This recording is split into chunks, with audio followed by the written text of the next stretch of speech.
You're a mercenary, a thief, an assassin. Anything it takes to bring silver to the table. You yearn for freedom, for you and your lover, but tied down by having to chase any money you can, just to survive the cruel streets you grew up in. As you struggle, being shafted by shady employers and playing Lockpick Simulator to find easy coin, a job finds you, a rescue mission, promising a great reward. Maybe enough to finally be able to take you and your lover and escape the depressing city you're both trapped in.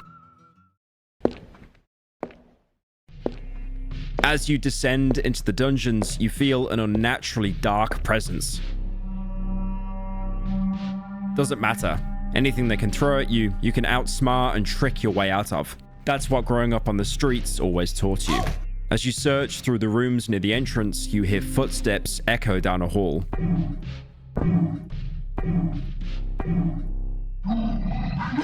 An enormous silhouette appears in the doorway, and you prepare to run, only to realize the room only has one exit. You resort to fighting the monstrosity. It's a mutated mass of flesh holding a crude meat cleaver, and it has... I can't show that in the intro, I'll get demonetized. Anyway, it still looks humanoid enough though. Its head an obvious weak spot. You charge, aiming for a quick kill, and you miss, idiot. The Fear and Hunger Discord server laughs at you for not making 29 specific moves beforehand, and the monster retaliates immediately, cleanly cutting off your sword hand with its cleaver. You now have no way to defend yourself, and no way to run, and are about to bleed out. As a last resort, you try to beg for mercy. You were cut down by the abomination, now with a smile on its face. Alright, that wasn't so good. Let's try that again. Now you're a knight, a holy warrior trained since childhood to be a master of close combat, sporting the same haircut my mom gave to me when I was 9, and unsurprisingly gets the most amount of fan art of all the characters. You are on a rescue mission, not for money. Someone special to you is lost in these dungeons, and you might be their only chance.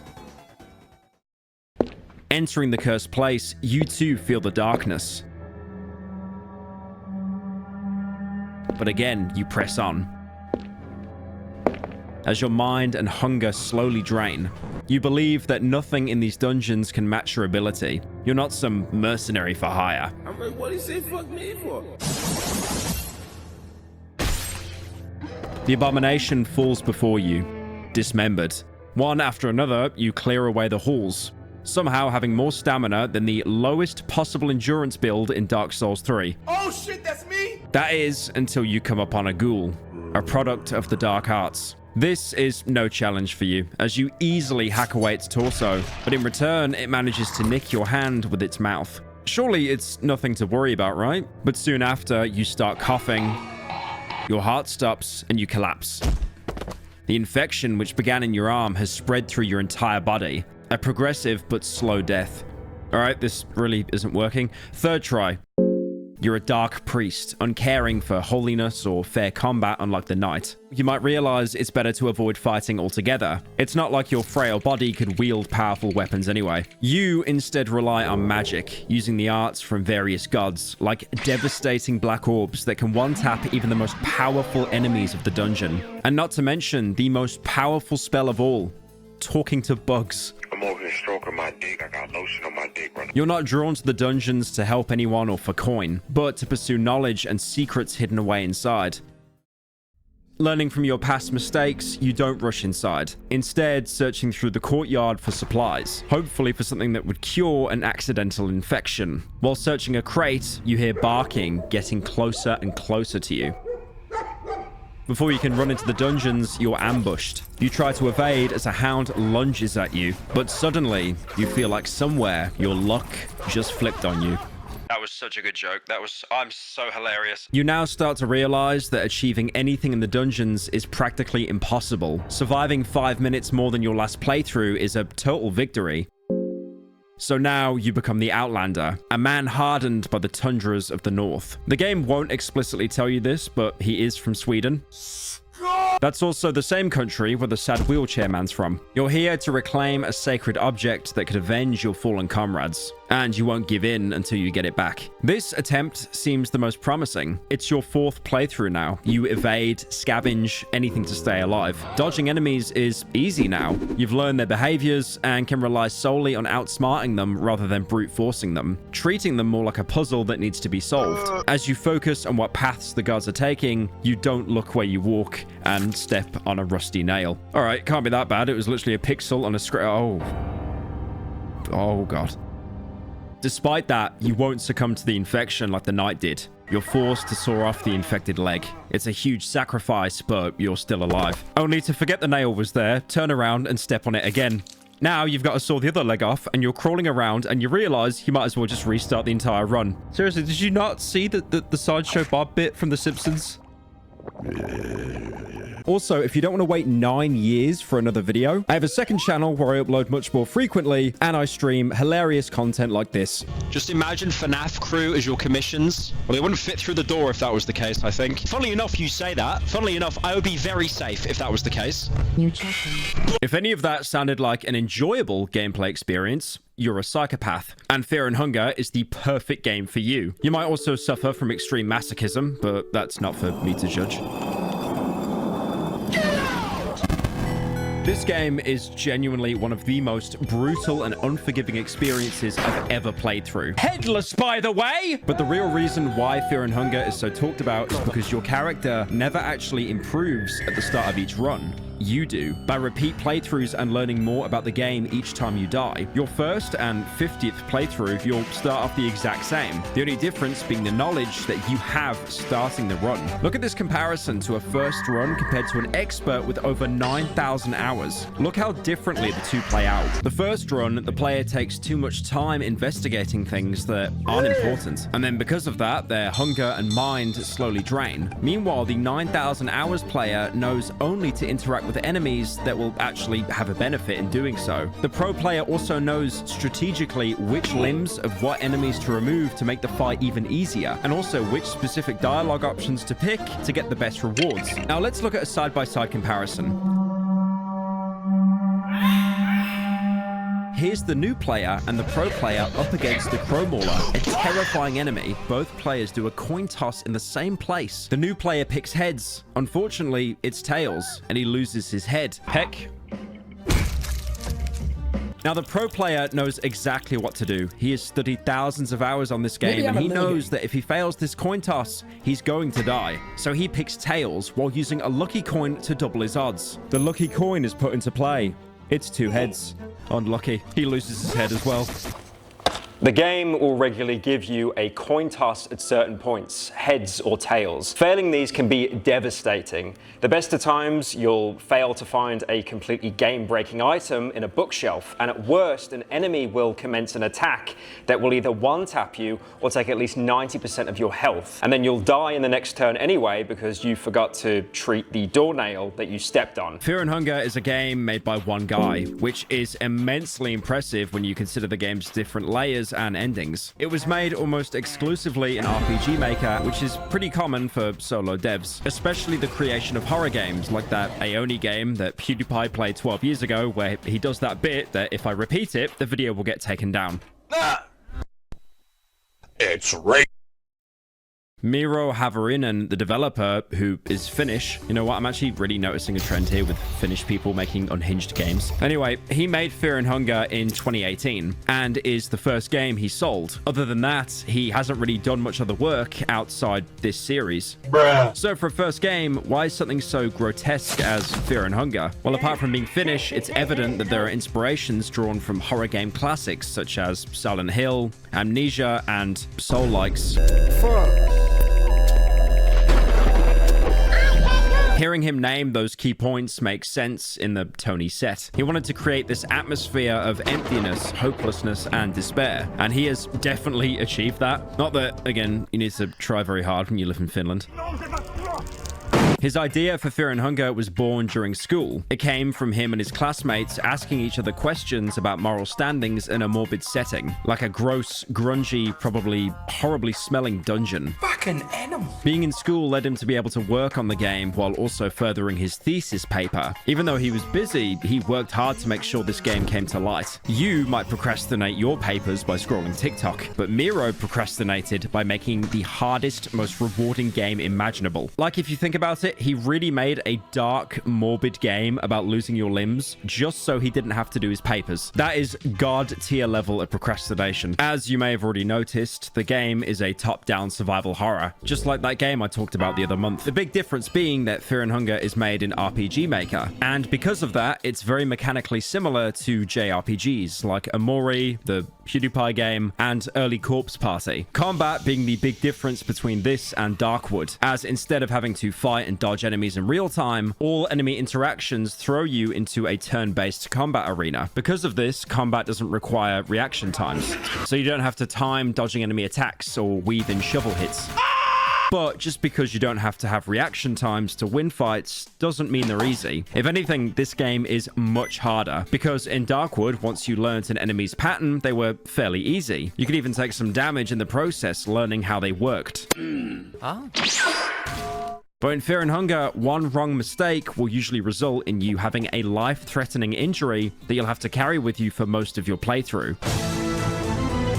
And that's the good outcome. The other outcome is you die straight away. Darkwood gave you multiple ways to deal with enemies by subverting them, and Fear and Hunger still has that. But Fear and Hunger's corridors are much more claustrophobic than the great outdoors of Poland's Darkwood.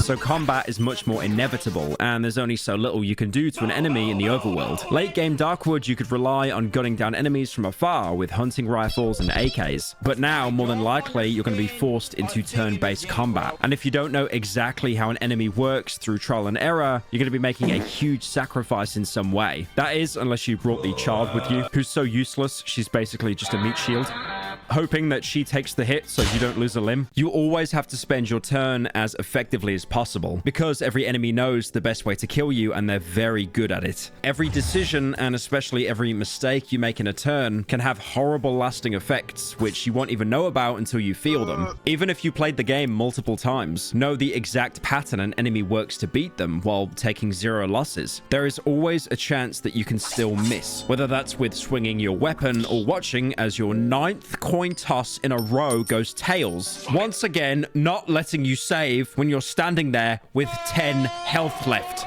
They say that Australia has the worst rate of gambling losses in the world. Well, clearly they didn't include Fear and Hunger in that graph. Even simply attacking is complex. In most games, you'd have a single health bar for any given enemy. But here, each individual limb is a separate target with its own HP pool. Enemies' limbs are what actually attack you. So by destroying a limb, you can remove specific attacks from the fight altogether, even reducing enemies to the point they can't even fight back, which you can then fully exploit. Like, for example, let's say you're wearing a ring that heals you once per turn. You can now just get infinite heals because the enemy can't fight back. Or you could even try to communicate with your opponent with no risk of them attacking for some juicy lore. For example, the enemy I mentioned in the intro, the guard, usually he'll attack you with his cleaver-wielding hand first for insane damage, which always results in the loss of a limb. But if you've already fought him before and know what he's going to do, you can instead prioritize destroying his cleaver arm before he can even take a swing. That is, if you don't completely miss on accident. Very embarrassing. Oh, dang it. Oh, dang it. Oh, dang it. This obviously doesn't kill him, as he still has his right arm, torso, head, both his legs, and, stinger. But at least you've got some breathing room. So let's try the other arm, which uses a special attack that you have to either guard against to avoid or flip a coin. And as you've probably seen, coin flips are something you don't want to do. But even if you cut off the other arm, the guard will instead start body slamming you for a consistent HP drain every round, which thankfully doesn't do near as much damage as the cleaver. Or he could also thrust his stinger at you. Yes, that's a real attack. And yes, it's blurred for the exact reason you're thinking. That's the reason why I used a censor mod throughout this video, because there is an insane amount of graphic sexual content. For this one, I ended up using an immersive one, so there isn't just a black bar or a pinecone pig on screen every 5 seconds. People are going to argue that I'm not getting the real experience and I just like money too much. Yes. And yes. Anyway, once you fight these guards multiple times, you'll actually notice how the right-hand coin flip attack only happens every 3 turns, starting on the second one, which means you can exactly predict when you have to guard to entirely avoid damage and not lose any health to the tackle. This is never taught to you. There's no line of dialogue. There's no hint that appears on loading screens. You would only learn this by sacrificing multiple characters just to study how this single enemy works. But with that knowledge, the fight becomes trivial and you'll basically never lose to them again. That is, unless you miss. Most enemies in the game function like this. They're basically combat puzzles that you need to solve to increase your chances of survival. I'd say the guards are the tutorial enemies of the game, and the main reason why most people didn't get past the first 10 minutes of the game. And also why the people that did are so locked down, they're currently having a mental breakdown that I'm going to bring my horde of Zuma fans to their secret book club. They're essentially the perfect filter for this game, because they can be brutal as a first encounter, but once you know exactly how to beat them, they'll never be a problem again.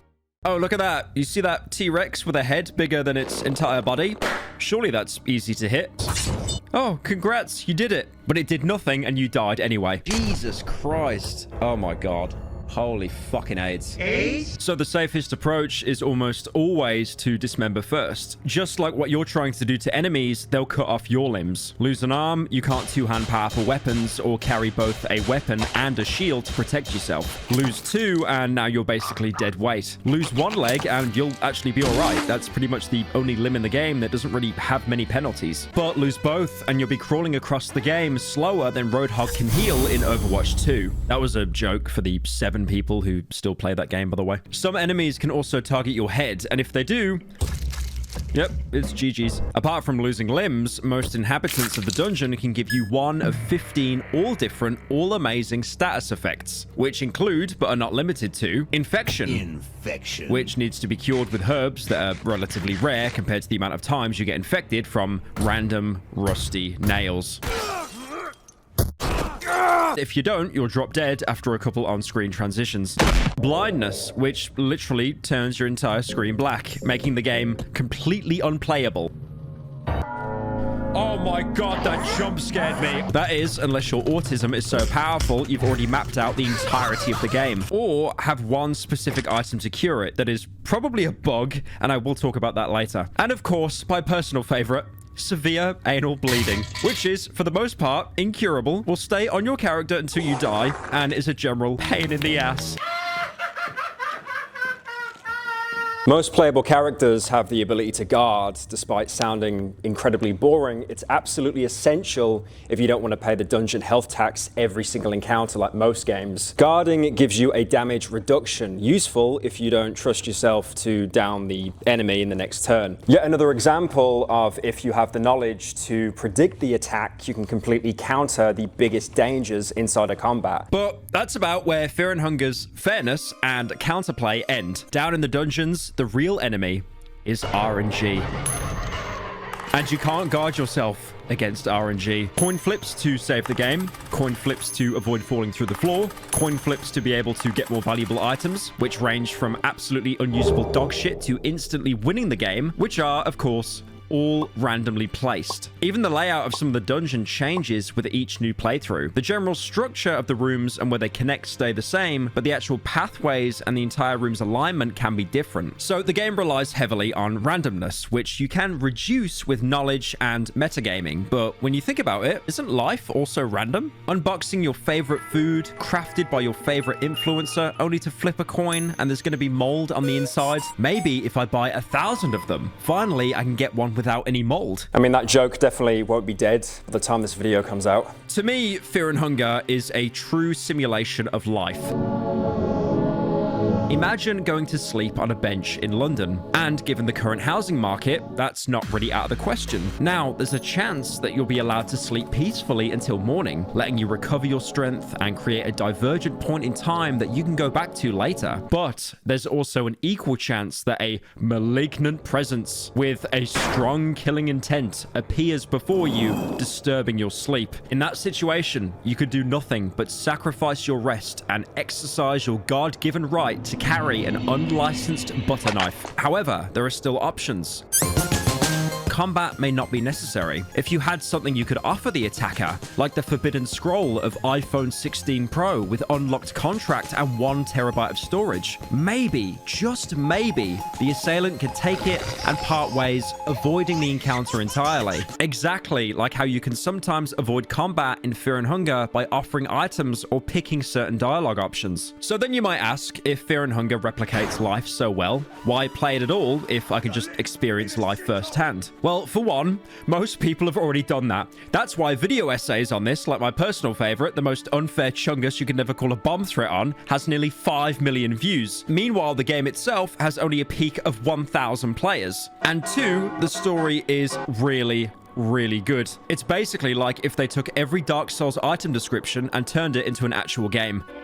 Well, if it isn't our old friend Cruelty Squad. And three, I'd rather get shivved in the ribs in a video game than in real life. Consequences are a huge theme in Fear and Hunger. I've already talked about the combat ones, like losing limbs or getting status effects, but realistically, you start building up your future consequences as early on as starting the game. Going into a new game, you're immediately thrown into a character selection screen, a decision so important that I'm gonna skip over it for now and talk about the difficulty.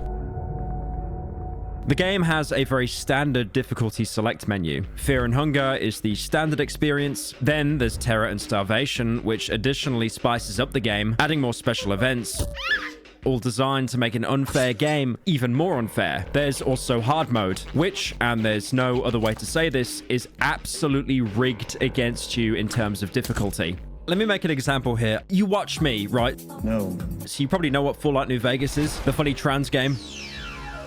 Hard mode is like walking into the casino with a million chips and then losing them because they fell out your pocket right before you could play them on the table. And then you get banned from the casino anyway, your leg breaks, bizarrely, for no reason, and then the game crashes to desktop. Apart from that, hard mode does actually reward you if you manage to beat it. Every single difficulty plays differently because of how many more added risks there are with the harder ones, completely shifting your priorities and promoting wildly different playstyles. From someone that always picks the hardest difficulty on any game, for your first couple of runs, swallow your pride and just pick normal mode. Otherwise, you won't be able to make it 2 rooms deep into the dungeon. 9 times out of 10, I always play on hardest difficulty because the game gets too easy later on and therefore becomes boring. A great example is Dying Light. The opening hours on hard mode are brutal. It takes about 2 stamina bars to kill a single zombie. That's too much to even have fun. So then you improvise, you kick zombies off ledges, you kick zombies into spikes. You change the way that you played the game to accommodate its difficulty, and you're having fun in the process. You're not just mindlessly killing zombies, you're actually using the environment to your advantage. But in Fear and Hunger's hard mode, you've got no party members, and if you fail a skill check to search a bookshelf, you get bit by a rat and poisoned. I'm being serious. Please just start the game on normal. You will thank me later. I started the game on Terror and Starvation, and that was the worst mistake I made in my life. Why is everyone saying I'm cooked? Is that Tails? I'm good. No, okay. No, never mind. Never mind. That's because even the technically easiest difficulty is insanely punishing and will require maybe dozens of restarts to get it right. One thing you need to remember, there is no shame in save scumming. After all, every save is earned with blood, sweat, and absolute untethered rage at failing another coin flip, and now he's outside my bed again! You might also notice there's a secret 4th difficulty, something so unnerving and punishing, no one could have predicted it. but more on that later. Oh, and if you already know what it is, don't ruin the fun for everyone else, all right? You're probably watching this while scrolling on TikTok anyway. Coming back to the character select screen, you're offered 4 different protagonists to choose from, all from distinct backgrounds, playstyles, and reasons for entering the dungeon. Out of all these characters, there are no bad choices, except for the Outlander. Never pick the Outlander. There are some people out there who will meticulously meta-analyze the game to create a tier list of just how good the characters really are. This might influence your opinion, as you see a character is put in S tier, surely that means they're absolutely broken and a great meta pick. And while that might be true, remember, there is no single overpowered character in the game. Well, they all are, compared to the Outlander. What makes your character overpowered is the knowledge you bring into each run, and also if you find an empty scroll, but again, more on that later. I like to think the characters are purposely placed from left to right in terms of how accessible they are to new players. So really, you should start off with the Mercenary, having easy access to some of the best utility skills right from the start, letting you acclimate to the game by playing it safe and using that time to learn its mechanics. Like how he begins the game with an ability to have an incredibly high chance to escape fights unscathed, or pick the Knight if you just want to kill people, and doors. Because for some reason, there's no siege technique in existence greater than the leg sweep for a slab of metal. The Dark Priest, meanwhile, many people will gravitate to. He's literally me, as he fails over and over to show his feelings to a single female. He's also the closest thing you'll ever see to a pyro viewer in real life. And the Outlander is a Swedish man, with his brain rotted from inhaling the fumes of only the finest of Sustroming. You might be baited into picking the Outlander because he starts with a bow, and that is one of the few weapons that can actually kill in the overworld, and you can avoid combat entirely. But trust me, don't do it. Memes aside, there aren't really any bad choices out of the 4. Even the Outlander can be made to work if you know what you're doing. That being key though, since like I mentioned before, knowledge and experience are the biggest difference makers in the game. So again, for the first couple of runs, it's probably best to stick with the Mercenary.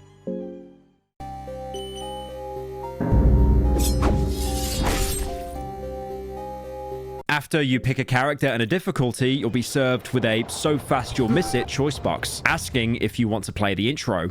You should always play the intro. In most games, the intro would just be, you know, a short introduction, maybe a prologue to the story. Oh my, less sad shiny stone. Time to walk around. Time to walk around. Time to walk around in dungeons for 40 minutes straight. But here, it's effectively your character creation menu. You get to make choices for your character before they enter the dungeons. The choices you pick shape the kind of character you are and also grant starting items and abilities. The Mercenary story starts out as Birmingham's happiest resident. You were born with the soul of the endless. That makes you yearn for freedom and forces you to push your creativity to its limits. Oh my God. You put your creativity to test in the most harshest of environments. You were born and soon abandoned in the capital of the Eastern Sanctuaries, Jeta'aya. You had to choose at a very young age to either become a pickpocket, a burglar, a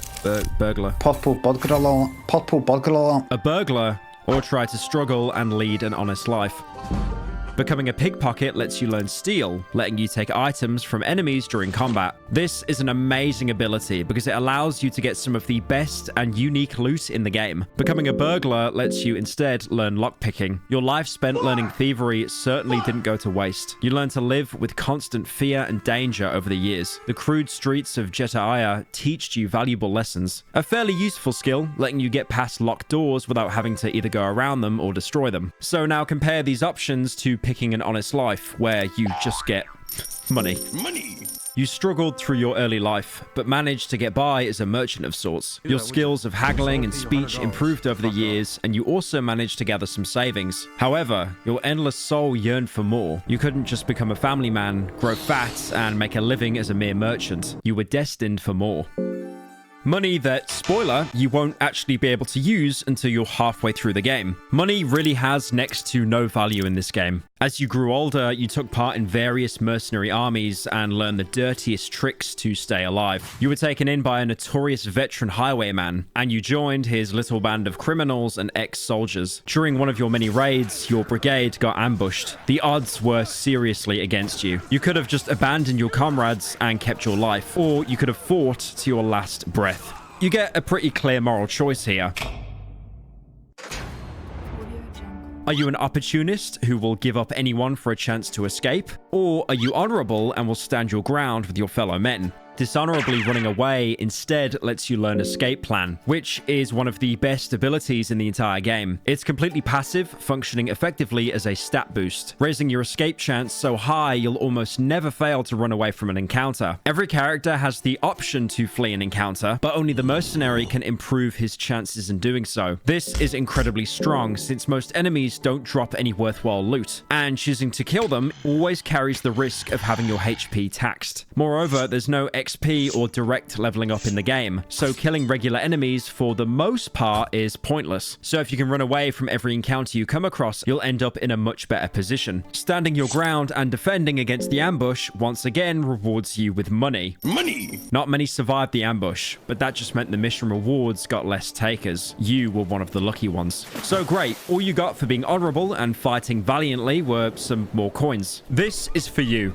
The Good Boy Award. You might also notice that picking the more morally dubious option here rewarded you with something much greater than, you know, just more coins. And this works really well to incentivize players to actually pick the bad choices instead of ending up, you know, like Mass Effect, where 92% of players ended up picking the good Paragon option, because as we know, everyone would rather just be nice as there weren't really any consequences to doing so. And this in turn led to the Renegade options being seen by almost nobody. That's why on YouTube, most videos where you pick the bad option in the game always has infinitely more views than the good option. Everyone wants to be good because being bad is apparently messing up your playthrough. Fear and Hunger, meanwhile, handles this much better, as trying to go for moral superiority will usually carry some sort of price with it. Not really a punishment, but you are missing out on much greater rewards. Characters you meet don't treat you differently over the opening choices you picked either. The only person who judges these choices is you, the player. But in reality, no one is going to survive the dungeons of Fear and Hunger by being a good, honest person. You traveled across the land in your raids and eventually settled down in the kingdom of Rondon, where silver was loose as long as you were up for getting your knife dirty. One day, you got an ominous task from the officials of the kingdom. You were to be paid well in silver if you get a captain of a fabled mercenary army out of the dungeons of Rondon itself,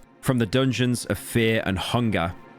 The morbid place has been used as a wartime prison by the kingdom, and for some reason, they need an outside sword like yourself to infiltrate their very own stronghold. Something is clearly not right about this mission, and you have felt nausea since the moment you agreed on the job. But you are short on silver, and the reward is all that matters in the end. You spent your last night in the kingdom. You now get a choice between going to a brothel, stocking up on food or healing items, or running straight to your mission. Going to the brothel gives you some alcohol, mostly useful for regaining your mind, as of course it's common knowledge to treat depression and insanity with just 3 sips of beer. This also gives you chlamydia, because of course, why wouldn't it? Fortunately, it's merciful enough to not affect gameplay. Stocking up on food and healing items is exactly what it sounds like, just getting some more items to start with. But rushing straight to your mission, when it does sound like a bad idea to go unprepared, is the single best thing you can do, as it teaches you dash. Dash, similarly to escape plan, is a passive skill. But rather than boosting your escape chance in combat, it helps you avoid being caught in the first place, by practically doubling your movement speed. I don't think I have to explain why being twice as fast is good in a game where 90% of what you're doing is running around, touching barrels, and trying to not be touched yourself. The only thing that counters the dash, of course, is the humble rusty nail, which will never fail to hit you while you're drifting around corners avoiding enemies. If, however, you skip the mercenaries intro, you won't get to make any choices, instead getting a preset loadout with lockpicking and escape plan. Not too bad, but it kind of takes away from the experience when you aren't the one making the choices. And like the mercenary, the knight gets their own intro with backstory.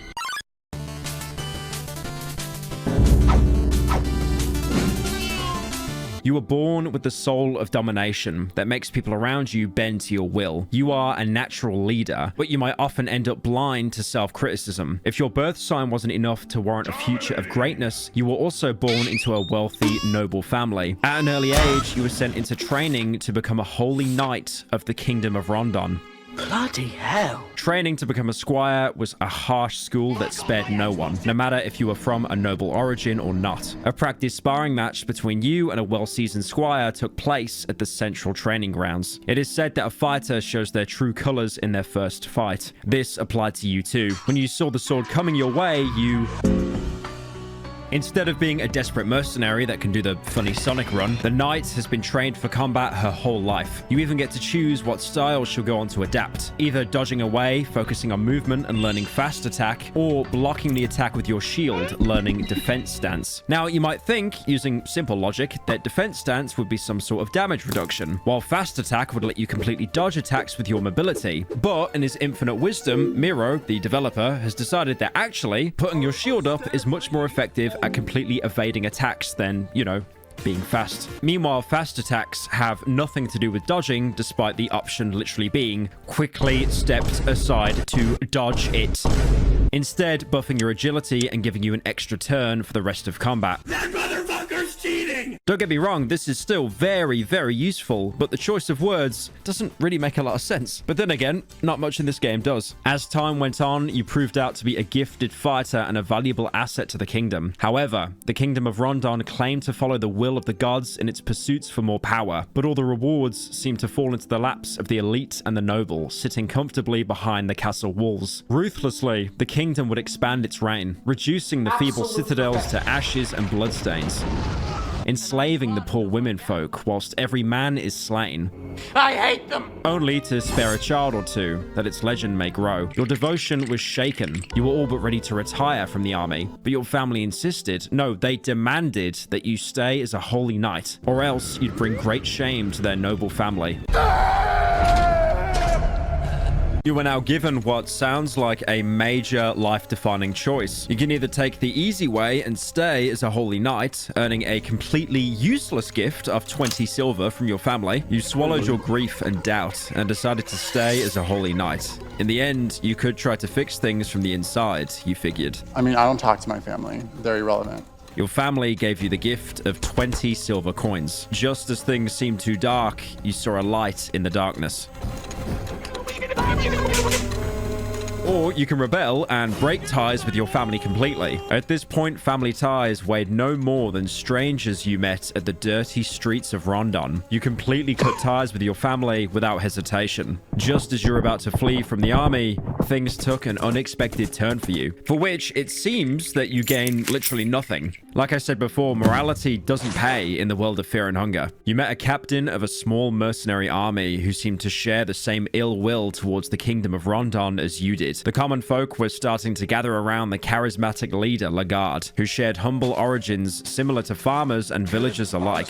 There was definitely something otherworldly in his stature. Lagarde saw potential in you, and with warm words, he almost seduced you to join his band of mercenaries. Thanks to your rigorous discipline, you took a high position in his army, in the Knights of the Midnight Sun. I'm sure they have no association with the good boy Reddit players in Dark Souls 3. Your army was growing fast in both size and influence in the western regions. The Kingdom of Rondon would first use your services to their own benefit. Look like a Puerto Rican whore. But soon saw you as a possible threat to their modern reigns. Something changed with Lagarde as well. He kept more to himself and studied ancient texts and occult. He became obsessed with some relics and artifacts that gave you ominous feelings and terrible nightmares. Things would only spiral towards madness even more when Lagarde decided to raid the northern capital, Aldegard. Without a warning or negotiations, Lagarde killed everyone who stood in the way between him and this mysterious ancient relic. It was this small overblow that was enough of an excuse for the Kingdom of Rondon to turn common folk against Lagarde and justify his imprisonment. As the troops of the Rondon army marched towards your clearly smaller army, you had to choose which position to take in the coming encounter. Here, you can choose between protecting the rear or spearheading the assault. Whatever you choose will determine your starting equipment, letting you start with either a longsword, an eagle crest shield, a plate mail, and leg guards.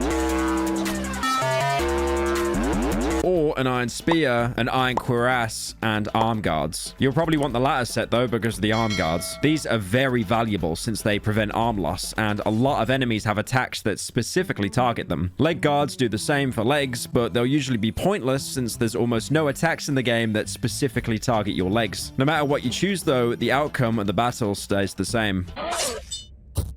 I lost my left arm. You cannot hold the Eagle Crest Shield with one arm. The Black Knight always triumphs! The Knights of the Midnight Sun lost the fight. Many of your comrades were slain, but you managed to escape the battlefield. Lagarde was taken as a captive and to be used most likely as propaganda. You knew you didn't have much time before he would be sentenced to death, so you had to act fast. Even if it seemed like a suicide mission, you decided to save Lagarde from the prisons he was held in. Before leaving for your desperate journey, you decided to stock up on equipment and items. Now, this brings you to a similar choice that the mercenary had. You can either stock up on equipment or food, or if you chose to cut ties with your family earlier, a seemingly pointless choice, you can also rush after Lagarde into the dungeons, learning dash just like the mercenary. Even though for this, you technically have to waste 2 choices for it. But despite that, it's still absolutely broken and definitely worth losing out on some worthless money and a few common items.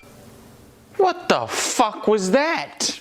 This also completely undermines my point about moral choices being worse, since here, rejecting the corrupt Order of Rondon actually does reward you. But this is a video essay, and I needed to make everything sound super dramatic. If you don't want to play as a holy knight, or a woman, you might have chosen the Dark Priest instead.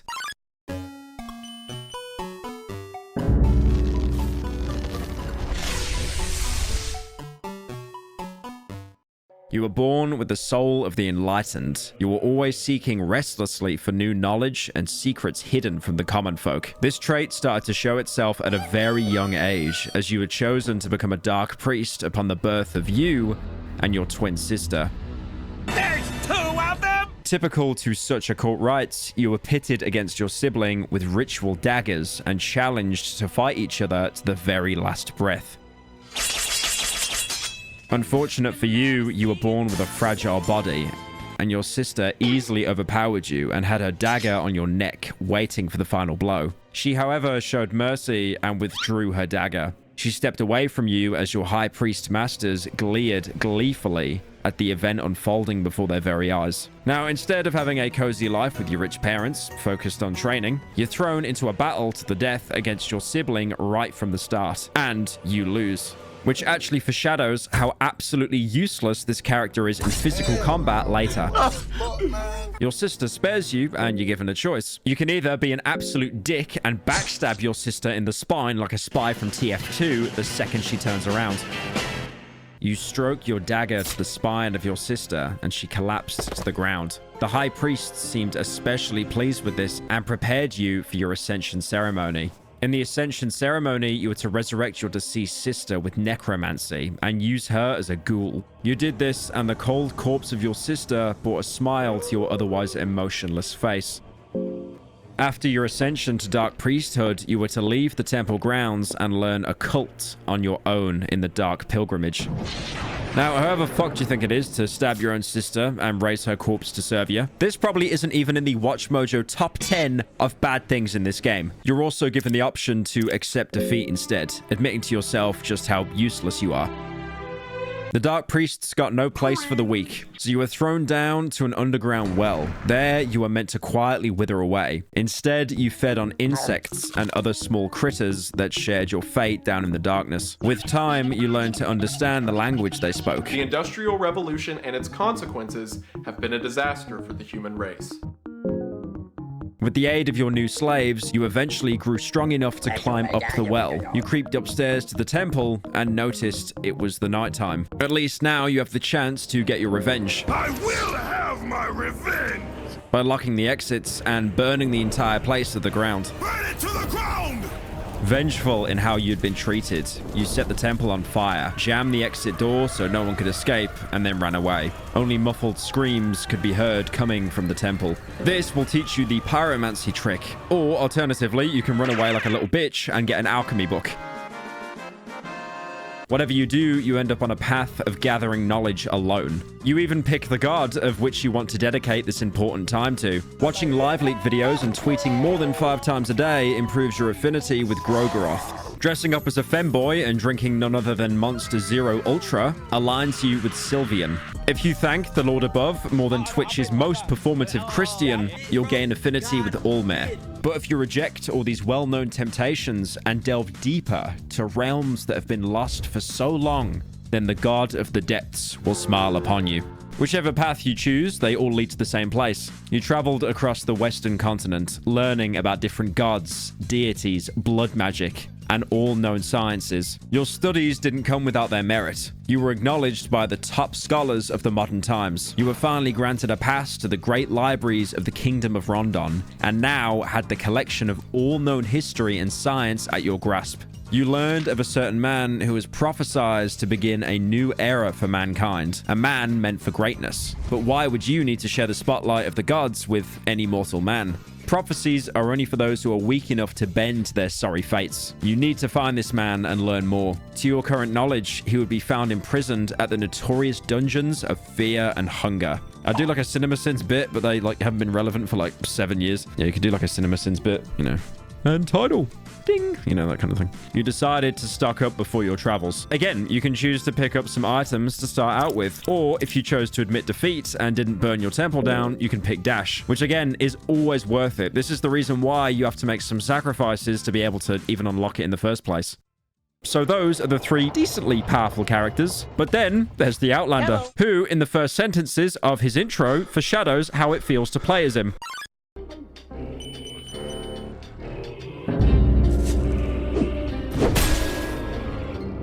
You were born with the soul of the tormented. You are destined to struggle in every step you take in life.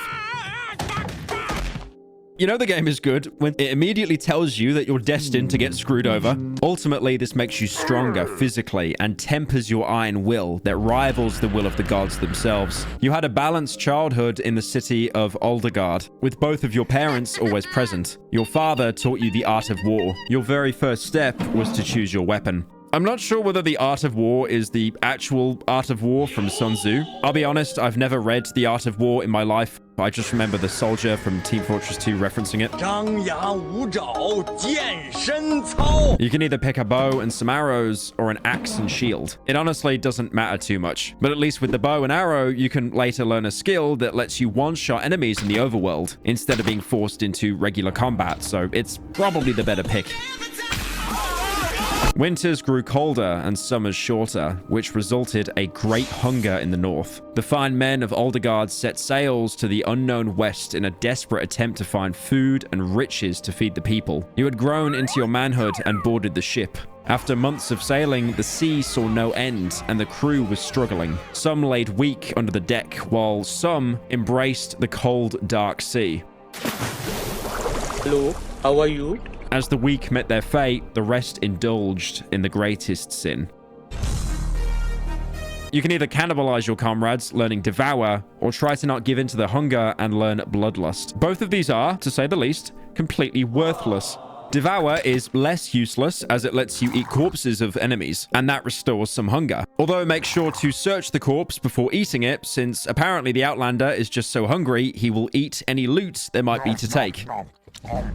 And Bloodlust is... oh, it's incredible. Its main effect is getting a 50% damage bonus, which sounds great. The downside is you lose control of your character. He'll now randomly attack on his own, out of your control, like he just dropped a medieval perk. Amazing payoff for the chance of being one-shot, because now you can't even guard or use items. So it's probably best to just take Devour, since it's better than having another suicide ability, just waiting for you to misclick it mid-fight. As if the trip wasn't gloomy enough, when you finally found land, it was something no one in the civilized world could have ever imagined. From the far reaches of the world, you found the dark continent of Vinland. The continent had never been touched by a civilized man. The land was tainted by ancient deities and gods you had never even heard of. The things you witnessed there left a mark in you that could never be washed away. Some of your comrades lost their minds, while others tried to pillage anything worthwhile before leaving the macabre place. You get another choice, this time whether you want to take souvenirs from Vinland or just get out of there. Running away now will let you pick dash later, but you might be curious what the souvenirs might be. You'll find a soul stone, a valuable item, but you'll probably end up finding a lot of these in the dungeon anyway. I will get into soul stones later, but they're essential to learning new skills.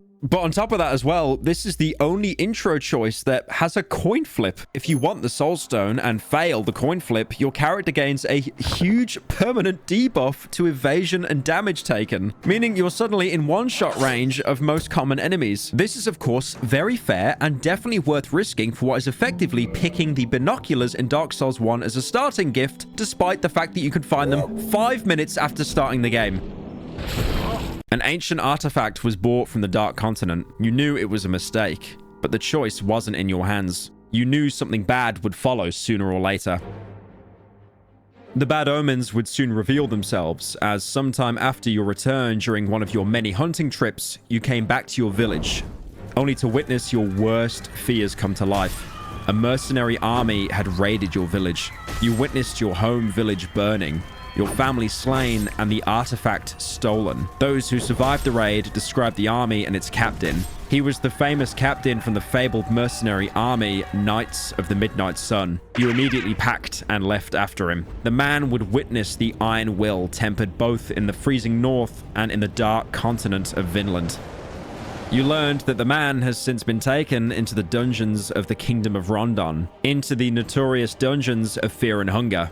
Again, you pick a choice of preparing or running straight to the dungeon, same as always. The reason why I went so extensively over the intro is because, if you didn't notice, 2 of the characters are going into the dungeons specifically to rescue Lagarde, while the Outlander actually wants to murder him. I'm definitely sure this won't cause issues later down the line. After getting through the intro, you're finally thrown into the game.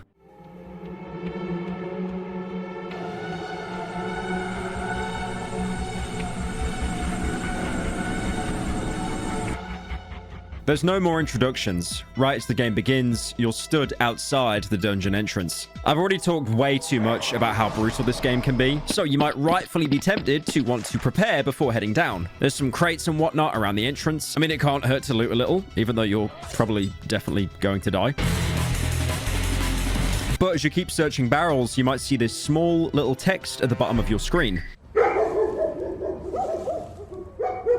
This is your first gentle nudge that maybe it's not best to overstay your welcome outside. Your next clue being the XL bullies that were recently banned in the UK, named Sunshine and Sweetness, instantly jumping on you and throwing you into the first combat encounter. My dog is the softest, most, I cannot tell you. If this happens, you might as well restart your run. Since while you technically can escape from their combat, especially if you pick the mercenary with this flee ability, they're much faster than you in the overworld, even with dash. That's a new world record. Meaning you'll be stuck in an endless loop of escaping and entering combat and escaping and entering combat. That is until you finally fail the skill check to run away and you get kissed to death. And if you thought running into the dungeon was going to save you, well, once they've spawned in, they can actually follow you inside, which is again a magnificent design choice from Miro, as this works wonders as a casual filter. What do you want with the player? I want him dead. Making sure the only people that don't refund the game after this point are only the most special of players. Or an even worse breed of people. People that never play video games and instead watch streamers do it for them because they're poor. I love playing games. Anyway, this fight is obviously skewed against you, and you should never try to fight here, which actually ends up as a theme across pretty much all of the game. Killing enemies rarely gives you any good loot, and most of the time it just takes away precious resources and screws you over in the future. If you somehow manage to actually take the fight and win, how the hell did you do that? Which is especially hard considering there's actually 2 hounds in combat instead of just 1, like the sprite would suggest. Even after all that, randomly getting 0.0001% hits, you will be rewarded with absolutely nothing. Well, what kind of loot would you expect from a dog? There's no experience in the game either, so this fight will literally never give you anything of value. And if you think you have to take it to clear the outside as not to be attacked again, fuck you. They just spawn after you sit in the dungeon for a while. This is entirely designed as bait for the kinds of people who would go through the game trying to clear every enemy. They're not a danger in these dungeons. Unfortunately, in the dungeons of fear and hunger, you are not the danger. You're the one entering hostile territory, and you really can't afford yourself the luxury of trying to truly cleanse the dungeons of everything. The game works hard to create a feeling of powerlessness in the player as a way to really hammer in the difficulty, and this fight portrays this beautifully. You know it achieved it if my best advice for you is to run. Well, technically, the plan here is spawn in, ignore the dead horse, which you can beat for some reason, run around spamming space on as many barrels as you can until you see the barking is getting closer, then run into the building. You'll probably manage to search everything if you do this, but even if you don't, you can always come back later when the dogs are gone. And there's plenty of barrels anyway. Something PewDiePie reference. You little fuckers, I hate barrels! This is why I hate you! Speaking about the inside, you can head into the dungeons immediately if you don't want to bother with looting. Either through the main entrance, which will take you right into the inner halls, or through the basement back door. Even though you might think the basement would be safer since you're not, you know, walking straight in through the very obviously guarded front, it's just about as deadly, and it really doesn't matter. You might as well flip a coin for it. Get it? Get it? The whole game's about flipping a coin.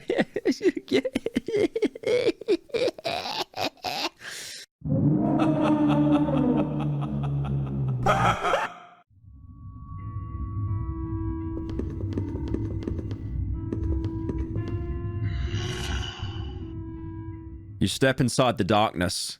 You feel your sanity decline with every passing moment. An unnatural hunger begins draining your strength. The darkness all around seems to close in on you. You finally go inside the dungeons of fear and hunger. Fuck off! And true to their name, those will be the main mechanics you'll be fighting against your entire stay in the dungeons. Hunger is pretty self-explanatory. You have a hunger meter. When time goes down, eat food. It goes up. Like, you are telling me right now you have never played an early access build survival game in your life. As the bar gets lower, it'll actually shave off your max health. And if you don't eat by then, you can straight up die. It's a pretty standard resource drain mechanic designed to push you further into the game and seek out more food, since, you know, barrels eventually run out of moldy bread. And at some point, they start stacking lunchly instead, and no one's eating that. You can make safe areas in Fear and Hunger by killing all the enemies, but Fear goes a little bit deeper. Alongside the Hunger Bar, you have a Mind Bar, a resource described as the character's ability to cope. I do like how that word has absolutely no meaning anymore. Thank you, Internet. This is the game's second most important resource after health, influencing both combat and the overworld. Most importantly, this is what you use to cast spells. Blows up pancakes with mine. And also some skills, because apparently using leg sweep just takes such a huge toll on your mind. Spells are, for the most part, insanely strong, which already makes your mind incredibly important. Some enemies can actually attack your mind instead of your health, which can be particularly annoying when they end up targeting the designated spellcaster every single time. But mind also represents your character's sanity. It decreases with time, same as hunger. And as it falls lower, they start wanting to leave. There's a lot of specifics regarding the party members you can recruit and how you can keep them from leaving you, but the best way to usually do that is to keep their mind stat high. When I mean high, I mean a literal high, since you restore the mind the same way you do in the real world, through smoking tobacco, opium, or just drinking to forget what you were even scared of. There's also some really bad milestones for the player when they decrease their mind to a certain extent. The first time you drop below 50 mind, the game will start talking to you about how scared you are and how you want to go home. And maybe, you know, this is just too much. Maybe you need an easy way out, which it graciously provides by teaching you how to game end yourself. Can I say the word? I don't know. Am I going to get yellow dollar signed? I hate this website. Which is, of course, the most powerful skill, as it effectively one-shots the target and costs no mind to use. The next milestone happens if your mind falls to 0. The game then spits in your face for not being able to hold a stat above the number 0 and permanently gives your character panophobia. To explain exactly how screwed you are when this happens, you can find a book right next to the entrance called the Book of Fears. When you first pick it up, your character first finds a guest book and reads off some passages.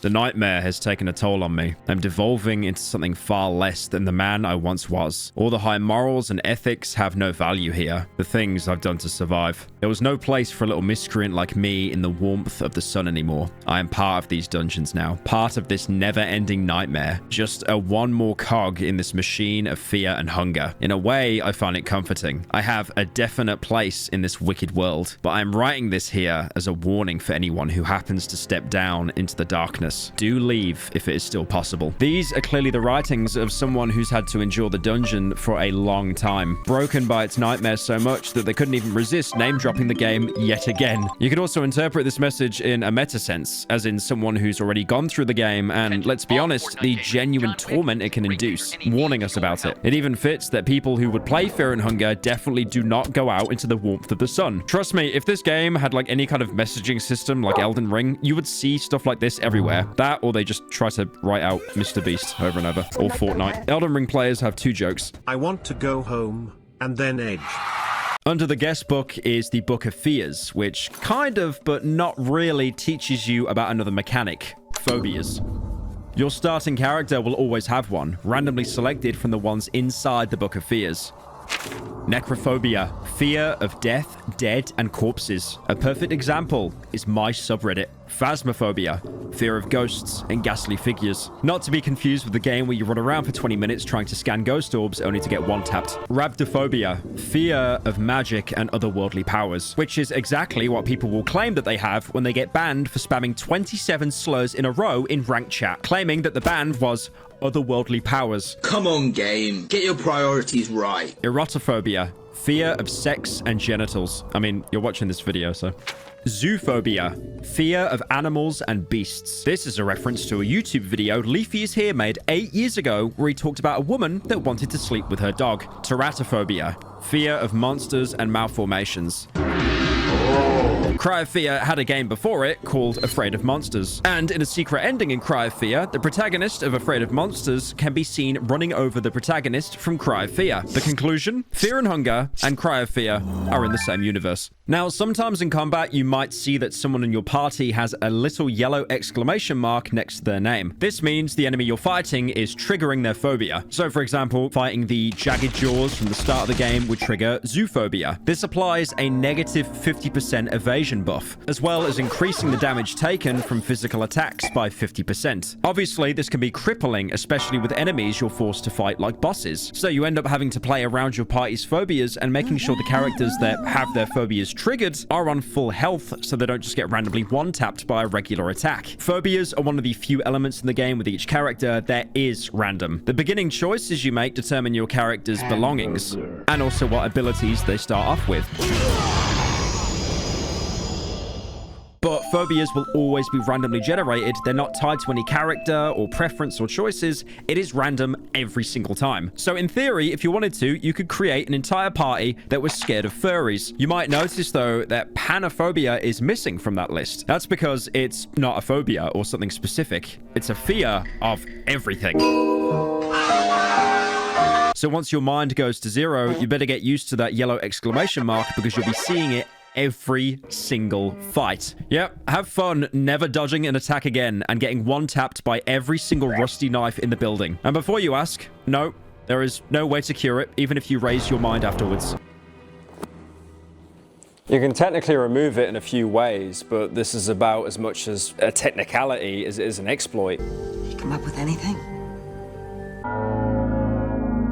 Which, to be fair, you'll see soon. The game's mechanics are just a consequence of the finest of spaghetti code. I don't call Fear and Hunger. I call it trial and error. As far as the intended gameplay is of reaching Zero Mind, this will ruin your character permanently. There is actually an item that can technically help you here outside of bugs called the Ever-Watching Talisman, which completely prevents phobias as long as you have it on. But that just moves the debuff further down the line, since now you're stuck with this specific talisman in your accessory slot. Accessories, by the way, are some of the most powerful items in the entire game, and you will be forced to skip out on pretty much all of them just to avoid panophobia, which ironically you could have prevented completely by wearing another accessory which restores mind in combat. Coming back to the dungeon itself, apart from the Book of Fears, which is guaranteed to spawn next to the entrance, the rest of the room layout is random in big quotation marks. Since this is an RPG Maker game that could reasonably run on a drowned laptop from 20 years ago, it obviously doesn't have real procedural generation to make it really roguelike. That would not only take a lot of effort to actually make work within the world and the scripted events, but also would make your CPU fan sound like it's about to take off. Instead, it has a couple of pre-made templates for each room, which are randomly selected for every run you do. I assume this is most likely because to get the full experience, you have to replay the game multiple times on different difficulties and characters. So this at least spices the game up instead of having to go through the exact same layout just to die to the same rusty nail you didn't see. Oh my god, because your brain had turned off seeing the same room for the past 20 runs. If you couldn't tell, by the way, I really don't like the rusty nails in this game. This, of course, means that if you play through the game enough times, you can end up just memorizing every single map variation. But if you got this far, you probably won't get bored of the game just because you know the layout of the corridors. At that point, you're in too deep. You touched the dungeons and they changed you forever. Changed you into what you are now. An active member of the Fear and Hunger Discord. A fate worse than death. I got in the script here to show a mentally diseased message. That will not be hard to find in that Discord server, believe me. The only thing the game really randomly generates for the map is the loot, which, if you think I'm going to break down every single one right now, no. There are 299 unique items in the game, and I'm not doing another Cruelty Squad tier list. Wait, but the Cruelty Squad video's on 10 million views. All right, fine. I'll talk about some of it. So barrels, boxes, any containers you can find will usually have some random common loot, like food, crafting items for torches, herbs, or even sometimes weapons and armor. For the most part, all the consumables have a place in the game. Some are definitely better than others, with the others being absolutely useless. Dirt. I love dirt. Dirt. Oh, I love dirt. Dirt! I love dirt. But there's no inventory capacity or, regrettably, any weight system. Mark off fat jerk on the clipboard. Okay, that's a good one. Yep, there we go. They'll left for that one. So it's not like you're going to be throwing away health potions because, you know, you found better ones. Weapons and armor, however, are different since a party member can only actually have one on them at a time. So what you'll find out pretty early into the game is that they fall into two categories. Small stat boosts that are so minuscule and pointless, you will never even notice the advantage you're getting. That is, unless you're being a sweat and looking at every single weapon. Sometimes the game will try to tell you about an item through its Dark Souls item descriptions, like this Ring of Still Blood, which prevents bleeding. It's also cursed. I wonder what that's about. Oh, right. I can't take it off anymore. Why shouldn't I keep it? I think you should leave the ring behind. Fuck off! Doesn't sound too bad. I mean, it's still got the positive effect. Except I just got this accessory which prevents bleeding and infection and limb loss. And now I can't put it on. Or how these bone shears, which basically double my attack that I found right at the start of the game. Surely this is like an insanely lucky roll, right? Now, you would think that right before fighting a guard and missing their left hand on the first turn because the shears have a hidden negative 50% hit chance. You lose an arm, and now you can't even defend yourself because the weapon is two-handed. So yes, even the loot, the objectively advantageous items, if you don't apply them properly, you will lose. Except the shears. Just never use them. Apart from regular boxes and barrels, you can find more specialized loot in the entrance in the form of bookcases. There's even an entire small library of them in every variation. These, as the name suggests, please God, don't let me spell it out for you. It's books. All right, this is the book loot pool, which is incredibly valuable. I understand that 90% of my audience has probably never actually read a book in their lives. Ninja's book on gaming. And no, the control layout to a video game or those manuals you bought as a kid do not count. But generally, books are thought to be the best possible conduit for knowledge. No! And they function exactly like this in Fear and Hunger, letting you either learn more about the world around you, like the ones about the gods of this world, or straight up teaching your character how to cook the perfect meat pie in dungeon conditions using only 3 simple things: a perfectly fresh egg, flour, and ethically sourced meat. Alternatively, they can also teach you how to make a pig out of pine cones, which, while it sounds completely pointless, is actually a way to get infinite items for free, since the pig is a symbol of such good luck, it actually has a 1 in 4 chance to generate a random item from its pool every time you enter combat, which you can then run away from and trigger again and again and again. This item, by the way, can solo carry your run if you have the hours to spare to keep going and running away from combat. It can generate effectively infinite amounts of healing items, alcohol, as well as just straight up food,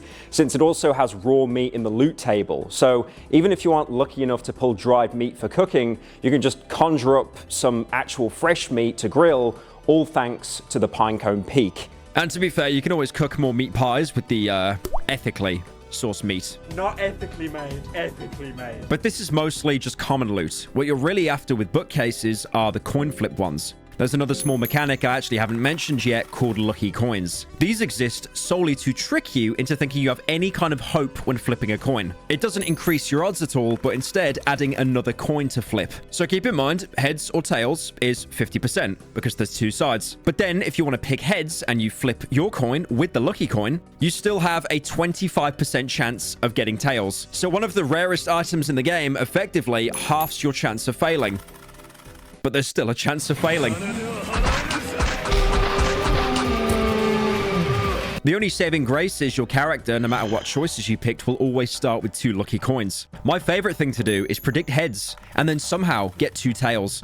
But realistically, you'll always want to keep these lucky coins specifically for coin flip bookcases, as these have the best loot pool in the entire game. There's a bunch more crafting books in their loot pool, but instead of helping you make gourmet British cuisine, they'll let you live out your dreams as a perfectly mentally stable alchemist. By letting you craft any of 9 vials of random chemicals, you can then proceed to throw into the eyes of unsuspecting children. Or they can even let you make skin suits so you can walk past guards unmolested. If anything, this reminds me of the totally fake game that Rockstar made in GTA 5 with Michael's fat son playing it on the TV. That's GTA 5 Righteous Slaughter, by the way. You die in that game, and at the end, it just goes, molested. Right, okay. But all of this is actually the low end of high-tier loot that you can get from these bookshelves. Some of the other things include a Book of Enlightenment, which lets you save immediately, anywhere, anytime, without having to even flip a coin. A book that teleports you to a secret area of an ancient city you won't even know exists until 3/4 through the game, which can also save you from a complete mineshaft collapse.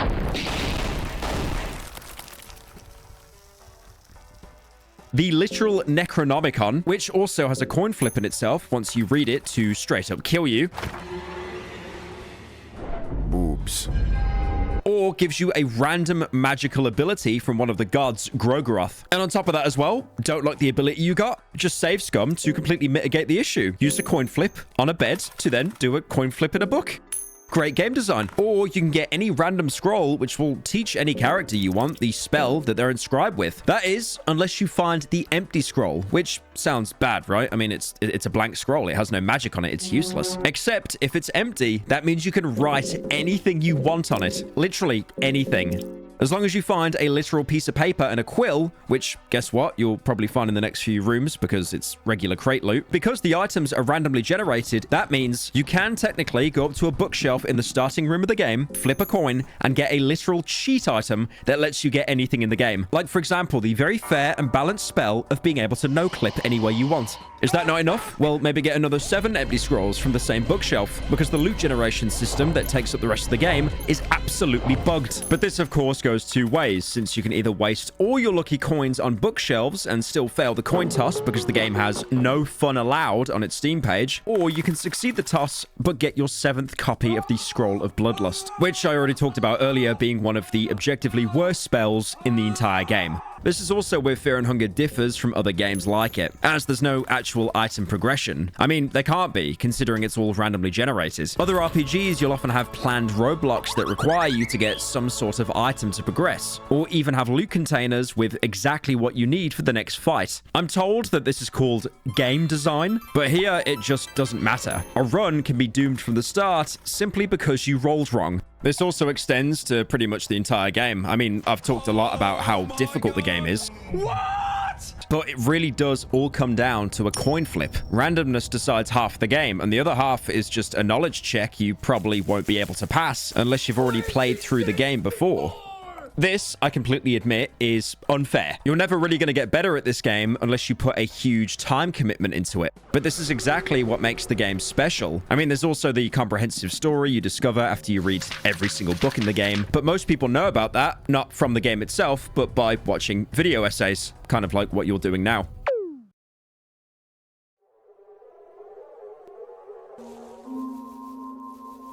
Fear and Hunger itself is pretty simple. If you couldn't tell already, considering it's literally made in RPG Maker, it's just a framework built to brutally show you how dark the universe Miro created is. Not only through the obvious way, the atmosphere, dodgy moral choices, and story, but by messing with you on a meta level, literally making you feel the despair as you lose hours of progress to a single unlucky event. Losing a coin toss in this game can almost feel as unfair as a random crash that could corrupt your save file in any other game. Sometimes you really can't win, and here you're put into an even darker, more hostile reality. Whichever character you pick, at the end of the day, you're just some guy who got taken out by a rusty nail.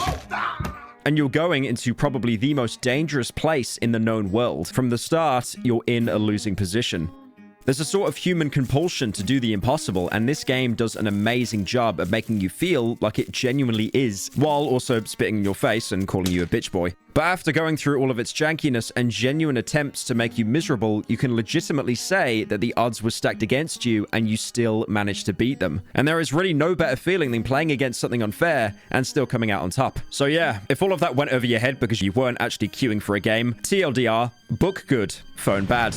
RNG makes game hard. Thank you, Fear and Hunger, for sharing this profound philosophical statement with the rest of the world. No need to thank me. Mechanics aside, the entrance does actually have a lot of points of interest, despite it being literally the first room you'll probably enter. There's that library I mentioned, but also what looks like a small office with a cage in the middle of the room. There's a girl inside, which sounds really weird, because why would a child go into the dungeons, and how did she end up in a cage? You can ask her if she's actually a monster, but she won't respond as she can't stop crying. I'm sure in a couple centuries, when they invent an iPad, she'll be fine. The first time you find this, it looks to be insanely obvious bait.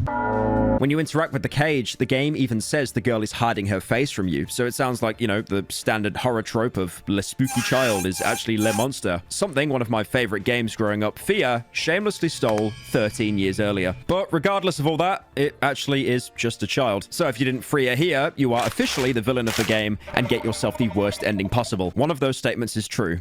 Or maybe both. Depends if you picked heads or tails. You can either pick the lock if you got the ability in the mercenary intro, use a small key you can find as loot, or use a red vial to straight up melt the lock instead. Time to ring some in. Whatever you do, the girl will now join your party. Though she's less of a party member and more of a liability because, I mean, you know, it's just a little kid. She comes with no abilities, she has 5 base attack, and can't even equip any regular weapons. This means she's only really ever useful as a meat shield, which is something to be encouraged by the developer, since she will literally throw herself in front of fellow party members if they're about to die, or she's meant to be used to perpetually stack spam blue vials on your main character to heal them. If you're lucky enough, you can still teach her spells from scrolls. So again, one coin toss on a bookshelf can make a character that's designed to be a liability into a one-shot machine that can actually steamroll half the game. But even if you don't end up taking a scroll, it might just be worth taking her with you, even if all she can really do right now is spam items. And it feels better to have an actual party member with you rather than just you walking around all on your own. And you'll definitely need a party with you, since apart from the girl, almost everything you encounter in the dungeons wants to murder you. Can I have a smoke? No. In the entrance, it's mostly just guards. Literally deformed prison guards corrupted by whatever took a hold of the dungeons. I've talked about these guys already, and they're nothing really special. Like I said before, despite being beginner enemies, they're extremely punishing the first few times you fight them. But once you figure them out like a puzzle, they become pretty trivial. There's also a ghoul that usually spawns next to the exit. This might genuinely be the easiest enemy in the entire game. That is, unless he decides to take a bite out of you, which will probably leave you infected. If you don't have a green herb on you, then lol, unlucky I guess, go reload a save. But you can also kill him with absolutely no risk by using your mouth. Lightning bolt, shoot from my fingertip! Not joking, by the way. Talking is a legitimate ability that you can use in combat. Fuck off! There's no Fallout charisma check or anything. It's all just done with simple dialogue options. But their results can be pretty interesting and can also help with world building. Give us your lighter. Asking the ghoul its origin immediately reveals that he's just a corpse risen with necromancy. You try talking to this wretched soul. What is your origin? The prisoner slurs something in uncertainty. The prisoner seems to be a dead man standing, brought to life by some wicked magic. It seems that there is only a fragile belief in life keeping the ghoul on its feet. You might be able to shake the belief fairly easily. You're basically handed the solution to the fight on a silver platter. You can tell him that he's just a product of necromancy, and he can't comprehend this and instantly falls apart. The same way that you could make a really impressive tweet talking about the inner workings of modern society and questioning where we came from. and the things we'll achieve in the next century, only for a gimmick account to quote tweet you saying, "Bro duck cap, crying emoji, skull emoji," and get 50 times more impressions. Bro duck. Now, despite dialogue seeming to be very effective, it doesn't work so well with other enemies. Just fucking piss off. Most enemies will respond to you, and talking can sometimes even give you items, or at least stall the enemy from attacking. But again, this is the knowledge component of the game. You already have to have the hindsight of where talking will actually be useful and where it just steals a turn from you. If you take the ghoul fight as a lesson that there's always an alternative way forward, you'll just get beaten into submission by the next guard, who smiles as you ask him to stop fighting. Because Fear and Hunger really isn't trying to be Undertale here. Because there are probably 5 people that think they can pacifist the entire game like it's Undertale. I love you. You can also talk to your party members outside of combat. This is mostly just learning about who they are, but the girl specifically actually has a mechanic related to it. When anyone tries to leave your party because of their sanity being in the gutter, you can try to prevent them from leaving. You get a dialogue box where you can choose to let them leave or try to persuade them to stay with you. Now, talking to the girl actually has a different outcome. Instead, if you tell her to leave, the game graciously lets you have another dialogue box to make sure that you made the right choice. And also on top of that, to make you feel like a complete scumbag for abandoning a random child in the middle of these dungeons. Regarding the ghoul, you can still keep talking to him. Like the game says, he's a product of necromancy. And if you pick the Dark Priest, you might already have the ability to raise the dead from the intro. This, of course, triggers a coin flip, and if you fail it, unlucky. Looks like you're gonna have to fight him again. I'm back. But if you succeed, you raise the ghoul back up and even get to name him. This has led the Fear and Hunger community coming up with only the most hilarious and original names for anything they manage to resurrect. Silent papyrus, silent papyrus, silent undertale boner, Mr. Donut, and silent. I gave a Reddit gold for that one. But more importantly, if you summon the ghoul, you can actually get some explanation to where he came from.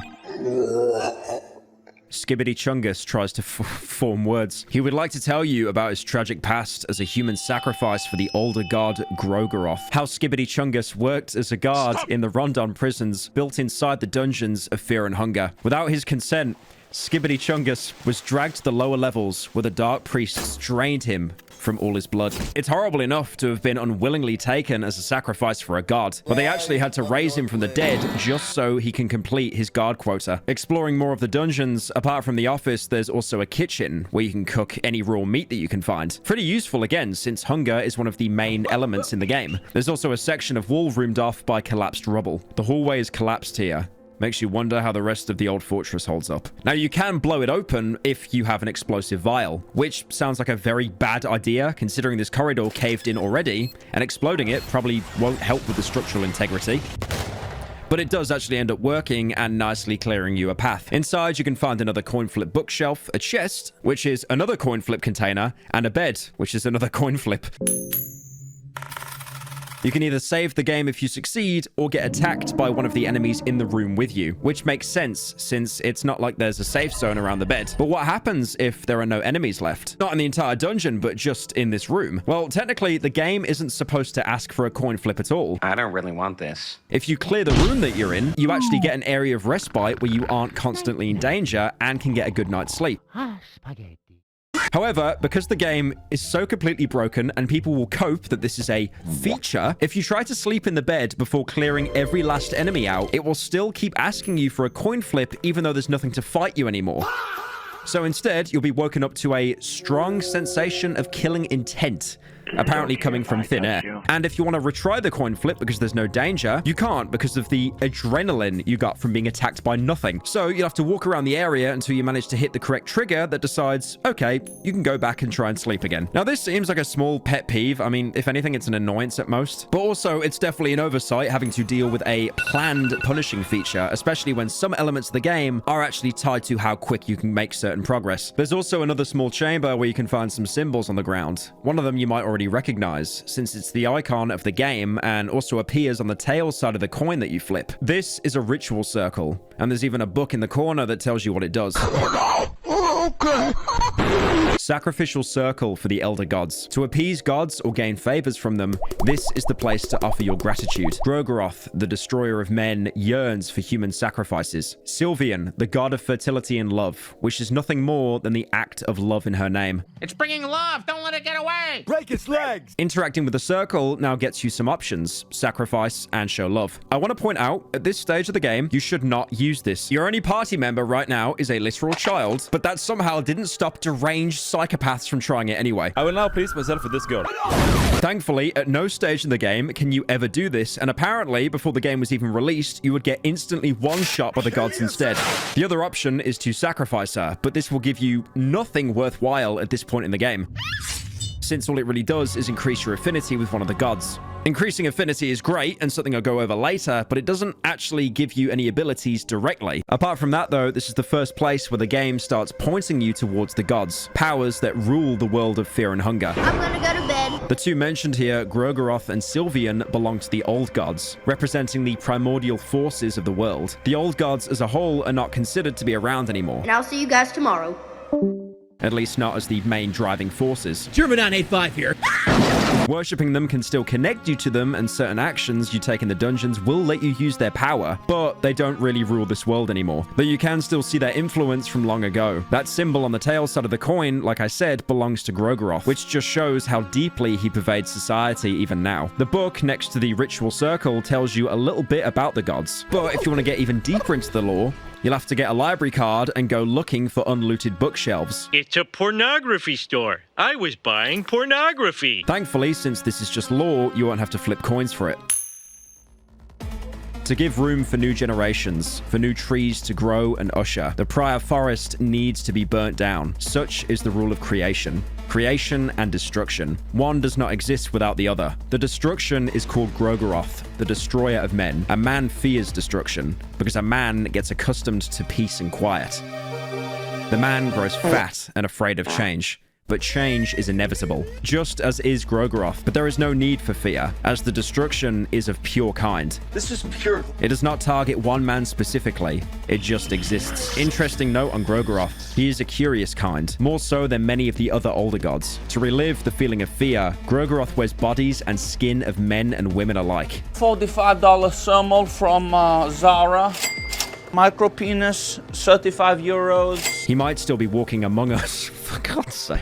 Masked under the skin of people and hanging bodies, blessing us with his blood magic. Grogeroth embodies destruction. That's basically all the info that matters from this book. Because fortunately, you don't actually end up finding out later down the line that someone in your party was just a skin suit for a god. Because he is destruction. Causing destruction appeases him, which explains why he wants human sacrifices in his name. One thing that's interesting though, even though he sounds like an outwardly evil god, he's talked about more like an event, a natural disaster, as opposed to something outwardly malicious. Sylvian is the goddess of love, lust, and creation. She created men and women at the dawn of time. From the very first moments, she loved her children greatly. Over time, her love blossomed into a more obsessive form, and she would try to guide her children more and more. Once she realized her children would never be able to return the same amount of affection back to her, Why you gotta be such a bitch? her love took a more twisted form. Sad news. What the fuck? Sylvian would shape mankind more to her liking and more into her own image with her gift to people, the love magic, otherwise known as the flower magic. For a brief moment in ancient history, mankind fell into a craze of fleshy delights. As a synchronized mass, a sea of naked people in the middle of coitus would pulsate and waste away their days. There are still cults dedicated to Sylvian to this day, but many believe she left mankind behind a long time ago. Sylvian is, to an extent, Grogeroth's counterpart, creation. Her followers manifest it through love, which is why showing love at a ritual circle increases your affinity with her. Looking at the two gods outwardly, you might think that this is the classic le bad god and le good goddess, but keep in mind, like many themes in this game, nothing is black and white. Grogeroth is destruction, and he has killed countless people. He wears the skin of people on his body, but at the same time, he's not openly malicious. He doesn't do it for fun. He does it because destruction just exists. And Sylvian, on the other hand, she sounds great. She actually, created people. But then mere humans couldn't return that love back. They never could. So in a sense, they were punished for it. They were malformed into something disgusting and unrecognizable. For now, at least, none of this is relevant to what you're trying to do anyway. Unless you're the Dark Priest, of course. In which case, you already have an encyclopedic knowledge about the gods anyway. And you probably already sacrificed the girl and made some kind of cope post how it was all worth it. Although, if you're the Dark Priest, you might as well necromance that ghoul back to life and sacrifice him instead. Which is actually really messed up because he was killed, resurrected, only to be killed again, and then resurrected again, just to be killed again. But you know what? The guy that wants you to destroy everything, he probably likes you a little bit more now. There's not much else in this room, but you should probably make sure that you loot everything you can. Food is pretty common to find anywhere, but healing in the form of blue vials and herbs is incredibly important and scarce, even on normal difficulty. And believe me, you do not want to be stuck running around looking for green herbs when you get infected 5 floors deep into the dungeons. If you stumble onto the ghoul I mentioned earlier, you'll probably find the exit leading to the courtyard. The mist here carries the same odor as the dungeon air. 6 naked, because of course they are. Bodies hanging from their lynching spots. Like many other corpses in the dungeons, it's not like it matters who they belong to anymore. A partly decomposing body is hanging here. Aside from the bodies, the courtyard is actually quite peaceful. There's no enemies here, and you can even find some herbs, barrels, and even a stick.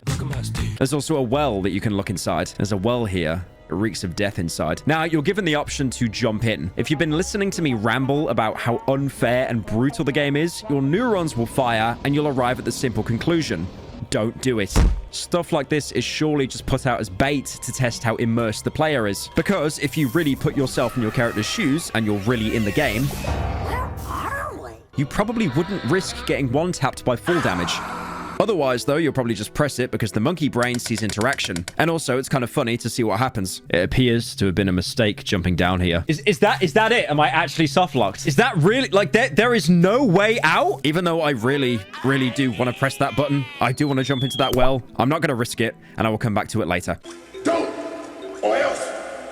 And apart from that, there's actually something more important in the same courtyard. Usually there'll be a wooden door with some red markings on it that spawn here. Though, depending on the dungeon layout, it can also spawn in the entrance room instead, interacting with it, and you can't actually open it, even with lockpicking. You try to open the door, but it doesn't budge. An unknown force is keeping the door shut. There doesn't seem to be anything you can do. There are markings on the door that look similar to the text found in Eastern sanctuaries. This obviously isn't a regular lock, but some form of magic that's holding the door. Magic. If you're playing the Dark Priest, you can open it already by using counter magic. But even on the other characters, all you have to do is briefly go into the next room. Here, you'll always find a group of figures wearing the same black robe the Dark Priest has.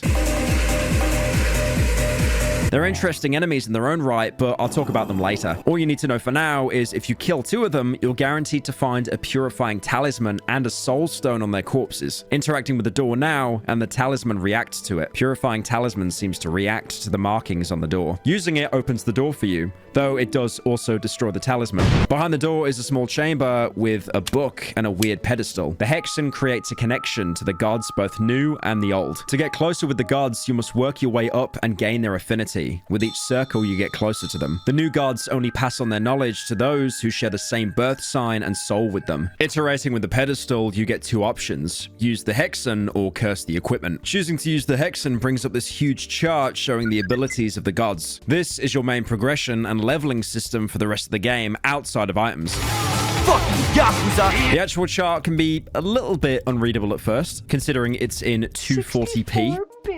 And navigating with the arrow keys is basically impossible because they're mapped out in the worst way possible. And 90% of the time, you'll be stuck mashing a key just to see if you can accidentally get to the ability that you want to. Like, for example, you want to get to the ability node on your right, so you press right, but that takes you up. So you want to go back and then press left. That actually takes you left instead of taking you back. So now you're 2 nodes off course, and you're probably starting to realize the system is yet another thing designed to make you break. It's kind of like how boomers would boot up their PS2 console and then purposely ignore the console, hoping that if they didn't give it any kind of attention, it'd work as intended. But yeah, despite looking and operating in a very obnoxious way, it's relatively quite simple. Every god, both old and new, has their own set of abilities. On the left, you have the ones associated with the new gods, which, if you remember, is tied to your character from the intro. Every character has a different soul that they were born with. The Endless for the Mercenary, Domination for the Knight, Torment for the Outlander, and Enlightenment for the Dark Priest. You can only unlock abilities from the souls that you already have, so unfortunately, you won't be able to min-max. On the right, you have the spells associated with the old gods. These ones you can learn regardless of what soul you have. All they care about is the affinity that you have with them. You can even see how much affinity you have and how much you need to be able to unlock the spells by looking at the rings around the god's symbols, which, to be fair, is a very neat design. I just wish I could actually get there to unlock the spell. Affinity itself is a different topic, though. I already mentioned how you can get affinity with Grogeroth and Sylvian, who are relatively straightforward, but the other two gods are a bit more complicated and come up more later. As a rule of thumb, though, praying to a god whenever you find a ritual circle or a statue will raise your affinity. Doing it in 3 separate areas gives you a full tier. Though you'll also have to pray to the god the statue is actually dedicated to, otherwise you'll lose affinity. If you pray more than once in the same spot, because the game knows you're a dirty little cheater, you'll lose affinity. So the gods kind of stop caring for you if you start spamming them with the divine equivalent of e-begging. My queen, do you even have feet? But just having the correct soul or the god's liking doesn't let you have all the abilities. You also need lesser souls if you want to actually learn them. That's where soul stones come in. Whenever you have an empty soul stone interacting with an enemy corpse, you're given the choice to trap their soul, which you can later use. This obviously makes soul stones incredibly valuable, but still, regardless, not worth getting from the Outlander intro. Because again, first of all, you've got to play Outlander. And then secondly, you're probably just going to want to use dash anyway. You can find these in a multitude of places, usually chests, and this actually lets you progress your character in a more permanent way than just finding consumables. The skills you can learn from the Hexen I've already mostly mentioned, since all the intro abilities are actually those trees in case you didn't pick them but still want to learn them. The Endless Tree for the Mercenary also has another completely broken skill, following dash, steal, and lockpicking on guard, which lets you hold shift in the overworld to get a short speed buff, which lets you pull your weapon out. If your drawn weapon connects with an enemy in the overworld, you'll actually be given a bonus turn at the start of combat. So that's 2 free turns before the enemy is even allowed to hit you back. You can also just abuse it to get around faster, since there's no penalty to holding shift. Aside from that sheathing and unsheathing noise that starts to get really grating after 20 minutes of constantly listening to it. On top of that as well, it can just completely break after some events in the game and stop working for a while. Again, working as intended. Domination has 2 additional skills, Counter and Leg Sweep.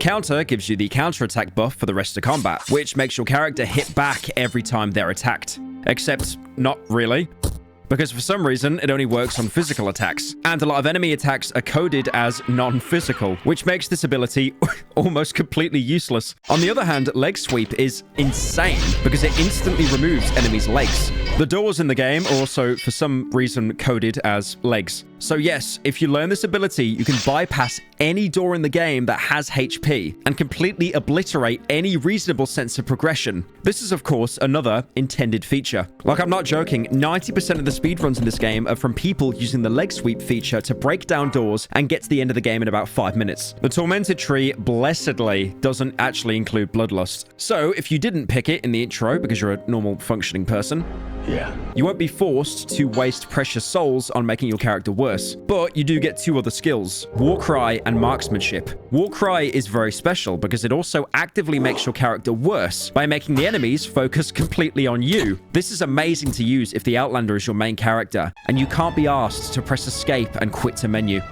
Somehow, this still isn't as bad as Bloodlust, mostly because we've already established the Outlander sucks anyway. So if you have him in your party, rather than playing him, he can at least serve as a meat shield. You can even give him actual armor, so maybe he won't die in 2 turns. Marksmanship, on the other hand, is actually alright. Wait, what's that? There's an Outlander ability that isn't complete trash?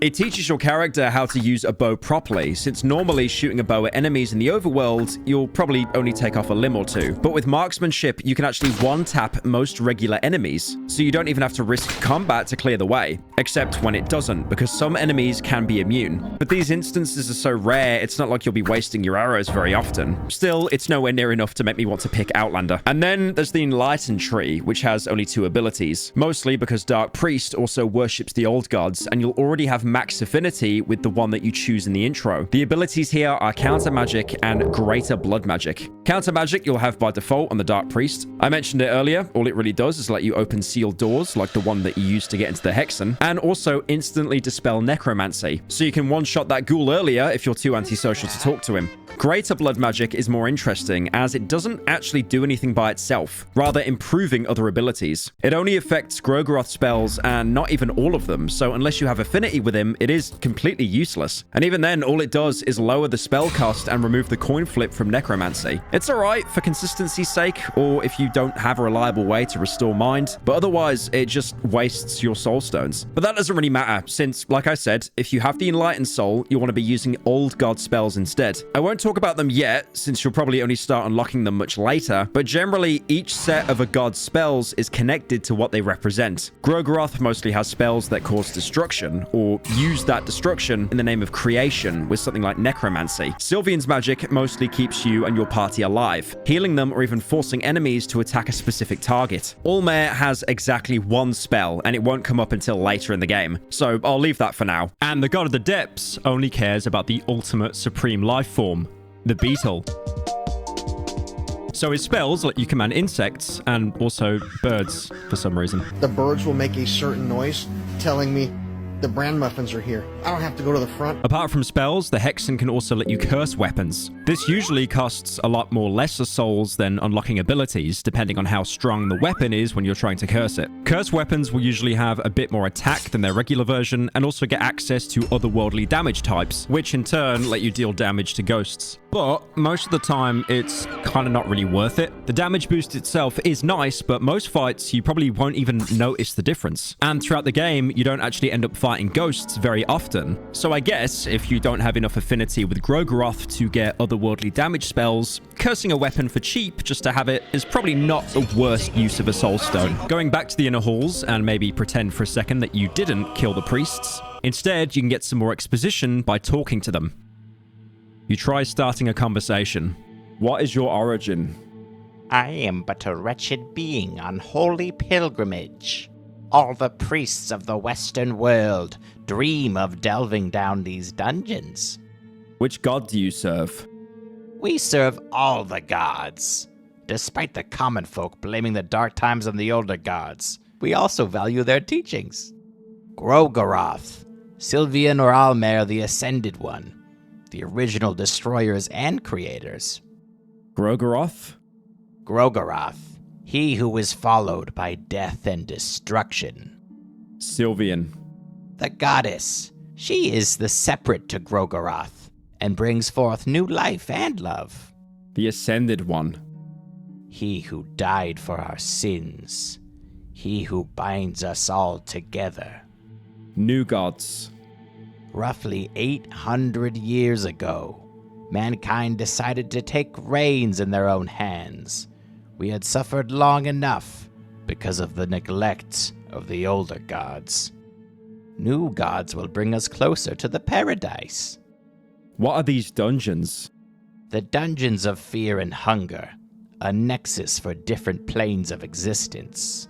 These dungeons are one of the last places where a man can still meet his creators.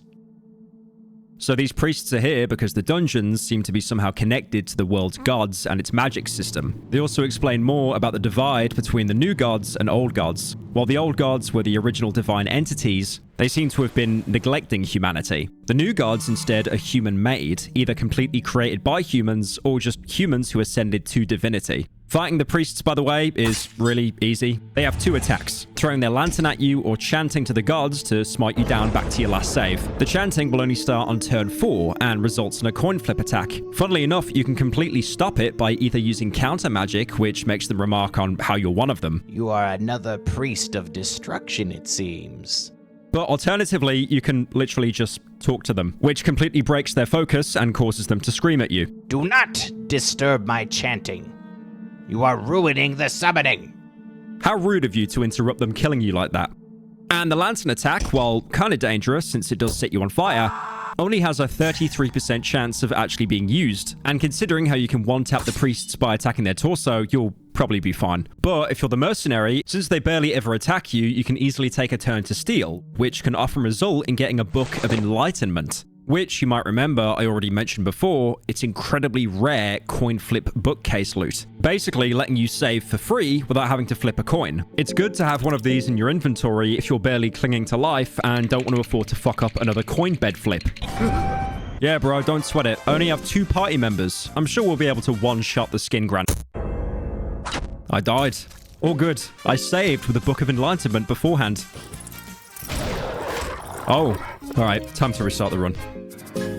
What's important to mention is that even though you can steal a Book of Enlightenment from them, if you kill them, you'll never be able to find one on their corpses. There's probably some deep lore there about how the book degrades when its owners die, or how the enemies destroy items just so you can't get them. But really, this is just an excuse to make stealing viable and not just a way to loot enemies without having to actually kill them. I mean, when you use the book to save, it literally crumbles in your hands.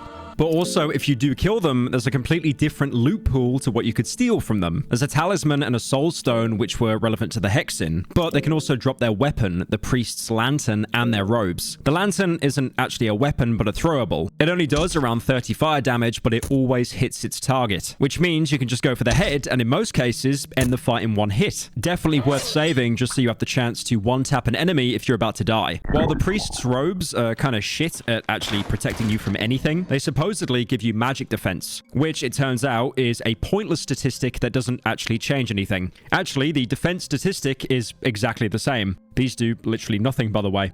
Defense is used once in the entire game, in a single attack from a specific enemy. In reality, defense is just an arbitrary number that's supposed to tell you how strong your armor is. Except what it doesn't tell you is that every armor is only protective against specific damage types, like slashing, piercing, or fire. What each piece actually protects you from is a literal mystery unless you consult the almighty spreadsheet. Or sometimes you might be able to gather it from context, like the armor description. In the case of the priest's robes, the magical defense actually means you take less damage from otherworldly magic types. Which, by the way, doesn't even mean all types of magic. Because, for some reason, as much as people love to slurp on this game, Fear and Hunger has the most pointlessly convoluted damage system. So you may have noticed before when talking about the abilities that skills like Counter, for example, only work on physical attacks.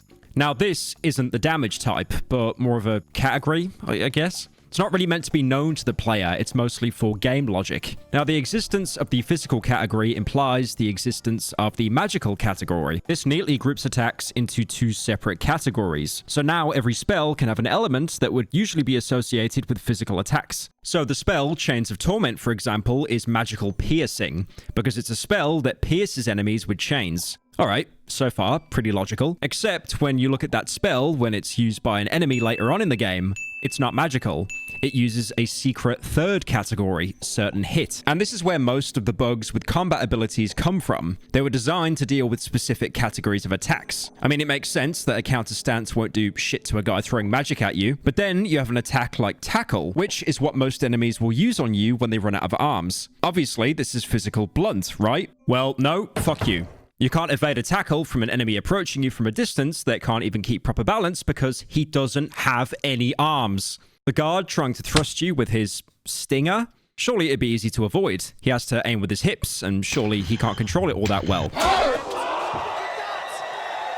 Actually, no. Every guard in the dungeons has achieved full, flawless locomotion with their dick, and it's actually completely undodgeable. Meanwhile, an attack from a huge entity that flies up in the air with insane speed and literally splits you in 2 if you fail a coin flip? Nah, that one you can actually dodge. Even if you fail the coin flip, which is supposed to represent you missing a dodge or the enemy hitting you perfectly, if you have 100% evasion, you end up dodging it anyway. The game's logic is a genuine mystery to me, and I feel like realizing how completely botched it is actually is what made everyone in the dungeons go insane. Out, you mini pipsqueak. These are just a few examples, by the way. There are a lot of other completely pointless certain hit attacks that make absolutely no sense. Like a guy lobbing a rock at you and will never miss, and of course it isn't physical because of that. Because of this bizarre categorization, not only does the game end up having these idiosyncrasies, but also it just breaks it. Because now, counter, which is only supposed to work on physical attacks, won't work on certain hits. And you can't make it work on certain hits because then some magic attacks will get countered, which again makes no sense. But this also affects another mechanic, evasion. Sometimes you'll miss attacks on enemies, especially the head. This works in two ways. Sometimes enemies will miss attacks on you as well, so going into the game and seeing just how devastating attacks can be, you might want to spec into evasion. Take defense stance maybe to buff it every combat, avoid phobias so it doesn't get lowered, but then you realize that all of this is completely pointless, because evasion doesn't do shit against certain hit attacks, which, as you'll play the game more, you'll see that it's most of them. It makes this stat completely pointless, even in a meta sense, because you would have to literally go into the game files to learn which attacks are certain hits and which ones your build actually works against. And that's not even all, that's just the general categories, because then there's elements. These are the damage types I mentioned so far: blunt, piercing, slashing, fire, otherworldly, leech. Wait, why is that even a separate damage type? And also none. None is its own damage type. I'll explain in a second. For the most part, these make sense. A cleaver coming at you is slashing. Enemy throwing a ball of magic at you is otherworldly. Getting beaten to death by a mutated abomination is blunt. This, thankfully, makes sense. I did complain earlier how the game doesn't really tell you about which armor protects you from what, but most of the time, you can kind of guess it. Like any armor heavier than just a robe will probably protect you from blunt, slashing, and piercing. The hardened leather vest will protect you from fire as well. Which, wow, look, it even says that in the description. How generous. You'll never know the exact values, so you can't really min-max. And you'll have to rely on the completely arbitrary defense value to tell you which one has the biggest stat. But as long as you can understand that trying to use a chainmail hood to prevent being hit from blunt force trauma from a rock is probably not a good idea, you should probably be fine. Although I will say that most armor doesn't really have much of an effect, even if you match the pieces to the correct attacks. Like that priest's robe, which supposedly helps with magic. Yeah, it reduces otherworldly damage by a whopping 5%. Lamau. This is also the case for most armor pieces. The biggest universal reduction you'll probably see will be around 10%, with some having bigger reductions for specific types, like the chainmail hood having 20% reduction for piercing attacks. So you don't just go relying on armor to set up fights for you. Even if you look out and get a set of plate mail from your first barrel, it doesn't mean you still can't get one-tapped just because you're too confident. So the entire system is actually kind of reasonable once you learn about it. But what if an attack type doesn't have an element? Or more accurately, has the element none, or leech for that matter, because this type has no resistances associated with it anyway, and is used by one single spell in the game, making its existence completely and utterly pointless. Wait, no, sorry, doors are completely resistant to leech damage. Amazing. If an attack has no element, then no resistances work against it, so you'll be taking full damage, making armor even more pointless. Genuinely, thank fuck that only 2 enemies in the entire game use this type. Even though armor is already kind of weak, at least it's something. Getting some good gear at least makes you feel a little bit better about combat. Even if that was taken away, it would be pretty much hopeless. Now, coming back from that short tangent, which I'm sure the Fear and Hunger Discord will prove me wrong in 5 seconds and lynch me, the priest's robes aren't actually as useless as I made them out to be. Because if you somehow manage to get them before murdering the priests by getting insanely lucky and dropping them from a crate, I guess, putting them on, you'll find you dress up to look exactly like a priest. So now they'll treat you as just another one of their own, and even talk to you instead of trying to set you on fire while screaming Tibetan throat singing. Greetings, brother. Have you come for the holy ceremony as well? The time is now. The times the prophecies have foretold. Is there something you would like to know? You now get to ask the priest all about the gods to get a better understanding of the religious system. Asking about the old gods lets you specify which god you want to talk about. Tell me, which god do you serve? Asking about Grogoroth mostly tells you what you already know. He's the embodiment of destruction as a counterbalance to creation. Where there is creation, there must be destruction. Such is the cycle of life. Common folk often portray Grogoroth as a being of evil, or entity that must be avoided by all costs. But it's not the whole truth. Asking about Sylvian, the priest seems to point out what could be the reason behind humanity not wanting to worship her anymore. Sylvian, the goddess, she once loved us so, but you can love too much.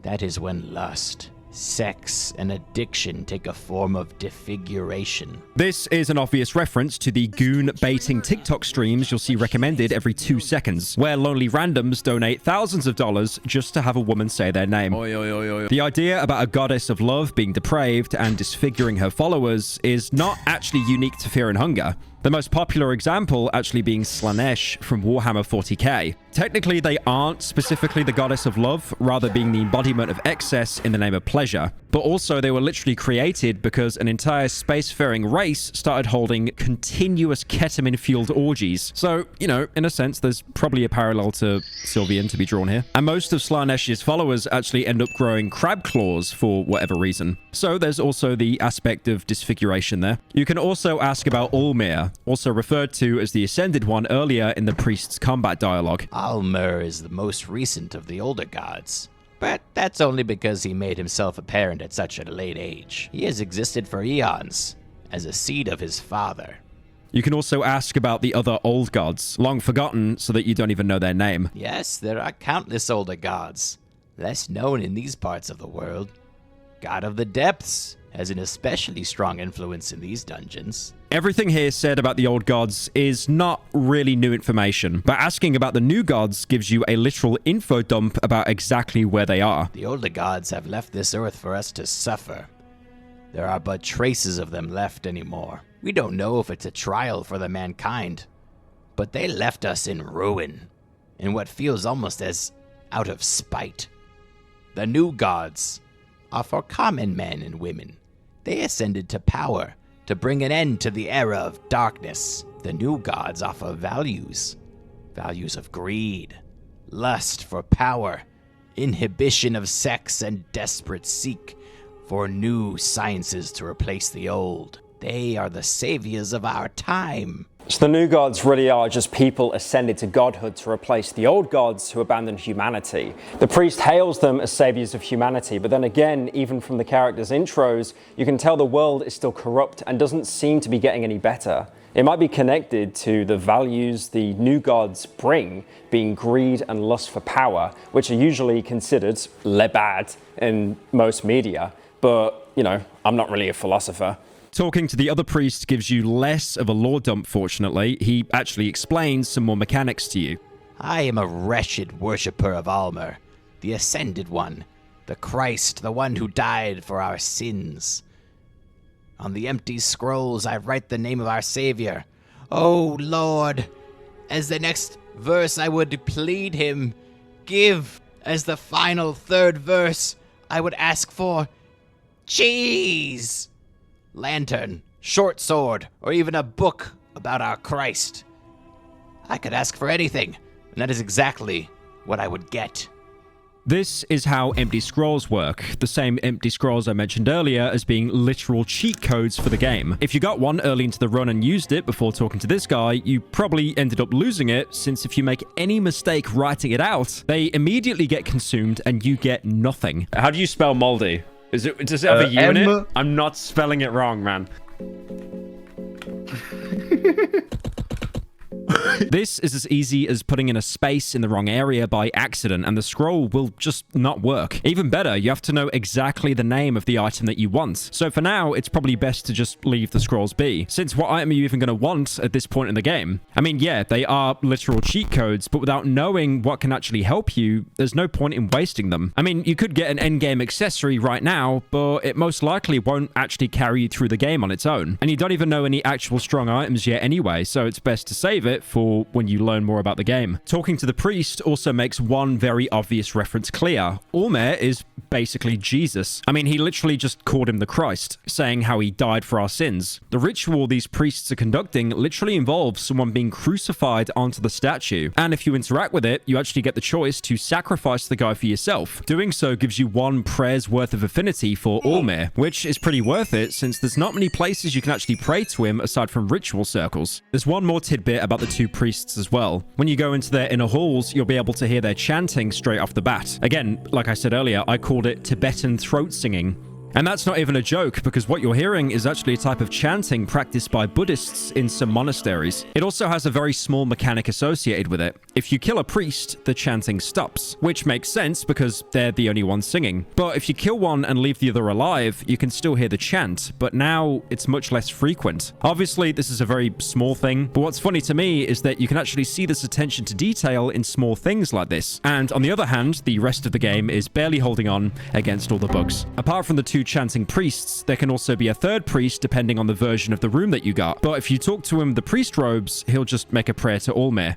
Oh Lord, kill heretics. Which thankfully doesn't seem to be working, since they definitely seem to think you're a heretic when you aren't hiding your face. Apart from the priests, you can also find a small wooden stool with a hole in it. There is a bloody toilet hole. You could fit through the hole. You see nothing but darkness. The smell is awful, however. The smell is a mixture of death, blood, feces, and semen. You're now given the choice to jump in. I've already said before that jumping in random holes, especially a toilet, I mean, there is literally nothing you can gain from this. It's basically the equivalent of reverse skibbity toilet. But maybe, deep down, there's still hope within you. Hope that if the option is there might be something inside. Maybe this, I don't know, leads to a secret or a shortcut. It's specifically set up to be unappealing, designed that no one would want to go in. And if you're a completionist, you know, you'll just have to check what's inside. So you jump in, and you end up in the shit pit. There's nothing here, obviously.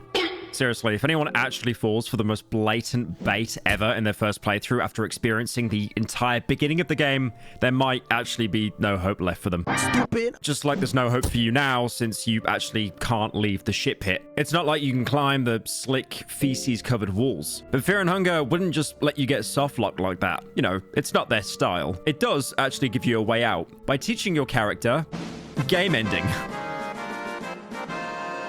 So you can at least go back to your last save with whatever is left of your dignity at that point. Apart from the toilet, there actually are some useful things to find here. A small office decorated with flags of the Kingdom of Rondon you can tear for some cloth scraps. Also with some bookshelves and a diary you can read, which also gives you a small key you'll find if you can't lockpick. The diary seems to have belonged to the captain of the guard, probably long gone by this point.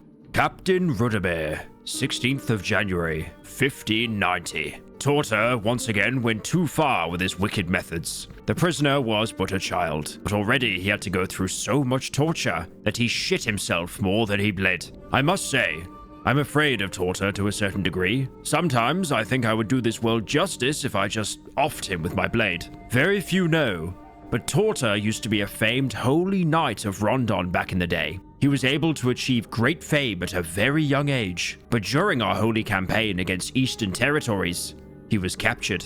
Everyone presumed him dead. He died as a war hero. He should have died as a war hero.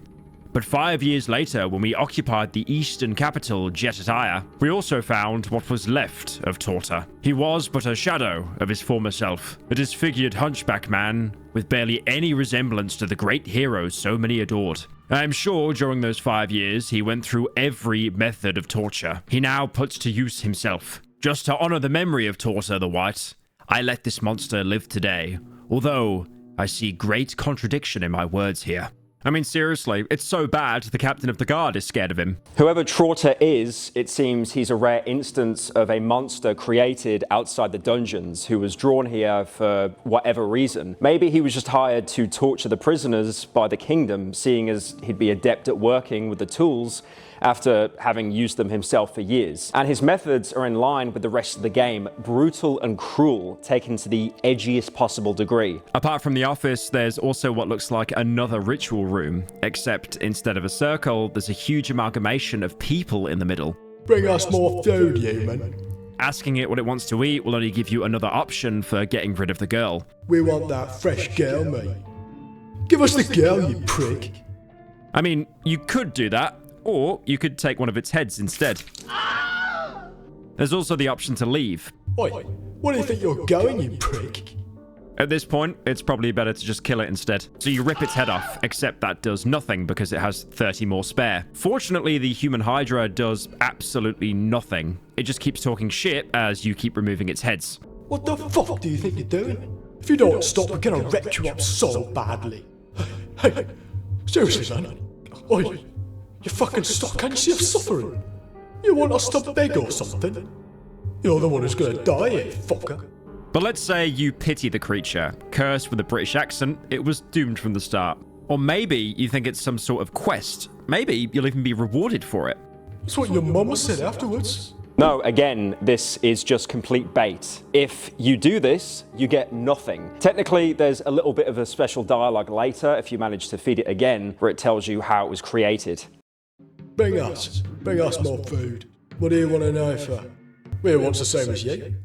But Sylvian and Sacrificial Circle, man, they can fuck a man up. You don't know when to stop. The hunger grows. So this is a group of people that ended up carrying out a ritual to Sylvian, which then turned them into this abomination. It's interesting to see this because you might remember you also have the option to show love at the circle as an offering to Sylvian. Maybe it's worth checking out later. That's all you get for giving the girl up, by the way. So you end up losing a perfectly good party member to get pieces of lore about maybe the most pointless character in the entire game. Just like the toilet before, this is the game trying to drive into your skull that just because you can do something doesn't mean that you'll actually get anything out of it. There's something better to find here than just bait, though. If you look around, you might stumble into a library, much bigger than the one in the entrance. Hopefully, you found some lucky coins on the way. But what's more interesting is that there's a figure standing there, reading a book. They don't look hostile, so maybe you can talk to them? Huh? You are with the same mind still? Please, leave me.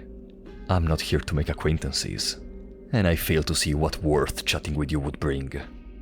This is the Dark Priest, one of the characters you had the choice of picking back at the start of the game. He'll obviously not appear here if you're playing as him, but otherwise you can find him here and ask him who he is, although he won't be too happy about that. The Dark Priest seems clearly frustrated by you. My name is Enki, a priest of destruction. Did that feed your curiosity? So at least you can get to learn his name, Enki. It's funny how if you picked him, you don't actually know how to get it. In his intro, you have to find him on another playthrough for that. You can also ask him what he's doing here. What does it look like? I can see how a brute like yourself wouldn't understand the meaning of libraries. Clearly he can't see that we too have been enlightened to the truth of just how insane books are. You can talk to him again, but he'll just start getting more annoyed at you. Listen, I am through with this conversation. It brings no benefit to either of us. Leave. Even the game outright tells you that you should probably drop it. The Dark Priest doesn't seem to want your company at the moment. It might not be a good idea to bother him. But if you don't take the hint, you can keep pestering him. You just keep talking to me in hopes of gaining even the smallest advantage in this darkness, do you? Dark Priests are generally frowned upon in the suppressed modern societies. But then we suddenly become a valuable asset when you're facing eternal darkness. Well, your survival is none of my concern.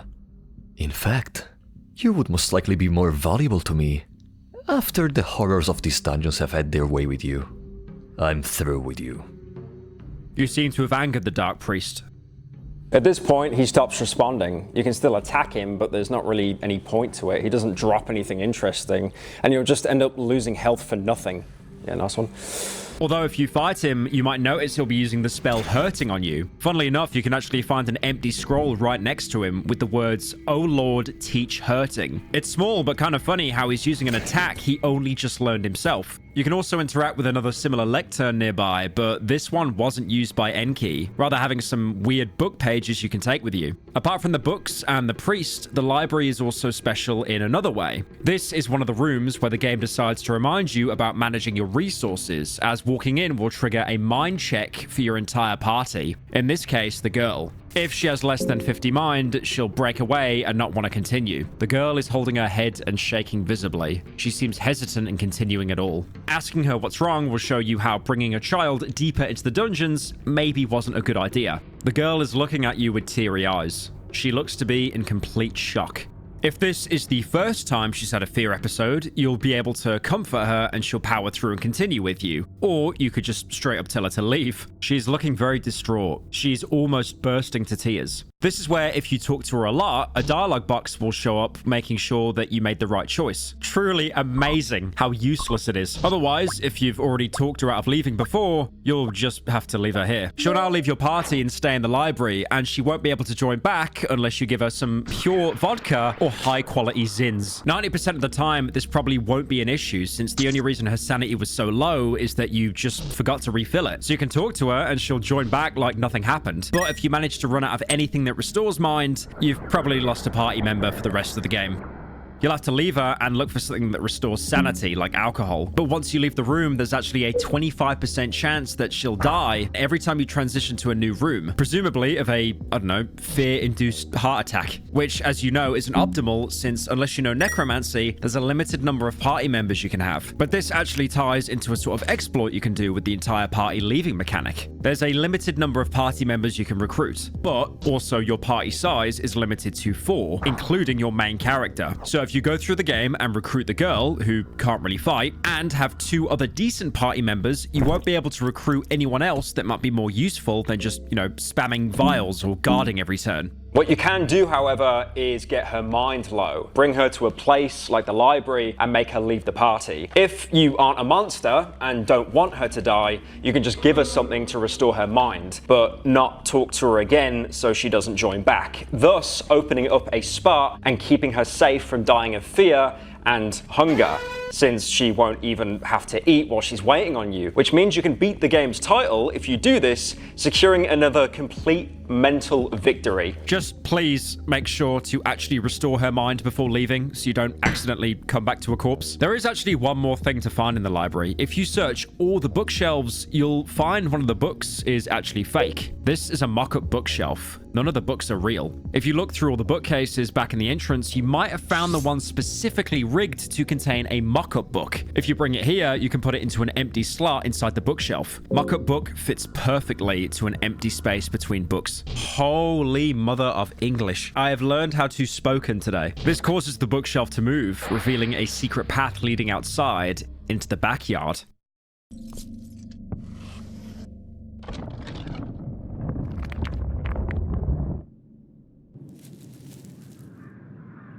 Similar to the courtyard, the backyard is an outside section of the dungeons, giving you some peace from the darkness of the halls. Although it can never stay too peaceful, so there's still some random hang bodies, you know, just to make sure and remind you the game that you're playing.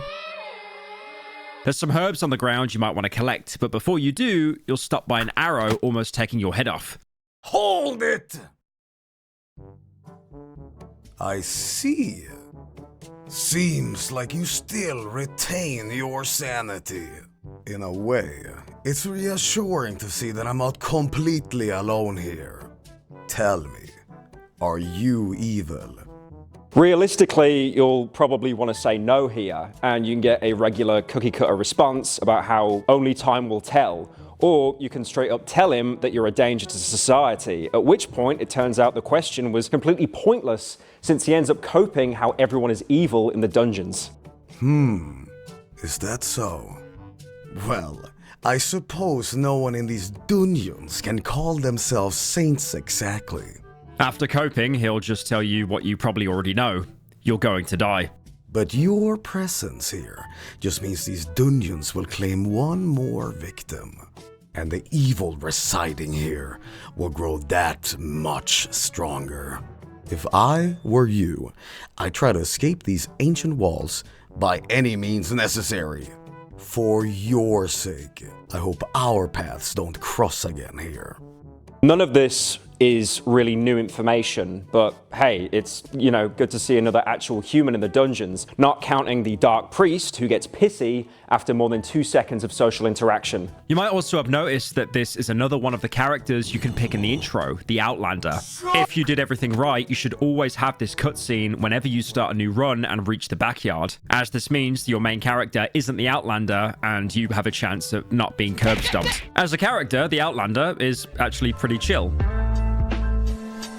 You can talk to him more after the cutscene, and for the most part, he seems to understand just how dangerous this place can be. He'll even warn you about it.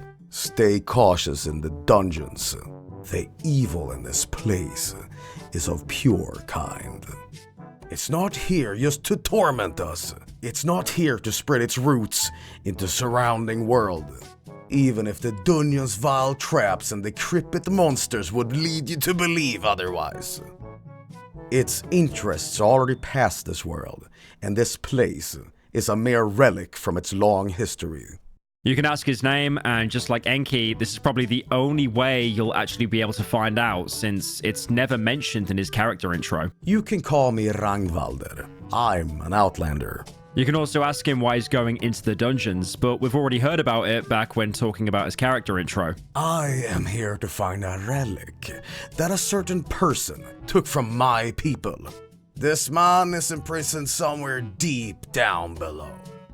After you can see the difference between him and Enki, he's got no issue telling us about his objective, even though every character is after the same person, creating an obvious conflict of interest with your main character. Obviously, he doesn't know that much, but he's still more willing to share information than the Dark Priest. Although it doesn't feel like he's just trusting or anything. He's really so confident in his ability that if you attack him, which obviously you shouldn't do since it's mostly pointless, you can see it even better since he plainly just says that you have a death wish. I would make a joke about how ironic it is, considering I've spent the entire video talking about just how dog shit he is as a playable character, but lore-wise, he's probably the only one that has a reasonable chance of surviving the dungeons. Not only is he adept at combat, but he survived more dangerous situations than any other characters.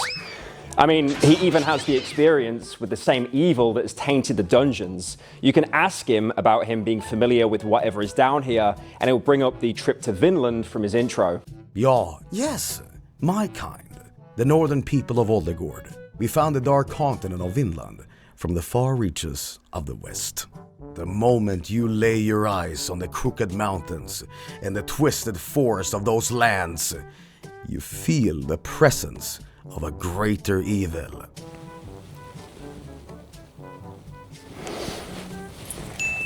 Whatever happened in Vinland has shaped him into who he is now. And because he's already experienced the evil once already, he might actually be the only one of the characters to properly be prepared to venture downwards. After hearing all that, you might want him to join you, even though he's a bit mid gameplay-wise. By the gods. It'll still be useful to have another party member. Unfortunately, asking him to travel with you, he'll just say no and doesn't give a reason. Maybe it's safer together? No doubt it will be for you. But for the time being, I won't be traveling with you. Which is kind of fair, considering he only just met you 20 seconds ago, and the only reason he hasn't tapped you in the head is because you aren't naked, can speak in full sentences, I have to go to work, and haven't attacked him yet. At least he'll keep talking to you while he's here, and you can ask him more about his home country of Oldgard. Can you tell me more about Oldgard? Y'all would love to. Oldegård is the kingdom of all the warrior tribes of the north. Oldengård breeds the finest, the strongest, and the bravest men and women known in this age. We also have a long history in sailing and as traveling merchants.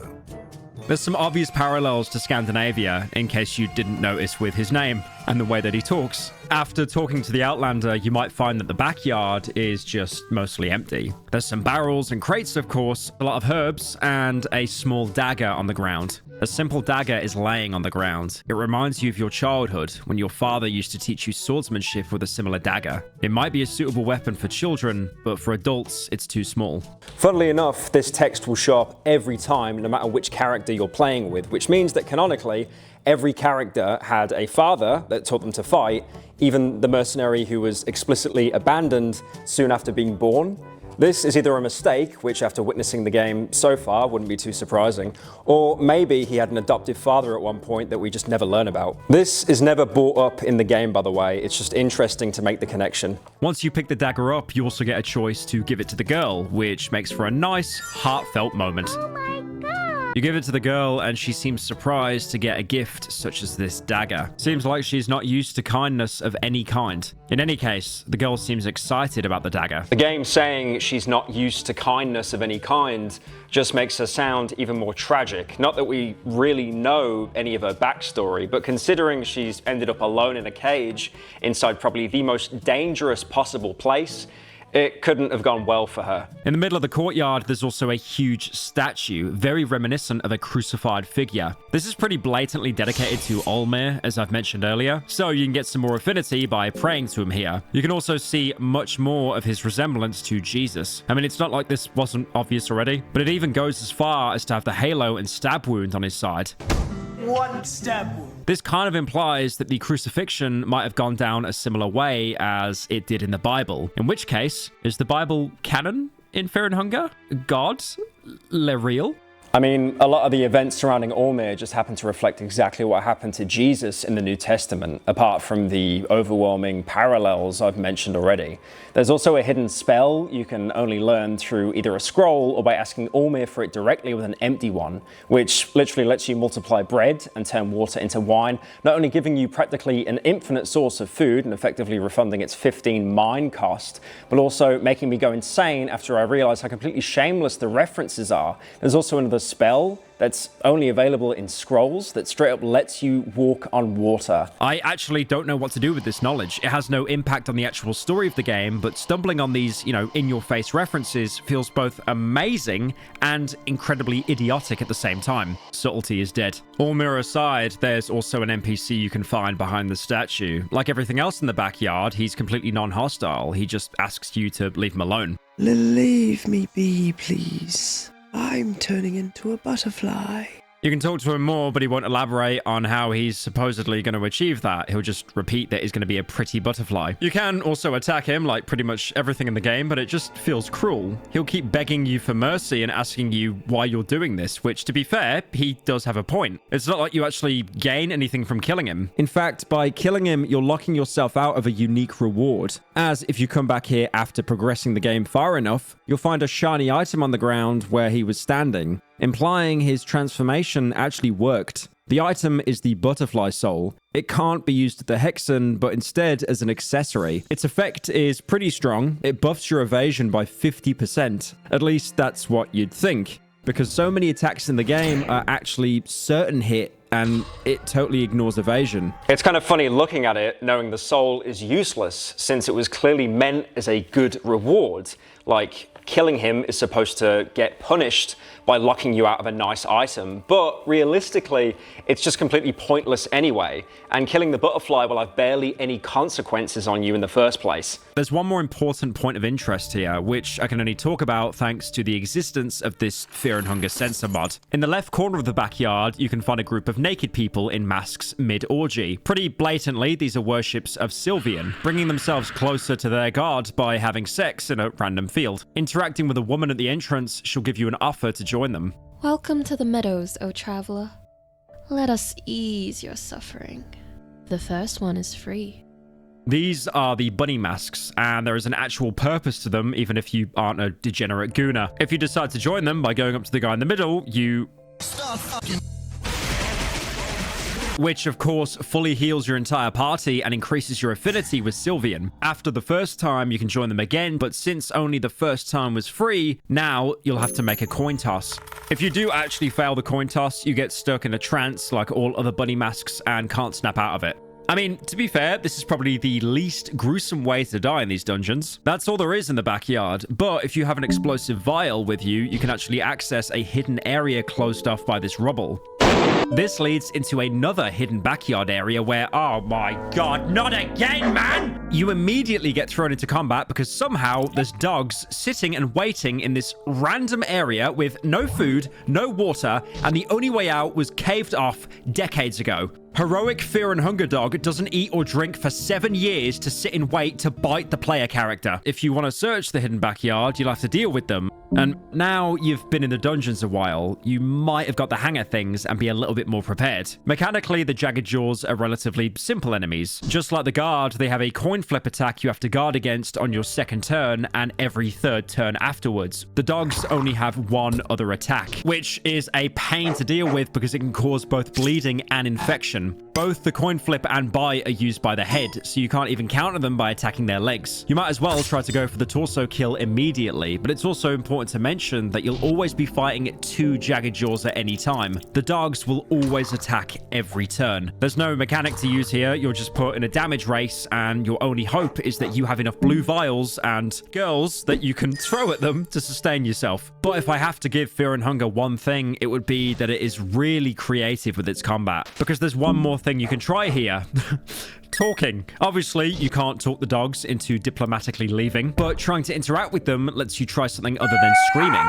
You can use some of your items. You can give the hounds some rotten meat, although this does absolutely nothing, probably because they have a much fresher meal in front of them right now. But you can also throw a stick, which makes the dogs completely forget they were trying to kill you and go fetch it for you. However, this doesn't get you off the fight completely for free. It'll still do its coin flip every 3 turns, but it won't do its regular attacks anymore, letting you at least minimize the damage you take. The game even points you into the direction of using the stick here. Back in the courtyard, you can find a few laying around, and even here, literally the only items you can find on the ground are sticks. I'm afraid to admit it, but for once, this might actually be good game design.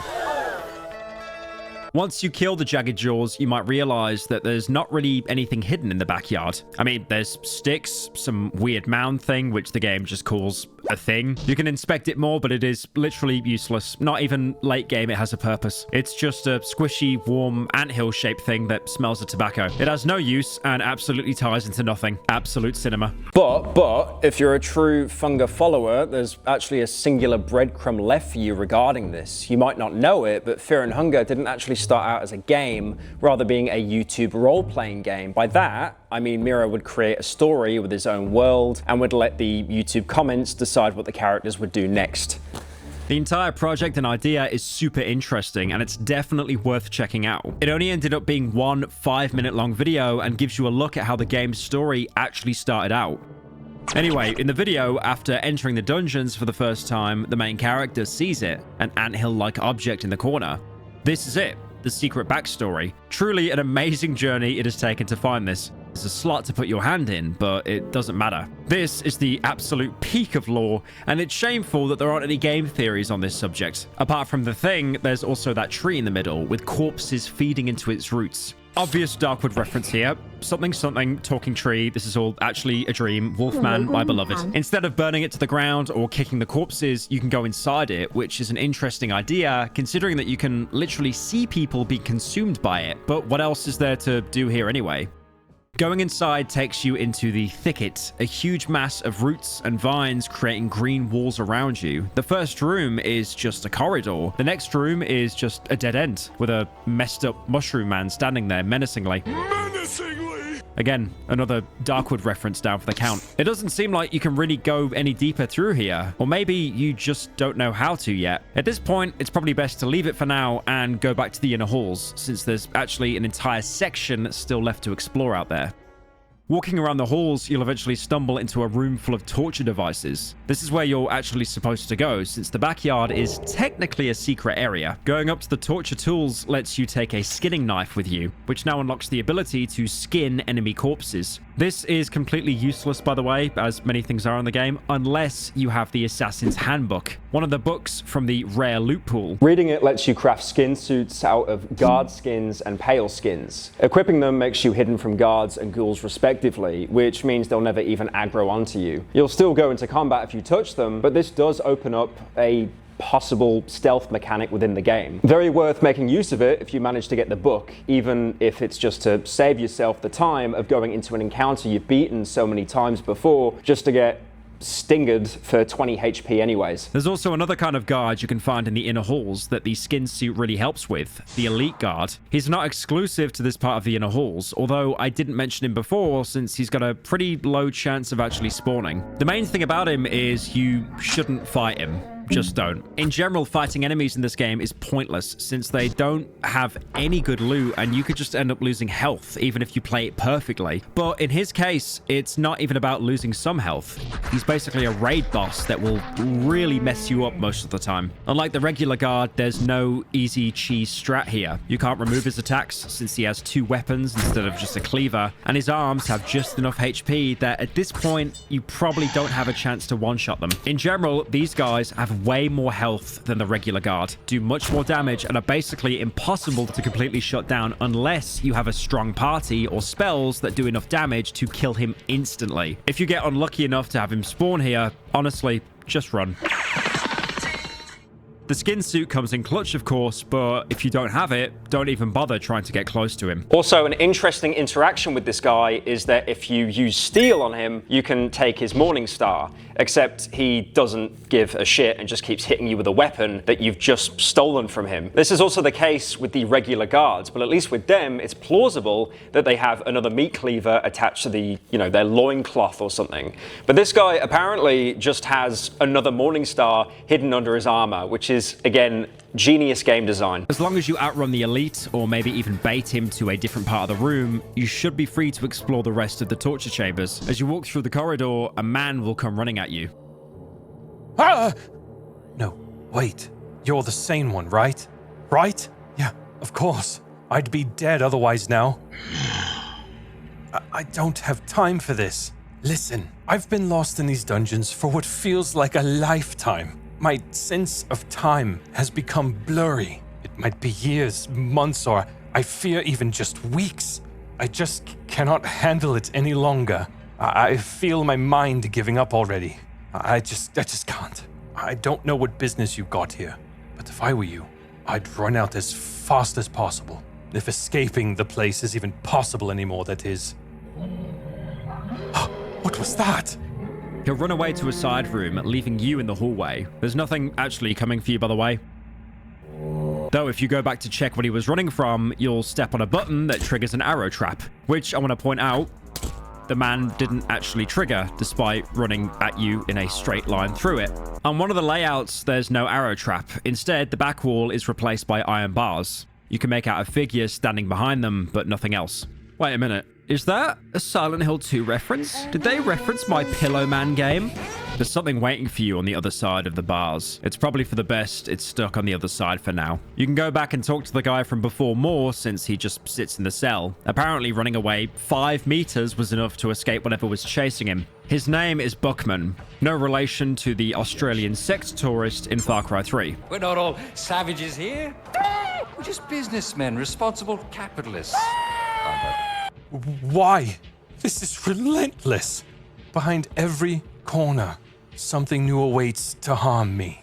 You can ask him about his genius plan of hiding in a cell until a guard inevitably comes by. In case you haven't noticed already, these dungeons are filled with unimaginable horrors from the depths of the darkness. One more terrifying than the last, but the most sadistic one would have to be the torturer of these dungeons. You can tell at this point the well of creative names has ran dry, as the torturer's name is literally just torture spelt slightly wrong. And also, you might remember, this is the same man that the captain of the guard was talking about earlier. If his methods are as he described, then Buckman has good reason to be hiding as far away from him as possible. You can also try telling Buckman to get his shit together, but he's coped out of his mind. It is not that simple. Honest to God, he just needs to lock in. Going past the arrow trap, you'll find some more torture devices and tools, and also the door leading deeper down, which is locked so hard you actually can't even lockpick it. Going back before you hit the corridor, your character gets the RPG Maker equivalent of a QuickTime event. Someone or something is walking towards this room. You have the choice to hide, to see what it is, or try to ambush it. If you hide, you'll see a figure go into the room muttering to himself. I could have sworn. Stupid mind. After which he'll walk away. You could also just stand there and wait, in which case he'll approach and talk to you. A wretched-looking person walks out of the shadows. Oh, you're not the one I expected. Who might you be? have something to show in case you'd be interested. Would you like to see it? You can see from the text bubble he's Torta, the man Buckman warned you about. Knowing this, you'll probably be smart enough to not go with him. Are you sure? This is your last chance. The wretched man has saliva dripping from his mouth. He seems clearly excited. Saying no again gets him pissed off enough he attacks you. Don't you know who you're dealing with here? This is my domain. Ambushing him works the same, since it throws you directly into combat anyway. This fight is pathetically easy. Torta can only attack with his dagger holding hand, which you can easily cut off. You can also just one-tap him in the torso without any issues, since unlike the other enemies in the dungeons, he's basically just an old man. Talking to him is interesting though, since after meeting Buckman, you can actually sell him out to the Torta. You can still surrender and be a good child. I need new test subjects. I'm a doctor, you see. Wait, I know a test subject for you. Oh, what are you talking about? There is a man hiding in a cell. Yes, please do go on. I will show him to you. Good, good. What in the name of Almer? Did you rat me out? Yes, this little piggy will do. You thought you could just run away from my treatment, piggy? Your running days are over. No, can't you just please let me go? I can pay you my weight in gold. Does this place look like a place where gold still holds value? I thank you for this beautiful test subject. As a token of appreciation, you can have these. He then gives you keys to the locked door leading down, as well as 2 light blue vials, which are incredibly strong healing items, healing 80 health points compared to 20, which the standard blue ones heal. I might have misjudged you before, but now I see what you're made of. You're a weasel without a backbone, one to rat out anyone just to further oneself. I mean this as no insult. That is the only way to survive here. You have just condemned one of the few normal people down here to a cruel death. Are you amazed I've got a penis? Is that the big surprise? Amazing how big it is. Coming back later, you'll find him tortured to death, unsurprisingly. If you speak to Torta afterwards, he'll also tell you to bring more people for him so he can do his research. If you ask him what he's actually researching, he just says he's investigating how far human resilience can go, and that he has a mission to torment people, to maybe find secrets within them. This is all just a delusion of his mind, of course. Asking him about his mission just makes him rephrase that it's more like he's trying to find meaning in life rather than someone actually telling him to do this outright. In other dialogue, he'll even say how he didn't choose to torture people, but it chose him. And now it's all he knows, making it his purpose in the world. It feels like he's not just another mindless killing machine like the others down here, but a shell of a person corrupted so thoroughly he has nothing to do in life but torment everyone he can. And having read the captain's diary, it's clear that he was already broken before the dungeons. Even still, he fits right in with some of the other monstrosities with his sadistic methods, which is probably why he can thrive down here. Anyway, at this point, you'll be doing the world and himself a favor by putting him down. Although, if you, for some reason, take pity on him hearing this, I would like to remind you again, he just tortured an innocent man to death.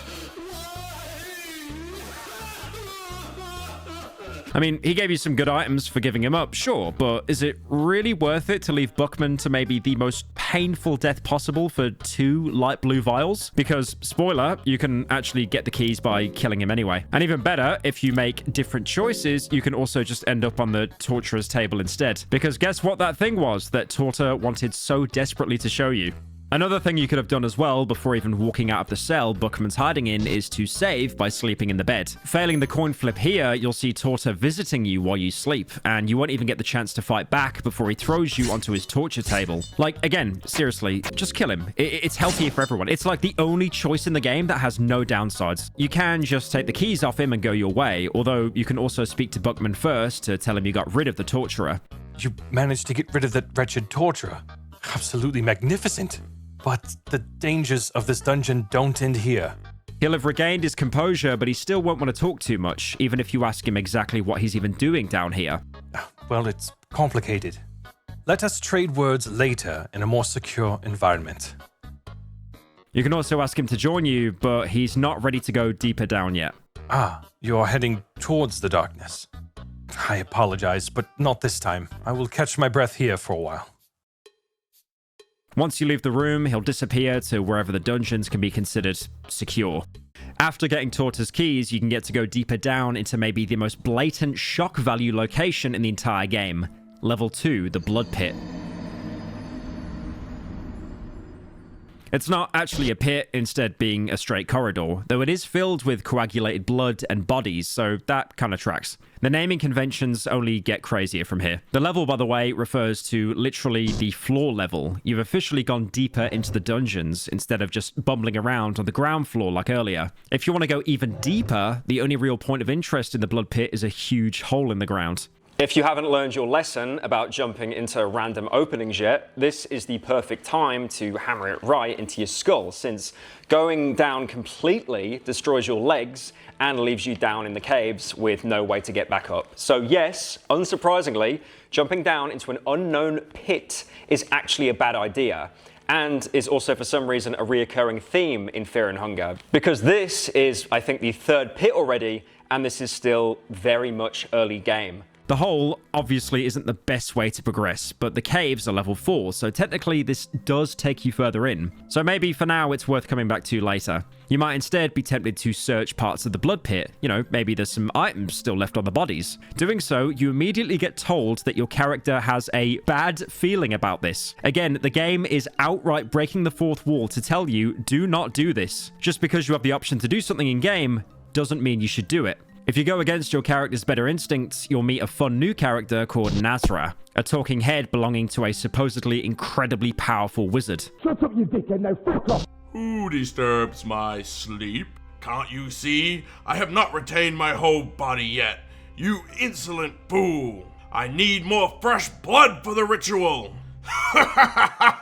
This, of course, throws you into battle. Now, because he's literally just a floating head, Nasra won't directly attack you. He'll just keep laughing at you while you try to go through his 9,000 HP health bar. But on turn 1, he'll start summoning something, which you can gradually start to see appearing behind him. If it gets close enough for you to actually enter the fight, you're instantly dead. So, yeah, have fun with that. Realistically, if you ended up in this fight for whatever reason without knowing what you're doing, it's fine to just run away here. You won't lose out on much, although it will mean that Nasra won't ever appear to you again, which I'll come back to later. On the topic of dying, there's actually another interesting thing about the Blood Pit. There's technically a way to completely bypass the path you took to get here by simply asking the nearest guard to violently murder you. This gives you a roughly 1 in 3 chance to get thrown deeper into the pile of bodies inside the pit, instead of getting a game over. Although this is only marginally better than straight up dying, since you won't have any legs left and you'll be forced to crawl your way for the rest of the game, if for whatever reason you didn't just reset. There's a bunch of bonus post-death sequences like this in the game, although they're never actually helpful. They either leave you crippled or make you watch your character die in the overworld instead of getting a quick game over screen.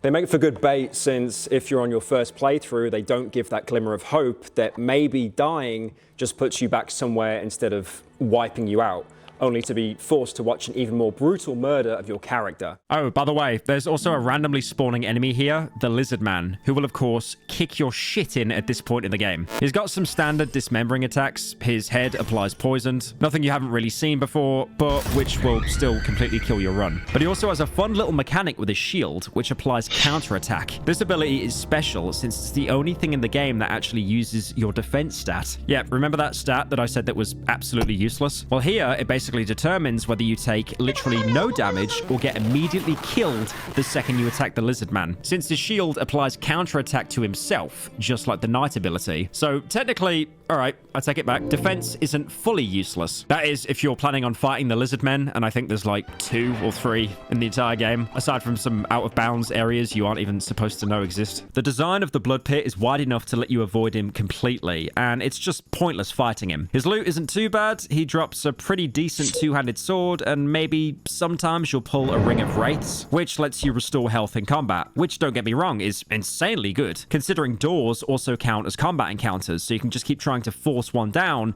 and heal for full for free. But again, it's not really worth losing limbs over. He can also drop a shield, which looks identical to the spider shield from Dark Souls, which I've been told apparently endangers passivity. Fortunately, not too much of an issue down here. Going down some more stairs, you'll end up in an actual location that's more than a straight tunnel. Level 3, the prisons.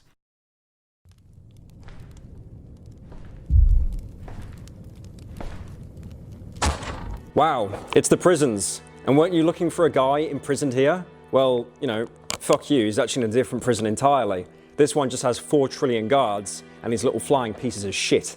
This might actually be the single worst enemy in the game. Not because the cave gnomes are strong, I mean, they die in one hit and they basically have one attack that does a maximum of like 12 damage, but because every attack has a 1 in 3 chance to cause infection and a 25% chance to cause bleeding. And what's even better, every time you fight them, there's actually 2 of them, just like with the dogs. And on 1 turn and every 2 turns, another one spawns in just to make sure you have enough resource drain in the game, you know, in case the first 2 weren't bad enough on their own. If you fight them normally, you'll usually kill them all by the 3rd turn, which also means you'll have to tank at least 5 hits in the best case scenario. After doing some very advanced calculations, I can confirm that there is exactly a 13% chance you walk out without a new strain of rabies. If you like these odds, I'll also remind you that there are multiple spawns of them in this room. So then you'll basically go down to 0% chance of not getting your own infection meds taxed. All of these calculations assume it's just you and the girl in the party, since, let's be honest, the girl won't be killing anything with that 20 damage dagger of hers.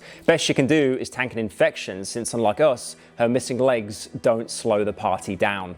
There is technically something you can do in this fight because cave gnomes are illiterate freaks of nature. They won't understand a thing you say if you try and talk to them, unless you make a non-discernible sound with a funky little character at the end. This will put the gnome in a confused state, which forces it to skip 2 turns. This seems great until you think about what you're actually doing, which is wasting an action to make one gnome skip 2 turns instead of killing him and making him skip every turn. And then you're leaving yourself a target which will keep summoning more gnomes later on, even if the first one's dead. And by the way, if you choose the wrong talk option here, you'll instead summon another cave gnome. So yeah, have fun misclicking by accident. But thankfully, there is one single technique that helps you here.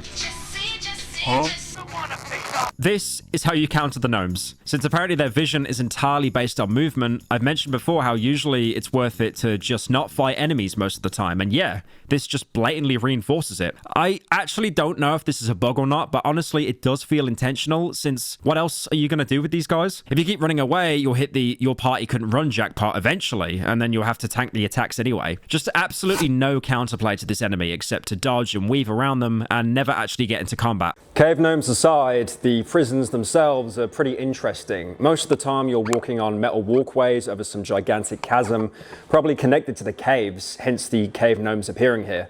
All the cells are built into solid rock though, which raises the question, why did they build the prisons here? What's the benefit of sticking each prison cell in the wall of a chasm when it just forces them to build these huge catwalks? Which, considering this is Middle Ages technology we're talking about. And also there's like these random lizard statues everywhere as well, which if anything would just obstruct construction. Unless they built those as a bonus afterwards for whatever reason. You could say that maybe that a floor collapsed and they had to rebuild the connections later, but then are you seriously telling me that it collapsed just perfectly to leave all these cells intact and just take everything else with it? It's just really bizarre from an in-universe perspective, but looking at it from a game perspective, it's actually really clever. The game's atmosphere was already blatantly hostile towards the player, but now you are literally suspended above a huge void in a dungeon known for having pieces of it collapse. Having these walkways also means that not only do you have little room to maneuver between enemies because they're so tight and you end up, you know, getting stuck in cells trying to outrun guards, but also there's no walls between any of them, so enemies can aggro from basically any direction. About those enemies, cave gnomes are not actually the only thing you'll have to worry about, as there's actually a new fun variant of guard for you to get killed by, this time holding an entire ballista. He'll fire at you when he spots you in the overworld, so you'll have to decide quickly if you want to close the gap or run away. He's a bit more special compared to normal guards, as that he won't chase you, instead only being locked in place. The trade-off is that he's usually placed in the middle of the room, guarding the only walkway you can actually make progress, so you'll probably have to fight him either way. In combat, honestly, he's probably the most simple guard variant to kill. Just destroy the arms and the torso, and it's just free. Unless, that is, you happen to miss. Since not destroying the ballista on turn 2, at the very least, is crippling, and at the worst, well, you know the drill. Apart from the ballista, he also behaves like a normal guard, so expect to tank some tackles and maybe a stinger thrust, but at least he doesn't have the coin flip attack. If you don't want to take the pretty small chance of missing a hit on the ballista, there is actually something else you can do to boost your odds a little. In fact, this may be the only instance of the player benefiting from not playing mercenary, since if you're not playing him, guess who's right there, sitting behind those bars? You can free him with a key or a red vial, which he'll be very thankful for. Oh, hey. You got me out of here. I'm Kahara of the South, a mercenary at your service. Well... You can ask him what he's doing down here, but he doesn't want to give anything up to you. Maybe scared that you'll take the reward for his mission away from him. I do have a mission here, but let's save that story for another day, yeah? Alternatively, you can ask him how he ended up in this cell, but he doesn't seem to want to talk about what happened. I was caught by one of those malformed prison guards. Ugh.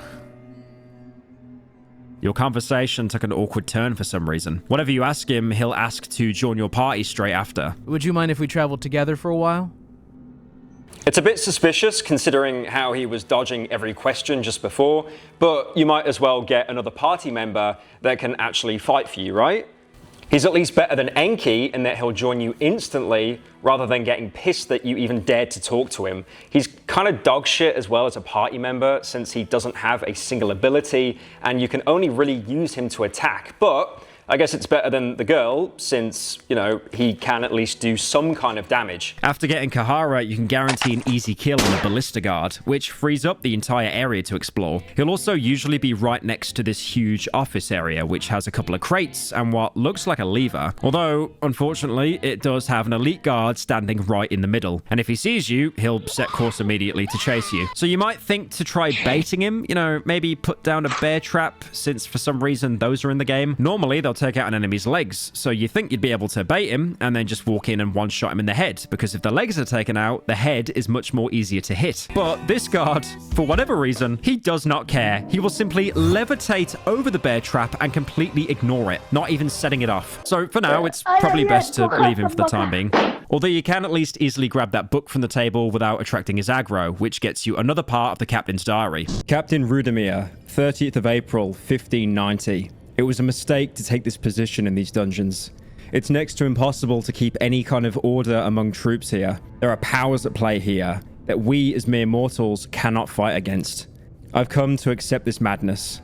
A naked prisoner crucified on a sacrificial statue with his guts hanging out? Just another day in the dungeons.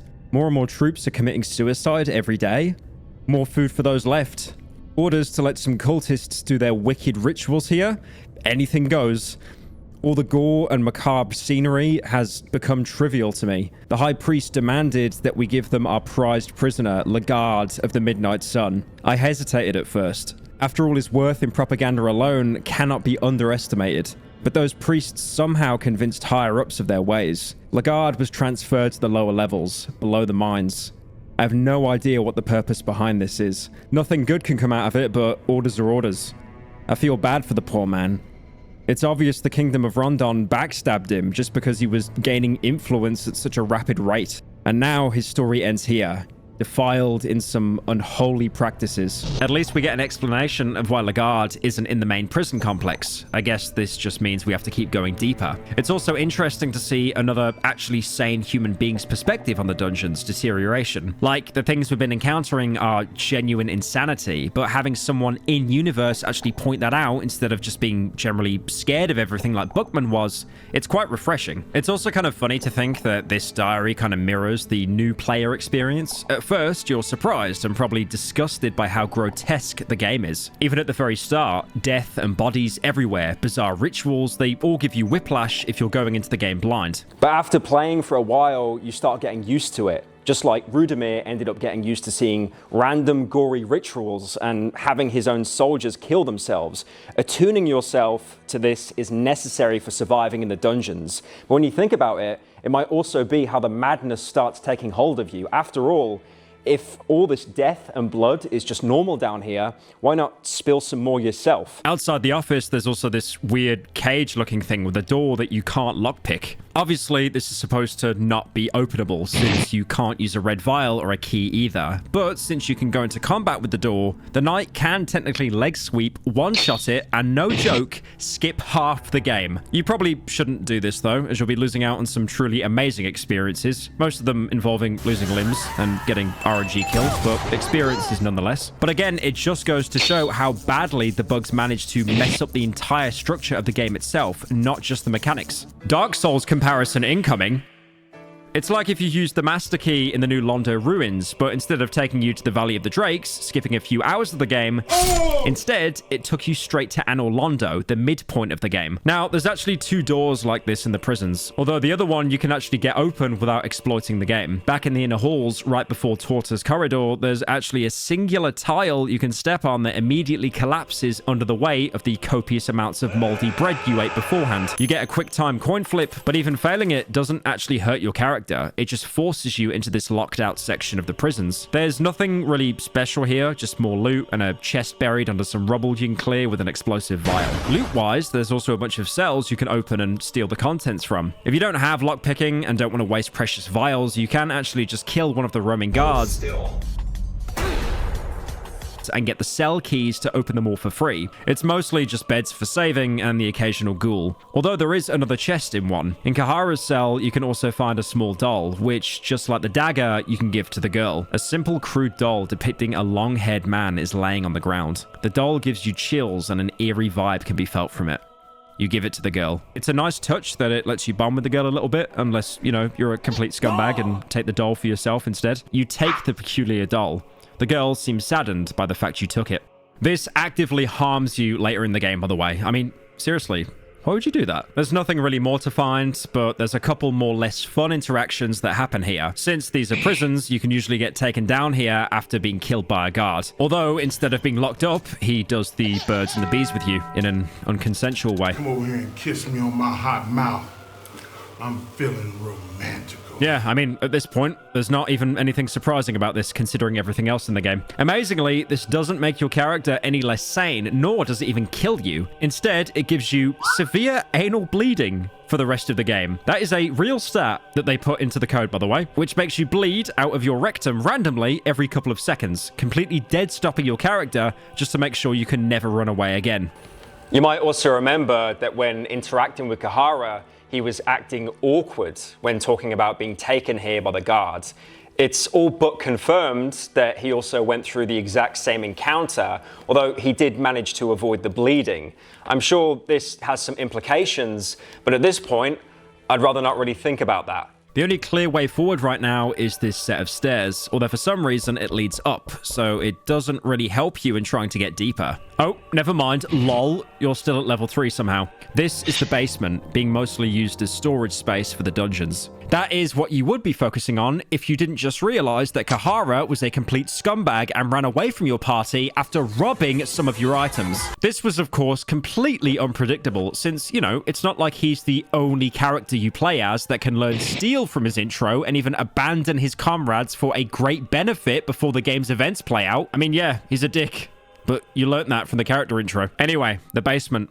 A door on your right leads north into what looks like some sort of dark corridor, but it's sealed tightly. Though here, you might as well use leg sweep, since there isn't actually a way to open this aside from breaking it outright. Walking in, you can see that it's just a dead-end corridor with a body and some containers at the end. The body even has the infamous bone shears, one of the main contenders for being the single worst weapon in the game, as the game has to flip a coin every time you attack to get a hit, giving it a ridiculous attack stat that just makes it complete bait to use. There's nothing more to find, but once you start walking back, you get a reminder about why the dungeons are such a dangerous place, as literal ghosts rise up from the floor to chase you down. Ghosts you can only kill with otherworldly damage types, most likely something you don't have. Something Todd Howard would shamelessly steal in the Oblivion remaster 6 years later. You can just run away, of course, and the trap ends up doing absolutely nothing. But there's something to see here if you look at the bigger picture. I mean, if you look at the room layout, when you enter it, you're basically instantly made suspicious because of how empty it is, only having anything of interest at the end. There's also the blood trails on the ground, and the fact that the body somehow ended up at the end, despite the way being cut off by some iron bars. In other words, you can already tell that this corridor is bait from the moment you step in. And what special loot do you find here? Bone shears, which sound amazing, but they are the single biggest bait item in the entire game. This is some, like, truly brilliant foreshadowing. Finding a bait item in an obviously bait room. Bravo, Miro. I already explained much earlier in the video why this weapon is terrible, but oh my god. It's just awful. Anyway, going back to the actual basement, there's actually a ton of cool loot containers here. I mean, seriously, it's basically impossible to not walk out of here absolutely stacked out of your mind. And it even looks like there's no enemies around. A giant armor marches from the shadows. Great. Busy looting, you probably managed to run into the Iron Shakespeare, a huge mass of brass armor with gigantic maces for hands, and the only roaming enemy of this area. His birdcage-looking mask obscures his face as he towers over you in a way that makes you feel completely subhuman. To be fair, you can literally only see the armor, and the limbs looking more like bells doesn't help either. Turns out having a huge block of metal for a hand means your attacks get slightly stronger. So, like most enemies, it's pointless right now to even try and fight him. Nothing you walk away from here is better than having every bone in your body shattered and or getting set on fire because his hands are apparently coated with gasoline. You can easily outrun him, although there is actually something you can get out of this even without having to kill him. Again, I have to remind you of the absolute mercenary supremacy, since if you use steel on the Iron Shakespeare, you can get yourself a free empty scroll, which is very nice, as long as you manage to not have your fragile limbs crushed beyond recognition on the first turn. It might sound weird that you can't get scrolls from some guy in armor, but he literally is called Shakespeare after all, so, you know, that only makes sense. If you're insane, you can maybe go for the kill if you get insanely lucky and manage to dodge all of his attacks.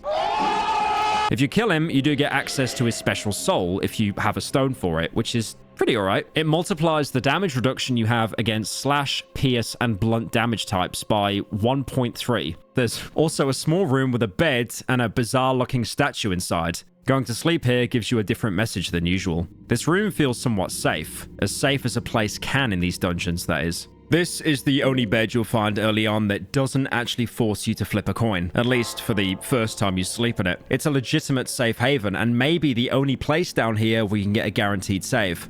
But, don't get too greedy. You might want to try and sleep again, thinking that you can't really be attacked by anything down here anyway, since it's only the Iron Shakespeare, and there's no way that he's fitting through that one tile-wide door. But remember, the game already told you that this bed is not safe, about as explicitly as it could. So trying your luck, saving again, and failing the coin toss instantly spawns in one of the strongest enemies in the entire game.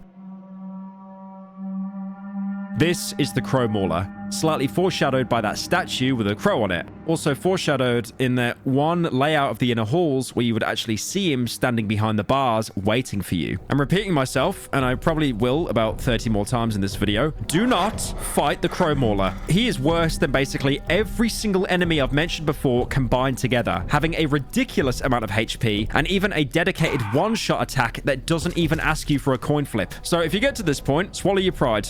Go back to your save, and don't get baited on a bed you're literally told to not sleep on. Use it once, and that's it. Or use it a second time, and then maybe use the girl as bait, and then run away. On the opposite side of the room, there's also another small chamber containing an armory of sorts. Walking in, someone immediately starts shouting at you. Hold it! Just hold it right there. You are sane, I gather. Even if I may seem winded and wounded, I can still pack a deadly blow or two, so don't get any ideas. Hold it, Seymour. I know this one. This is one of the good ones. I see. It looks like that this is the safe place Buckman decided to run away to. I mean, marginally safer than the inner halls, considering the gigantic suit of armor walking around outside, and another smaller dead enemy literally in the entrance to this room. Again, still better than being with Torta. Now, before you talk to him and his friend, I'm gonna have to tell you to not actually do this. Again, like many things in this game, you have literally no way of knowing this, but talking to them here will actually end up killing them later down the line and lock you out of one of the more interesting quests in the game. The only hint at this comes from what Seymour tells you when you speak to him here, but at this point, it's too late anyway. To be fair, the quest isn't insanely impactful or anything, but it still is very interesting. If you get here before rescuing Bookman, you can just talk to Seymour without any issues. It only causes them to die if you talk to them when they're both here. You seem to retain your sanity still. Hold on to it. It's a rare gift in the darkness. Anyway, despite the disclaimer, at least when you talk to them, you get some explanations for why they're even here. I delved down here together with my comrades. We have a mission to fulfill. The fate would, however, have it so that each of us got lost. I fear for the worst. We still haven't heard about the others. This is too late. Yes, perhaps. Should we prioritize our survival then? I do not really know. It's not like this wicked place would let us have our escape either. If we cannot head outside because of the unnaturally thick mist, we only have one direction to go. Down. This is the hint I mentioned. I guess if you don't talk to them, they just never get the revelation that the rest of their party is most likely dead.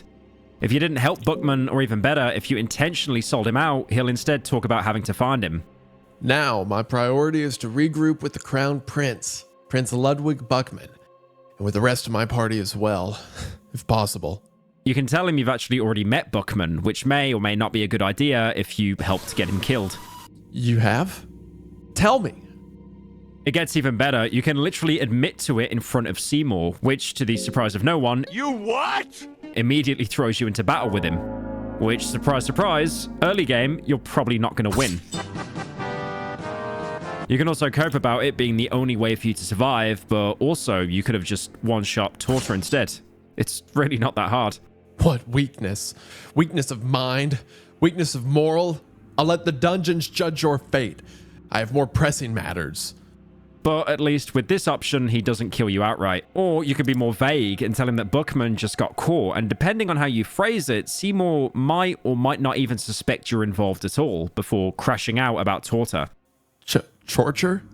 That rat of a man, that piece of shit of a man. What does he plan on doing with the prince? Has he lost his mind completely? So Seymour limped out as fast as he could. He had a burning hatred in his eyes, with his teeth grinding on each other. He left without saying a word. Whichever path you took, if Seymour is still here, you can ask him about the dungeons in general. He's probably the first actual reputable source of information, since it doesn't seem like he has an agenda outside of reuniting with his party, unlike Kahara or Enki, who both would probably rather you didn't interfere. Although despite that, he doesn't really know much. At least his replies paint a picture of how the rest of the world sees the dungeons. This place is used as prisons by the Kingdom of Rondon. Everyone knows these dungeons around these parts. They're pretty notorious, in fact. All kinds of rumors are exchanged in the darkness of the night.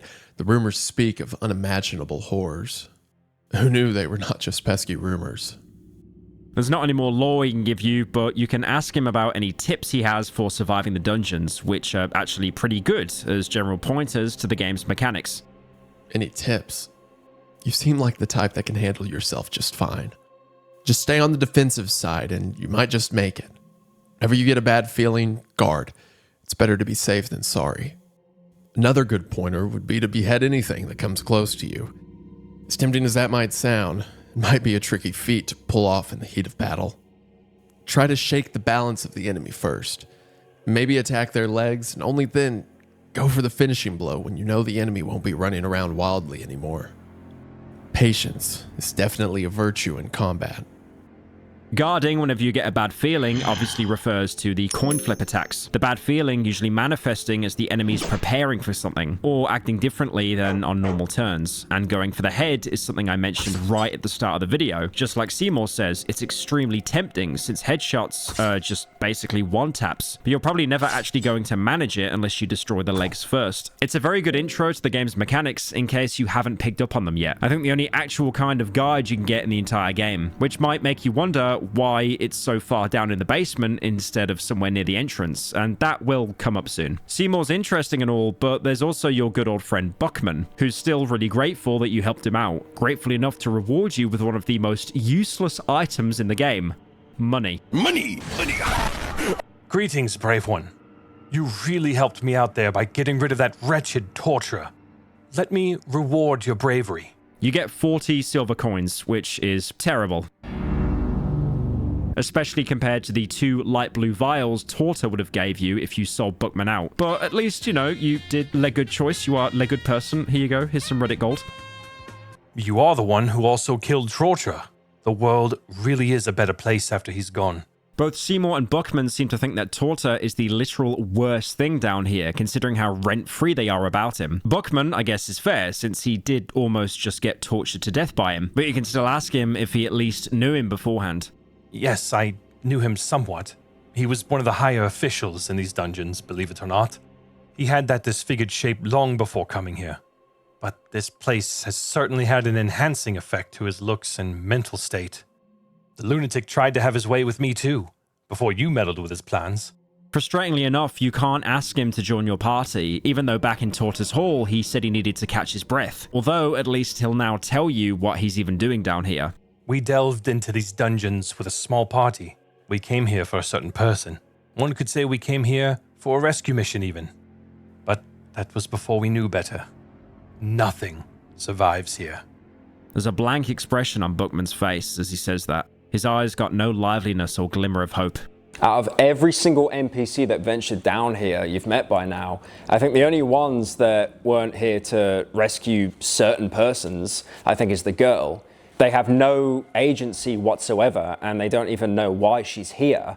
Everyone else is literally just here for Lagarde, unless Buckman is looking for someone else entirely. But surely there wouldn't be 2 high-profile prisoners down here at the same time. But like I said earlier, any normal playthrough, you should not talk to Buckman here. All you'll do is get some useless coins and lock yourself out of more interesting quests later on. So it's probably best to just, you know, he's fine, he's chilling, just leave him be.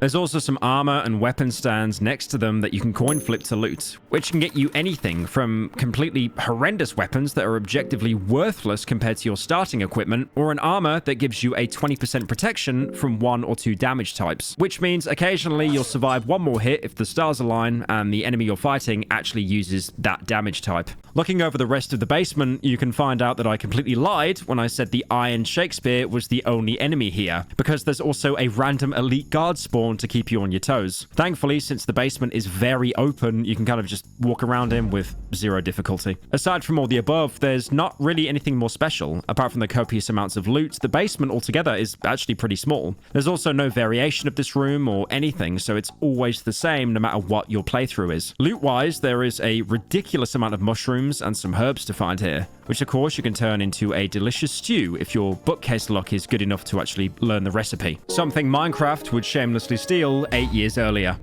There's also a suspicious amount of graves and sarcophagi here for some reason. I mean, the miniature graveyard looks makeshift, so it could have been dug out as a way to try and keep the corpses overflowing after the madness started taking root, which, considering the blood pit, was probably quickly abandoned as a solution. But the coffins had to be put here beforehand, since they're made out of solid stone. But again, who puts a mausoleum next to food stores? The way this is going, it's going to turn out that the madness is actually just because someone left a rotting body next to the food and forgot about it. There's even an ominous open coffin with scratches on it, indicating that something or someone escaped from it. Aside from this area being less spooky, it's not actually foreshadowing anything, although it could be connected to the enemies roaming the room. Although I will say, regarding the Iron Shakespeare, I don't really see a coffin big enough to fit him inside. There's also the classic trope of a single open grave waiting to be filled, presumably left by your character when you inevitably misclick to give yourself a water vial instead of healing with a blue one.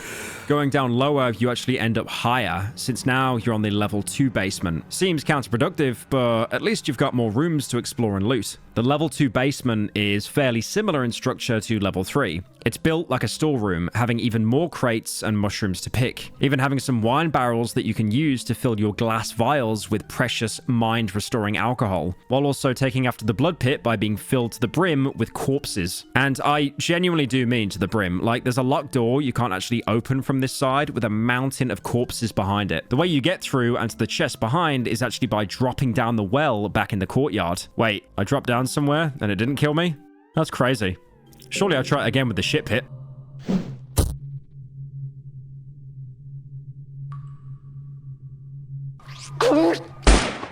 There's so many corpses stacked on top of each other that not only do they completely break your fall, you can climb on top of them to get back to the surface. It's one thing that it's all obviously macabre and shocking how there's corpses everywhere, but if you think about it, logistically, where did they even get this many corpses? The same issue with the blood pit. The dungeons couldn't have been insane for long, considering Lagarde was taken here recently, and presumably they weren't this far gone yet, since they did manage to take him down deeper, which was somewhere none of the rescue teams even managed to get to, and the dungeons simply aren't big enough to be holding enough prisoners to be stacked full of piles of bodies everywhere. Especially on top of that as well in the upper layers, the Hydra made out of possibly dozens of people. Now, the reason why I'm talking about the bodies so much is there's actually a small Easter egg regarding them. You can see flies around some of them, and if you're playing as the Dark Priest, you might actually have mastery over insects, which lets you understand what they're saying. He carved an idol of his fear.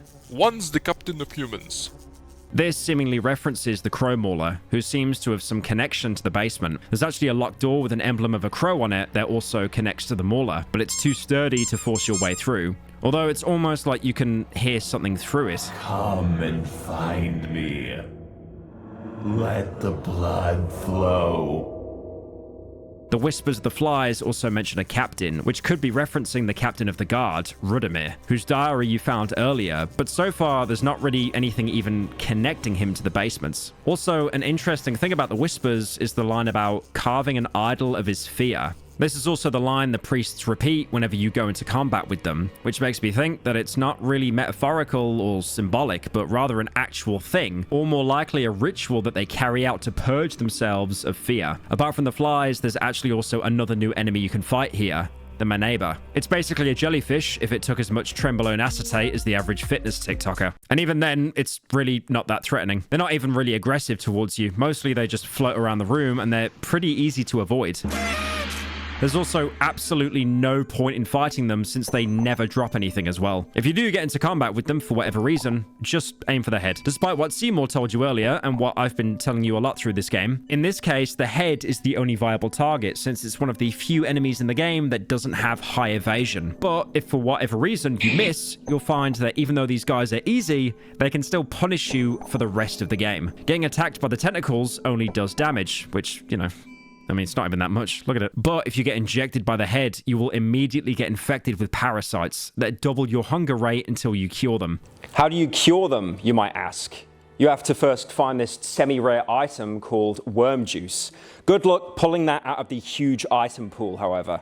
All right, sure, you got the worm juice and you've took it. That's great. But if you read the item description, you'll find it is literally a vial of poison, which means, yeah, if you drink it, sure, you'll cure the parasites. Now, you'll just be poisoned instead, taking 10% HP damage every single turn. So, how do you cure being poisoned? Guess what? You have to get lucky again. Either pull a white vial or an alchemy book and mix yourself some nice herbs. Just make sure to mix the right ones. If you mix the wrong ones, you'll end up wasting precious healing materials. So yeah, just don't fight them. They give you a debuff, and you use an item to get rid of the debuff that gives you another debuff, and you need another item to get rid of that debuff. Like, you just don't do it. Just avoid them. Although I will say that there is actually an interesting interaction with them if you try and talk to them. They obviously can't talk, but instead of making weird grunts or growls, they'll actually telepathically transmit information straight to your brain. As the Manaba floats around mysteriously, you feel as your question is being answered inside your head. The Manaba seems to suggest that it needs to absorb your life force. It's nothing personal. Out of all the enemies you've met so far, this is the first one that isn't inherently cruel. I mean, honestly, at this point, I'd even chalk up the dogs wanting to murder you just for the fun of it. Again, waiting 7 years behind a stone wall, by the way. Because in reality, the Manaba just needs you for sustenance. It doesn't really change much since the end result is still the same. It's just another creature that wants to kill you, but at least it points to them having more of an intelligence instead of just mindlessly attacking everything they see. Like it said, it's nothing personal. As you move through the room, you'll also find a weird symbol drawn in blood on the floor. It looks like a reversed capital R inside a circle, but your character doesn't recognize it, only identifying it as an older, more obscure god. Though you might not even be able to examine it, since trying to approach it, you'll literally fall through the floor. You'll wake up inside the flip side, a collection of small rooms separated with a huge dark plane. It feels more like a different dimension than an actual room, although it still has the characteristics of the basement with the same kind of flooring and even a wine barrel. I may be in the abyss, but at least there's free alcohol. As you move through the room looking for an exit, you'll realize you aren't alone here. You'll get jump scared by a dark figure flying around and laughing before it disappears. Whatever it is, it's probably responsible for dragging you down here, which means it's strong enough to be able to create an entire pocket dimension and trap people inside. So, yeah, like a lot of things, might be best to avoid fighting it. If you speed through the rooms, you can actually escape quite easily, but there's also a small Easter egg you can find if you explore a bit more. All of these rooms have very clearly pronounced exits to help you navigate, but the room with the sarcophagus actually has another way if you go down first. You walk into another corpse storage room, but beyond it, you'll find a single grave, which of course tells you that this grave belongs to whichever character you picked. Funnily enough, this does actually provide some useful information, like all the characters' birth years and the current year, which you might have already found out from the dated notes. But it's nice to have some solid confirmation that the year is 1590. You also have the option to dig up the grave, which of course just exposes your character's dead body. It's all really interesting, but if you spend too much time looking around, you'll end up getting attacked by the thing chasing you, the Black Witch. Surprisingly, for what should be a terrifying boss, she isn't that unmanageable. She only attacks with her arms, and while her attacks are devastating, her left arm casting Black Orb, which can literally one-shot you if you're unlucky enough, and her right side stabbing you with a poison knife, both only actually have 20 health points, which means the girl might actually be able to take one out for you. Or if you're playing the knight, you can also leg sweep, since in this case, it instantly destroys both arms for whatever reason. As with the other enemies, you can talk to her, and she'll... I finally said it. I finally said talk to her. Just... end my life, man. End my life. But yeah, you can chat with her, let's say that, and she'll actually respond to you normally. I am what your kind would call a witch. I sold my soul to blood arts long ago. I channel Grogoroth, or what remains of him. That is what people traditionally call blood arts. Of course, that is simplifying the art to a toddler. Like all the other sorcerers in the game, she gets her power from worshipping the gods, in this case, Grogoroth. Although she seems to be on another level entirely, considering she was able to create this flip side. If you don't want to risk fighting her, you can run away and make your way to the exit, which is basically 20 yards away. And that's pretty much what you should be doing. Maybe before even playing the game, you heard somewhere someone mention that the Black Witch soul is insanely good. And that's true. It's a soul that makes all of your attacks poison the enemy, meaning you can do a single torso hit and just wait out the rest of the battle, guarding and losing minimal HP. The only issue is that you can't actually get the soul if you kill her here. And it's not even on purpose to stop players from getting broken items too early. There's an event scripted to which you get the Black Witch soul if you kill him without having to use the soul stone.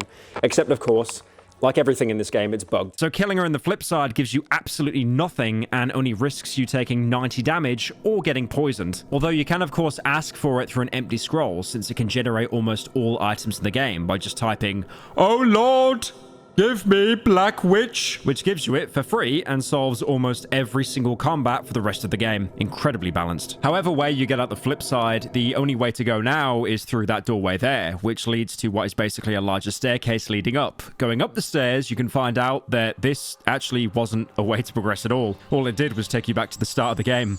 Lamau. Looking back on it, Sir Seymour's placement as the combat tutorial makes a lot more sense if you actually entered through the basement on the left and didn't go through the main entrance. Looking back on it, in general, the way the game works with avoiding combat, especially early on, it makes a lot more sense to try and sneak in through the back way instead of going in through the main entrance. Especially if we're trying to rescue someone out of a place described as incredibly dangerous. I think literally everything points to that being the right path. I mean, the dogs don't even chase you down there. The enemies are easier to avoid, and there's way more loot to be found. The biggest thing you lose out is the girl, but, you know, sacrifices must be made. Mostly, she's the one making the sacrifices. And even though this doesn't seem like good game design, go through the small door on the side, not the big main doors. It kind of makes sense because the dungeon is incredibly unforgiving, so you'd want to take the path with least resistance. Regrets aside, going back outside after being stuck in the dungeons for so long feels bizarre, but also kind of refreshing. There's no dogs here anymore, so you really can just calmly loot all the barrels you didn't want to risk at the start of the game, and also kick that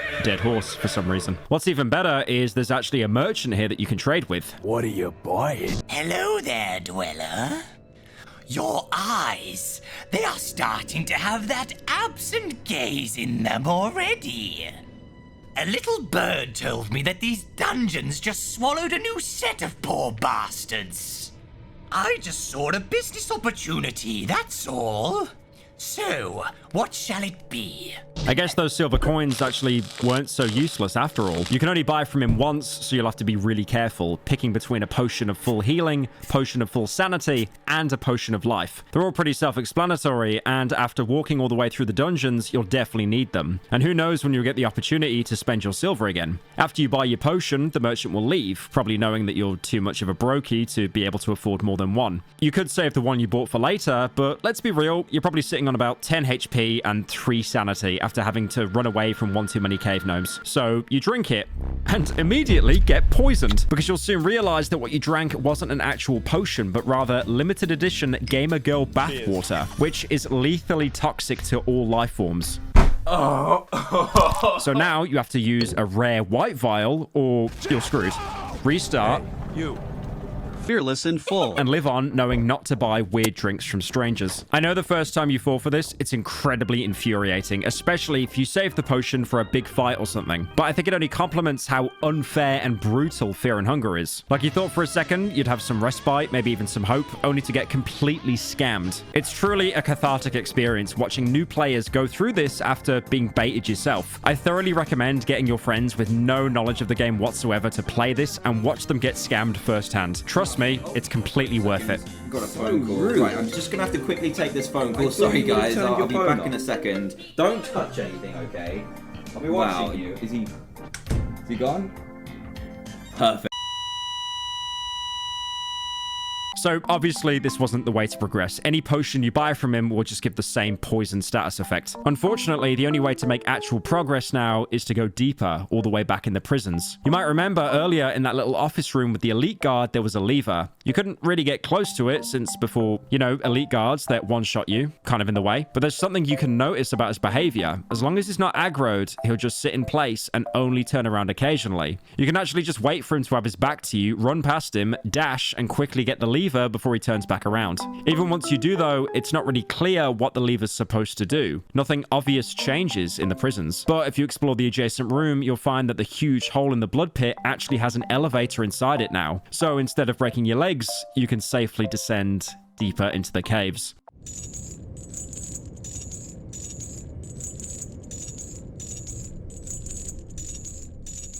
The caves are maybe the most open area in the entire game, being basically one big field with only a few smaller pathways splitting off around the huge chasm leading deeper down. The whole area is reasonably safe. Fear and Hunger, reasonably safe.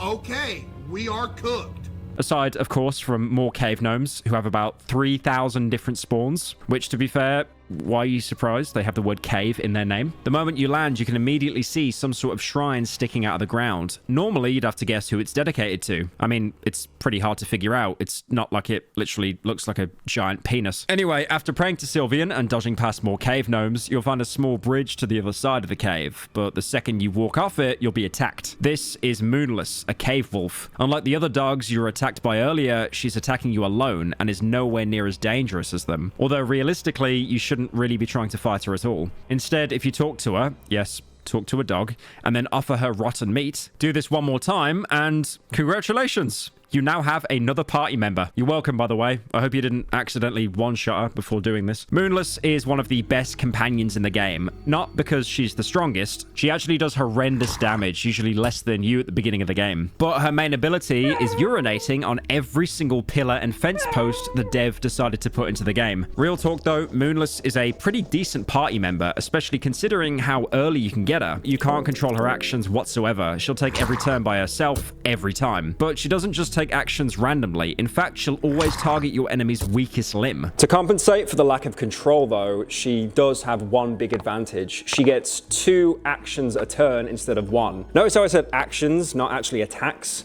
Because while Moonless doesn't have any abilities of her own, she can apparently read books perfectly, which means you can teach her spells using scrolls. What's even better about this is while she will lose mind to cast, there's no mechanic at all related to her actually going below the mind threshold. She really just does not care.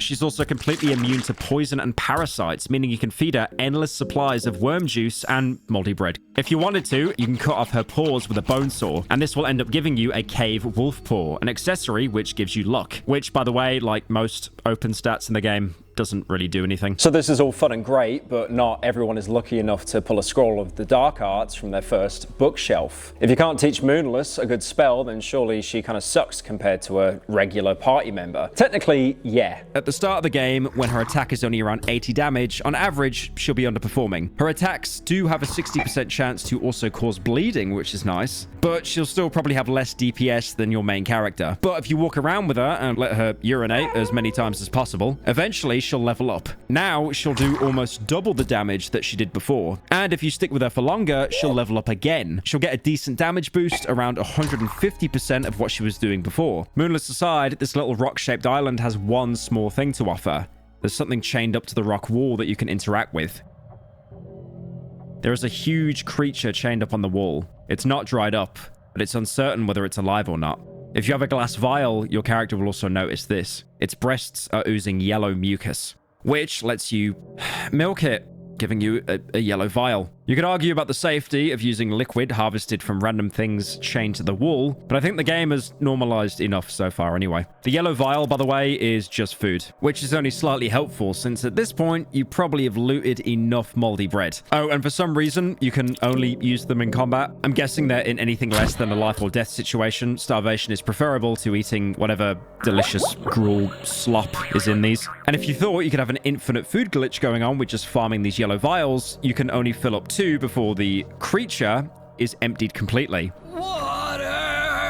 But aside from eating them, the vials do actually have other uses. You can use them in crafting to make some combat-stimulating vials, if you also manage to find Alchemelia Volume 2, a rare book in the bookshelf. Or why would you want to buff your attack when the dog is spamming black magic at the enemy's cranium twice a turn? These are the main questions you'll have to ask yourself as you understand that this game's in-depth crafting system with tens of recipes and multitudes of items don't actually even come into play most of the time, because why would you bother making potions just to waste a turn using them and then to get immediately dismembered anyway? And let's be real, if you couldn't win without that potion, it probably wasn't even enough to help you anyway. That's all for this area, but you might have seen there was actually another small corridor leading right, just like the bridge. Walking through, you'll hear something from the darkness, but nothing actually attacks you, so you just keep moving. You continue into what looks like a nest with a bunch of eggs, which you can interact with to break. There's no real incentive to do so, and you don't get any items from it. Deeper into the nest, you can find something shining on the ground. It's a soul stone, completely free to take with 0 strings attached. You know, just ignore the weird sounds you heard when you were walking up to take it. Must have been the wind. There's literally nothing else here, so you might as well go back. Except when you try to leave, you'll be attacked by the protector of the nest.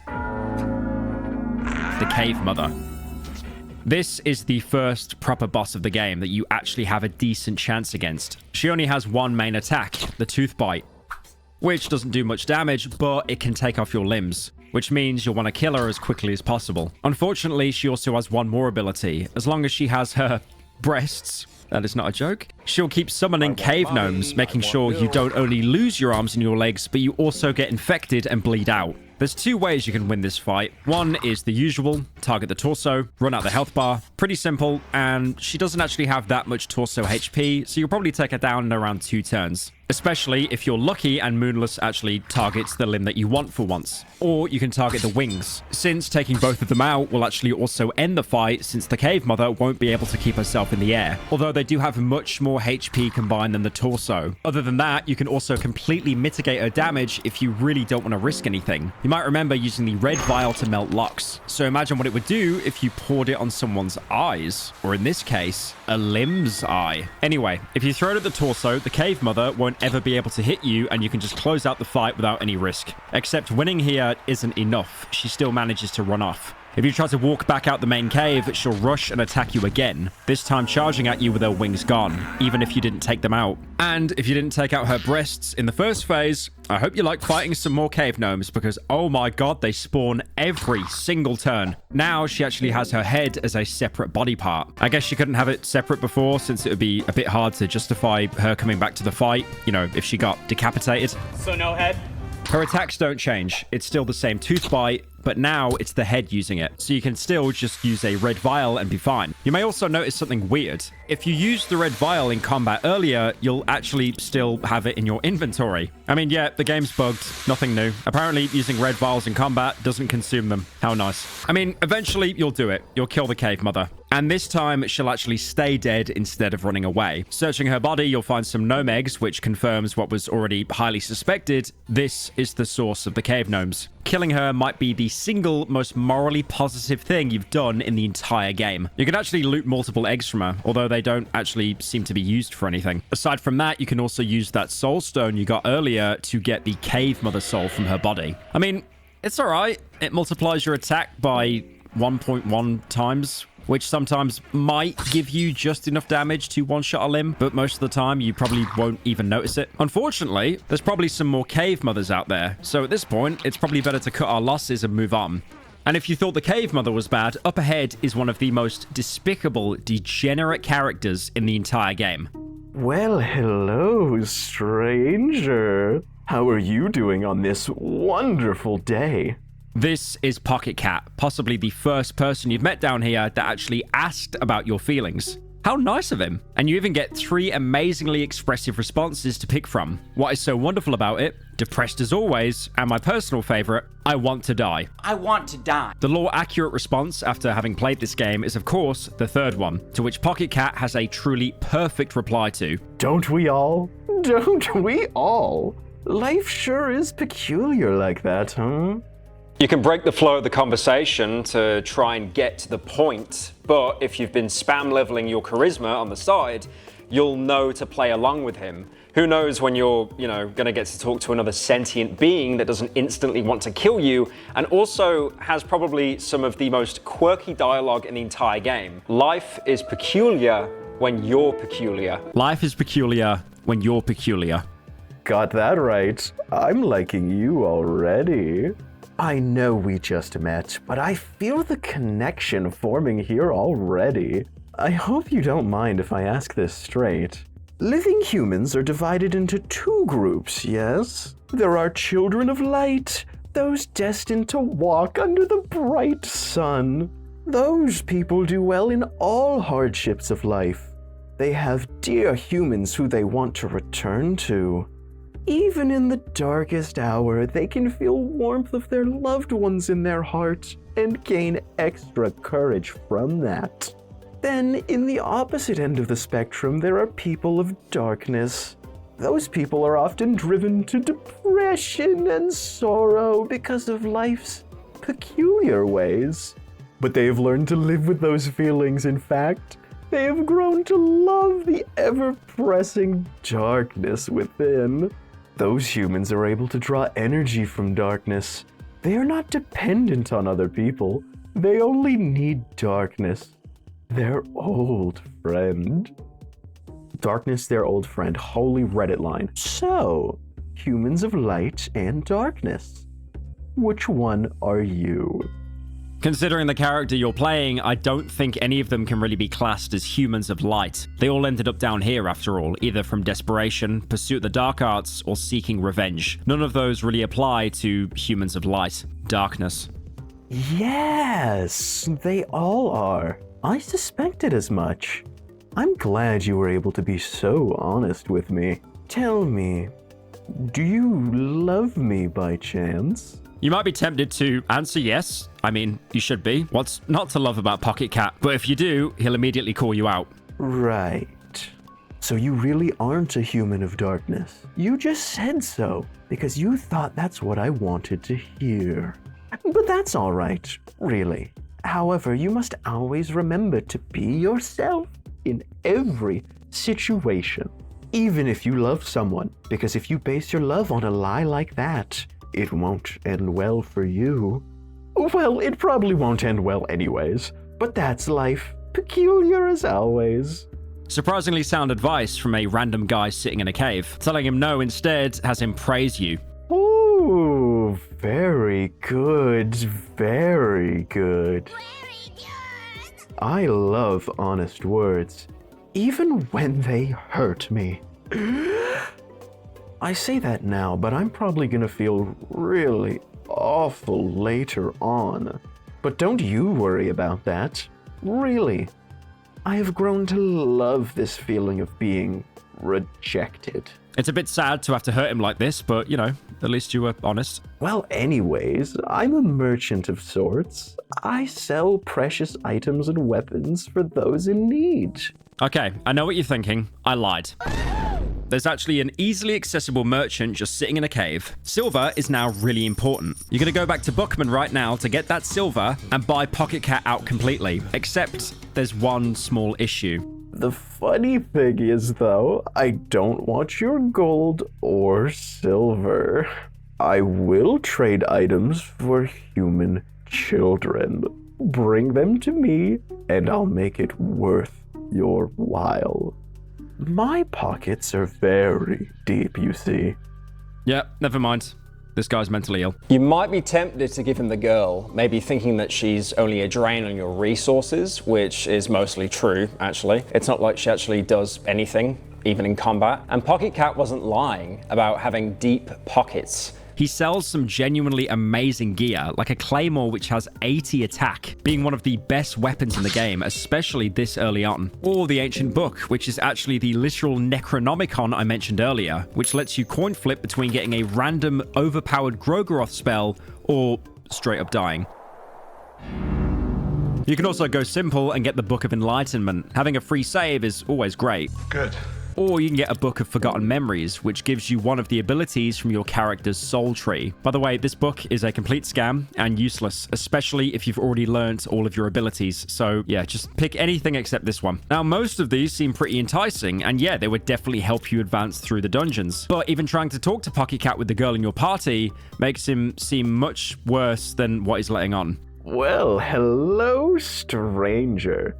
And hello, little one. What a pretty little face you are. I like your hips and ankles especially. The girl seems to be scared of Pocket Cat. How about I make you an offer you cannot refuse? Just for you, my special customer. You've come so far with the girl, and considering how Pocket Cat acts the same way as a... Can I even say that? Fucking hell. It's probably better to not give her up. Even if it sets you back, you might still have some semblance of morality left worth keeping. Leaving Pocket Cat behind, there's nothing more for you in the caves. The only option is to go deeper. As you walk past the wooden beams holding up the rock ceiling above you, you get a horrible feeling inside you, worse than the ever-present ominousness you've been stuck with ever since you entered the dungeons. You feel a terrible presence entering these dungeons. Right, so you remember the Crow Mauler? You remember how I talked about him being one of the strongest enemies in the entire game and how it's basically pointless to fight him? Well, now he chases you everywhere you go. You can be anywhere in the dungeons, even somewhere high up, like the inner halls, and he can still somehow find you. The only warning you'll get again is that creeping feeling on your back, like something terrible has just entered the room. but you won't even know where he's coming from since he can spawn at any of the room's entrances or exits, making for a very fun experience where he spawns right in front of you as you're about to go into another room. Although I have to say, despite making the dungeons even more dangerous, he's actually pretty simple to just sidestep. That, or run away from if you walk into him by accident. The only real issue happens when he backs you into a corner, making it so you physically can't run away, even with the beloved escape plan. At that point, there's not really anything you can do. So either watch where you're going and plan around being stuck on one tile-wide corridors, or make sure to save the game as often as you can. At least he's not actually guaranteed to spawn in every room that you enter, and you'll often get a good minute of leeway before he starts giving you chase again. So for the most part, he just becomes a nuisance you'll sometimes have to care for. Anyway, having crossed the threshold, you now enter level 5, the mines. Despite the caverns looking pretty bare and untamed, being literally just rock except for one statue and a single bridge, it seems like the mines were actually pretty developed and largely in use, considering all the leftover rail and mine carts, as well as the wooden shoring, making sure the tunnels didn't actually collapse on anyone's head, which mysteriously still holds up, even after half the dungeon's upper floors managed to collapse in on themselves. Also, that terrible feeling you got isn't exclusive to you, as this is yet another place where your party members can schizo out and attempt to leave if their mind stat is low enough. That is, except Moonless, of course. She doesn't care. Never has done. Never will. But just make sure to keep anyone in your party nice and sane before going in, unless you want to get rid of them for whatever reason. Walking down the main path, you'll get about 2 seconds of having control over your character before spotting a figure in the shadows. You notice a person kneeling in the darkness.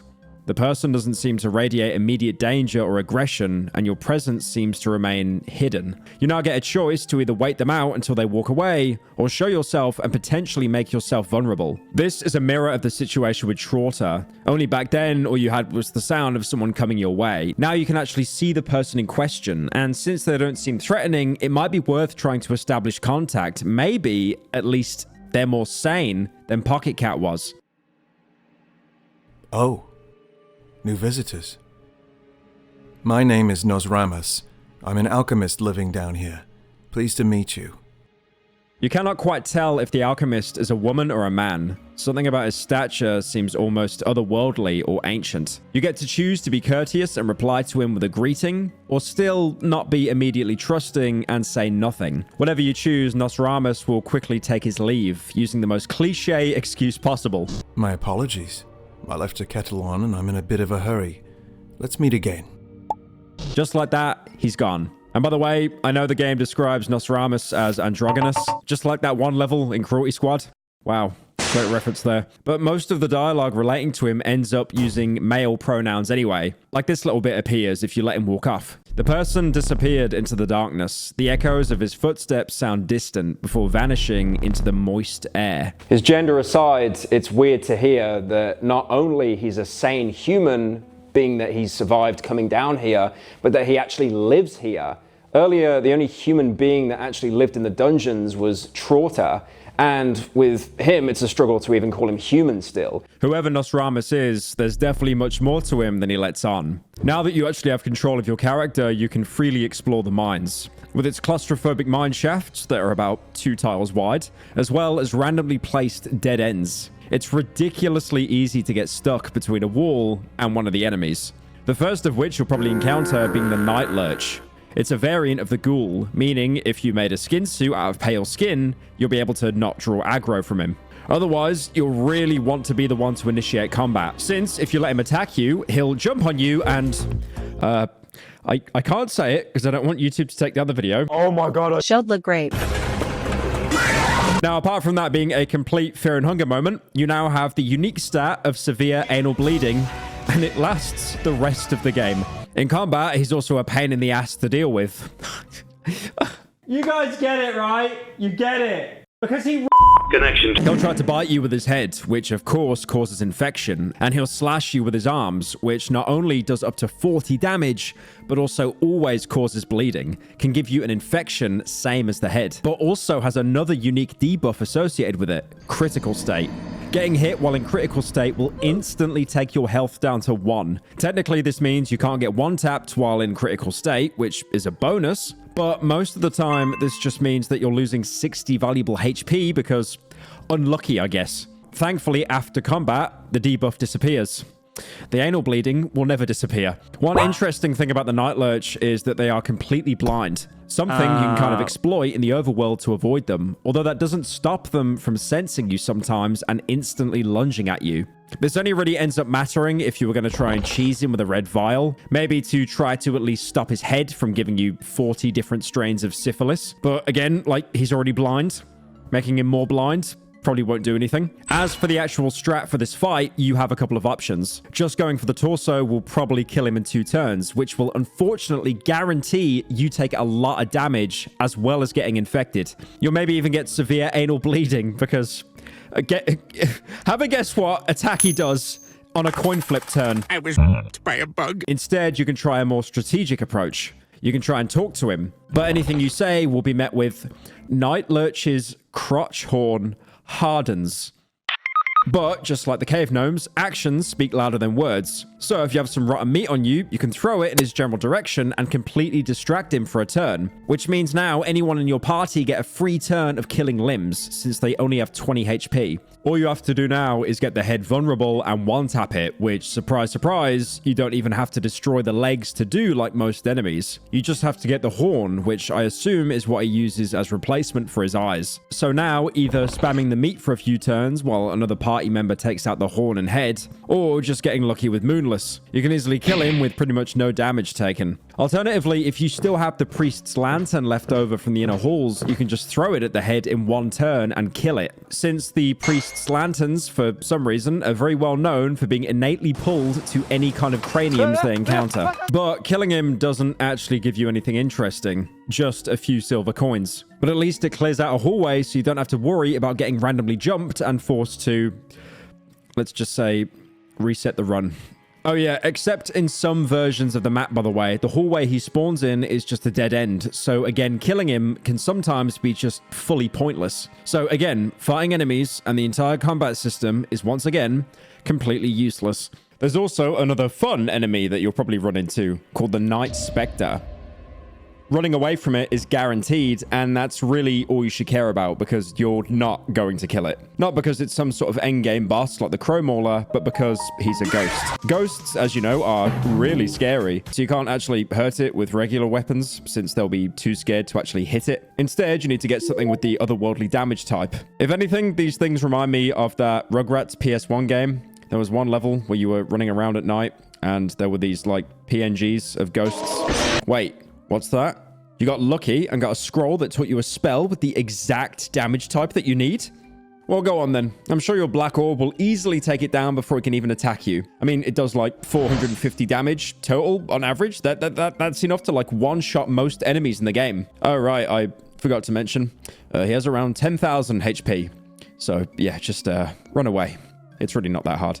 I mean, I guess you can still try to kill it. If you have enough healing items, it's probably doable since he only has 1 body part that casts attacks. But you'll most likely run out of limbs way before he runs out of his health pool. And of course, in the spirit of the game, you get absolutely nothing for killing it. Which, in this case, is understandable since this is probably the most tropey example of an enemy that you can't kill. Like, again, he has 10,000 HP. Even if this was a normal game, this would be one of those boss fights you'd purposely avoid. If you beat it first try, no you didn't. If you healed in Elden Ring, you didn't beat the game.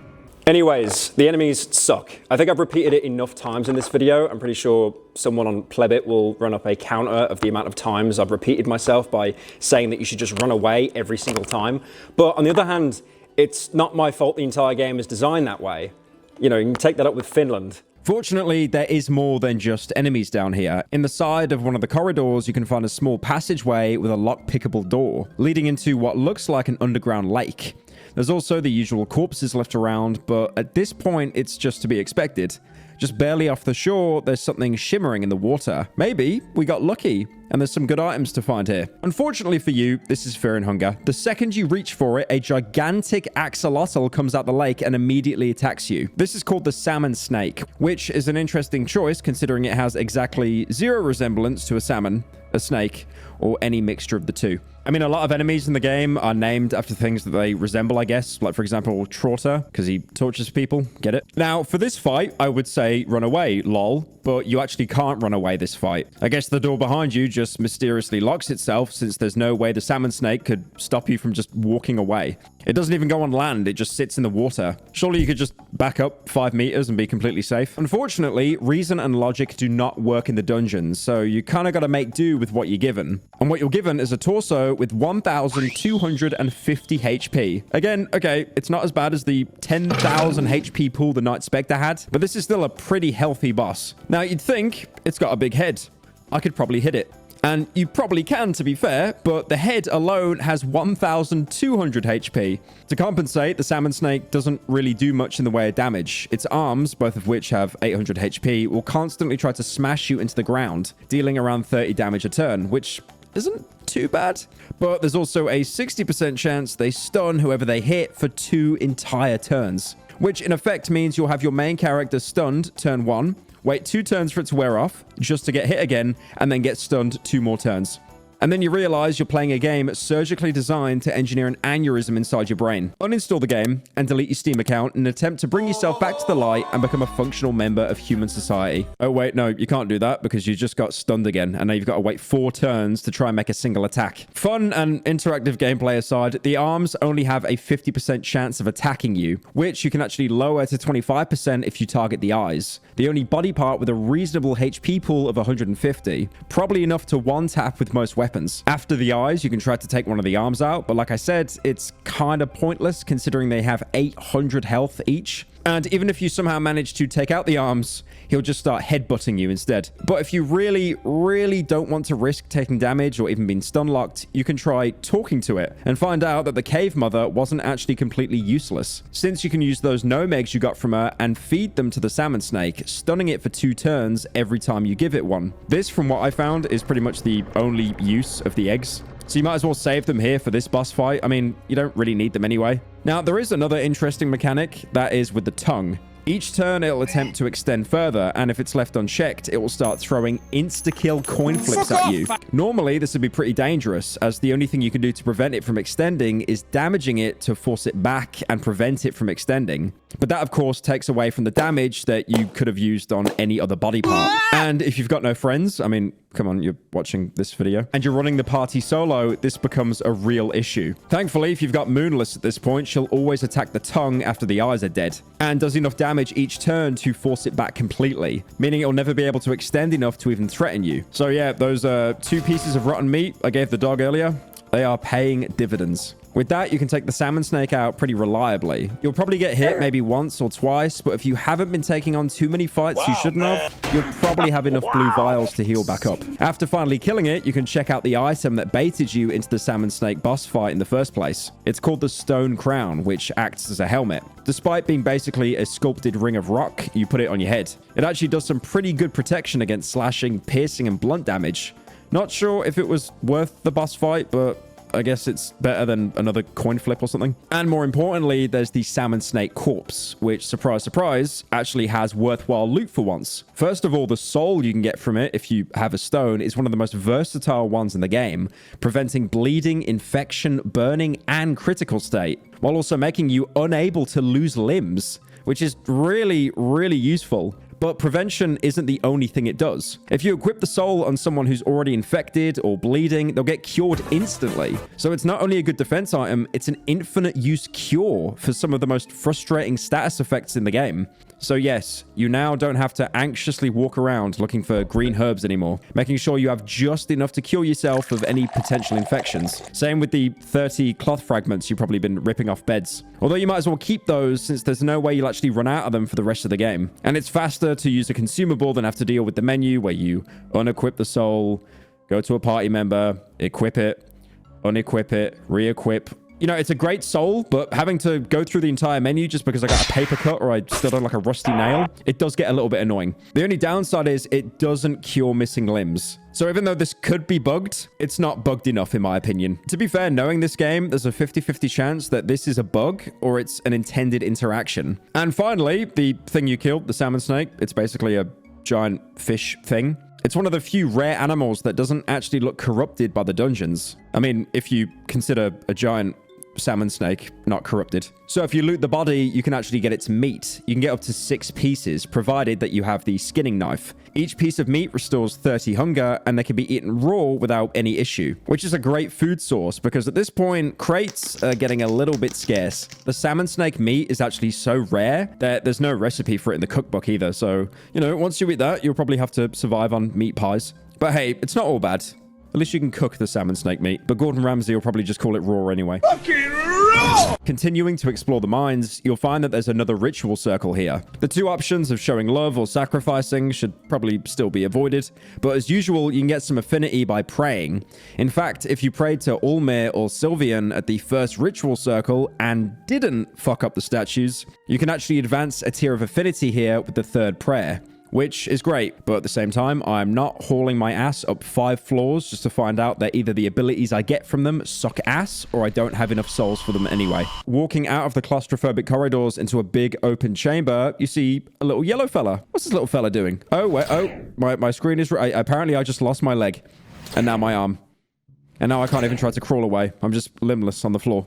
So it turns out this little fella is actually a very powerful wizard that knows to cast exactly 1 spell. Hurting. He'll do it the second he sees you in the overworld, and he'll keep doing it as long as you're nearby. You might counter this by saying, hey, didn't I just get a soul that prevents limb loss? Yes, you did. But apparently, for some reason, this has no effect in the overworld whatsoever. So once you walk into the chamber, you have about 2 seconds to see the red glare and either get out or run at him as fast as you can, hoping you can get into combat before he finishes casting. Oh yeah, and once you're in combat, you really don't want to run away, since starting combat doesn't reset the wizard's cast timer. So the second you escape, you'll end up losing a limb again. Finally, 2 fights in a row that you're actually meant to fight.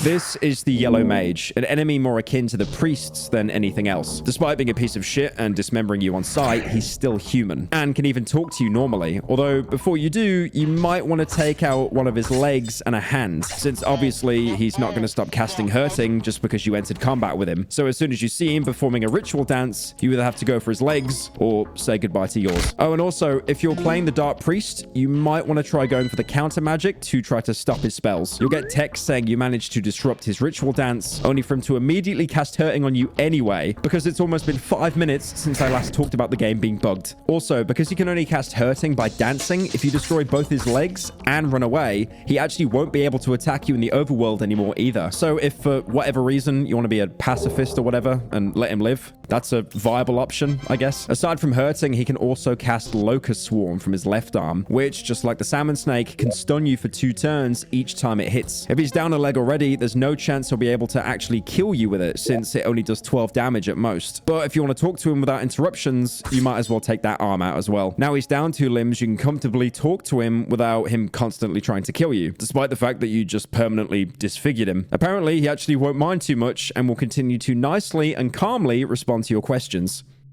What is your origin? It matters not. I am but a pawn in the greater scheme of things. Like most mages you've seen throughout the game, this guy has a mystical outlook on the world. This is probably because, like everyone else that can use spells, he must serve one of the gods, which you can ask him about. Which gods do you serve? I channel destruction, so isn't it obvious? Grogaroth is the obvious answer, although it's funny watching him get mad when you intentionally get it wrong a couple of times. Sylvian? You're way off with your childish guessing games. Ulmir? Ulmir is a much too recent being for my respect. New gods? Are you mocking me? Anyway, after answering correctly, you can ask him about his reasons for following Grogaroth, since it might not be immediately obvious why anyone would want to follow a god of destruction, death, blood, and, you know, all the bad, gory stuff. Why serve Grogaroth? Traces left of Grogaroth are the strongest among older gods. No other ancient being is still so vivid in this day and age. Like all mages, apprentices, and priests, I strive for personal growth and greater power. Grogeroth has the most to offer, and you cannot please all of them, now can you? Fair enough. And you know what? He's got a point. If Grogeroth really is the most present out of the old gods, maybe it's worth earning his favor. Maybe even get some of his spells. You can even ask the Yellow Mage himself to teach you about him. Can you teach me about Grogeroth? I am not at a level to pass on knowledge of such matters. Seek out my master, Nashra of the East, if you desire to learn more. Here, if you are to survive my blood magic, show this talisman to my master and show great humility. He might just listen to you. He now gives you the Eclipse Talisman, an accessory that gives you a little bit of protection from otherworldly damage types. You know what? For taking my legs, he's not that bad of a guy. Anyway, you might as well kill him now since he doesn't actually have anything more interesting to say.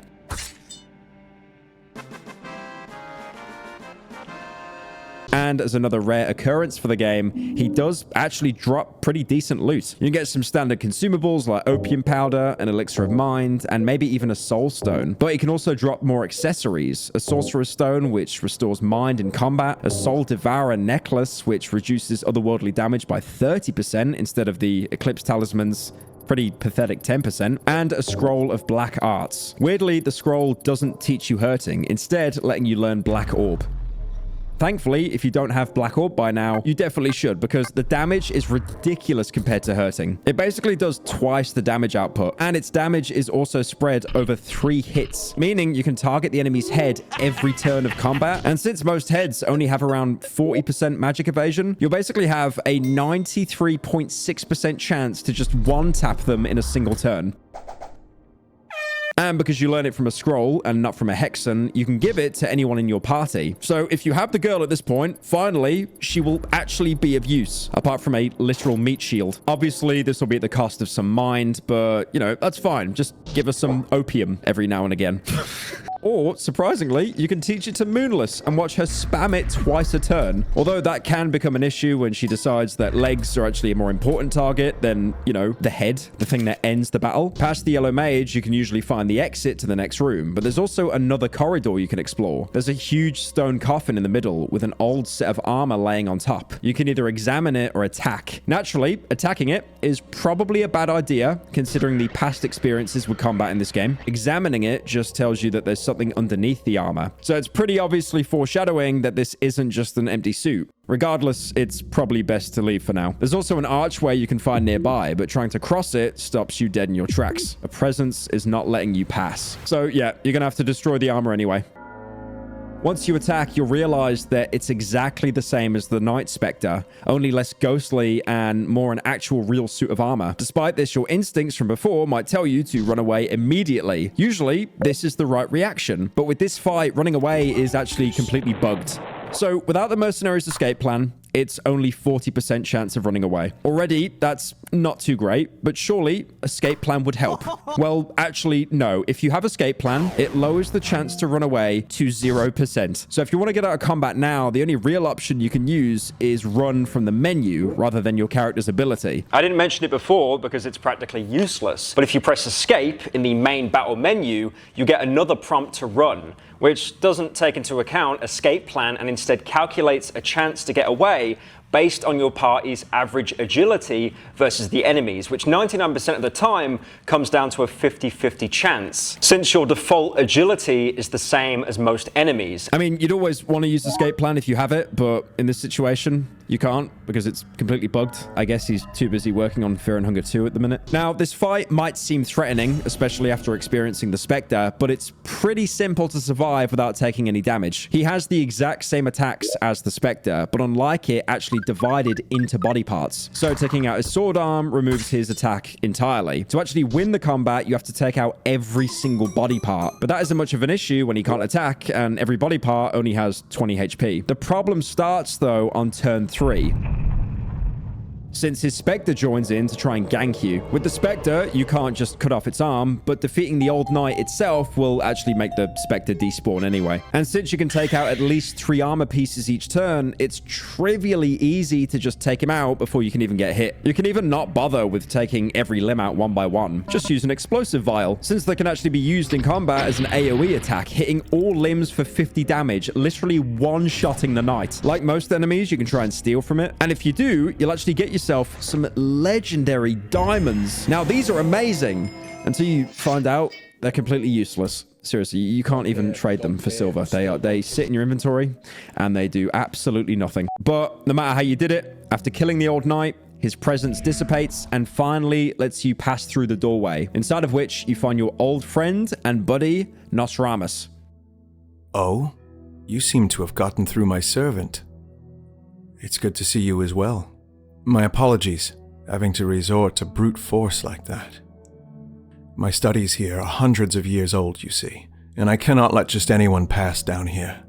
Bit of a dick move for him to not just let us pass through without having to kill his guard. But considering how many abominations tend to just wander around the dungeons, it's probably only fair he kept the entrance to his hideout closed. Since he seems to be living down here, you can ask him about the person you're looking for. If anyone knows where he is, it's going to be the guy who spends his life down in the dungeons. Right. I think I know who you mean.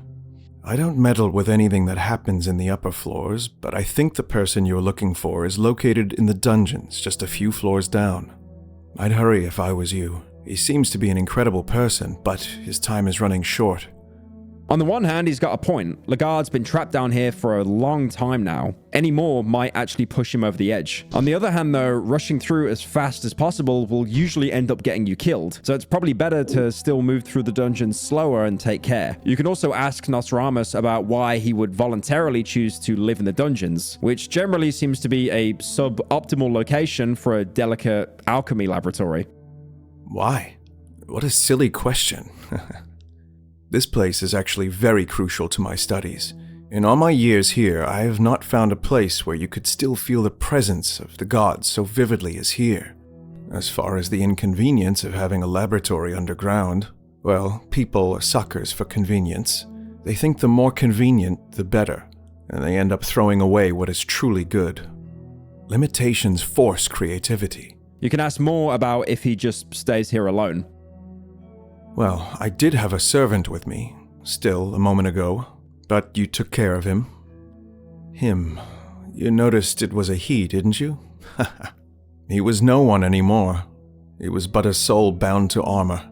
This is a reference to the fact that to defeat the Old Knight, you had to destroy his loincloth. Doing so revealed a completely unsurprising sight for this game, considering half the enemies have their dick out in combat. Thank God for that mod, by the way. Like, if I didn't have that mod installed, this game would just be age-restricted in a heartbeat. Have you seen the Super Eye Patch Wolf video? Did you notice how half the video is like a pixelated screen? I wonder why. Aside from dick jokes, you can also ask Nostradamus about what he's actually been studying.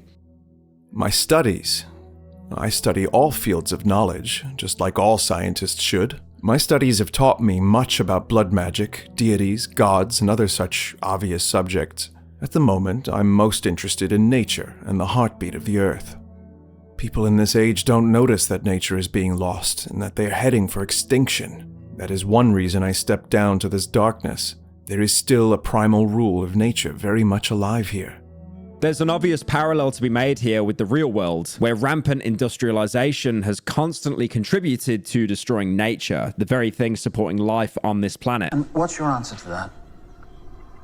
Energy-saving light bulbs? The message is, of course, good. I mean, yeah, we should take care of, whatever natural environment we still have left. But it's a bit bizarre having the message contrasted with, the rest of Fear and Hunger. I guess you could sum it up to the dungeons themselves being unnatural. Whatever caused them to shift and change into this is obviously of otherworldly origin. The balance of nature is being broken in some way. Maybe because of the departure of the old gods, maybe because some other unknown factor, but something has definitely shifted the balance here and turned this place into hell. Or maybe this is just a throwaway line by a character that wanted to sound smart. It's nice to speculate about a greater overarching theme or relation to the real world, but so far, too smart for me. I don't get it. Here's some Reddit gold. Nostradamus even says that the dungeons are somehow more natural than the outside world. Now, of course, there's nothing unnatural about ritual sacrifice, piles of bodies everywhere, torture, anal bleeding. Anyway, once you're done talking to him, you can check out the rest of his lab, which is a very good place for loot and has a bunch of bookshelves. Also some free potions on the ground and some special book pages. And you can even find a free empty scroll with a book nearby literally telling you the command to get a free book of enlightenment. I've mentioned multiple times already how empty scrolls are literal cheat codes, so having a guaranteed spawn for one means it's basically a must. Although if you want any items that don't have recipes spoon-fed to you inside the game, you're gonna have to just yoink it from the wiki, since, you know, I'm not spending another 40 minutes talking about every single cheat code. The lab also serves as a sort of halfway point between the surface and the deeper levels, as there's also a hexen here to let you learn new abilities without having to go all the way back, which you might have just unlocked by praying at the ritual circle earlier. Like I said before, with both circles and one of the statues, you can get yourself to full affinity with either Olmir or Sylvian. When you go into the hexen interface, you can actually see the circles spreading out from each of the god's nodes, indicating which spell you can now learn. Olmir, surprisingly, only has one spell in the hexen overall, which is called Blood Portal.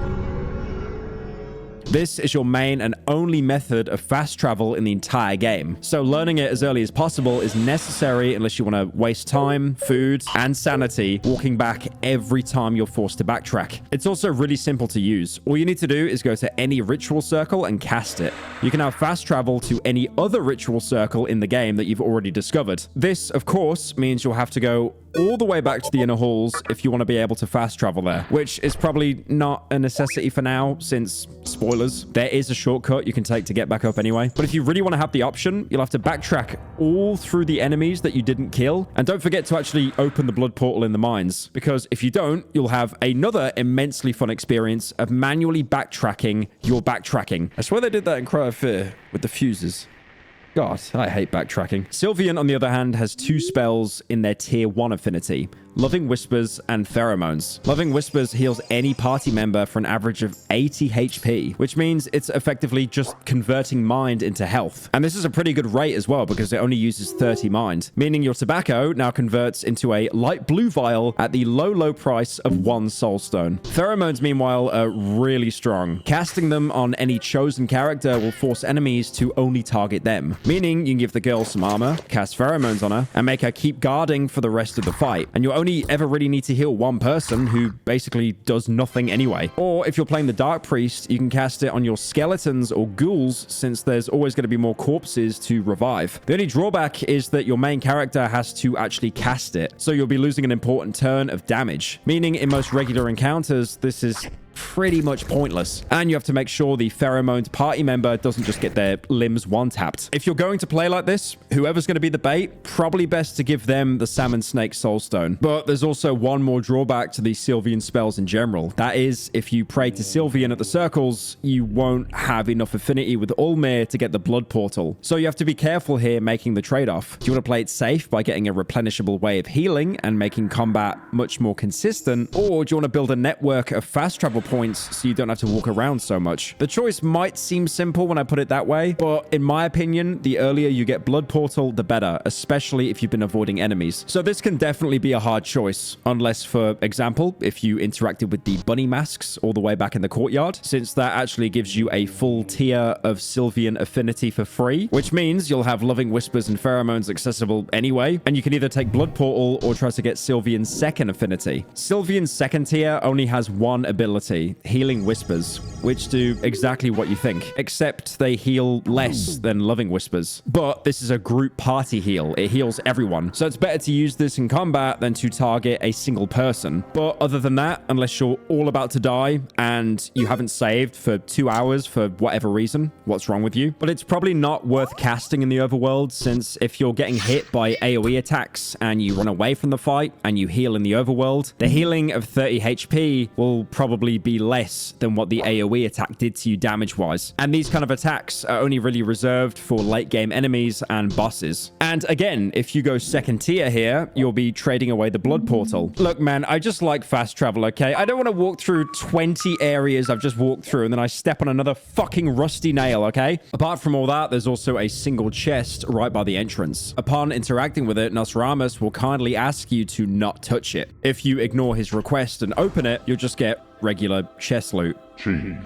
But now he'll kindly tell you to fuck off if you ever try and talk to him again. You horrible Kahara. Go on! I've got you on fucking camera! After checking through the lab, you might as well continue onward with 2 possible paths you can take. Although, let's maybe say the more obvious one is the one that isn't collapsed in on itself. This takes you into the mines, level 6, where you're immediately greeted with another yellow mage in case you have all your limbs intact after the first one. I mean, whatever. Aside from the mage, this area looks wildly different to the level 5 mines. It doesn't just feel like an abandoned mine shaft, rather looking like a legitimate living space. And in fact, you can see some of the inhabitants if you just go a bit to the left. What's even better, they aren't initially hostile towards you. Unfortunately, they are hostile towards the knight, who they're currently beating to death with rocks.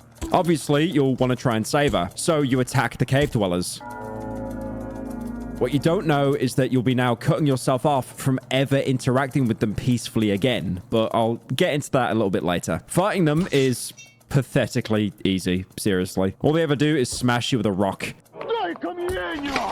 which can be really annoying if they get to actually stun lock you. But even then, Moonless will probably just take off the left arm for you anyway, making them entirely defenseless. The only really special thing about them is how their head hitbox works. You still have to throw them off balance to have a real chance of taking off their head. But for some reason, cutting their legs off doesn't work. Instead, for them to lose their balance, you have to cut off their genitals.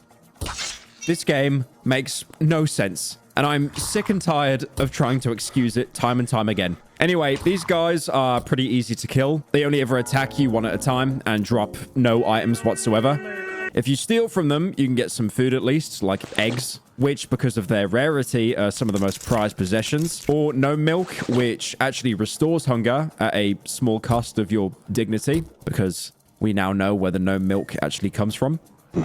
Dropping the ones attacking the knight isn't even an issue, and it's refreshing to see another human down here that hasn't gone insane. Ah, thank goodness. Do you know what they did to me? I cannot talk about it, no. Thank you for your help for 1,000 times. Without you, I'd be dead by now. You can ask her about what she's even doing here, which makes her space out again until she mentions that she was actually the aggressor who attacked the otherwise non-hostile cave dwellers, presumably because of their values. I found this underground village full of those things. They live in savage ways. They are but a pack of heretics. Oh. The things they did to me.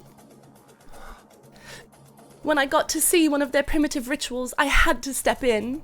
I cut down a couple of them and they chased me here.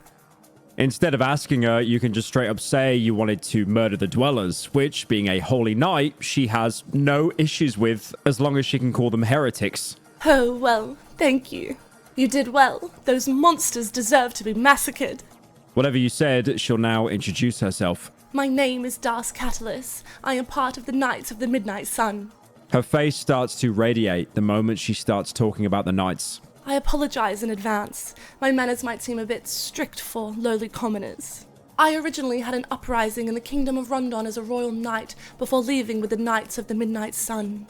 Nice of her to call you a lowly commoner after, you saved her life from some of the easiest enemies in the entire game. You can ask her about the god she serves, which again shows why the cave dwellers were pissed off at her. I serve Olmer as my primary god, like most people that come from Rondon. I tried to teach Olmer's teaching to those cave-dwelling savages too, but they didn't seem to understand a thing I said.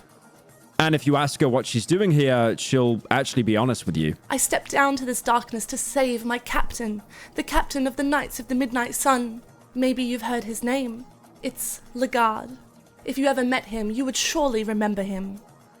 Genius how she's gone down here to save Lagarde just to find the cave dwellers, try to convert them, piss them off in the process, and completely ruin her main story mission, and she doesn't even care.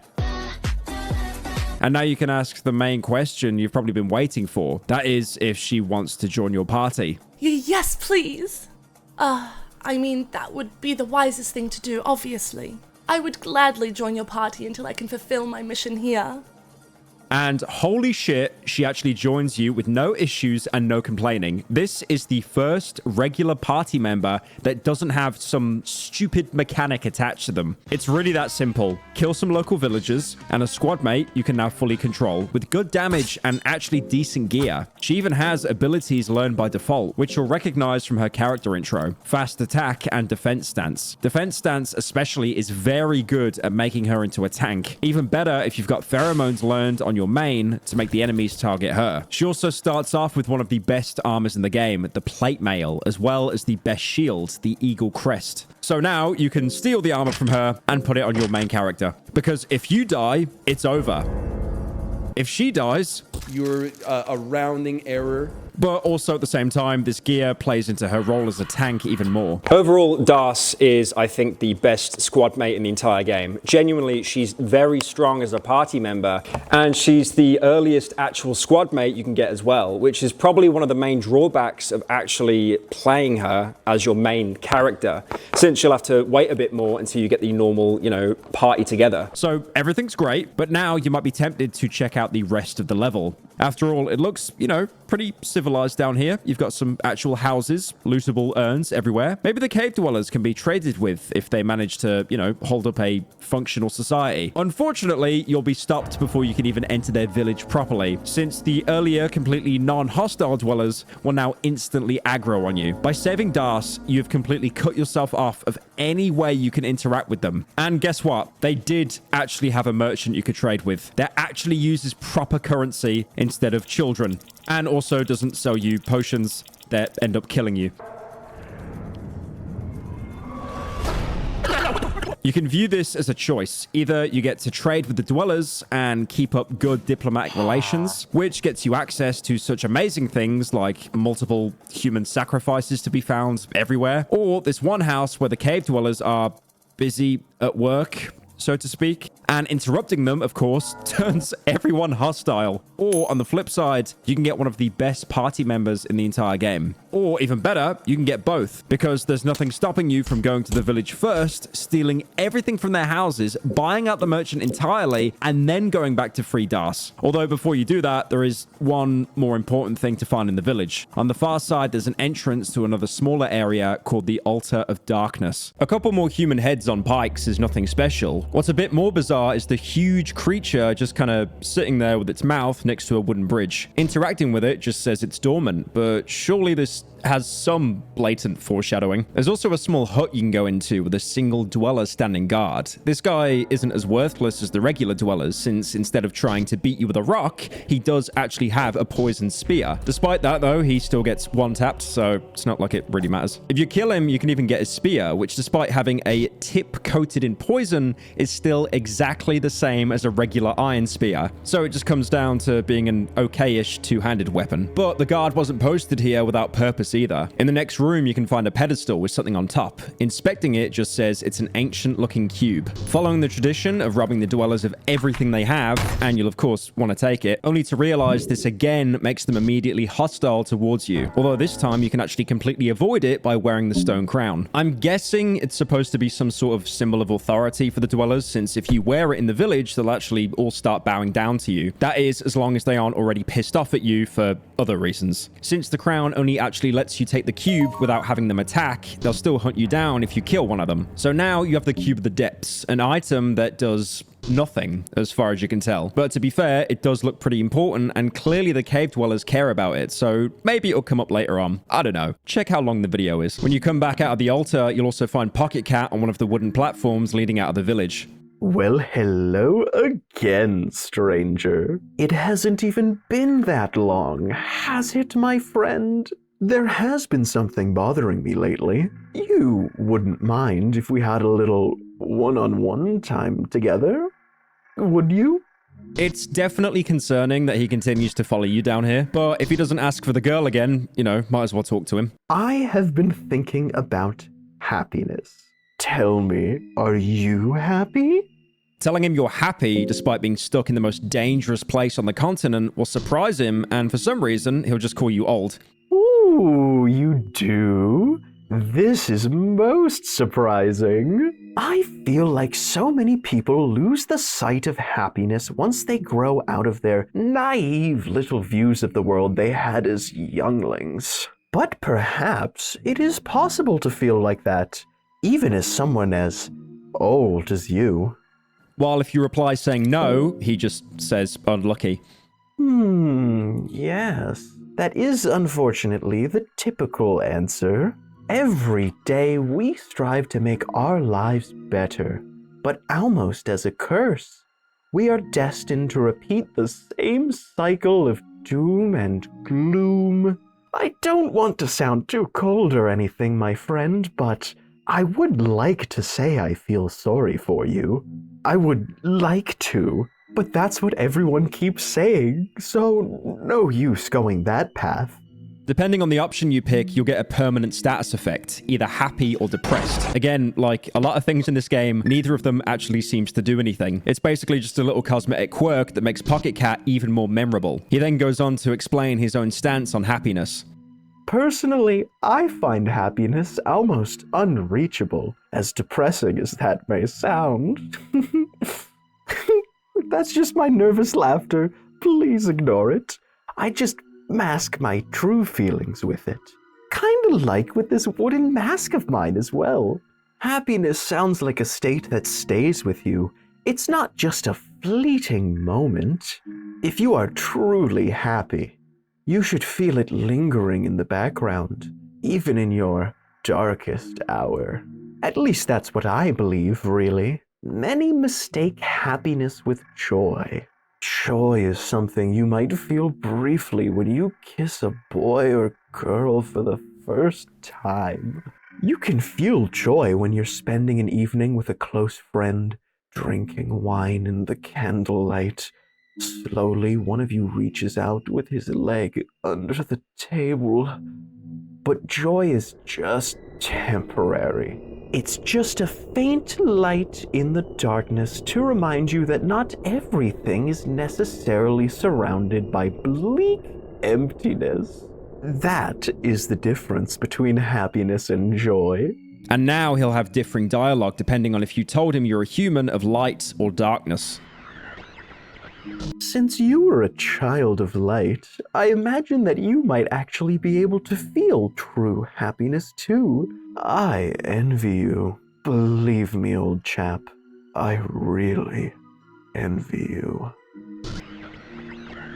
Since you were a child of darkness, I imagine you agree when I say that we don't get the luxury of happiness. We only know brief joy every now and then, but even that is getting more rare every day. But yeah, that's just my 2 cents. It's good to say these things out loud every now and then. Makes it easier to process all of these mixed feelings and voices inside the head, you know? Anyways, let's get back to business. This has been very unprofessional of me. I apologize. As suspicious of a character as he is, he definitely has an interesting philosophy as far as characters go. He's definitely the deepest one personality-wise. His conversations feel like the developer's genuine attempts to insert some sort of philosophical debate into the death and gore simulator. Which makes it even more unfortunate that despite being such a well-wrote character, Pocket Cat still goes around trying to buy human children. There's also one small detail about the village that you might only see on some playthroughs. Every time you start a new run, there's a 10% chance the entire village will just be dead, completely wiped out by a new type of enemy, the Moonless Guard. They are exactly what they sound like, a fusion of a Moonless Cave Wolf, not to be confused with our Moonless, and also a regular guard. And they also attack just like a normal guard with the cleaver and a coin flip, except now their huge torso mouth also has an additional attack that can almost do half your total HP and damage every single turn. Their left hand is also completely useless since now their coin flip attack is done by the torso and has enough damage boost to just enough one-tap you if you don't have some serious armor. And the torso has 650 HP, meaning you'll almost never get to kill it turn 1 since Moonless, the party member, Moonless. We'll just always go for the legs instead. Honestly, they're really not worth fighting, considering you're almost guaranteed to get HP taxed. And since they're a mass of flesh and not even wearing any clothes, they won't carry any items. So usually if you kill one, you won't get any loot apart from the meat cleaver that they carry. Now, the village doesn't have any obvious split off paths to progress further down. If you want to go deeper, you can either go back out of the level 5 mines and find a collapsed portion of a tunnel to blow through, or alternatively, you can jump into a not at all suspicious hole in the village. It looks like some sort of well with the rope hanging in the middle, although it's maybe more accurate to call it a gallows with all the bloodstains around the edges. This is of course yet another one of the many mysterious holes you can jump down, and so far all the signs on if it's actually safe or not, it's probably not. You can even inspect it before jumping down, and you'll get more reasons to not go down there. A smell of gore emanates from below. You can hear faint sounds of growling and moaning too.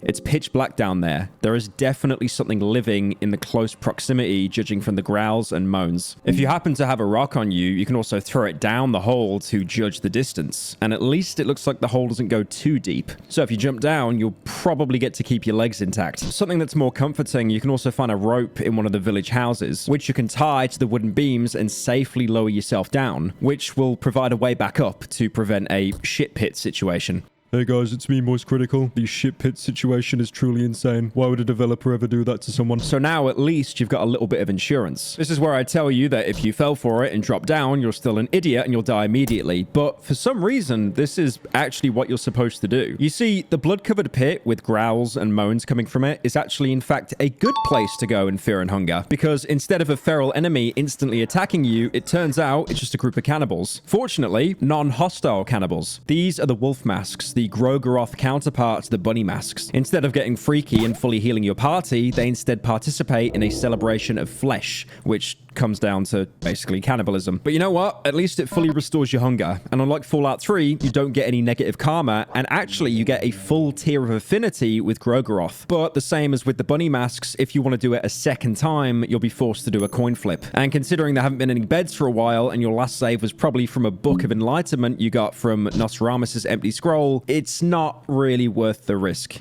If you're wondering about the Grogeroth affinity spells, by the way, the first circle is actually not that bad. You've got Pyromancy Trick, which does about 200 fire damage and sets the enemy on fire for just 10 mind, which makes a really good cheap source of damage. And then there's also Blood Golem, which summons a Blood Golem. For 20 HP, you can get a temporary party member for a single combat, who just so happens to not only have 80 base attack, which is probably more than your main character even with a weapon, but also 200 HP, meaning it's basically a tank. Pheromones and Blood Golem are the most standard synergy you see used, even if your Golem dies. You lose basically nothing, and you can just resummon it again. And again, it has 200 health. It's gonna take him a while to die in the first place. The initial 20 health cost is really nothing compared to how much health he saves you by tanking enemy hits. Now, again, it's Fear and Hunger. Not everything's perfect. There will be a caveat. First of all, you actually need an empty space in your party to even summon it. And remember, you can only ever have 4 party members. And if you pick up anyone who wants to join you, you'll hit that limit pretty quickly. If you do want to use Blood Golem, you will have to get rid of some of your squad mates if you're a party of 4. My favorite way to do this is by staging a hilarious combat accident where you suggest the enemy to maul the squad mate by accident, of course. It was a misinput. Calm down! You calm the fuck! Just remember to loot their corpse afterwards so nothing goes to waste. Or you can abuse the fear event system. Even if you get their mind low enough for them to leave at just one of the scripted points, one of which is in the village, by the way, and heal their mind afterwards so they don't just die of a heart attack. They'll stay there indefinitely, waiting for you to take them back into their party while you can run around clearing the map using the golem. There's also one small thing regarding pheromones specifically. To combo them with the Blood Golem, you'll be losing 2 full turns of your main character, even discounting the casting cost. This isn't much of an issue in boss battles that go on for tens of turns, but it makes this synergy practically useless for regular enemies. Also, because pheromones only start working on the second turn, you might also be forced to face tank some damage while you're still casting Blood Golem, which probably won't kill you if you're on full health, but still, no one likes losing a limb. Basically, if you expect to be able to cheese every single fight after getting the Golem, you'll be losing limbs faster than you can reload a save file. The wolf masks aren't the only thing down here as well, as their camp connects right to the rest of the mines. Although these parts look much worse off than the level 5 mines. The ceiling is caved in practically everywhere you go, and there's a ballista guard randomly placed in one of the corridors for no reason. And what's even worse, if you didn't pick him, Kahara is here. Oh, hey! Great to see you alive! You had me worried. Considering how earlier he robbed of either important healing items or even more important alcohol, you'd probably be inclined to scream at him.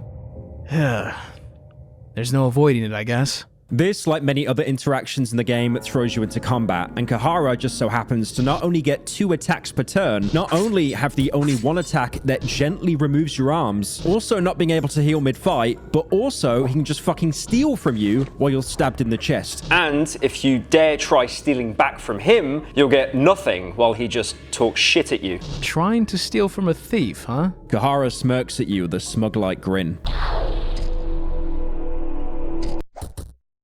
The one good thing is about this, at least he'll give you your items back when you try and take them from his corpse. Even better, he actually gives them back with interest, making this the single most roundabout way of target farming a light blue vial. If you suck it up and forget his earlier kind of, borrowing your resources, he'll of course offer to join your party as he's too much of a bitch to try and go deeper on his own, which isn't completely unfounded, considering he ends up dead if you refuse his offer. But if you accept, you'll be in for something completely unsurprising. Despite being a pain in the ass to kill, he's actually still completely useless as a party member. I mean, not as useless as the girl, since he at least has a sword, but he has no abilities, his gear sucks, and he doesn't bring the items he stole from you to his party. After recruiting or killing him, you can also find a lizard man in the room right behind him, who somehow managed to not aggro onto the guy standing 10 meters away. Congratulations! This is the second and last lizard man in the entire game. I mean, I sure hope that you've been maxing out that defense stat, since it will come in very handy when he ends up not even bothering casting counterattack and just dismembers you instead. Apart from him, there's also a book on the table you can pick up, The Diary of an Unknown Guard.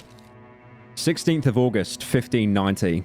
The madness has spread in the dungeons like a plague. Some even suspected the plague that's running wild in the kingdom of Rondon as the cause for all this, but the symptoms are very different to say the least. The remaining troops took refuge in these mines in hopes that the kingdom would send help at some point in time in the unforeseen future. The hope is running low, however. Captain Rudimir set foot to the underground city of the cave dwellers and traded that bizarre artifact for food and supplies. Now those supplies are running low. We try to scavenge food barrels whenever possible, but it's not enough to feed us all. The hope is indeed running low, as even though the captain seemed to lose his mind some days ago, he ran into the dark dungeons on his own, wearing nothing but a sheet of cloth. We are going to die down here, aren't we? Looking at the dates, you can see that this diary takes place 4 months after Captain's Diary 2, which means not only has the sickness been going on for at least 4 months before we enter, but Lagarde has also been in the lower prisons for around 4 months, which, if the quality of the rest of the dungeons is anything to go off of, probably doesn't spell too favorably for him.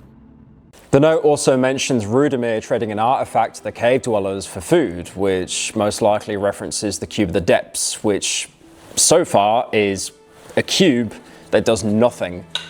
And it'd be important, but why would Rudimir even have this in the first place? And also why he would run off into the dungeons wearing nothing but a sheet of cloth? Finally. Nudists in Fear and Hunger. Also, another small detail you might notice is that, just like the diary says, all the barrels around the area are completely empty, like they've already been scavenged for food by the guards. If you go into an adjacent area with some smaller wooden rooms, you can also find a corpse described as being cut into food, with a small inscription next to it. So this is where it has come down to. Forgive us, Olmir. If it's not obvious enough, there's also a cooking pot right next to it, just to make sure you got the message. They got desperate. They started eating people. This, of course, lines up with the earlier captain's diary talking about how the guards would have to cannibalize each other for food, even all the way back in April. You can also get a shark teeth from one of the corpses, seemingly the weapon used to cut the corpse into pieces. Somehow, despite being makeshift, it actually makes a better weapon than 90% of the swords in the game. Anyway, remember how I mentioned the level is full of collapsed pathways? You might try to instinctively take out your Demolition Expert OSHA certification alongside your explosive vial and try clearing out the path so you don't have to bother weaving through the rocks and empty minecarts. Now, this could be a good thing, or a really, really bad bad thing. If you do so in the room with a diary, it's completely fine. You'll blast away back to the level 5 mines in case you didn't get the rope from the village and can't make it back up any other way. But if you try doing it on any of the other cave-ins, you'll first get a slightly different message, you know, trying to tip you off for what's about to happen. The mines have caved in here. The structure beams look rickety and run down. The ceiling looks like it's about to collapse. Which should immediately ring every single possible alarm bell. But if you still go through with it, congratulations, you destroyed a cave-in just to create another cave-in. This time the size of the entire level. Unfortunately, you won't be able to enjoy it for too long, as you and your party have just been buried under 400 tons of rock. I mean, again, if you did this, it kind of is on you, because Fear and Hunger usually never warns you before something bad happens. This is like one of 3 instances in the entire game where the game actually warns you. Although, to be fair, I can't really blame you for wanting to destroy the blockades and make some shortcuts, because without them, you'll be forced to deal with minor specters. These are the same ghost enemies you could find in the basement hallway, but this time, rather than outright chasing you immediately, they kind of just chill, waiting for you to get too close. They don't hit for very much, aren't very tanky, and in general, aren't really the most dangerous enemy in the game by any means. That is, unless you don't have any otherworldly spells or curse weapons, which you probably don't at this point, unless 1, you got lucky with a scroll of the dark arts, or 2, you wasted precious soul stones on weapons instead of actually getting useful abilities. In that case, you can still run away from them with no penalty. However, as it's already been established, the mines are slightly collapsed, which in turn means the corridors are very tight, sometimes only being 1 tile wide. So sometimes you can end up in a very funny, hilarious situation where you push forward, run into a spectre, run away just to turn around and then be forced into another spectre, both of which are now aggroed on you and rush you down before you can try to circle around them, which means you're now stuck in a corridor between 2 enemies you cannot kill. How fun. Aside from the softlock ghosts, there's also the mandatory reference to Excalibur, the sword in the stone, which coincidentally is embedded in the mine's load-bearing wall. Now, this sword looks really cool. Have a guess what happens when you pull it out.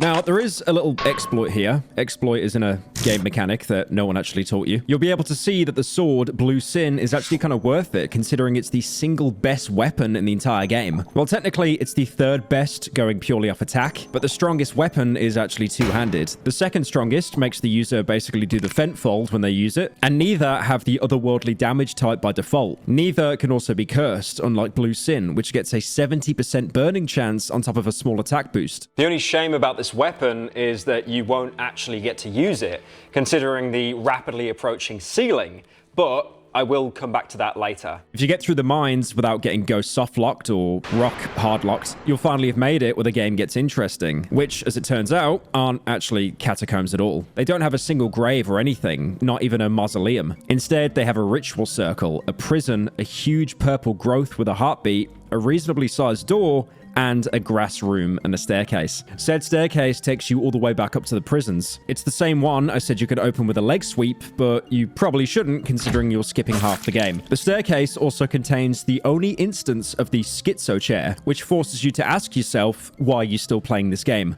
The chair is surprisingly comfy. You can relax here for a brief minute. This is what it must feel like sitting on a throne.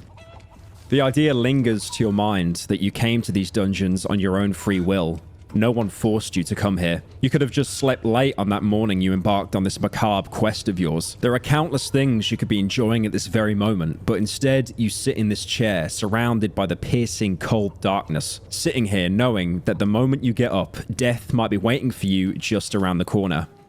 It's horrible, to say the least. Even quote-unquote relaxing ends up messing with your character's psyche. Inside the actual catacombs, you'll see the first purple growth I mentioned. You can examine it, and it tells you this. You cannot quite tell what this organ is, but there are veins coming from it and burrowing underground. Seems like it's connected to something bigger. If you have nothing better to do, you can just kill it for no reason. You cut the veins open and some purple liquid seeps from the open cut. The organs stop moving, although you can still see some movement in the veins, suggesting that whatever is connected to this thing continues to live. Which does something, but whatever it's connected to doesn't even die from just one organ being destroyed.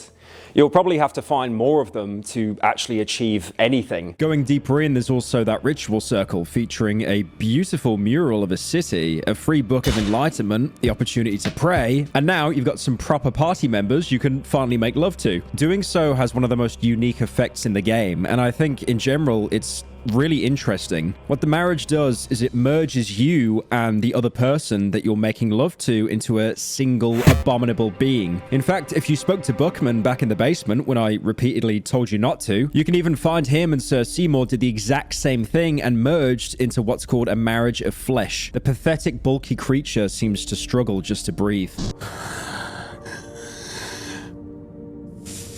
We delved too deep. Aside from confirming that Buckman is in fact gay for Seymour, this is also a drastic misrepresentation of the marriage that I simply won't stand for. Because if you perform the marriage properly, it completely heals your character, removes any negative status effects, and as an exclusive bonus, brings back all your missing limbs at the small price of another party member, because you've now merged two bodies into one character. They also have more base attack, have no phobia, and keep all the abilities you learned up to this point. This also cures panophobia, of course, as basically it's the only way in the game you can get rid of it. If anything, it reminds me of body horror, for example, The Thing. Actually, no, you know what? I'm not going to compare it to The Thing, because I did that in the Server Blight video and everyone cried. So instead, a game I've been playing recently, Kronos: The New Dawn. A game that plays heavily on body horror with a contagion spreading across Poland, maybe even the world, simply called The Change, where bodies will combine into each other, with most enemies having a split face, which is, again, playing on the split face from the original Thing film. That game has some great mechanics, by the way. You basically have to play it as a speed run, because if you kill one enemy, the other enemies will rush over to try and devour the corpse, combining its body, growing into a more powerful enemy. That is, unless you burn the bodies so the enemies will never get back up. Something the Resident Evil remake shamelessly stole 22 years ago. Unironically, becoming a marriage just gives you advantages, whether you do it to get a stat boost or because you really need to heal. The only real consequence is the morality aspect of it, which this far into the game is probably lost on you already, unless for whatever reason Sylvian doesn't like you. If you misappropriated her shrine or overprayed and managed to get negative affinity with her, things won't go as planned and you'll end up in the same state Buckman and Seymour do. Although at this point, you can only really blame yourself, since you can only really get negative affinity by really messing something up. Oh yeah, also, if you're playing the Dark Priest, you'll unfortunately have to go fuck yourself, since none of the other characters will agree to form a marriage with you, probably because you haven't taken a shower since you were born, as you were told that the musk is supposed to enhance your magical aura. Aside from Kahara, who really doesn't seem to mind, but his standards are basically non-existent to begin with. And it's not that surprising that you can also still fuck the ghouls. All they really care about is that you can keep them necromanced. They'll even let you show love again after you're already in a marriage, which turns you into an even more grotesque monster, the Marriage Fusion. On one hand, it has even more attack than the standard, with a base 70 damage instead of 50, but on the other, you can only use 3 weapons in the entire game, all of which are pretty rare, and you can't even wear any armor or accessories. So unless you're practically limbless, this is never worth it. Hey, wait a minute. Speaking of the Dark Priest, guess who's that right there? Hello. It's Enki, who surprisingly made it this far down without being murdered despite walking alone with just his base starter gear. If you didn't piss him off back in the library, he'll actually stop being a complete dickhead. Oh, you again? I'm surprised to see you alive, to be honest. He'll also start treating you a bit more like an equal now that you've shown that you can make it on your own. Even telling you about the place you're in. We are at the gateway to the darkness. These are the last man-made walls you're about to see. To delve any deeper would be a suicide. Epic foreshadowing aside, if you've got the Eclipse Talisman from the Yellow Mages, Enki will notice it and ask if he can have it. Hmm? What is that? You seem to carry an Eclipse Talisman. Where did you get it? It's a symbol that you are an apprentice of the wizard Nashra, the bringer of chaos. The talisman holds great powers on its own, but it also gives you a plethora of new friends and enemies. You do not seem to be too familiar with the greater scheme, So I imagine the talisman going to waste in the hands of you. Would you mind giving it to me, perhaps? You can give it to him outright, which, surprise, surprise, gives you nothing. You'll have to barter with him first and ask what he'll be willing to offer for it. What would you say if I offered my services to you? I am done with the libraries here, and I am prepared to venture deeper into the dungeons. Even for me, it might prove to be fatal to keep on going alone.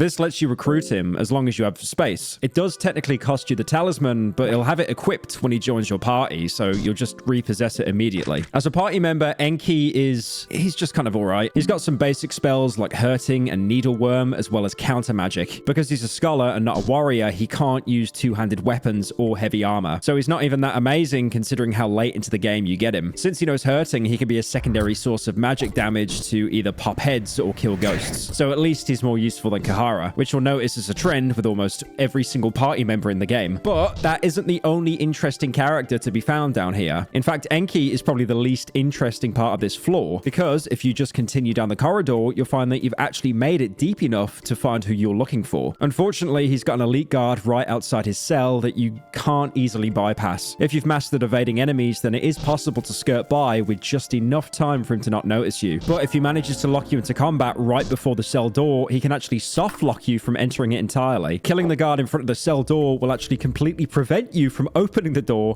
making it impossible to even go inside. Unless, of course, you still have one of those empty scrolls, because for how bullshit they are, they do actually have a way to combat soft locking. Phase step, or in other words, the game's equivalent of no clip. Obviously only available from the empty scrolls, since you have to know it exists to even be able to get it. It basically is a cheat code. Except even though it does break the game by letting you teleport, it still costs mine to use. It's only 10 mine to be fair, but imagine just how funny it would be to try and fix a soft lock by learning it, just to realize you have no mind restoring crack left after you teleport into a wall. I just like how this is one of the only games out there where no clipping is actually canon. Now, assuming you either don't want to or can't cheat the game, you'll have to get through the elite guard somehow. With 4 party members, it's doable, but you're most likely still going to get hit no matter what you do. Just like the regular guard, his left sword hand will cut off an arm every time it hits. So unless you want to take your luck on focusing the one party member with arm guards or the salmon snake soul, you'll want to take that out first. The main issue with this is because the guy is actually armored compared to a normal guard. His limbs have way more HP at 350, meaning with even 4 party members, you'll probably only be able to take out 1 limb at a time. His right arm isn't completely useless either, since it carries a Morning Star, a huge force weapon which hits you so hard it fractures your bones on top of giving you infections. Fractures don't sound as bad as losing a limb, but they're permanent debuffs that reduce your max HP by 20%. Apparently, in the world of Fear and Hunger, splints are simply too advanced to technology compared to literal alchemy, potions, and magic. Now, fractures are permanent, but they do heal over time, bringing the reduction down to only 4% max HP. You can also treat this fight as a mini-boss, because you're basically forced to take it to get to the cell. And the elite guard is definitely tanky. Even his head has 400 HP, meaning if you somehow get lucky enough to get a black orb, you still won't be able to kill him in one turn. But if you power through it and reach the cell, you'll finally find who you were looking for. After all this time, blood, sweat, tears, you find Lagarde's corpse long dead with his throat cut open. You know how you got told a bunch of times he doesn't even have much time left? Even Nostramus remarked on it if you met him in his lab, and it turns out they weren't lying. So yeah, he's dead. That's literally all there is to it. Which means, congratulations. You were destined to fail your mission from the very beginning. Yet again, just another way this game spits in your face. Apart from playing into the theme of Fear and Hunger constantly fucking with you, it also makes it feel kind of pointless to even continue through the game. You've endured hours of buggy torment just to find out you achieved nothing anyway. And that is why I love this game. And kind of don't like it, but mostly love it. In this moment, you feel exactly what the characters in the game do, complete and utter despair. This man was the only reason any of them even went down here. For some, he was the only way they could continue living. Now they're mentally scarred for life, missing parts of their original humanity for basically nothing. And you can see it in their reactions as well. Darce breaks down completely, which is entirely unsurprising considering she was the most attached to Lagarde out of all the characters. No! This cannot be. After that, she just starts crying uncontrollably in a genuine show of emotion. Interestingly, the girl will also have a reaction. She seems to recognize him from somewhere. There's a slight glimmer in her eyes, resembling a teardrop. This implies she's somehow related to him. It's still basically nothing in terms of knowing her backstory, but at least it explains why she's even here. Meanwhile, Enki just starts schizoing out. Le Garde, the captain of the Midnight Sun. There is an aura surrounding him, even after his demise. He was to work as a vortex, a force that brought many to these dungeons. His role might be finished, but what he started remains to be finished. Kahara, despite being the single worst mainline party member, will still talk shit about Lagarde by unironically using the word sheesh. Sheesh. All this trouble and it's all in vain?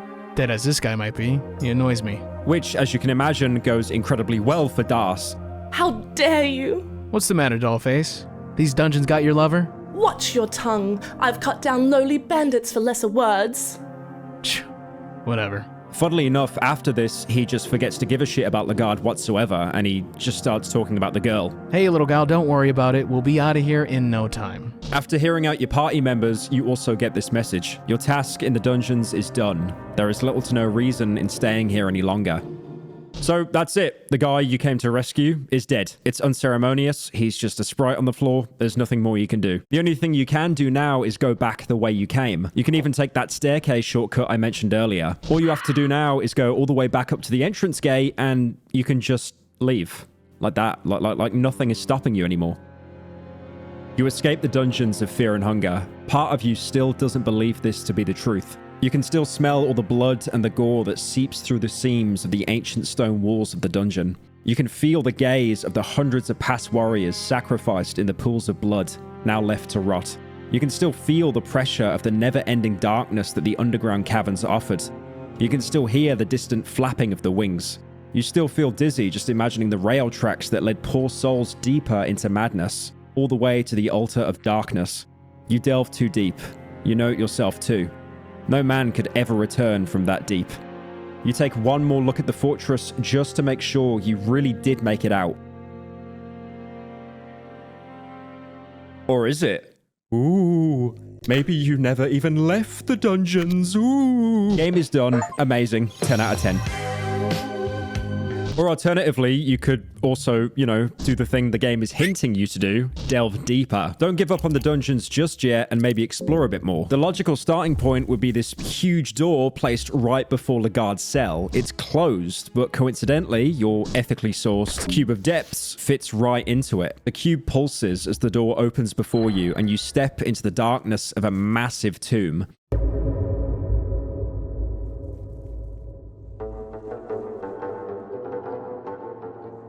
This huge open walkway is blocked, so instead you have to walk through the tight hallways connecting rooms, where massive coffins obstruct a lot of the space within the area. Immediately, this place sticks out because there's greenery poking through the worn tiles. We're the deepest we've ever been, and yet it feels like nature is beginning to take this area back a bit. Statues of old men who appear to be occupying themselves line the hallways as you push forward. You can't follow this path far though because it's blocked by a statue that happened to fall over. Of course it did. Now, even though Fear and Hunger does have some slight variations, this is one of the map areas that's always the same, so you have to choose every playthrough of either going left or right. Taking the right, you'll lead yourself into rooms lined with rows of different colored stone figures. The way they're arranged on the tiles makes them sort of look like chess pieces. This area heads the way the blocked hallway does on its own, but the alignment of the figures keeps you from being able to move freely, and that becomes an issue as you can't get out of here without meeting the body snatcher. You can try and aggro it and lead it around the room to exit this area, but the hallways created by the stone figures are always one tile tight, and avoiding confrontation altogether isn't really an option because the snatcher will snipe you with poison darts in the overworld. Seriously, trying to avoid this guy, he has aim assist cranked to the max, but as he closes in on you, it becomes clearer. These are gravestones, and this is probably a grave robber that got sealed in here somehow. This horrible creature in the shape of what used to be a human looms over you and smiles. It wears a long coat and 4 arms sprout dart from its torso. If you pay attention, you can avoid getting mauled here, but I won't blame you for missing it the first time round. 3 of the 4 arms hold something different. 2 arms on each side hold blow darts. One on the right, a knife, and the last one on his left is empty. Assuming you've got a healthy sized party, you want to have everyone focus on the limb that has a weapon on it. If you're not lucky enough to get the arm in one go, the snatcher can hit you with any of the following. The left arm will hit you with a toxic dart, which causes the stronger type of poison that hits way harder and is a lot harder to cure. The right arm with the dart will hit you with a paralysis dart that can disable one party member from being able to attack or dodge. And the right arm with the knife can do critical slash, which can do a myriad of things between infecting your arm, bleeding, or putting you in a critical state where the next attack will put you at 1 HP instantly. So yeah, this guy's pretty hard. Thankfully, there's only one of him in the game, and you never see him again. The easiest way you can do this fight is to take out the right dart first to avoid paralysis, then the knife arm to avoid critical state, and last, the left dart as the easiest to deal with. If the snatcher only has the empty arm, he'll only be able to tackle you, which you should be able to mitigate at this point, you know, if you have any chance of surviving. But in most cases, unless you get incredibly lucky, you're gonna get your health taxed in some way. After the arms are gone, wail on his torso, and he'll go down eventually. This area on the right side of the tomb is much easier to navigate without the snatcher around. You'll have some ghouls that actually crawl out of the walls, but they're not nearly as threatening as he is, especially if you recently added Enki to your party in the previous area. Yeah, just do a bit there where he uses that spell or talk, whatever it is, and they just kill themselves. Before we jump to the exit, I'll briefly touch on the left path. The left path, instead, is a sequence of 3 blocked wooden doors positioned right next to the holes, similar to the ones I mentioned before. Now, you can get trapped between the door and a ghoul if you're not careful, and if you don't have either enough attack or a spell to take the door down, or at worst, an item for it, the left path can be completely impossible to traverse entirely. The way this game expects you to be prepared is certainly compelling, but I can't escape the feeling that the game often feels like it's trying to be as cartoonishly cruel to you as possible. If you get through the doors, the left path actually is a lot easier. It's basically rewarding you for being prepared. And at the very end, you'll find a chest that you can do a coin flip for. You could come back down the exit of the left path if you came to the right to grab this chest. So it's not like you have to break the doors to get it, but it's basically a reward for keeping items and having your party prepared for these situations. I mean, I'd much prefer to take on 3 doors instead of a scary DeviantArt OC man. Exiting, you'll likely enter what I think is the most atmospheric and serene area of the game, or at least the ruins of it. This is Mahabre. Whilst you push your way through the fog of the passageway, you'll be able to barely see what looks like the wreckage of a massive old city.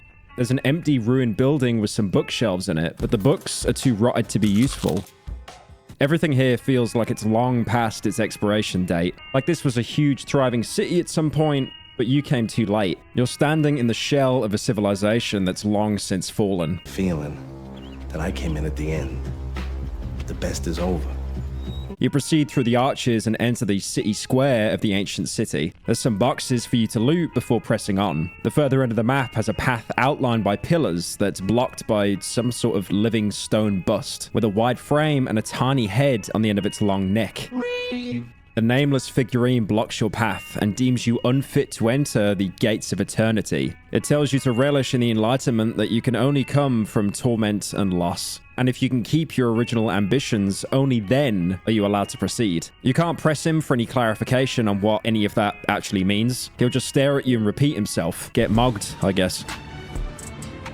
Before we mess with the machine to the left of the figurine, it feels sensible to press on and see how big this ancient city is. To the right of the figurine, you can find a road that leads downtown, and as you proceed through the broken down stone streets, you'll see a massive monster dragging a woman along the ground. You can choose to ignore it entirely, or interrupt the beast. You've probably done some pretty immoral things by this point in the game, so realistically, if you've been in this spot, and you probably just tried your best to avoid any conflict, I wouldn't blame you.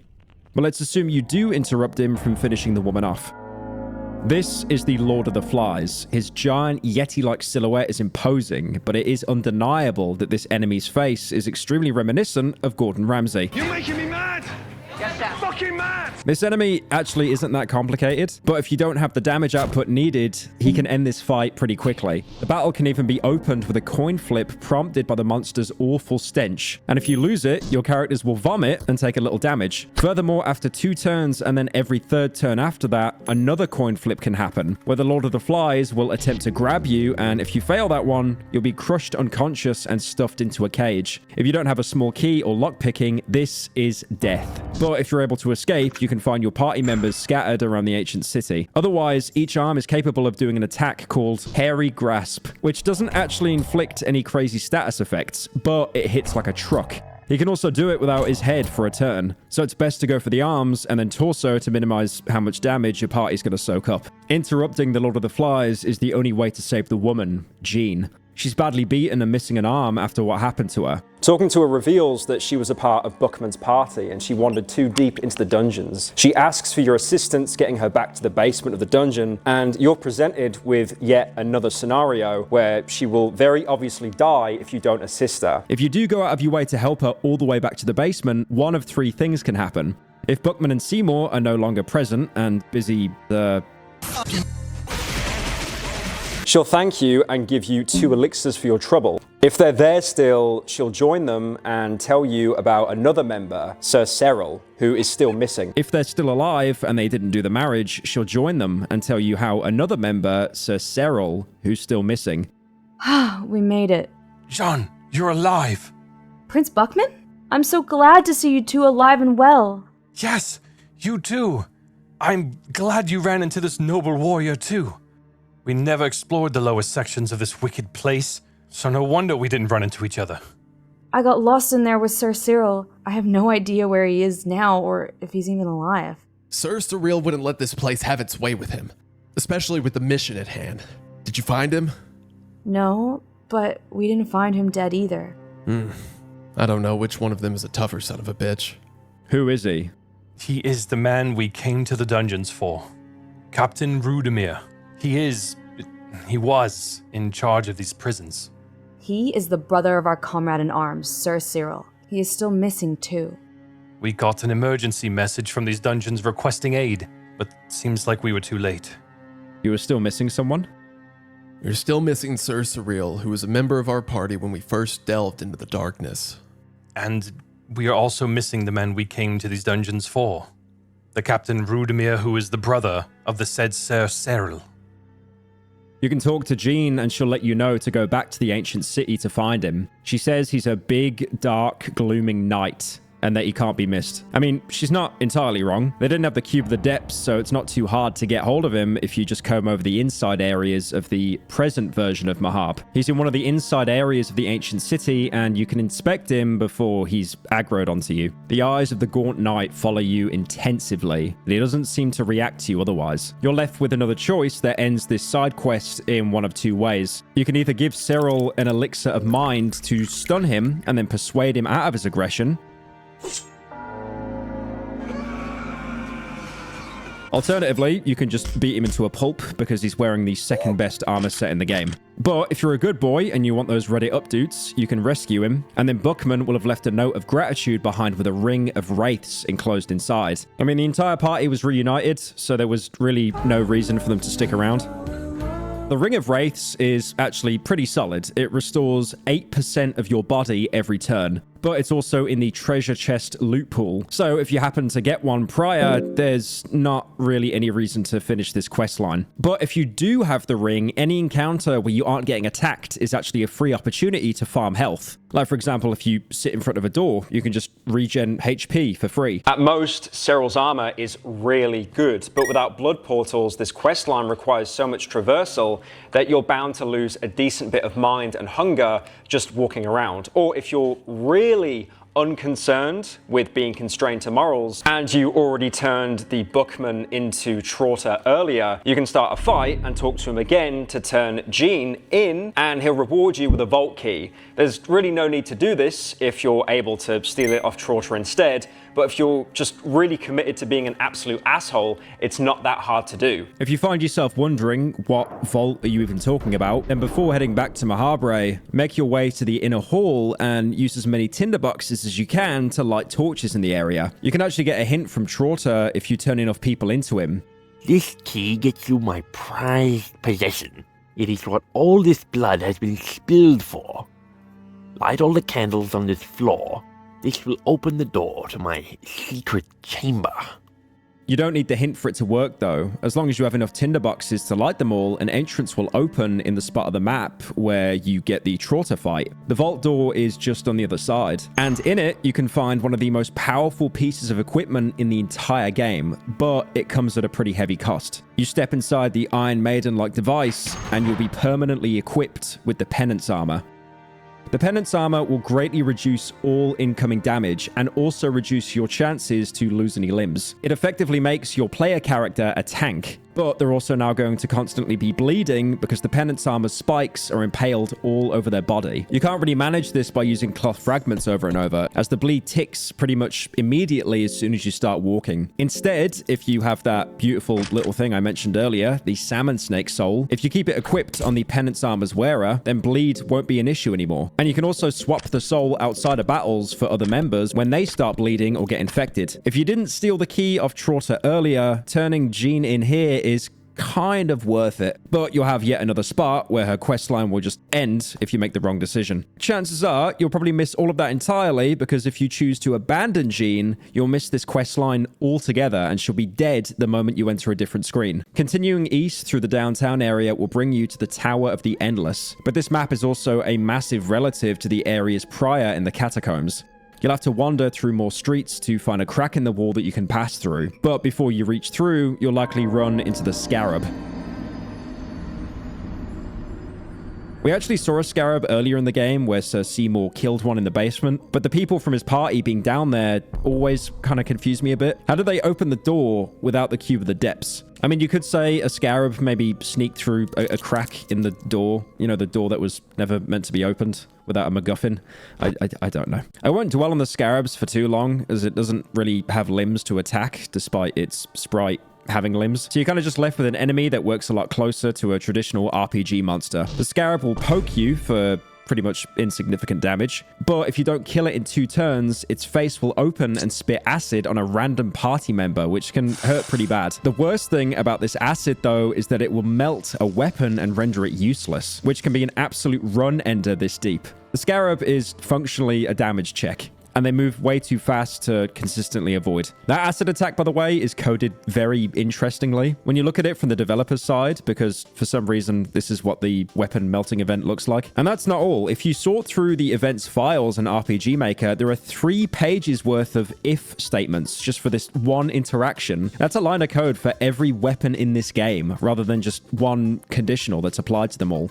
Now again, I'm not a game developer. I love this game, but surely there would be another way that's better than filling up 3,000 lines of code for each weapon for each character. But you know what? I don't really care. It gets the job done, and it's a reminder that you don't really need to be a fantastic god-tier programmer to make a game that people enjoy. As long as you don't have that much of an ego, your game will stand on its own merits. Coming back to that crack I mentioned before, you'll be able to shuffle through it and find a room leading to another massive set of stone doors, like the one you used to enter the ancient city. And just like those doors, they're not budging without some sort of key item. The Cube of the Depths isn't going to work on this one. So now you're only really left with ascending the massive tower. This will reveal the spiral stairways that runs up the tower to have an incredibly janky layout. A functioning spiral staircase in an RPG Maker game is a pretty cool idea on paper, but the bits of these stairs hidden in the background layer, it's awful to navigate. At the top of this stairway, you'll find a likely much needed bed entirely free of a coin flip, which is really surprising and a welcome respite for how brutal the stretch of no beds has been. And you might not have actually seen one, since well before the catacombs, if you didn't have a Book of Enlightenment, this is basically the only free bed in the entire game. That is, apart from that first one in the basement where you could sleep in it once, and then after that, you had to keep using a coin flip. I guess it's a reward for navigating RPG Maker stairs. Seriously, going up these things, I felt like that guy in the fucking wheelchair in Hitman Blood Money. What? You can navigate back down the tower to backtrack into the city. Before you head there, it's probably best to look at the machine at the bottom a bit closer. The beacon's mechanisms are ancient. The light it radiates is supposed to guide souls to the next world. There appears to be a place for a cube-shaped object on the front. Slotting in the cube will cause the beacon to reactivate and sweep the area with a laser.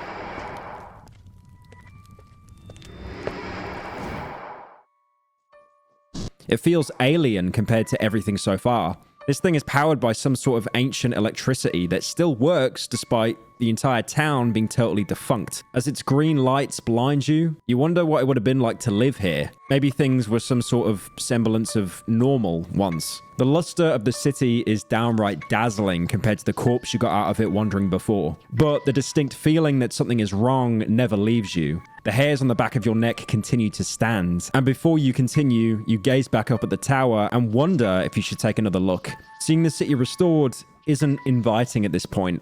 The light here feels artificial. Every new area just invites more danger. You head back up the destroyed staircase another time, and probably, which you should do another save. I mean, again, you might as well because it's totally free, apart from the walk of agony going back up the stairs. As you climb into bed and close your eyes, things play out a little differently. Your consciousness slips away and you fall into a deep, nightmarish slumber. The game isn't being subtle here. You're having a dream. Now, I know what you're all thinking. We are not this many hours into the video and it's all in our head. No. Don't worry, it's not, I promise. But when the fog in your mind clears, you're standing in the streets of Rondon. The area is easy to navigate. It's pretty linear, but you'll have to be more mindful of monsters than usual. Touching an enemy won't even trigger a fight, but instead you'll jolt awake covered in sweat. You can always revisit the dream, but you'll have to be super vigilant here. As you head back down the dreamy fog-filled streets of Rondon and avoid its ruder citizenry. Right, I'll tell you what, you fat little... You'll come to a gathering of priests around a nude, crucified man on a cross. Just as you realize it's Enki, he begins to speak. I'm ready, Olmir. Take me. I am ready to meet my end. This is as far as I got. I can't get any satisfaction. There is no fulfillment. I've reached the limits this feeble body can withstand. There is no silver lining waiting at the end. The purpose of us all is to silver under the cold sun the gods have set above us. Figures of spirits surround the air around him, almost as if they whisper secrets into his ears you're not allowed to know. What's that? These visions. I see. I understand. Let me down from here!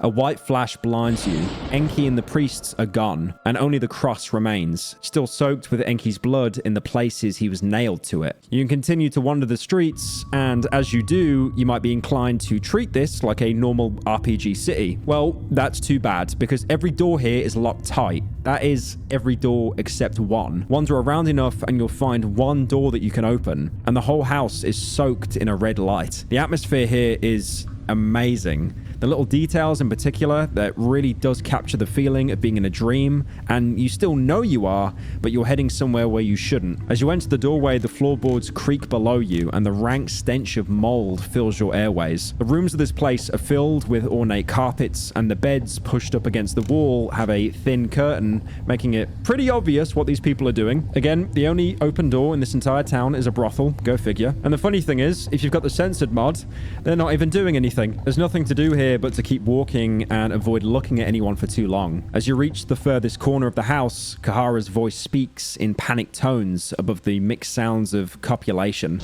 Celeste, you're still doing this job with the little one on the way and all? Yeah, well, there's folks that fancy stuff like this. If anything, I feel they're more gentleman folks asking for my service these days. Men sure are weird like that. This isn't right. I don't like it. Honey, I don't know what to say. Girls gotta eat, and now I've got a little one to feed as well. I'm a man, I should take care of you two. The world doesn't always go the way we'd want. No. For all my life, I've drifted along where the wind took me. But it doesn't have to be like that. We don't always have to stay at the mercy of the winds or the gods. I might have the answer. I got a new gig a few days ago. It's a pretty daunting task, but it will get us the silver we need. I'm leaving tomorrow. When I get back, things will change. You just wait and see. Honey, just Promise you do come back. Yeah. Another flash fills the screen, and you're left standing in the awkward air and tension left behind that conversation. It's becoming evident that there's nothing to do in Rondon but leave, and fast. The exit on the north end of the city will bring you to a clearing in the Old Guard forest. You'll know that this is Laurent Valdir's home. It doesn't feel like this is actually right outside Rondon City, but rather you've done that weird thing you do in dreams where you try to remember them, like you went to a million places, but you can't actually remember doing any walking or driving between them. Rain still falls and trees sway silently in the wind as you reach what looks like the aftermath of a bloody confrontation. Laurent Valdir himself stands victorious among some bodies that look like they were ambushed moments ago. What is this? Ulve, are you still alive? Ragnvald, you came. They came while you were gone. Those knights. Who were they? The Knights of the Midnight Sun. Knights of the Midnight Sun?! The pretty man. With the locks of a fair maiden. The captain. He wanted the... what we brought from the Vinland. I think I'm going to sleep now. Ulve, rest in peace. Hilde and Bjorn! He dashes into the foggy distance looking for Lagarde. Take care to follow him quickly or you'll be chased by dogs, just like you were at the start of the game. And this time, you won't even be able to get a chance to fight back. Again, the dream will just end and you'll have to do this all over again. The trail of blood will lead you to a lone house. Before you can reach the doorstep, Laurent Valdir steps out. This can't be unforgivable. The house doesn't give us many clearer answers as to what he saw, but I assume Hild and Bjorn are not doing well. In the house, you'll only find an old woman working in the darkness, and meeting her will start a real fight, not the type that ends the dream. Yep, it's Matrix rules now, boys. You die in the dream, you die in real life. The first turn, this old lady, dubbed the Skin Granny, won't do anything, so you just have to prepare. The second turn, she'll transform into a horrible mesh of a chair and various limbs. 3 arms, 2 legs. Per usual, this fight isn't too hard if you know what limbs are basically going to destroy you in a single turn, and which are just a health tax. Focus on the arms as quickly as possible, or you'll be subject to a coin flip, which will most likely spell the end if you lose it, causing you to redo the entire dream sequence. Just leaving any arm at all can get you treated with a critical slash that again drops your health to 1 in a single turn. Winning the Skin Granny fight will instantly trigger one last dreamy flashback, this time in the Highlands. Das and Lagarde are speaking privately. They believe you're the one from the prophecies. Those ancient texts are but child's wordplay. Of course, that doesn't mean that I shouldn't use them to my advantage. But really, many things are scarily accurate in the prophecy. It talks about the fair-haired man and the one who rivals gods in both power and beauty. I thought all the older gods were ugly as hell. Don't tell me you buy that stuff too. Nilvan of the new gods is supposedly beautiful, just as the tormented one used to be.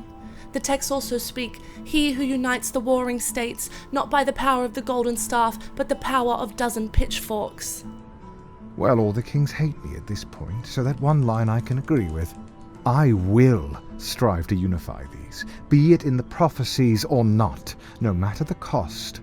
But I feel like I'm really close to achieving my goals, but the last step is not clear. It's still shrouded in the mist. I'm not certain if this is the path to achieve all this. What do you mean? You are just a step away from founding your own kingdom and becoming one of the most fabled rulers of our time. You'd make a great ruler, I'm sure of it. Common people love you already. A flash fills the screen and Lagarde is standing on the cliff alone now. I'm sure of it, she says. What difference would it make anyway? History has proven time and time again that order, virtue, and tranquility don't last. I need something definite, something pure. I need to ascend above the kings and queens of our time. The last step isn't shrouded in the mist. It's waiting in the depths of the darkness. Das returns for another scene. This feels like some of the most direct exposition in the game so far. Lagarde, I need to ask what this campaign in the north is all about. I don't quite understand the importance expanding our reign all the way over there. Frankly, I'm afraid such campaign could have negative impact on your reputation. Thanks for your honest words, Das. However, my mind is set. The campaign in the north is vital to my plans. They have something that belongs to me. Something that belongs to you? What are you talking about? The fever dream shifts again, and you're standing in a bright void with a divine feminine figure. Oh, new one. The girl seems nervous around the new god. I must ask you a favor. Our time has come. This form of existence isn't the answer we were looking for. For mankind to break free, we need more. We need someone equal in size and stature to them. Nilvan rubs her slightly swollen belly. Please, I ask of you, just get my child out of here. Take her to the heart of the darkness. I would gladly give my soul to you, if you were to agree on these terms. This is sort of your reward for beating the skin granny. You don't actually have to do it if you don't want to. It's entirely optional. There's no consequences. But it's very useful to unlock Nilvan's skill tree to get her endless soul. The only other way to do this is to kill Kahara if he's not in your party. And that's not exactly workable if you choose him as your protagonist anyways, which is what most people do on their first playthrough of the game. Thank you. Nilvan gives the girl one last gaze. The girl backs away behind you. The dream finally ends, and you can take a look around the past version of the city. The flashback sequence is a lot to take in. You basically get backstory for every playable character in the game 3/4 of the way through it. You get a lot of context for the conflict between everyone, and it becomes clear that the girl is a demigod of some sort. Everyone's motivations come a bit more into focus after this flashback. Kahara is here in the hopes that he can save his lover with the money from completing his job. Enki is following some sort of spiritual premonition. Rambaldir is here to avenge his village, the perpetrators of the siege on Oldgard, the Knights of the Midnight Sun. The Knights of the Midnight Sun are here in the hopes that they can free Lagarde, the only playable members of this group being Das and Lagarde himself, should you be able to get to him fast enough if he's still alive. Wait, you didn't know you could save Lagarde? Wait, you didn't? Are you silly? Now, the first playthrough of Fear and Hunger, most people won't be able to save Lagarde in time. But it would be a really ironic moment to find out that Lagarde isn't the greatest person. An enigmatic man who is, in canon, acknowledged to be beautiful, and he's got machinations to become a ruler through personal conquest. This sounds oddly familiar. As you backtrack to the city square, the game notes that as bright as the past is, the sunlight here is cold. You'll begin to feel as though despite how much brighter this area is, you can still feel the cold, musty stench of the present lingering. On the far end of the square, you can enter an open room to find a figure that looks like a mannequin. This enemy is the Uterus. Before I get into the enemy strategy, I just have to note that the enemy sprite for the Uterus is actually a trace of album cover art for Nirvana's In Utero. Like, if you compare the two side by side, it basically has the same expression and pose, everything. That being said, the enemy itself isn't too bad. I mean, it's alright, like... Especially if you have a full party. The arms and embryo in the center are dangerous because the arms can hit hard and the embryo can actually cause infections after it spends a few turns crawling out of the artificial womb in the center. Make quick work of both and you'll be rewarded with the bookshelves now being full of coin flips for scrolls that aren't rotted away. Work your way around the inside, past another Uterus and downstairs. As long as you don't dawdle, the Uterus won't charge you. Downstairs in the back room, there's a bug-eyed figurine you can speak to. Human, I am what they call a wizard, but I do not wear a pointy hat. Good luck with that. How are you a wizard then? I sell magical artifacts, even if they are precious to me. This shop feels like the moment in a Resident Evil game where you get a ton of ammo right before something really bad happens. Thankfully, this guy isn't going to scam us like the dude in the beginning of the game did. All of this stuff is actually pretty useful, namely the Sorcerer's Stone, which regenerates 10 mind per turn in fights. Between this, the Pinecone Pig, and the Ring of Wraiths, again, if you didn't get that from the Lizard Men earlier, you can do some hard farming on any enemy that won't attack you. This means that doors have gone from one of our worst foes to one of our best friends. You can easily restore everyone's mind find by just swapping it in between each character. I don't usually talk about the map layout, but the exit in this bottom area is really irritating. It's just this one notch section in the wall, and if you don't know it's a door, it's really easy to miss. This area is the Temple District, and there's some useful little shortcuts here and there from here. There's a nice little shortcut back down to the town center you can unlock by going upstairs and flipping this lever. This lifts the bars that you probably saw the first time you entered the center. Holy crap. Shortcuts in a big city?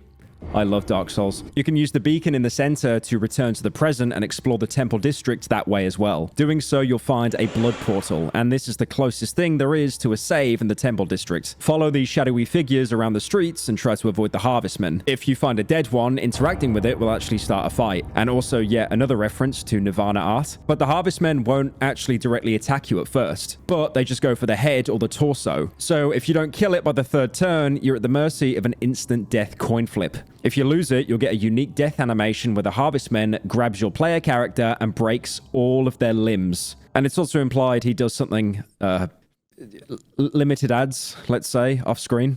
The game has a lot of erotic material in it in general, but this in particular feels like the author failing to hide the poorly disguised fetish. As you trace the path of the shadows, you'll come to a massive library and an eerie statue in front of it. Investigating its description reveals that it makes a slight humming noise, or that simply peering into its ominous gaze fills your ears with auditory hallucinations. The library is massive, and two much more human-like statues outline its entrance. One is of the new god, Valtiel the Enlightened, and the other is an Eastern man. Oh, that's a Place Japan reference, who has apparently an especially vile look in his face. As soon as you enter, Enki will split from your party if he's present. He's not gone forever, but him being missing will reduce your damage if you get into a fight before finishing this area. Trying to avoid enemies here is a smart call. As you head further in, you'll likely realize that you can't get anywhere in the past version of the library because there are some sort of giant stone doors in the way. In front of them are some statues you can pose in different ways. This puzzle, which by the way I got stuck on and had to ask chat for help with, is actually really simple. If you go to the present version of the library, you'll find these same statues. You just need to remember what pose they're doing and copy that over from the past. The front entrance of the library is blocked in the past, so you'll have to take a side entrance from outside and work your way to these statues from the back. If you're not careful, you can run into one of the rarer enemies in the game, the Great Mumbler. Anyone with erotophobia and teratophobia will probably have a hard time dodging the Greater Mumbler, so avoid it altogether if that applies to more than one of your party members. This Mumbler is sporting a much bigger health pool and two odd weapons in its hand. The Mumbler holds a bell in her left hand and a bottle in her right. While the bell arm is intact, she can perform Empty Echo, an attack that only targets your mind gauge, but for a pretty considerate amount. The other issue is that while the head is intact, she can randomly perform Soul Binding on any given turn. That attack will instantly reduce one party member's max mind to 50 points, and this makes Empty Echo a lot scarier. The right arm is actually more manageable, but the green flame attack it can perform is also RNG dependent. It only does between 16 and 24 damage to the body gauge, but it hits 3 times. On the low end, if you're very lucky, that's still 48 damage, and on the high end, it's 72. That could be an instant death sentence to anyone who's not topped off. Snatch the arms in the earliest turn you can, and also remember that Mumbler heads explode when they're struck. And you'll probably make it through as long as no one is at 0 mind when the fight ends. As you work your way back to the statues, there are plenty of bookshelves to rifle through here. You can really make the most of your time here, as you're not going to get another opportunity like this in the late game. Depending on how anxious you are, it might be best to reload your save if you fail too many coin flips. Unfortunately, when you do get to the statues, you'll realize 2 are missing. You may have to run into one of the missing statues running around. I'm going to be honest, with 4 out of 5 down, I just did this by process of elimination, since only 1 is left. Wander back over to the machine inside and insert the Cube of the Depths. If you did take your time to meander around more, it's hard to escape the paranoia that something is always watching you across both the past and the present. Small busts of an intermediate likeness jut from the bookshelves. The tree I mentioned earlier doesn't feel like it should be growing this deep in the city at all. In a place of profound logic, this place makes no sense. While you're in the past, you you might get into a fight with the embryos, golden baby enemies that walk around. I won't do a whole deep dive into their mechanics because they're very similar to the embryos that crawl out of the uterus enemy. The biggest thing if you do get cornered by one is to kill them as quickly as possible before they wail and call for more embryos. Of course, the escape plan skill helps a lot in these sort of fights that you really don't need to engage in. This puzzle is pretty dumb since it takes advantage of you for just not knowing the poses beforehand. The solution isn't randomized though, so on a second playthrough, this isn't even a problem. This will cause the stone doors that were closed before to open. You proceed and Aniki will rejoin your party as well. While you step into the next room, a man with a golden face, like the embryos, will jump off the bookshelf into the darkness below him. Ladders lead down into the damp shade of the library basement so you can follow suit. This is how you begin the fight with Valtiel, the Enlightened One.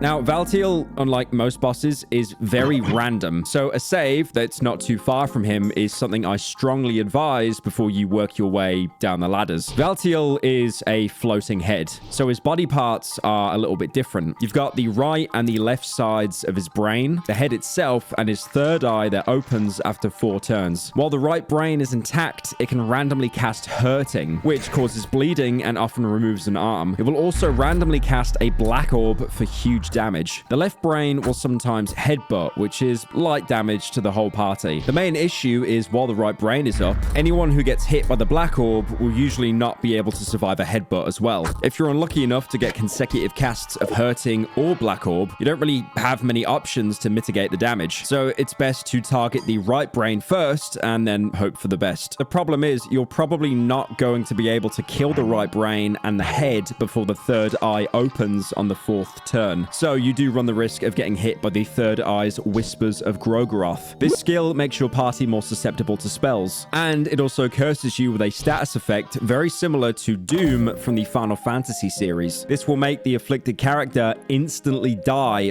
5 turns after they're cursed. That all being said, you have a few different options to tackle this fight depending on your resources. One of the safest is to use a purple vial on the head. This will poison it and take 700 damage each turn. Using this strategy allows you to simultaneously attack both the brain and the head if you have multiple party members. And it also keeps you safe from Whispers of Grogaroth, as Valtiel won't have the health to live long enough for the curse to take effect on someone. But if this isn't viable for you, idiot, you can focus on the right brain or even try talking to Valtiel. Talking initiates a quiz game, you know, like the one that they did in Deltarune with that character that they obviously stole from me. Shame on you, Toby Fox. I'm coming for Hasbin Hotel next. In this quiz, Valtiel will give you some lore-related questions that if you answer correctly, does 500 damage to all of his current body parts. Combining your options makes this a bit easier. Every turn, the right and left brain are active. There is the off chance that someone will eat both a black orb and a headbutt and just die before you can even heal. These are the questions you can expect Valtiel to ask you. The original god of destruction, one of whom is the very prime ingredient for existence, like shadow to light. Who is his counterpart? Sylvian is the proper response here, given her imagery with fertility and by extension creation.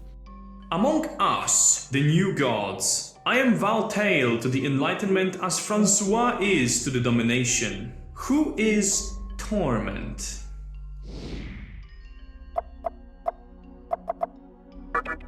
Chambra, who believed that torment was necessary to create, is the answer. We, the new gods, while still walking among men, our fellowship, when did we embark on our journey to ascension?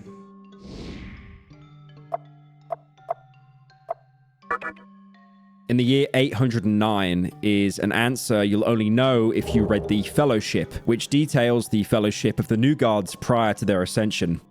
As Valtail the Enlightened One, who preceded me here at the Grand Libraries?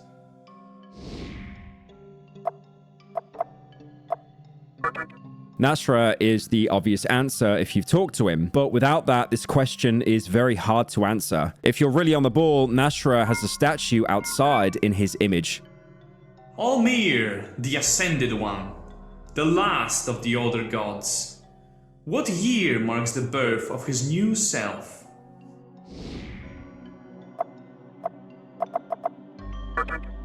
Year Zero is an easy answer if you take into account their Ulmir's thematic similarities to Christ. Christ wasn't necessarily born in 1 AD, but the similarities are undeniable.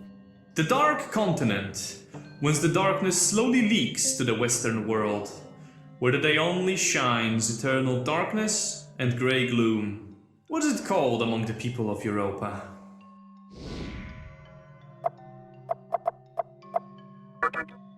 Vinland is the continent west of Europa, the one we're in during the game's plot.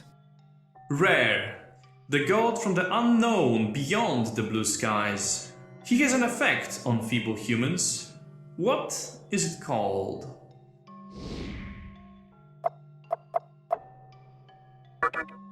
It's called the Moonlight Cancer. If you can find the extra turns to try it out, you can steal 2 soul stones off of Valtiel. Overcome him and he'll reward you with the Enlightened Soul. This is a key item we'll need to get the ending we're going for in the Golden Temple. We have 2 out of the 3 of these souls, only leaving 1 left before we can finish this run. The head of the Valtiel, the Enlightened One, falls down to the darkness where it once rose. The millennia of wisdom and knowledge that is too much for a normal person to bear passes through your head. You only get a glimpse of what is waiting for you on the other side, but this information stream is too much for your mind to handle. Your head hurts a little. Exit the library, maybe backtrack to the Tower of the Endless and save. And be sure to check that you've already looked at all the bookshelves in the library one last time before you move on entirely. If you're especially lucky, you can find Valtiel's Natural Doctrine and Natural Doctrine 2. These make his work in the Grand Library crystal clear. These are my studies over the subject of creation of an artificial life form. Such ability transcends humanity and the limits mankind has set to itself. During my time as a man, walking midst people, such studies were frowned upon. The other scholars would bring such topics as morality and ethics to the table, but I believe this to be the final pillar we must overcome in order to ascend to the true god status, to be equals with the older gods, or even more. The older gods have shown talent for creation of life since the beginning of times. The animated clay figurines that inhabit Mahabrik are a perfect example of this. They are just golems created for physical work. Without rest, they carry on their duties. The older gods would then create life for different purposes, whenever necessary. All this, I believe, eventually led to the ultimate life form, the human being. This is the aim of my studies as well. I believe I understand enough to be able to achieve this. I must achieve this. To be truly self-sufficient, independent of the grand scheme of things. This is the key to the natural progression, where the man finally overcomes its creators. I mean, he was sort of off the mark, but all this ultimate life form nonsense makes me think that he'd probably be fascinated with Shadow the Hedgehog, like most library nerds are. Wait, I can't even make that joke anymore because people that read books are like performative males. God damn it. It's clear he wanted a source for endless labor in the form of artificial life. For my starting point, I've set my aims to create a worker class being, similar to the clay figurines of ancient times. There is one clear flaw in the design of the clay figurines, however. They are seemingly eternal beings. Only as they get damaged over time do they eventually perish. I do not believe my creations, my children, so to speak, should ever outlive me, their creator, their father. That is why I decided to create the life form from the very same fabric fragile humans were created from, flesh. The silhouette of the form is very sturdy in order to carry on the working duties. I was able to combine existing matter into one, and the life form has gotten its shape already. The hairiness is a side product of mold. It doesn't serve any obvious purpose, but I suppose it could keep the form warm in more colder climates as well. I was able to achieve this form rather easily, and there doesn't seem to be any immediate flaws in its design either. Before going further with my studies, I decided to test different approaches as well. Besides organic matter, I decided to work in creating a mechanical life. Mechanical structures are far more simple than those created from flesh, so the figurine was ready in just a few years. The figurine is not strong enough for physical labor, nor do I need another one for the same purpose, so I repurposed them for my pastime pleasure. I have already achieved all this in a matter of a few years. I can only imagine what I'll be able to achieve with the eternity I have before me.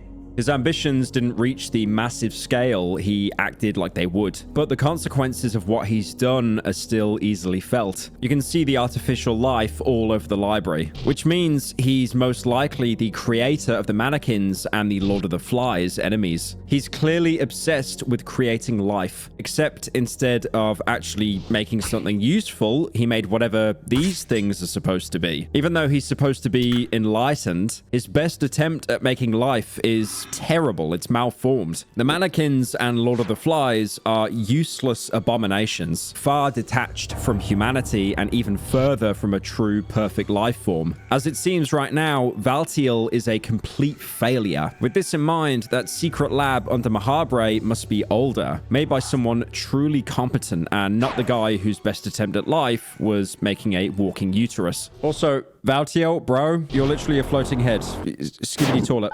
No, don't do that. No, I know the bit's dead. Don't do that. Resume tracing the path of these shadowy figures out of the library and down into the square at the bottom of this map. There's an imposing figure in a red hood standing on the right. Investigate and he'll speak to you. An intimidating figurine is standing tall here.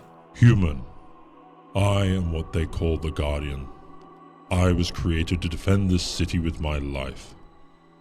I am to look after this city until the king returns to this land. The king? Yes, the king will return one day. He is the one who created this city. Where did he go? It is not my concern. I was just created to guard this city. How long has he been gone? I do not know. He was talked among the elder figurines eons ago. What do you protect here? I protect the passage of the kings that lies beyond the gates of the eternity. Fancy names for old derelict city walls. I like them. The Guardian figurine is a chill guy. We like him. Choosing the ellipsis option just ends the conversation. Are you using that right? You can use an ellipsis anywhere, right? It doesn't have to be at the end of a sentence. Yeah, I think you can use an ellipsis on its own. I only knew what an ellipsis was, by the way, because of fucking James Bond. I think it was Casino Royale or something. You can actually fight this guy in present Mahabre, but it requires a key that you have to pick up elsewhere. To the left, there is a much less imposing statue. It's notably more juvenile in tone than the Guardian figurine. Human, I am to grow up to become a warrior. I want to become the same as my big brother. I will watch over this city as Guardian one day. I will stand idle, guarding the gates of eternity. Have mercy on me when we meet then. I will show no mercy, as neither does my big brother. Huh. Good luck, kid. I thank you, outsider. Don't get your hopes up. Just wait and see. The last NPC doesn't have as much to tell us. If you didn't get them in the library, you can trade coins with him to get either recipes of the 15th century, Alchemelia or Alchemelia 2. You can get these at any point in the game depending on your luck with coin flips on bookshelves. So it's worth making sure you're not doubling up on something that you only need one of. Before moving on, I have to mention it, or I know there'll be a lot of people complaining in the comments, but you can enter a room from here called the Pit of Enlightenment. I will get into this as we dig into the lore more, but this is such an expositional nuke that if we go into it now, it would really waste time. Like, this video hasn't wasted your time enough. If you really want to know what's going on, bear with me. We will get there. I know I've said that a lot. Now, we're really close to being able to enter the Golden Temple. We just need that last soul I mentioned a minute ago. To get that, you have to go down into the back alley area. The pathing here feels really esoteric in a way that's almost retro. That probably sounds stupid, but it's really hard to tell where you're supposed to walk on this map without just following a path and hoping for the best. And it reminds me of how older games, RPGs like this especially, had issues with just feeling aimless all the time. It's interesting the way these sorts of quirks repeat themselves in indie games, even if this section is ultimately pretty linear once you figure it out. While wandering aimlessly, you'll probably come to a corner of the map where a creature has been suspended on a wall with chains. It's not too weird to see things being tortured down in the dungeons, but this one looks like nothing you've ever seen before. You just better hope that those chains hold. Once you navigate the twisty ancient roads, you'll be able to enter the Temple of Torment. You'll need to work your way into the back of the temple. You might run into one of the red men enemies. While doing so, depending on which path of the back you chose. These guys can only do the attacks Red Grasp and Scream at you. The first does very small health damage and has a chance to stun, and the second does some mind damage. The real issue here is their one-shot kill coin flip attack. Guess wrong, and like a lot of enemies with a coin flip attack, you're dead.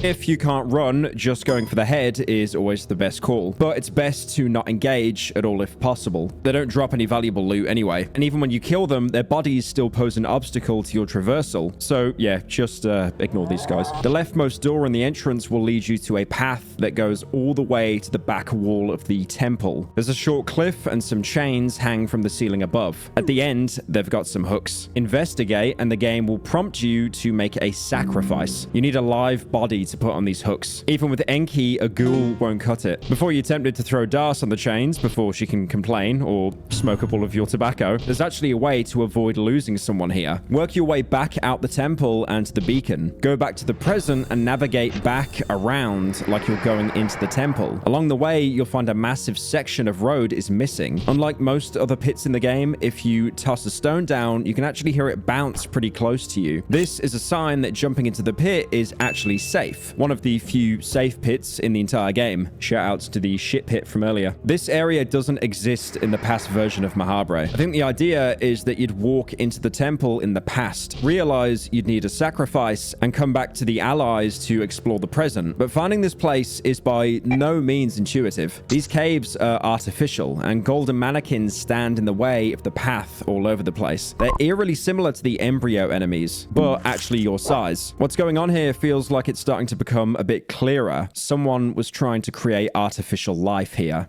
There's tanks full of water in one of the rooms, and if you offer the one in best condition your blood, you can create a husk of yourself. The perfect, guilt-free human sacrifice. A nearby ladder leads back into the Temple of Torment, but this isn't as massive of a shortcut as it may seem. You'll need to return to the beacon and then go back into the past to access the chains. Touching again briefly on the pit you can jump down, there's an altar inside that you can offer limbs. These limbs are permanently gone, so using the limbs of a ghoul or something similar is the most rational save for a couple other exploits you could take advantage of. Fill all 4 slots with limbs and you'll be rewarded with the Sergal Spear. This spear apparently references the YouTuber Nico the Sergal, who the developer attributes his motivation to finishing the game for, as he was one of the first to record a playthrough of the Fear and Hunger demo that brought the game out of obscurity. The Sergal Spear is really good, having the highest attack stat in the game. However, it does have the drawback of being a two-handed weapon, which is really ironic when you may have just lopped off your arm to pick up this thing with someone who can now not actually use it. Otherwise, though, it's literally got the highest damage stat, so probably worth picking up if you can yoink some free arms from ghouls or something. The Husk, though not an actual party member on account of its inability to say or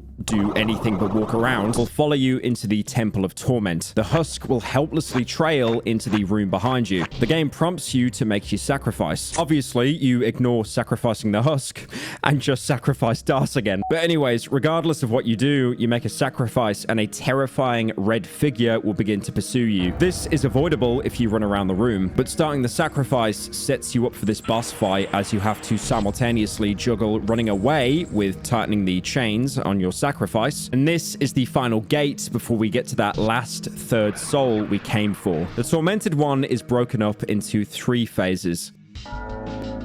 The first phase is very simple. Every turn, the right arm is going to use Pummel, and the left arm has a chance to do it a second time. This doesn't hit super hard, but someone's always got to take the health tax. What you do have to worry about is Chains of Torment, which he'll start using on turn 2, and then every third turn that follows. Chains of Torment can do half your health depending on your armor and soul setup. And once you take both of his arms, the Tormented One will start using it on every turn. But taking both arms does make his head vulnerable. The safest strategy by far is to take out the right arm, focus on the torso, and try to minimize how often you have to mitigate Chains of Torment's damage. The best way to lower the damage entirely, though, is not to get caught in the first place, as this phase doesn't happen if you can run away long enough to kite him to another room and come back. It's not unwinnable without doing so, but it makes it significantly easier on resources. Completing the Torment of your husk will rip its skin from its body and cause blood to flow into the channels that run all through the temple. Work your way back to the exit and you'll be stopped just before you get out when you reach the now full Pit of Torment. The Tormented One will rise from the blood once again whole, no matter how good you hacked him up prior. This fight isn't very different. He won't do Chains of Torment until you cut off both his arms, and going for headshots isn't really worth it, so just focus on the torso and mitigate the pommel damage. But once you take the torso down, you finally go into the third and final phase. The Tormented One stops his attacks and retreats closer to the center of the pool. A terrible sensation fills you, as if something is about to happen that should remain unknown to human eyes. The Tormented One emerges from the pool of blood once more, revealing 3 metal wheels rotating around him. These rings are the main mechanic to master for this boss fight, as they're both his means of offense and defense. While they do count as body parts, you can't kill the outer wheels, at least not permanently. Depleting their temporary health pool of 100 will result in them jamming, which will give you an opportunity to attack the Tormented One directly, who is still fixed to the innermost wheel. Otherwise, the first circle has a physical evasion rate of 85%. Meaning focusing it directly before taking care of the other ones is a pretty bad gamble. When they aren't jammed, the revolutions of the wheels can hit you, causing both fractures and infections, in addition to the chains of torment that are still being cast by the Tormented One. While the murky and explosive vials sound good in theory because of their AoE damage, both aren't guaranteed to deal above 100 points. The vial that does carry in this fight, however, is the purple vial. A very helpful detail to know that if you apply DOT effects to the outer wheels, the damage calculation isn't actually applied to the aforementioned 100, but instead 10,000, which results in every tick of the DOT doing enough damage to jam the wheels again and again every single turn. This also immediately gives you the perfect conditions to strike, as jamming both outer wheels at once results in the first one jamming as well, applying the weakness status to the Tormented One himself.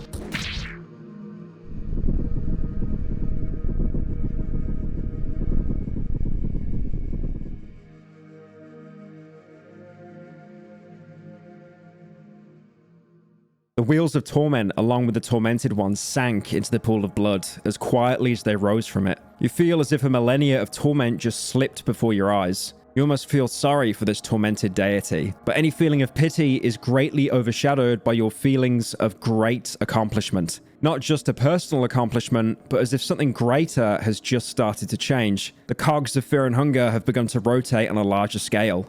You get the tormented soul with you. Now that we have the final soul, we can make our way back to the Golden Temple. Leaving the Temple of Torment, we're greeted with silence. The music cuts out. The alleyways are getting suspiciously quiet.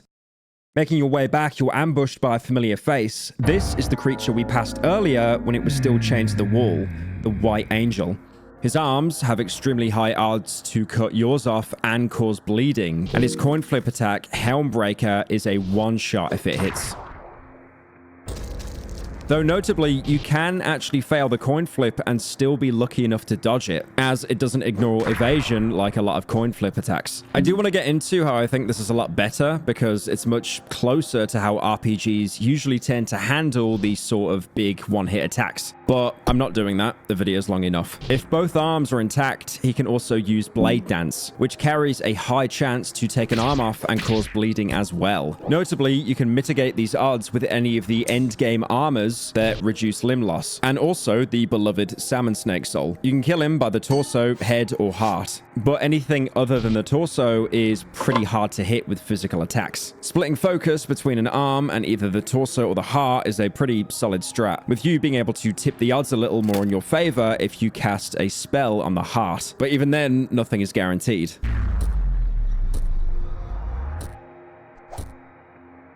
This fight is extremely worth your time if you've got a soul stone on you. The White Angel Soul gives its user a whole extra turn in battle, which is invaluable in endgame. As arduous as this process has been, we're getting some real access to more DPS in the endgame, and it feels really satisfying to have one party member be able to permanently double their damage as long as they, don't miss. This immense strategic value makes the White Angel Soul one of the smartest pulls you can go for an empty scroll. And keep in mind, if you've got multiple empty scrolls, you can just spam it and get duplicates. So 1 is really good. 2, it's a carry.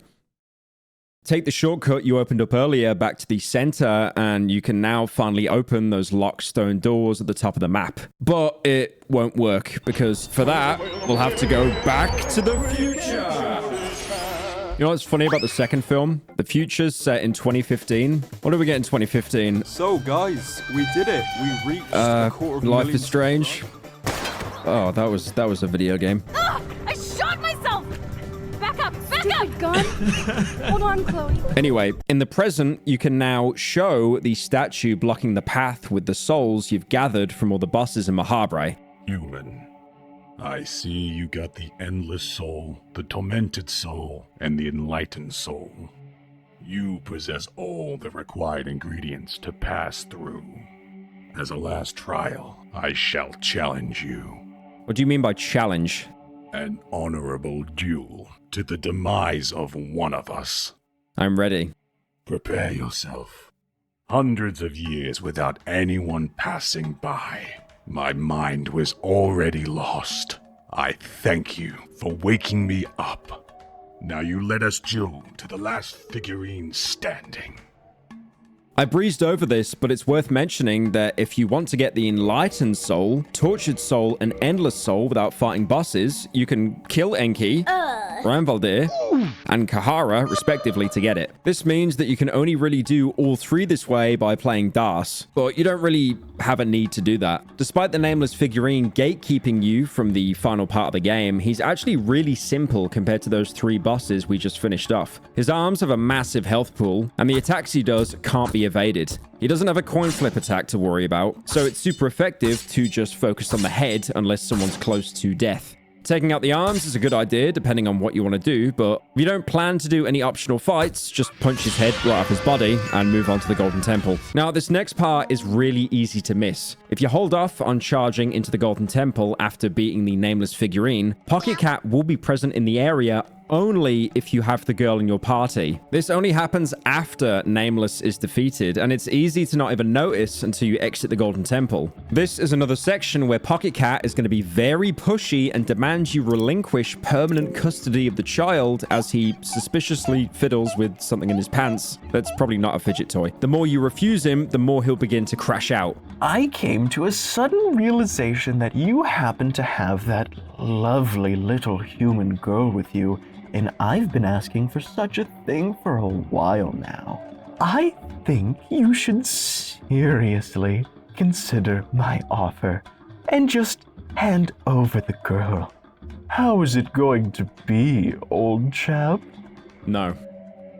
No? Pocket Cat is purring loudly. You see a large chap like myself asking nicely for a small little offering, something so insignificant. You barely even know this little creature. You just met her a few fleeting moments ago, yet you decline me this tiny pleasure, my only pleasure. Tiny is a disturbing choice of words. Pocket Cat is purring louder and louder. I'll ask once more. Will you politely give me the girl? No. No? This one says no. Master, what do I do? You don't always get what you want, huh? I did think you loved me. I really did. I mean, how else do you explain all those long gazes we shared? And how we always used to talk to the long hours of the night? Just the 2 of us. Maybe our feet gently touched each other when no one else was watching. I thought there was something there. I'm not going to lie. This breaks my heart. I think it's best for me to go. Just leave this place. If you ever... No, some things are better left unsaid. I'll leave while I still have my dignity. Goodbye. Yeah, that's enough of that. I'm not a by the way. If this exchange was dignified, I'm horrified trying to imagine what the guy considers to be shameful. But if you're willing to ignore him being desperately obsessed with the girl, there's actual lore here, especially him talking about his master. There's two very major things you can get from this conversation. One, despite Pocket Cat really wanting to get the girl, even going as far as following you all the way down to Mahabre and crashing out right in front of you, he never actually hurts you. He doesn't try to attack you, there's no fight. He just tries threatening you into submission. You deny him enough times and he leaves, with some parasocial dialogue, but still. He just disappears and you never see him again in the game. So he must be holding himself back for whatever reason, or rather, someone might be holding him back. Which brings me to my second point, his master. This is literally one line of dialogue, but it reveals so much, as Pocket Cat isn't actually acting alone. He's here on someone's orders. Whoever his master is, they also seem to be listening, maybe even controlling him remotely. Most likely, they have some sort of connection to the gods, old or new, but at this point, it's impossible to really guess, since no one else so far seems to have shown nearly as much interest in the girl. Making your way back to the inside shortcut to the center area of Mahabre, you might come across the body of a dragon in one of the inside areas of the dilapidated present version. Investigate it and it will give us an important piece of putting together what happened here. There is a huge mystical beast slain here. The carcass has been here for ages, but the Temperate of the Forgotten City seems to have preserved the body relatively well. The anatomy of the beast doesn't seem to favor insects or other maggots, which has helped the preservation. The neck of the beast was cut with this spear in an encounter. You can take the war scythe from its carcass, but it's the single worst weapon in the game, even more so than bone shears. It's horribly inaccurate, hitting less than a third of the time, and doesn't make up for its horrible hit rate by hitting everything on screen for basically a tickle's worth of damage. The AoE gimmick, it's not worth it. Let it just collect dust at the bottom of your inventory. There are some interesting implications to the dragon only being present on the inside of the shortcut. Dragons really existed sometime between the past and the present versions of Mahabre, and to our main cast, they seem to be beasts of fiction, either dragons that went extinct in that period of time, or something brought this monster here. In any case, once you make one final save and push past the nameless figurine, you'll be able to wander the worn-down halls of the present Golden Temple. Inside, you'll be able to find the King's Passage key. Dawdle too long, and like the beginning of the game, you'll be ambushed by dogs. But this time, you do stand more of a fighting chance. Although it is still best to avoid them altogether. Run to the end of the hall, and you'll be able to find another stabbable, pulsating purple organ. But there's no way to progress further in the present. Use the machine to go back to the past, and you'll be able to use the key to finally open those heavy stone doors and see the Golden Temple in all its former glory. Now, this is where I have to admit something kind of embarrassing. No, it's not that. I've been playing a bit of a trick on you, or rather the developer has. If you're still hoarding any empty scrolls this deep into the game, you can take advantage of their ability to give you just about any item to receive the King's Passage key without actually having to go into the present version of the Gold Temple. You can literally just give it to yourself. This means there is no need for the enlightened, endless, and tormented soul if you use this method. If you happen to have one sitting in your inventory when you get to these stone doors, you can save yourself hours of time and a lot of resources. And you won't really need them since the last boss is kind of a pushover anyway. It does suck a lot of wind out of the endgame, but again, this is only knowledge that you would have learned from past experiences, which is looking on Reddit. I'm pretty sure someone found that out on the first day and they were probably promptly banned there. The layout is the same as the past version, even if you skip that. The temple is rather small and linear compared to the Temple of Torment. The clock-like mechanisms inside the Golden Temple are moving again in the present. This will cause flames to burst forth from the grate to the floor on a set cycle. As long as you take your time, you should be fine, since risking instant death isn't worth it. At the end of the hall with the dog cages, you can find a present version of Francois, who will have hints for his own boss fight as well as some important lore on the new gods. Using Francois' arrogance to your advantage is very easy to do, given that we can talk to every enemy in the game. We just need the right words to perma-tilt him like Coach was in the Left 4 Dead 2 intro. Flights of goddamn stairs. Come on, Coach. Maybe the helicopter. Maybe it's made of chocolate. If you were this far, it must mean that another cycle is to begin, huh? It's all pointless, you know. We're nothing but puppets. There is no real domination. So yes, I am ready. Take this key. You will need it. Proceed back in time, and you will find my younger self. Kill him, and you will get what you are after. Kill him if you can, that is. This version of Francois is much easier to talk to than his boss counterpart. Well, he's made it very clear what we need to do, even if we don't necessarily know how to do it yet. Puppets? What are you talking about? Where's the fun in me explaining everything?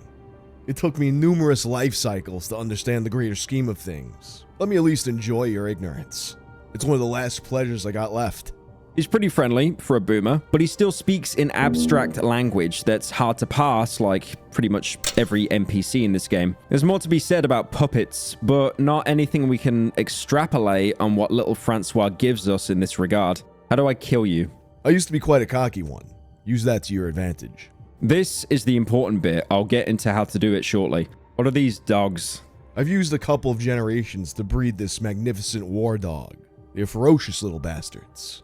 Well, that explains why you get mauled so easily at the start of the game if you hang around too long. All of the war dogs of the dungeon are probably bred by Francois. Back to the past. When you enter the room at the end of the only long hallway, you'll be greeted with a massive golden throne that's being sat on by a conquistador-looking man who has his head held up by his hand in a cocky, aloof manner. He looks like he's been sitting a while and now he's just bored. You see Francois, the dominating one, sitting on the throne. He's got a look on his face that absolutely despises your mere existence. Without reason, you feel like lesser of a human being. So, you're finally here.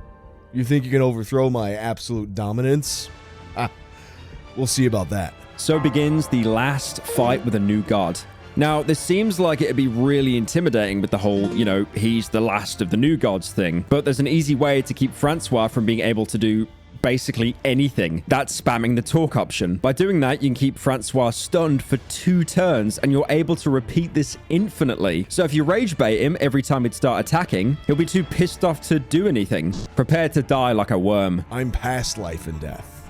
I'm closer to the gods than no one has ever been. Of course you are close to gods. You're standing next to one. Not in a million years. I recognize a weasel when I see one. You got no spine. You got no balls. You're nothing to me. You'll just be an extension of my domination once I bend over your dead torso. You're nothing but a puppet in the greater scheme of things. A puppet? A puppet of whom? Do you see strings attached to my arms? Do you see a puppeteer somewhere? There's no one but me left. Well, who is it that puppeteers me?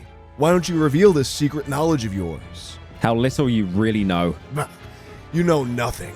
You think I'd fall for your pesky dictum? Francois seems to be in an agitated state of mind. Francois, again, like I said, will remain frustrated for 2 turns. So you can take off his arms and then work on his torso until he's dead, stopping only to distract him again when he says, "Why won't you answer me?" He's susceptible to burn and poison, so you can use them to melt him even faster. He will enter a second phase where he introduces a coin flip attack that I really don't want to talk about, but as long as you take his arms off before the second phase starts, he can't do the attack at all. This is super valuable since it's the only move he can do while stunned. Just keep him too tilted to actually swing on you, and you're basically doing his coin flip attack on him. Francois, the dominating one, dies. You have proven your dominance over this old man who desperately tried to keep up with the times. With Francois the dominating falling, the order the new gods kept also crumbles down. The remnants of their reign are quickly forgotten. There's only one thing left to do now that you've dismantled the order of the new gods with your own mortal hands. You have to become a god yourself and claim your own position on the throne. As you close the throne, you feel air standing still. You feel electricity and excitement radiating from the chair. Your heart is beating fast. It feels like the throne holds great significance to the greater scheme of things. The throne of the new gods is sitting here empty, waiting for the successor to the past gods.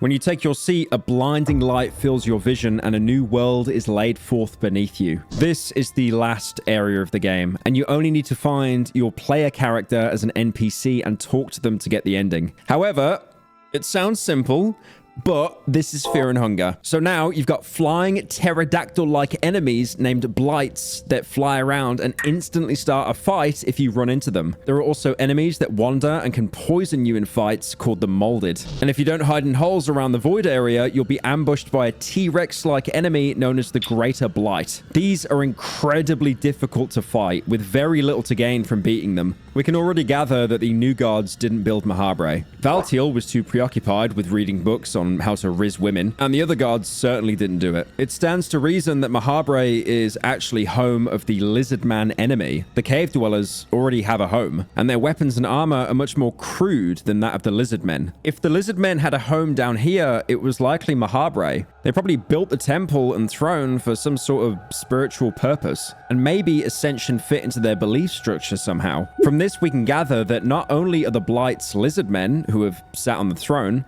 but it's possible the dragon corpse we found was also the remains of some sort of ascended lizard. It already seemed like Ascension was a fallacy, but the power of the Greater Blights really hits home how insignificant we still are. Fear and Hunger's maps can sometimes be confusing. This one is the worst by far, not because everything's too tight, because everything is too open. This is the equivalent of a battlefield map. You probably won't know where to go, get stuck, lost, scared, confused. You won't find a hole in time, and again, get mauled by a T-Rex. Now, if you can, try to keep calm, make sure you can always find a hole to hide in, and then you can finally find your player character and initiate Ending D.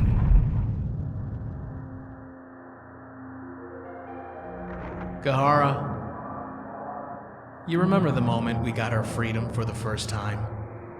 That is the feeling we've been striving for ever since. Leave your burdens behind. Leave your body behind. Let me continue our flow with the wind. A fight with yourself starts, and you're greeted by your own ascended form. The only place where I can truly be free are my dreams. In the vast open plains of this netherworld, I hold no burden over the worries of my past life. Of course, this is a flawed logic. One should not bind oneself to a set location. One should be able to wander the world like a wind. But even gods are allowed to have flaws, no? It probably has something to do with having to be stuck in the cook chair, but Kahara's ending doesn't really have anything to do with the flashback in terms of resolving things. In becoming a new god, he's free to go and do whatever he wants. It's like what they say about the old ball and chain, I guess. The flashback made it feel like he didn't see her just as a burden. But maybe Ascension is too intoxicating to be concerned with silly things like your lover and your child's safety.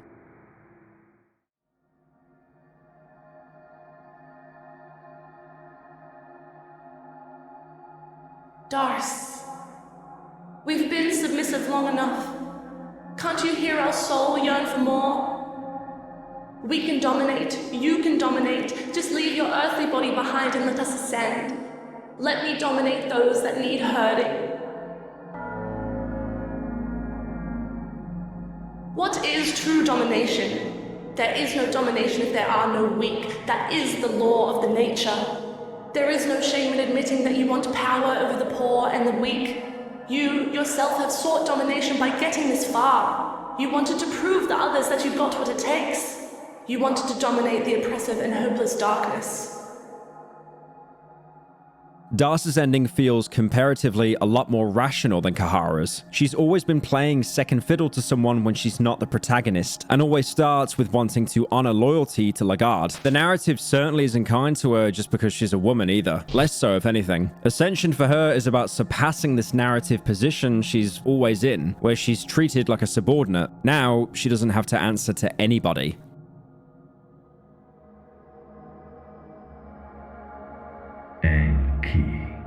For our knowledge to grow, you need to kill your ego and move on. Leave your fleshy shell behind, and let me continue your ambitions.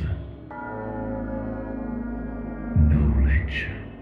It suffocates those who are not able to adjust to it. I could not bear the world with everything I've learned, with the Enlightenment and my ascension. It is said that ignorance is bliss.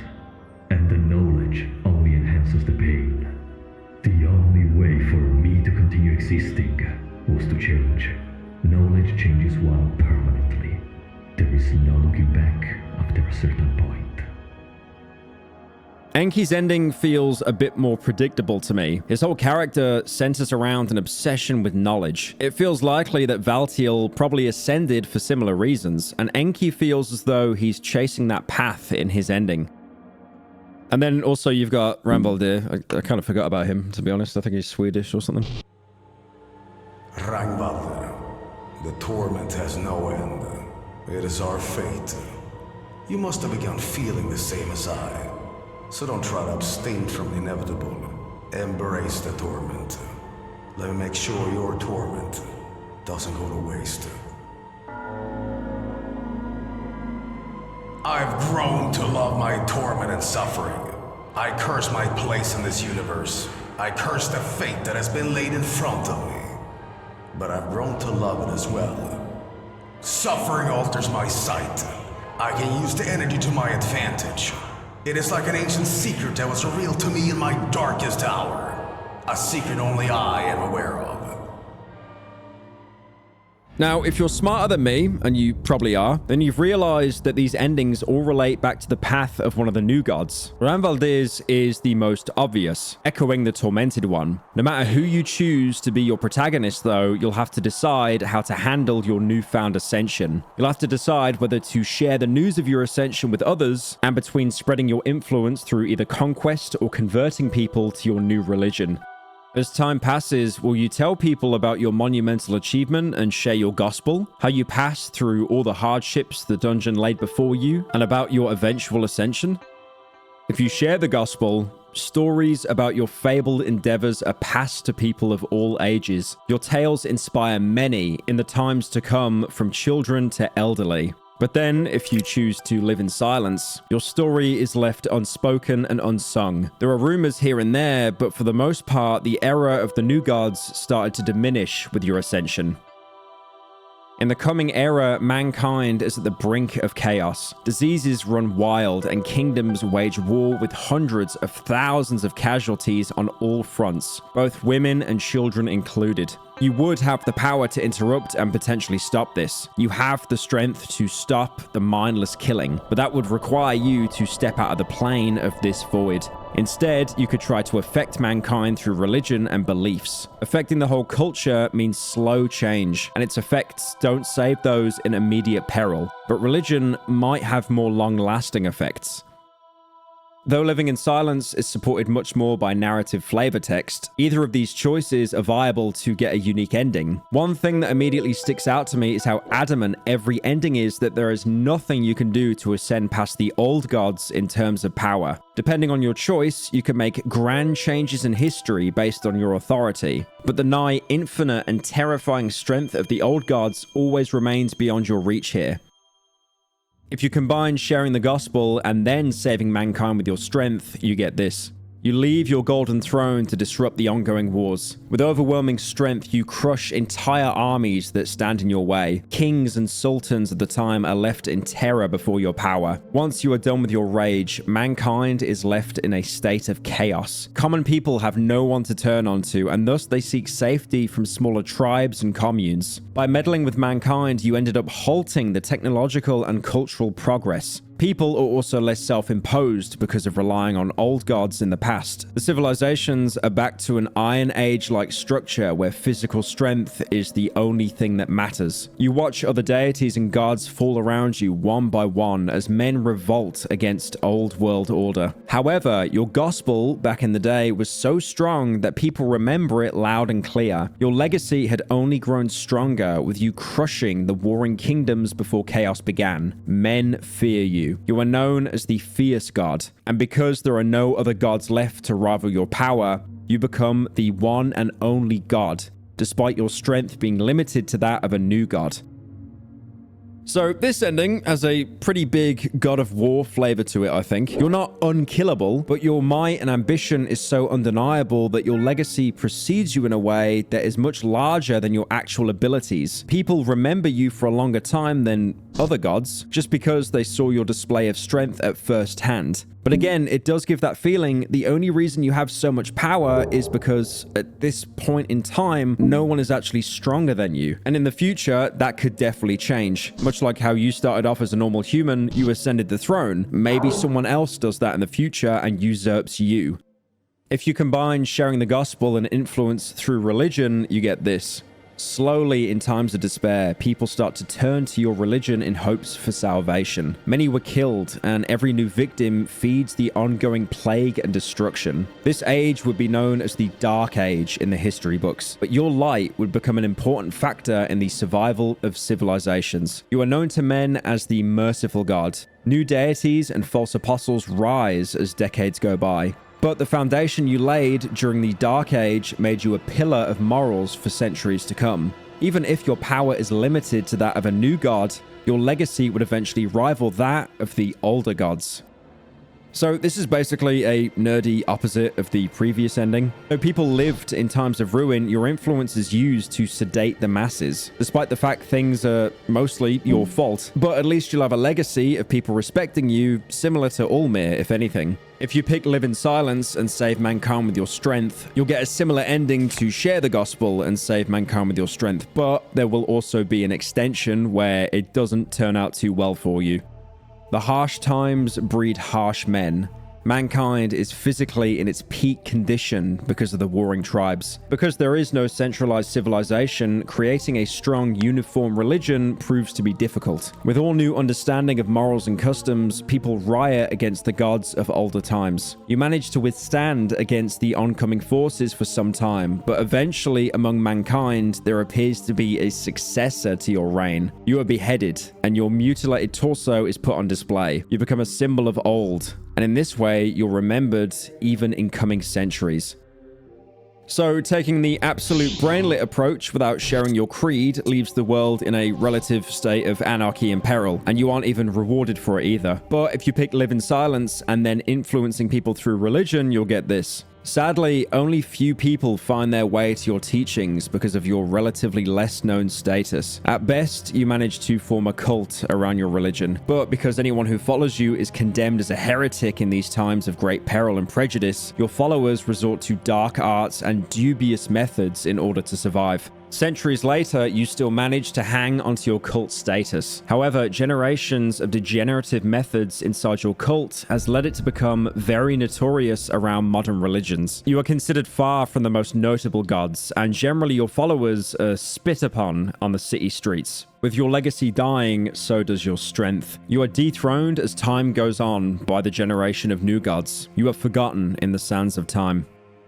This feels a bit oxymoronic because living in silence and influencing people with a religion you made up, it doesn't really seem comparable. You only really increase your influence by people that are intrigued and get close to hearing you. You're basically the equivalent of walking voice proximity chat. Again, like 2 or 3 people might hear you, but the entire world, you've got no chance. None of these endings completely repeat themselves. They do add extensions, but it's notable that there are major themes of being violent or theocratic in how you grow your legacy. The game favors neither in particular, but rather sharing your belief system with others, because otherwise you'll end up desecrated and left behind like a teenager Reddit atheist phase.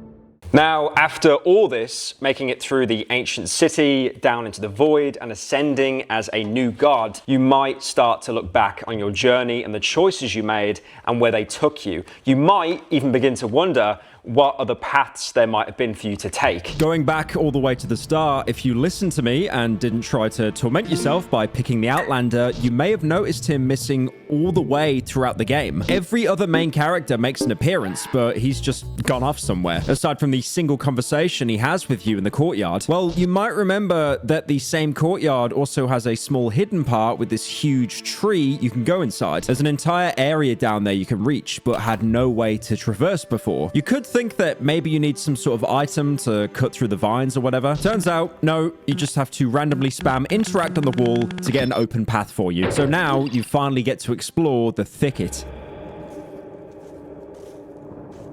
And like most areas in the game, it has its own quirks. It's quite a quirky area. Your main enemy down here is the Mumbler, this weird-looking guy who dies in one tap to the head. Now, an enemy dying in one hit to the area that you can never usually hit in your first turn. This sounds a bit too good to be true, and it definitely is, because as soon as you headshot him, it causes it to explode and throws poison at a random party member, which is completely fine, you know, if you have an inventory full of white vials to use. But let's be real, you probably don't.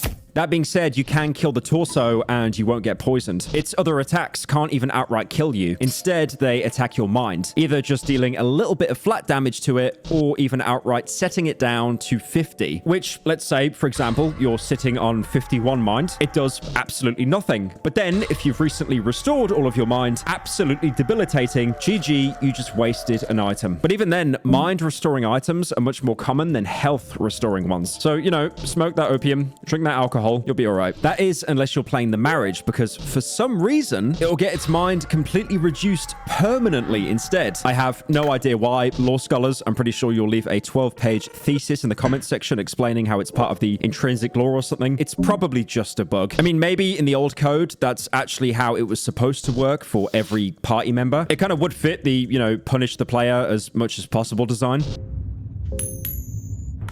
Give me something. Wow. Also, if you remember when I was talking about the Outlander way back at the start, I mentioned his Devour ability. If you have it for one reason or another and try to eat one of the Mumblers to get some food back, you predictably get food poisoning from eating unidentifiable fungus. Look, I get it. You wanted to experiment. That's why you tried to eat the thing that looked like a penis. It's still kind of on you, though. Anyway, generally, you can also just ignore them, since this layer of the thicket barely has any points of interest aside from a chest and a couple of urns. What you're actually looking for here is to go to a specific spot where the ground gives way underneath so you can drop down into a deeper layer. The level 4 thicket is where it actually starts getting interesting. First off, this is where you actually get to meet Ragnarval. Ragnarvald. Fuck. Ragnvalder. Ragnvalder. Ragnvalder. Ragnvalder. Ragnvalder. Ragnvalder. Ronvaldir. Ragnvalder. That's right. Yeah, Ronvaldir. First off, this is actually where you get to meet Ronvaldir, or the Outlander again. Oh, you again? You're still alive? Ha! I guess I misjudged you previously. This place is truly curious, isn't it? They say these are the intestines of the god of the depths. That means we are inside an older god. You can ask him more about the God of the Depths, who seems to be a part of the old gods, although he's not really mentioned as much as the others are. Yes, he is not that well-known god, as he is mostly worshipped by those who are forsaken and forgotten. His people often shy away from light and prefer dark corners of the earth. You've seen the cave dwellers yet? They prove my point quite well. The god of the depths is responsible for the layout of these dungeons. He is ever changing his shape to challenge the visitors. I'd try to please him if I were to delve deeper. How you'd be able to do that is not really clear, considering you can't even pray to him at any of the circles, which makes his circle of spells completely inaccessible, unless you choose to study him as the Dark Priest. This dialogue also gives you a legitimate in-universe reason for why the rooms have different variations. The God of the Depths is basically just messing with you. You can also ask him how his search is going, although you probably already know the answer. Nay, not yet. There's a man imprisoned somewhere in these dungeons. The man has something that shouldn't belong to any human. I'm here to retrieve it, and perhaps get rid of the man while at it. He carries an ominous energy with him. I'm not sure what to think of him. That thing being the Cube of the Depths, the artifact he bought from Vinland, which makes this conversation kind of funny if you've already picked the cube up before talking to him. You can now ask him to join your party, and after seeing you made it this far, he'll finally agree to travel with you. Right, so you know how I said Ragnarvald is a complete shit as a starting character? That still stands, but as a party member, he's actually pretty good. He starts with Warcry, which taunts enemies to target him. I mentioned how awful that was when you were playing as him, since, you know, losing health on your main character kind of just ends the game. Not only that, but having to lose a turn on your main because you have to cast the Warcry in the first place. So on your own, it's a useless ability. But having Ranvaldir as a party member, it doesn't really make any difference whether he lives or dies. And losing a turn isn't nearly as bad. You can basically beef him up with a defensive accessory and make sure he guards every single turn while the rest of the party fights. On the other hand, he's also a really good damage dealer as he starts out with 40 attack, that being instead of the regular 30, which again makes him an ideal party member for DPS as well. So depending the party composition, when you find him and recruit him, he can basically fill whatever role that you're lacking. I still find it insane how much of a swing it is to be the single worst main character and then in turn being possibly one of the best party members. It's also funny how exactly the opposite happens with Kahara, where he's easily the most versatile main, but has nothing to offer as a squad mate. When you think about it as well, it kind of plays into their personalities. Ranvaldir is a pretty nice guy when you talk to him and volunteers information. That's once he realizes that you're still sane, even though you can just attack and kill him right then and there. You can even draw a parallel that he's tormented, where the only solace he can find is to help others. Meanwhile, Kahara is an egocentric dick who's only in your party because he's too much of a bitch to walk alone and will basically stab you in the back the second it becomes profitable for him. And to be fair, he is literally just a thief and a mercenary after all. You can't really expect him to do much for you. Aside from a new party member, this part of the thicket is mostly empty, aside from an ominous sword sticking out of the floor. You can definitely tell it's special in some way because the area around it is clear of vines, like the sword's aura is keeping them from growing. When you go to pick it up, you get a warning about it having negative aura. In the theme of obvious foreshadowing, yes, this sword is cursed, and the second you take it, you start getting followed by a ghost of its previous wielder. You pull out the Eastern sword from the ground. Immediately, you feel a presence following you. It attacks you on sight. Ghosts have this one neat trick of being immune to 90% of damage in the game. Fortunately, this time, the problem actually solves itself, as the sword does otherworldly type damage, giving you a simple solution to the fight. As long as you can run away and equip it, and then do the fight again, and also have enough damage to kill it in one turn. Since starting on turn 2, it starts coming out with the Fear and Hunger standard issue, permanent limb loss attack. Once you kill it, if you can you kill a ghost? I don't know. Once you despawn the ghost, you get this Dark Souls side character type exposition. What kind of voice should I do here? Finish my task, oh worthy. He would not sound like that, by the way. I mean, look at that character. Finish my... Finish my... I'm turning into a Smiling Friends character. Oh, finish my task, oh worthy. Can you imagine, like, Eastern Spectre, and he just has, like, an Australian accent? Finish me task, fucking dog. Do a whole bit there when just all the stuff. The Assassin Spectre was said to have hailed from the Far East, even farther than the Eastern Sanctuaries. He showed up one day without much explanation from his side, to assist in the prevention of the darkness spreading. He eventually died in the fight. However, he and his sword remain unaffected by the black, and his sheer iron will is manifested from his blade, showing the man's exceptional skill and will in his prime and in his life. Finish my task, O worthy.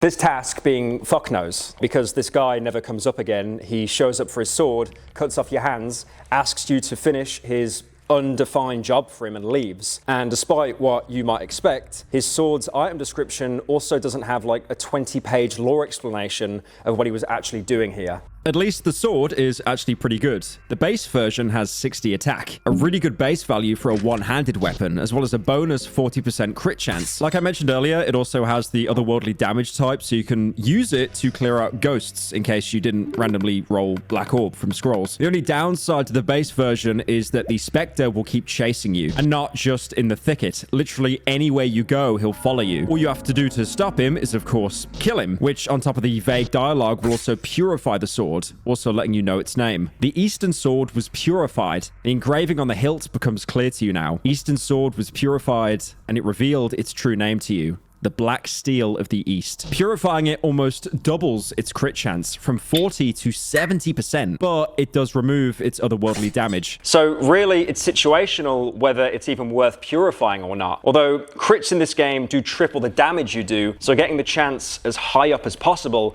can be devastating in combat. After the sword, there's not really much else to do on this floor. So you'll have to go back to blindly looking for holes in the floor until you fall through one, getting yourself, again, deeper into the thicket. As soon as you land, you can tell this part of the thicket is much more alive than the upper levels. The air is very damp here, and it's not easy to breathe. As you walk through the corridor, you can even see a mumbler-like enemy with a lantern crossing on the other side. There's also these red flowers everywhere, described as absorbing life from somewhere. If, like Rambaldir said, this thicket is inside the God of the Depths. That could mean the flowers are feeding off its energy. You can also see them feeding off other creatures like the mumblers. An infection by one of those brain flowers causes the enemies to become more aggressive and makes their combat an even bigger pain, since the flower is now yet another limb that you have to worry about. It only has one attack on its own, pollen, which causes your own party members to start growing these flowers out of their heads, which lowers their hit rate by 50%. This might sound pretty awful. You can maybe compare it to the bone shears with how bad it is. But you'll realize this is actually a blessing in comparison to the secondary thing it does. You don't control your party members anymore. The brain flower does. And of course, the only thing it makes them do is attack the non-infected party members. Like any status effect in the game, it's min-maxed to cause the most amount of frustration, because while you can cure it, you have to use worm juice, which, as you know, is famous for trading away one status effect to give you another one. So honestly, spare yourself the pain. Always target the flower first. You should have gone for that flower. There's also the Greater Mumbler, fortunately without the Brain Flower. You could find one of these guys in the Grand Library in Mahabre as well, but I imagine that one also wandered out of the thicket considering how dense it is with Mumblers. The fight works exactly the same as in Mahabre. Either cut off its arms or just go for the body to one-shot it if you have the damage. But honestly, you don't even need to fight it anyway, since all it really does is patrol one specific area. So as long as you don't stand there and watch it as it gets closer and closer, you'll probably be alright. Just don't go AFK. But why are you going AFK in Fear and Hunger?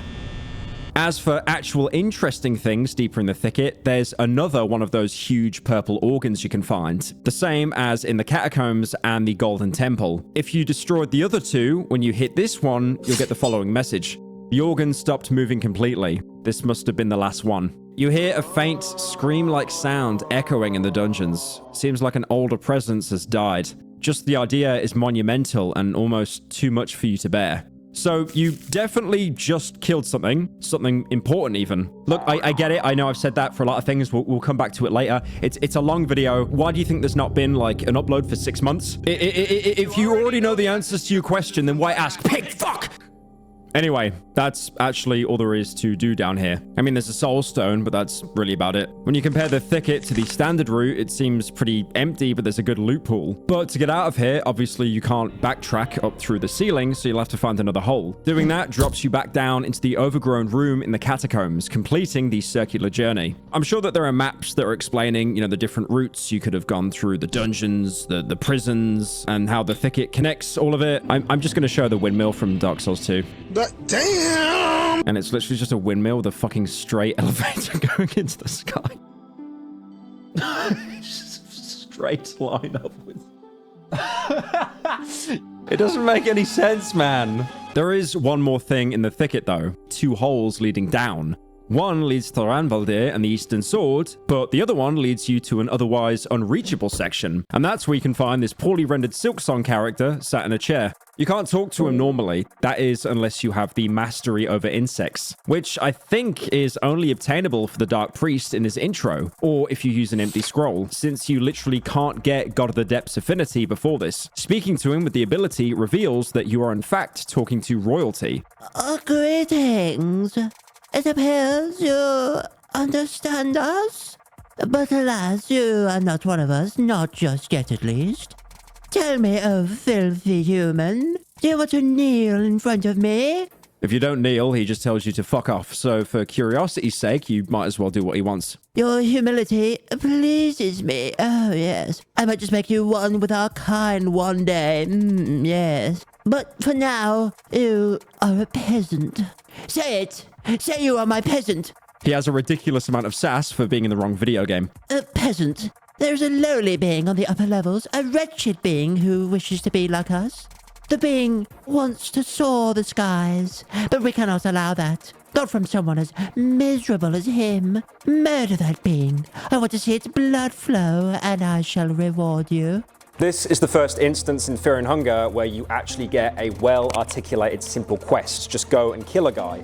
Of course, because it's Fear and Hunger, your quest is to kill a practically defenseless creature for no other reason than a cockroach being jealous of its transformation into a butterfly. If you go out and kill him, he'll welcome you back and thank you. Oh shit, I got more the Cockroach King. I forgot his fucking voice. Daddy changed the world. Yeah, okay, got it. A peasant, your task is done, I hear. I am very pleased with your efforts. Butterfly?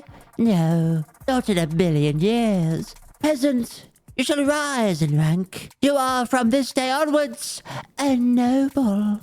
With this, you can rank up from a level 0, absolutely worthless peasant level to level 20, righteous, virtuous, noble, but also your affinity with the god of the depths increases.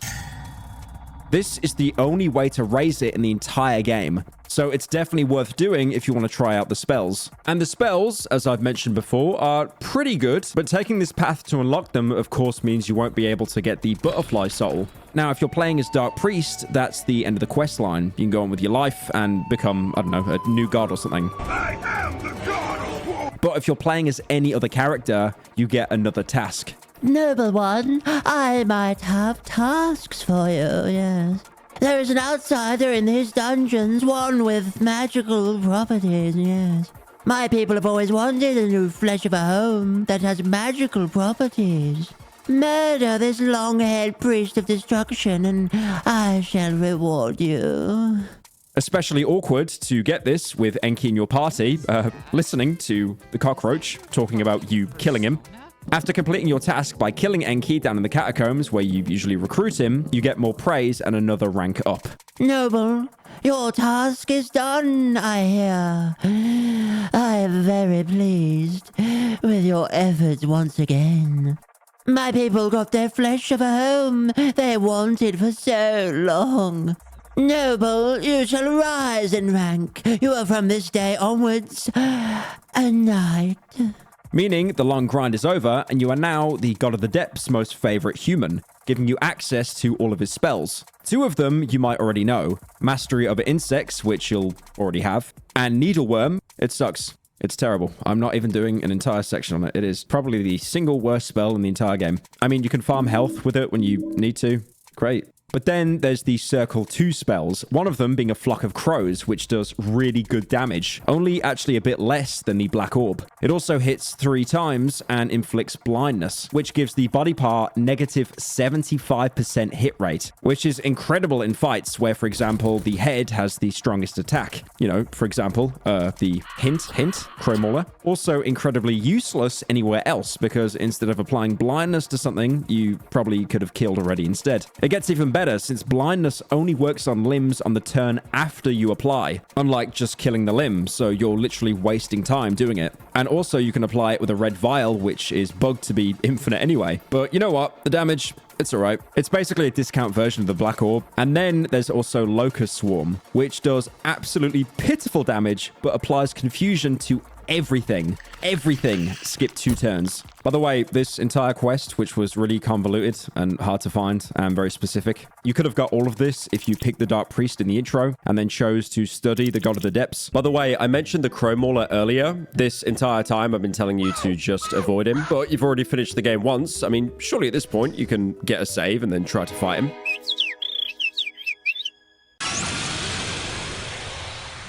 He's still a complete pain in the ass to kill, of course. His only attacking body parts are the left arm and head, but it's pointless trying to take them off since the head has 500 HP on top of its ridiculous evasion rate, and the arms have 700, only 550 less than the torso. The head is definitely your biggest danger though, since it uses peck, a body part removing attack that always removes the same one body part, your head, killing you instantly. So yeah, Flock of Crows or Red Vials are absolutely necessary. Coincidentally, he can also cast Flock of Crows. To be fair, Ramvaldir did mention that those who were forsaken and forgotten end up worshipping the god of the depths. It's not really a stretch to say the Crow Mauler ended up gaining his favor. Fortunately, the Flock deals much less damage to you, but on the flip side, blindness is completely debilitating, like incurable levels of debilitating. It's equivalent to losing a limb, except worse. A hit rate penalty of course applies, but watch what happens when your main character is the one to get blinded.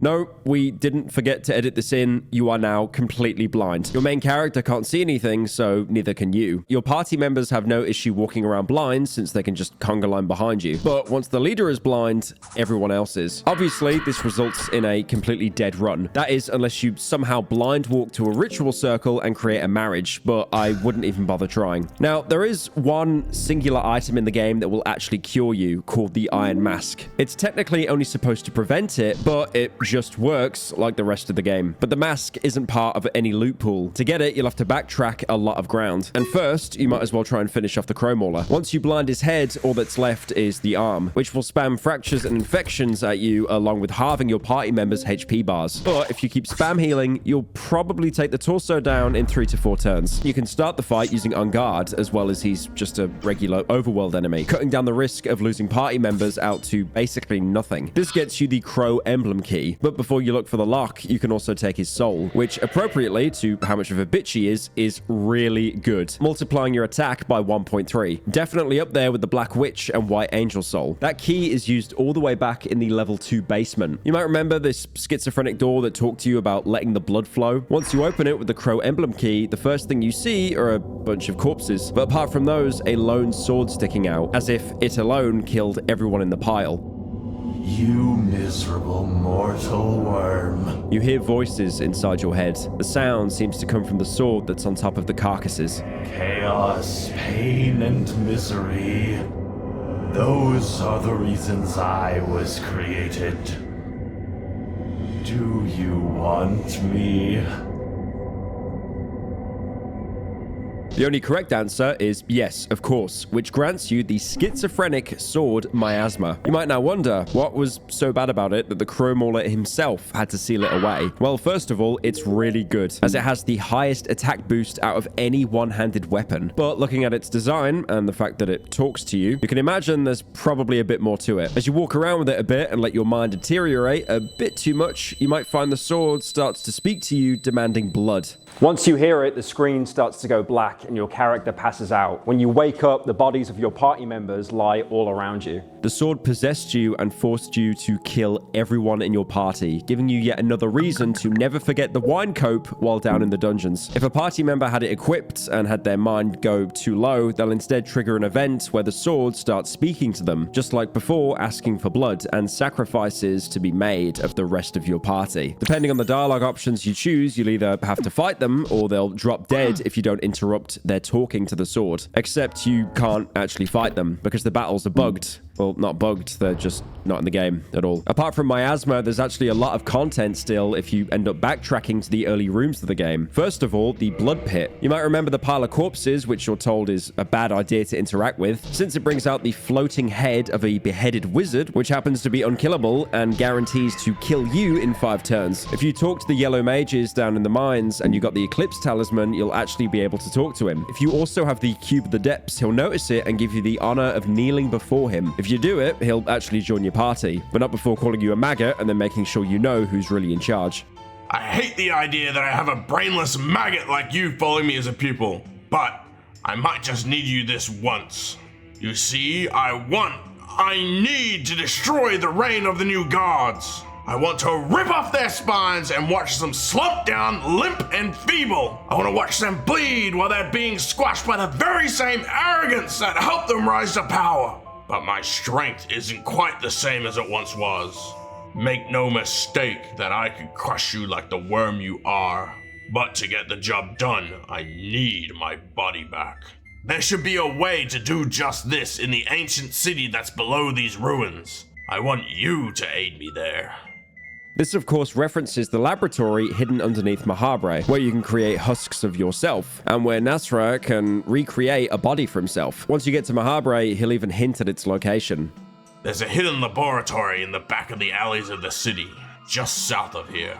There, I can finally retain my body and my strength. How do you know about this place? Simple. I used to be one of the new gods. I despise the worms that I shared the throne with, and I decided to head elsewhere. How can you become a new god? Even if you are a so-called pupil of mine, that doesn't mean I'm gonna teach you a thing. Learn from what I do and not from what I say. Why do you want to destroy the new gods now? I'm a selfish bastard. I don't want to share my power or strength with maggots. The new gods are nothing but puppets anyway. Their existence serves greater purpose, even if they think they're omnipotent themselves. What is going to happen to me after that? What's going to happen to me, you ask? What are you, a little girl? I'll crush you if I feel like it. That's what's gonna happen. But once you reach it and let him try to make a new body for himself, he calls it unworthy. I forgot how miserable the technology was down here. Truly abysmal. This body can't support my powers, not by a long shot. So there goes the plan. Well, forget it. Ha! Let's just murder the new gods with brute strength instead. Ha ha! I am Nashara, the destroyer after all, and the horror from the east, the plague from modern times. Looks like your role continues, maggot.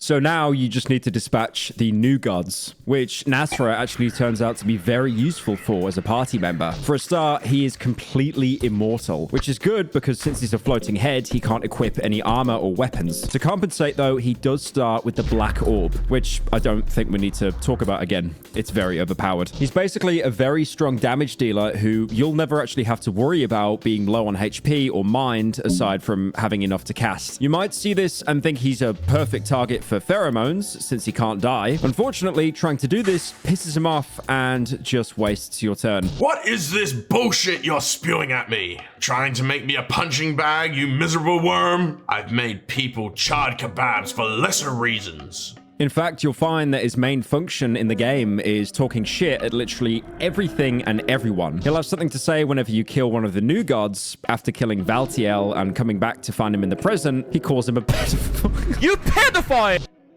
You child-molesting bastard! Serves you right hanging here. I think I'll make a roof ornament out of you. My palace needs some fresh decoration after all. With the tormented one, he just revels in his suffering. Serves you right, you insolent fool! Die a slow and painful death! And with Francois, let's just say the interaction goes a bit further than spitting on his corpse. Fascist! You old shitworm! This is what you've become? Nasra, how? I've got no intentions of explaining a thing to your feeble ears. Unfortunately, he only does this to the present version of Francois, the one that's actually friendly to you. You'll still have to kill the past one yourself. Once you do, he'll even warn you of the dangers of the Throne of Ascension. This is the throne to ascend and become a new god. You could just sit here. Believe me, I wanted nothing more when I first got here. But doing so won't change a thing. It would just start a new cycle that would eventually reach the very same conclusion. The choice is yours, of course. Do as you please. This is his only real human moment out of everything in the game. Everywhere else, he'd just be telling you what to do. It might be because he's sat on the throne before and considers it a mistake. And knowing this, he lets you make your own choice, since back when he made the choice in his time, he made the wrong one. He has the enlightened soul, as you can gather from him being a master of magic and part of true enlightenment, is also reflecting on your own mistakes. So it's in his nature to look back and be reminded of it once he sees you in that exact same situation. But that's all way too serious for this game, let's be honest. Like I said, this is his only human moment in the game, but he has a couple of special interactions worth mentioning as well, especially the ritual circle. Trying to sacrifice him obviously doesn't work since he's immortal, but for even trying to do it, he turns on you. Sacrifice me? Sacrifice me? Let's make a sacrifice for the fire god himself! Basically, the same thing happens when you try to show him love as well, which, to be fair, kind of hard to show love to a floating head. Make love? Why, of course. Too bad nothing gets me aroused quite as burnt meat. Nasra aside, there's actually even more to find in earlier bits of the game. I mentioned how miasma is basically the strongest single-handed weapon in the game, just from base stats. But there's actually one more weapon that can match it, the Blue Sin, a magical sword that you may have actually picked up for around 5 seconds before you got smashed in by the ceiling. Turns out there's actually a way to avoid it and keep the Blue Sin to use. But to do this, you'll have to get lucky with the bookshelves, so exactly like the rest of the game. The book you're looking for is the Passages of Mahabre. When you first find it, you might just think it's some sort of lore book. But in reality, the book is a passageway into a secret area of the ancient city. Because it teleports you instantly, you can take out the Blue Sin from the stone and then use the book right before getting squished. Funnily enough, because you can also use your party members to pull the sword out, asking Nasra to do it gives you another special interaction. Uh-huh. Sure thing. What do you suggest I use to pull this sword? The bloody tendril hanging from where my neck once was? I burnt my court jesters alive for worse jokes. Anyway, picking it up yourself and using the book, you get teleported back into Mahabre, where you're first greeted by the forms of the new gods if you haven't killed them yet. You see forms taking shape in the sunlight. You recognize the forms as the new gods, the beings trying to replace the old world order. Francois, the dominating one, looks at you with an intense look in his squinty eyes. He seems humored by your presence in this ancient landscape, immortal to take a step into the realm of gods. You almost feel a sense of nostalgia from his twisted smile. The rest of the new gods seem less interested in you. The tormented one notices you. He radiates deep past traumas and torment, and you feel disgusted by his mere presence. What he wants from you remains a mystery. You feel a cold sweat run down your back under his intense stare. Going left, you enter an otherwise inaccessible section of the city. There's not really much to do here except loot it all. You can find a bunch of urns laying around as well. And you can possibly get a lucky coin and an ever-watching talisman from a chest inside one of the buildings. There's also an out-of-bounds glitch that lets you go into actual Mahabre from here, but that's pretty much expected at this point. After looting for a while, you'll be pulled back out where you entered from, which would be the now collapsed mines. But thanks to the book, you managed to dodge the moment the rubble fell down. So instead of being buried underneath it, you just have to deal with 90% of the corridors being blocked. Fortunately, this is actually the intended solution. So you're given a way out by virtue of a small crevice opening up one of the walls you can walk through. This corridor revealed by the cave-in actually seems to be connected to the thicket somewhat. As you can see, its signature vines growing on some walls, as well as the skeleton of an ancient Eastern warrior who looks suspiciously similar to the Eastern Sword's ghost. You can also pillage his clothes, getting a bunch of armor with basically no physical resistance, but a bunch of otherworldly resists. Pretty much useless unless you really just want to complete the full set with the Eastern Sword. You also get a charm of the... I'm not saying that word. It just sounds like something Glep would say in Smiling Friends.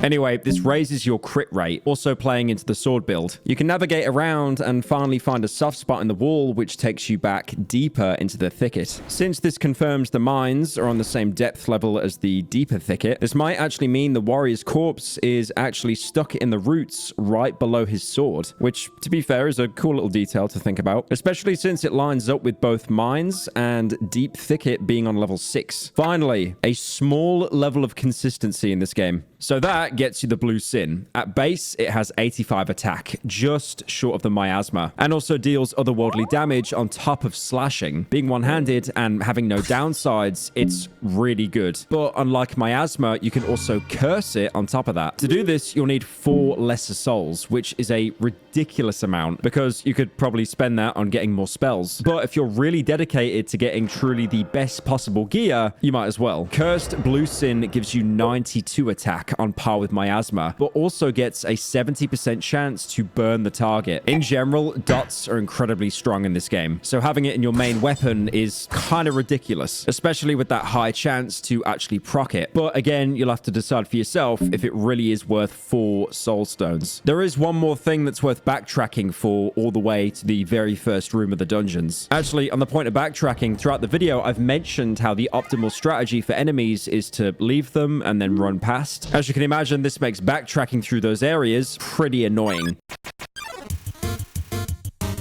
Which brings me back to the piece of advice I gave literally hours ago. Get Blood Portal. Seriously, for exploring the map and actually finding everything, just get Blood Portal and you'll never have to worry about backtracking or retreading ever again. Anyway, after you descend deep enough into the dungeons, a mysterious man appears near the metal door leading to the courtyard.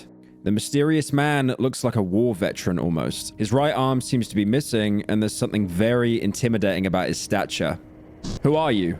What difference does it make? Not like we're going to run into each other ever again. Huh. On second thoughts, the name is Isaiah. You could call me a veteran of these dungeons. Some time ago, I found a manuscript concerning the ancient walls this fortress holds. There were multiple pages that were maps of sorts. I was able to locate a few of the map locations, and there were buried treasures hidden where the marker was set. A couple of the maps are a complete mystery to me, however. Maybe they're hidden somewhere so deep where I simply couldn't get yet. Or maybe there's something I'm missing. In any case, I'm done with this place. I've played with my luck long enough. I can sell you the maps for, say, 50 silver coins. You can try to haggle with him, but he'll have none of it. If you offer too little, he'll even refuse to sell you outright. You clearly don't take me seriously. So I'm done with you. Now, this definitely feels like a scam. In a similar vein to the vendor you could find at the front of the entrance that sold you poison masked as potions. But this time, at least you can even ask him if the maps are real, and he admits that he can't even prove it. I've got no ways to prove my words, so yeah. At least hearing that makes him seem slightly more trustworthy, I guess. If you buy them and take a look at them, you'll probably think they're complete nonsense, and they kind of are. Like, I'm going to be 100% honest. This is not the type of puzzle you're solving yourself. It's the type you look up on the wiki the second you find it, so I'm not even going to bother trying to explain the reasoning behind it. Both maps have solutions in Mahabre, which is probably why Isaiah couldn't find them earlier, since the doors were sealed with the Cube of the Depths. The first one leads you to a huge pig statue that you can pray at. From there, you can find the pots shown on the map and just walk down until you find a loose tile. You can also just spam interact on every single bit around the statue, and you'll probably find it eventually anyway. Finding the stash gives you 2 scrolls, one of water walking and one of trans in my video game. These spells belong to Ulmir, and again just play into the Jesus symbolism. Water walking I'll mention in a second, but the scroll of transmutation is just incredible. It teaches your character simple transmutation, which you can use on 2 items: moldy bread and water vials. Using it multiplies your moldy bread and turns your water vials into wine vials. Now, it doesn't sound like a lot, but this is absolutely game-breaking. And also, I get the symbolism at this point. It's so heavy-handed, it becomes a joke itself. Something, Wendigoon, I love Jesus. I put a gun in the back of my videos because I'm badass. So this theoretically gives you an infinite source of food and mine restoration, which is really good to get, especially so late into the game where you've probably cleared most areas already and you're probably only exploring previous areas for secrets. The scroll of water walking, on the other hand, is pretty much useless for 99% of the game. That is except for a single room with an actual body of water. The salmon snake room. Walking off the right edge, you find out that there's actually a whole secret area here, mostly full of skinned corpses and lizard men. But if you manage to fight through them or run away like a coward, at the end of the corridor, you'll find a magic door you'll either have to purify or counterspell. Behind it, you can find your good friend Nostramus, who's been suspiciously missing after appearing for an entire 2 conversations earlier. Hopefully, you didn't rob his chest when he was watching, because if you did, he still won't talk to you. Oh, hello again. Depending on what happens in your playthrough, you can ask him about Lagarde after finding him dead. Right, that man. He sure was an interesting person. His fame over ground reached even these dark dungeons, and I followed the treatment he got here closely as well. Not that I'm a part of the whole torturing imprisonment deal going on here these days. I was just observing events from the shadows. Did you know that he planned his imprisonment? Everything that led to him getting caught, taken down to this darkness, and even the torture he experienced here. It was all part of his plan. This dungeon, it's a special place. There is no other place in the Western world where you could get as close to the gods as here. Like many before him, he wanted to use the power that dwells here. But he knew more. He already achieved the state of dominance over ground. He achieved enlightenment with the cube he brought here with him. His dreams would soar endlessly, with the new goddess visiting him in his dreams every night. And finally, the darkness and the torture he experienced here would rival that of the gods. He got all the keys to become something greater.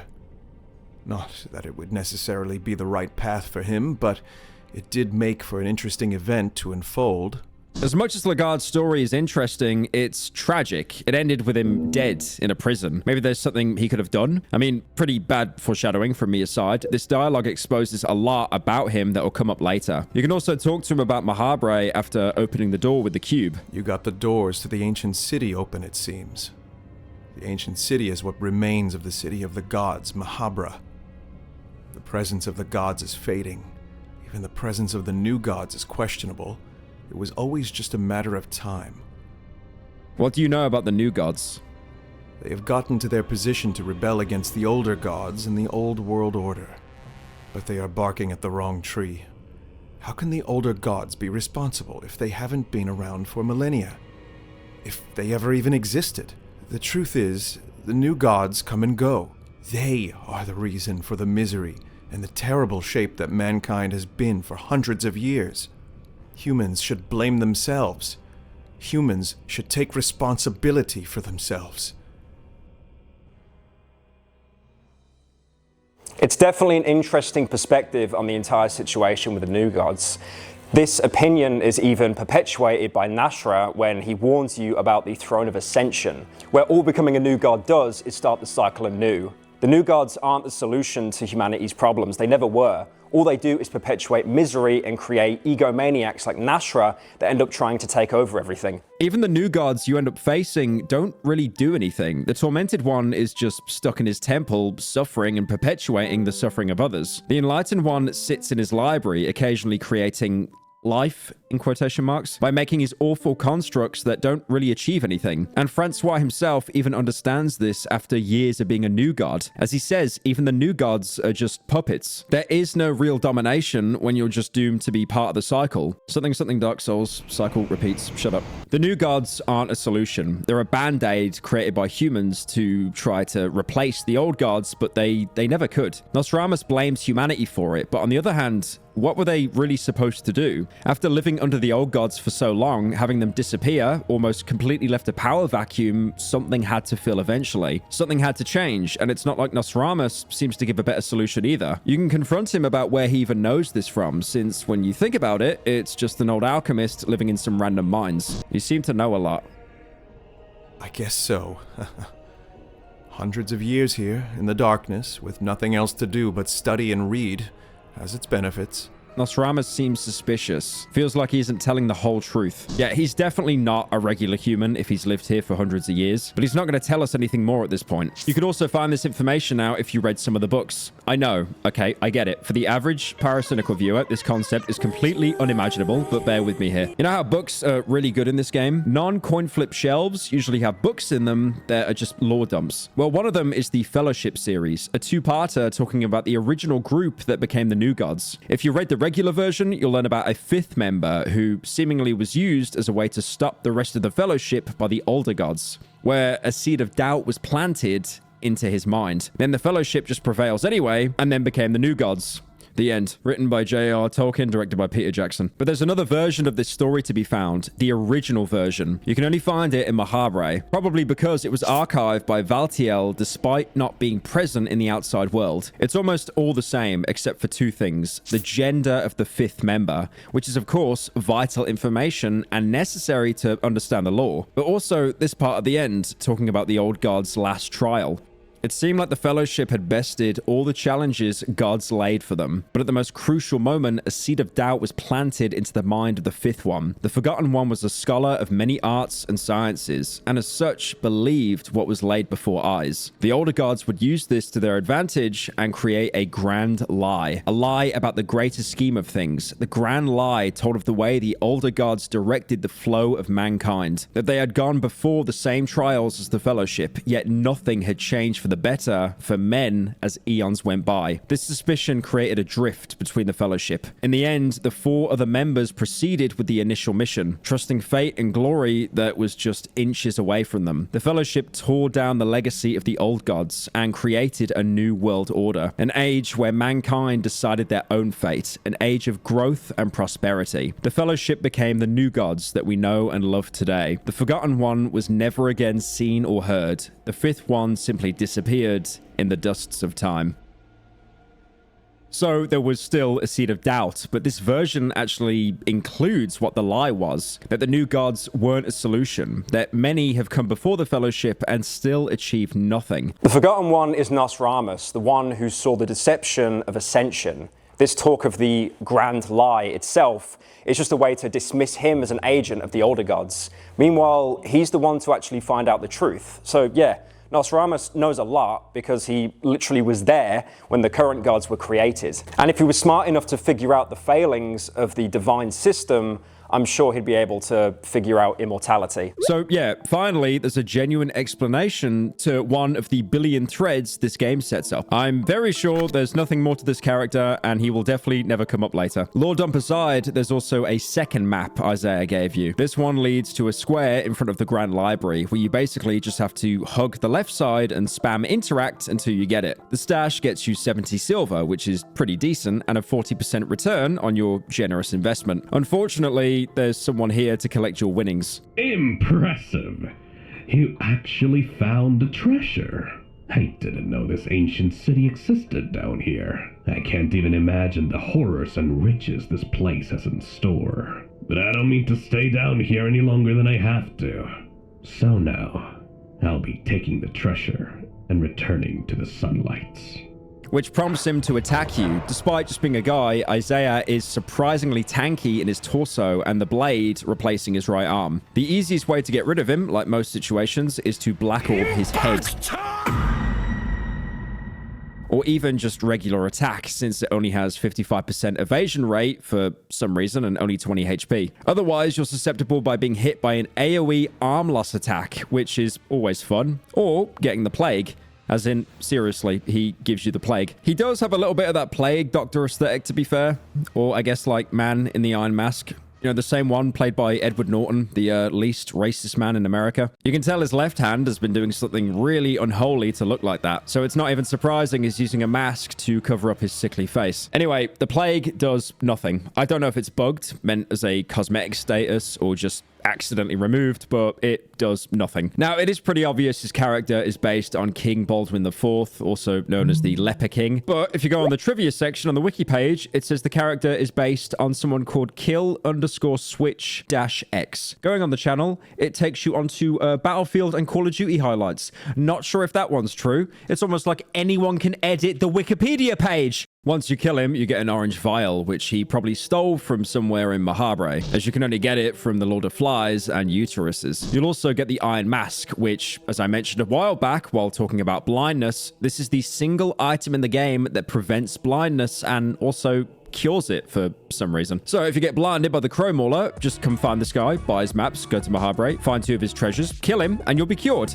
It really is that simple, guys. You'll also get a 3rd map, but this one is even more confusing than the other 2 since it doesn't appear to actually lead anywhere you've been to in Mahabre. This is yet another thing that'll end up coming up later because it is really hard to structure a video about a game where everything connects, usually hours later. After that, you might finally consider starting another playthrough. I mean, you've seen practically everything there is to see. You've learned all the tricks the game can pull on you, so now you can completely beat it on its head. You could even swap out and try a different character. So you then might start wondering, for example, about Lagarde. For being the single most talked about NPC in the entire game, all the direct impact you see is him showing up as a corpse. And that's exactly what everyone will see on their first playthrough. There really isn't any shame for being too late to save him, but not because this is scripted and he's always dead. It's just that the game from the beginning only gives you 30 minutes to get to him in time. So you actually can save him and actually complete the one thing every single main character set out to do instead of being left with this kind of anticlimactic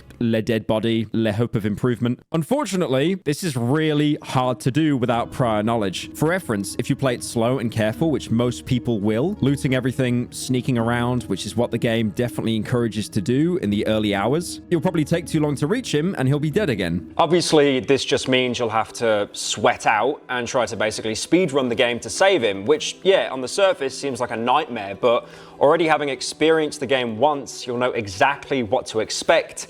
And at that point, the game really does lose its initial brutal difficulty. All you're doing at this point is maybe picking up the more important loot, like bookshelves and skipping everything else, dodging enemies, and fully focusing on going deeper with no regard for anything else. You'll notice that reaching Lagarde almost goes completely against all the advice I've given so far, but the reality is really just that knowledge and experience difference, which is also why doing more than one playthrough of Fear and Hunger is incredibly important, because that's the point where the game can't pull anything new on you because you know everything. The second run is the payoff for all the suffering the first, and it definitely is worth it. So to reach Lagarde, there's not really any specific strat to get to him faster, apart from what I said already. Just get dash and go as fast as possible. I mean, I'm sure some Reddit scholar wrote up an optimization spreadsheet and calculated the optimal path to take every single room and generate a good template. But at that point, again, you might as well just sit on the wiki and read what happens. Or watch this video. You are so lazy. Although I will mention one thing. As funnily enough, Das, the person who cares the most about Lagarde, can actually get to him the fastest if you get slightly lucky. If you get a soul stone, you can unlock leg sweep. One tap the door leading to the spiral staircase in level 3 prisons, because remember, the game is still completely broken, and the exploits are there for your taking now that you know about them. And you can basically skip almost the entire map. This is definitely the easiest way to do it, as well as taking little to no risk. And now, the reward for outpacing the game is finding him alive and barely hanging on. This is the man you came for. Your journey has finally led you to this meeting. He's still alive, just barely. If you chose the Outlander for your second playthrough, maybe because you thought the first one was too easy and really wanted to punish yourself, you get a very interesting option here. As a reward for reaching Lagarde before he bleeds out, you get the brilliant option to just kill him yourself. The man is alive. The man who ravaged your lands. The man who pillaged your family. Which, yeah, considering their history, it makes complete sense. But also, who the fuck is ever going to choose this option? You just put additional effort to find him alive, just to choke him to death yourself anyway.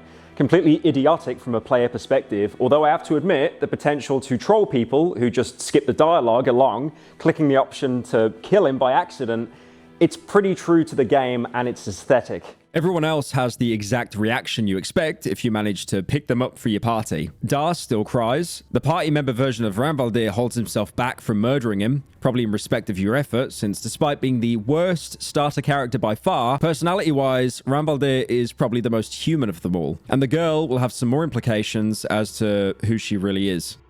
The girl kneels next to the man. She seems to recognize him from somewhere. Her eyes are wide open.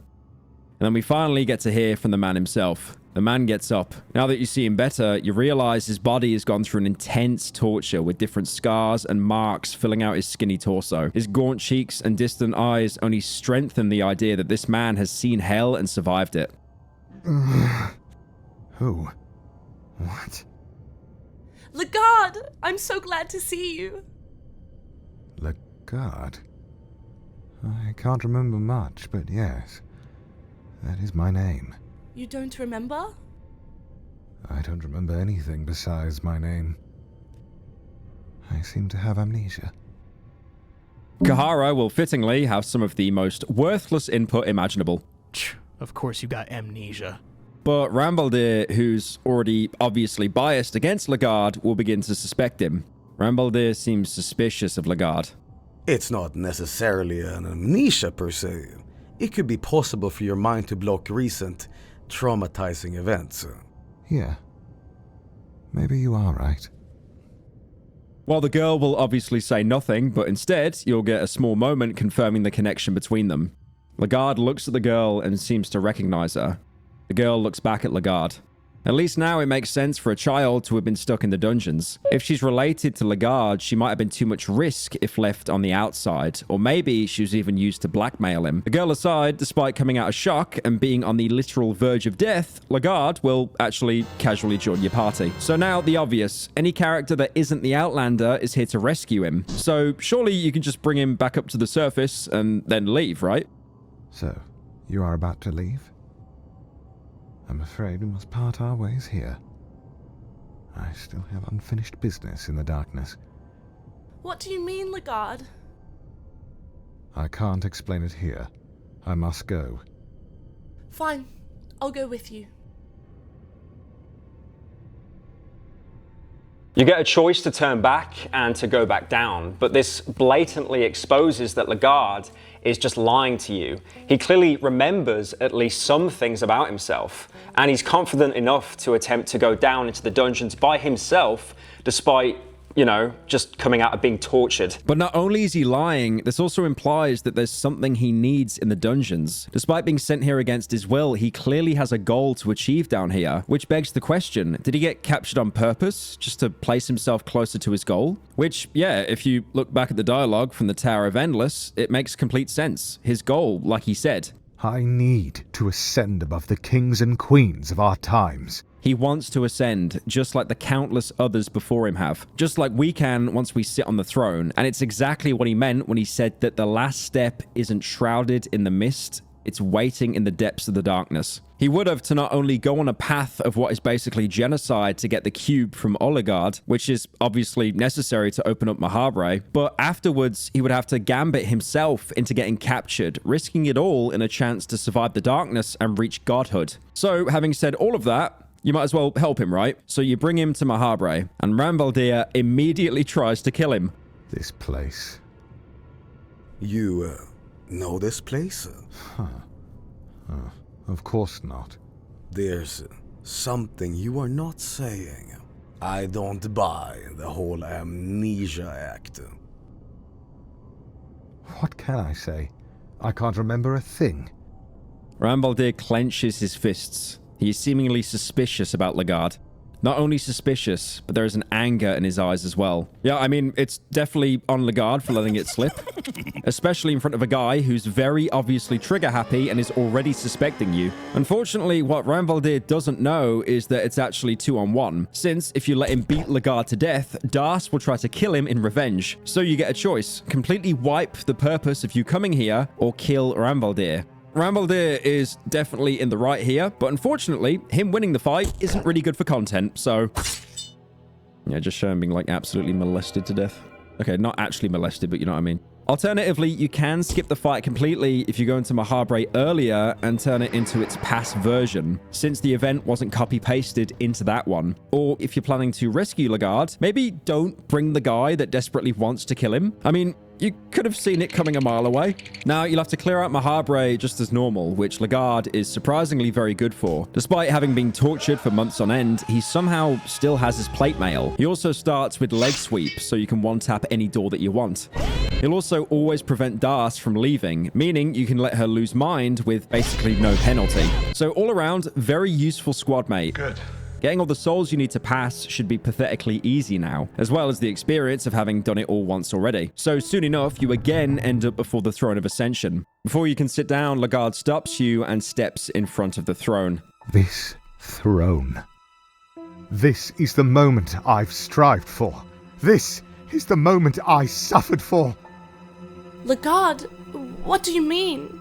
You said before you couldn't remember?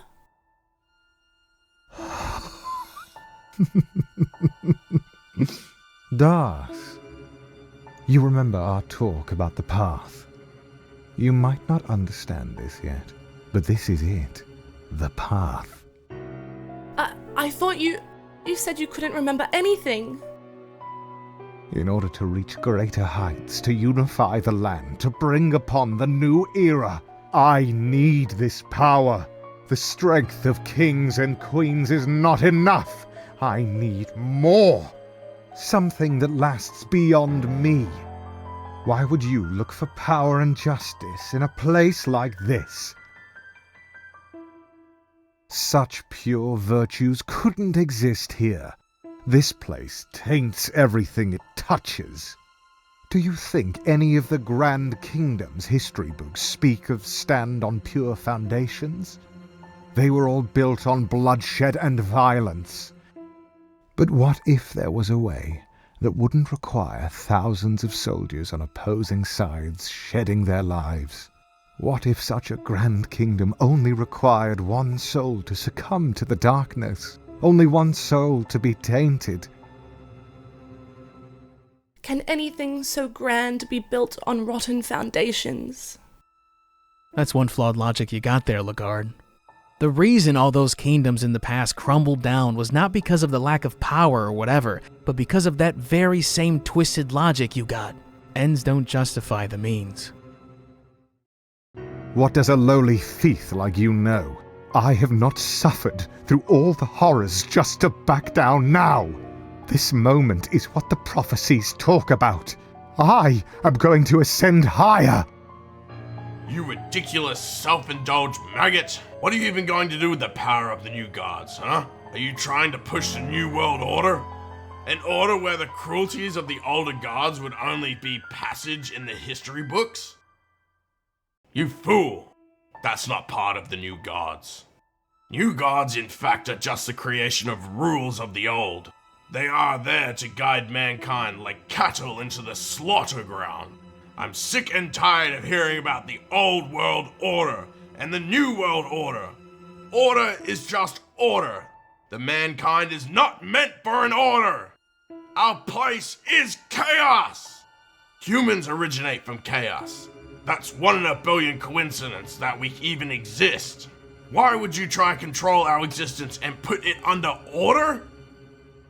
For mankind to truly be free from the reign of the older gods, we must strive for chaos! What's the matter, you little bastard baby? Did I crush your miserable worldview on beliefs?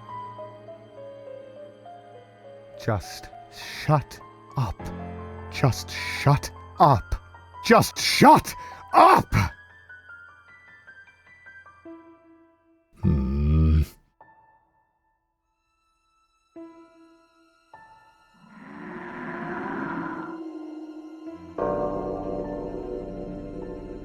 And with that, Lagarde sits on the throne and ascends before you. The entire conversation trying to dissuade him is honestly kind of a bombshell, and not even really lore-wise, but mostly in terms of the actual characters and their view on the world. For one, you get Nashra's core viewpoint, where humans come from chaos, and thus chaos is their natural state. Anything else takes away their freedom. The surprising thing here is him using we when talking about humanity. For someone so egotistical and also ascended beyond mere mortality, you'd think he'd detach himself completely from something so trivial, yet he seems to value it even as a floating head. The more surprising reveal, though, is about Kahara, in that this is the first and only coherent and actually interesting thought he shared throughout the entire game. Ends don't justify the means is not a particularly special or new opinion, so he's not overexerting himself in actually bringing something new to the table, but at least it's something to show his character, his genuine personality under the mask of the thieving mercenary. Sadly, Lagarde is too far gone to listen to anyone at this point. He's committed so much to this goal that nothing can persuade him that this is not a real answer. He's sacrificed so much, he needs to see it through. If you sit on the throne now, you'll still be teleported to the void, and you'll have to go through the same sequence you would normally, but you'll notice Lagarde isn't anywhere to be found. But then, once you make it through the void, you find him, just standing there, completely naked. Legard.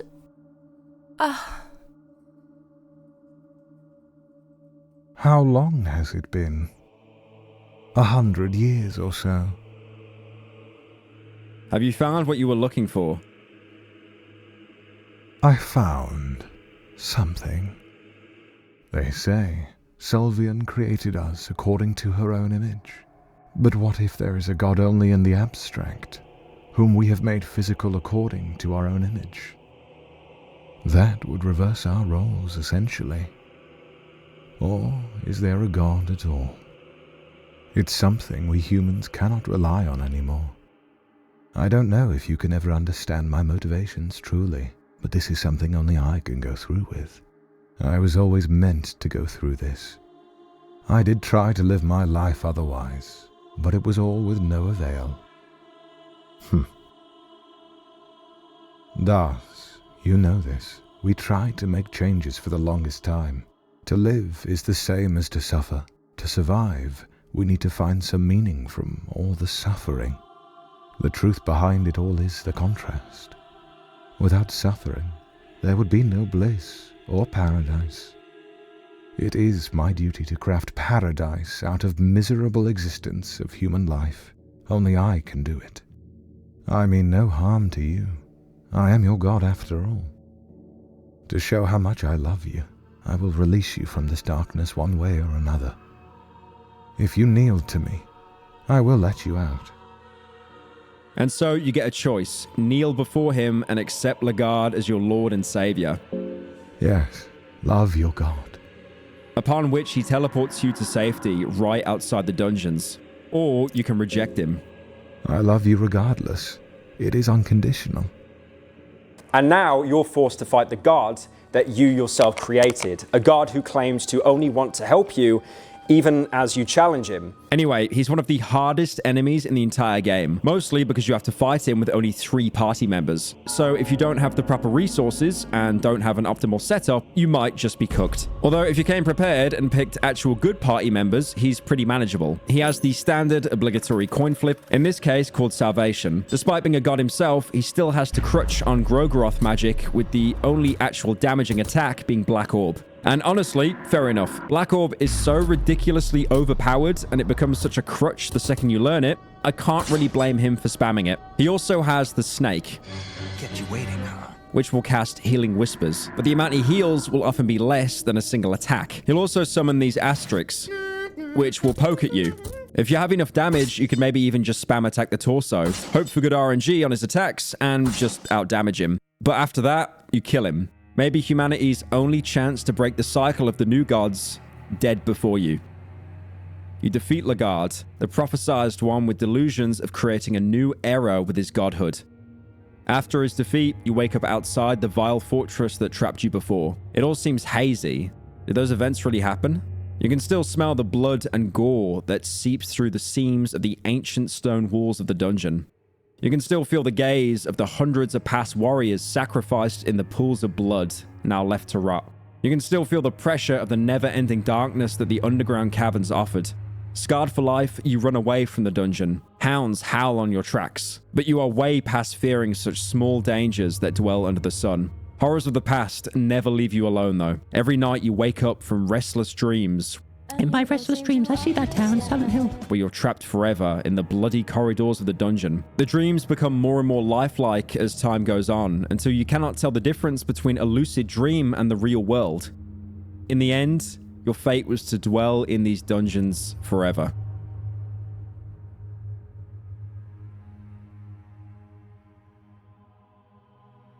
So yeah, you get PTSD and start believing the game was all in their head, bad ending and all that. You leave the dungeons with nothing. In fact, you did exactly the opposite of what you even went there to do in the first place, was by putting Legard down. So this ending, while interesting with getting to experience the boss fight, is a bit lackluster on the actual impact on the game universe, since just like ending D or E, it just perpetuates stagnation. You didn't really change anything. I mean, sure, you stopped something bad from happening, but no cycle was broken. I mean, if anything, you could have actually made things worse, since who knows when a man like Legard will come around and try it again. But let's go back to the ending where you kneel before him instead.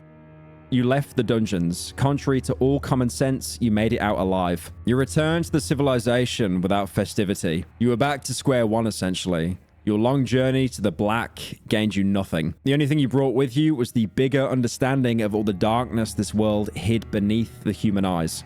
Not a day would pass by that you didn't curse this knowledge. Just the idea drove you towards madness with each passing day. After several years living in seclusion, you started hearing rumors about the return of the Knights of the Midnight Sun and their now legendary captain, Lagarde. This man with a mysterious aura... I hate brain rot, man. This man with a mysterious aura was unifying the Western world at a rapid rate. It's almost as if the gods themselves were on his side, choosing the right side of the coin at every possible turn. Eventually, and inevitably, he was throned as the Yellow King, and he would bring prosperity to the Western world, the kind that had never been seen before. You were never fully convinced, however. The name Yellow King left you puzzled, and something about his campaigns gave you uncanny feelings. On your older days in the Kingdom of Rondon, you finally caught a glimpse of Lagarde after multiple decades had gone by since you two departed your ways. You finally understood where the name Yellow King came from. Lagarde looked the same age, almost exactly like you remembered. The only difference was his sickly yellow skin, colored by the dark green hue of the endless void. He was not human. This was not man taking reins from themselves from the gods. This was something entirely different.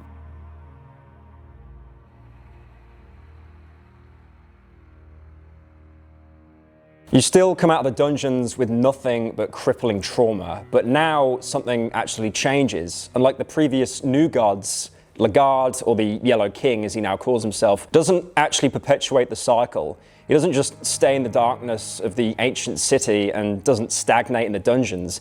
He does break the cycle, which has been going on for likely eons, maybe finally promising a good turn for humanity. There's that last line about him not being human anymore, or rather not being human to begin with. On that point, why is Lagarde ascending different? Why can he break the cycle? Firstly, if you look at his soul. If you definitely, on purpose, let him die, Lamau, and took his soul, you might have been expecting something special, but no, it's just a normal, lesser soul. Which is important, because anyone else we see ascend has a special type of soul. Endless, domination, tormented, enlightened. All of the main characters and the new gods we've already seen fall into these categories, but Lagarde doesn't. In fact, he embodies all of these souls to some degree. Endless through meeting Nilvan in his dreams, domination through his conquest with the Knights of the Midnight Sun, enlightenment through the cube, and torment down here in the dungeons, all part of his plan. All of this meant he combined key attributes of all the new gods, letting him become something more.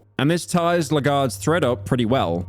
Like, this explains basically everything and any questions you might have about him. And as much as I'd like to take credit for this theory, I'm basically just repeating verbatim what Nostradamus tells you in his second laboratory. Yeah, it turns out this is just handed to you on a silver platter if you read all the dialogue.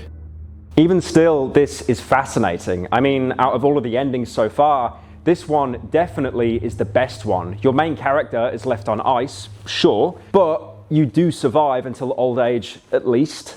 And you move the world forward with your actions, for better or for worse. At least things are changing, although there are some hints that maybe even this isn't the solution. Nostradamus implies that this might not be the right path for Lagarde, that him becoming the Yellow King maybe isn't what humanity needs. Even if it does break the cycle, but what else is there, really? Well, there is that very obvious piece of foreshadowing I didn't resolve, despite being literal hours into the video already. Those purple organs you can find and kill in the catacombs, Mahabre, and the thicket. Those definitely did something, even if it wasn't immediately obvious. Well, it turns out Rambaldir was onto something when he was talking about the god of the depths, because those organs actually belong to them. Yes, the god themselves is here in the dungeons, and yes, you can actually go and find him. And it's genius because he's not even hidden. You probably already saw him before, down in the Altar of Darkness where you got the cube from. It's this weird mouth thing that you can find on the edge of the cliff that kind of looks like the, It looks like the Travis Scott fish. This is the god of the depths. She loves those rejected and forsaken, as she is herself very different from the rest of the older gods. You can even see the vines that make up the thicket coming off of its body, further confirming that the thicket is its creation. Anyway, once you kill the organs, the mouth will open and let you inside. Against better judgment, you enter. And enter level 8, the Gauntlet.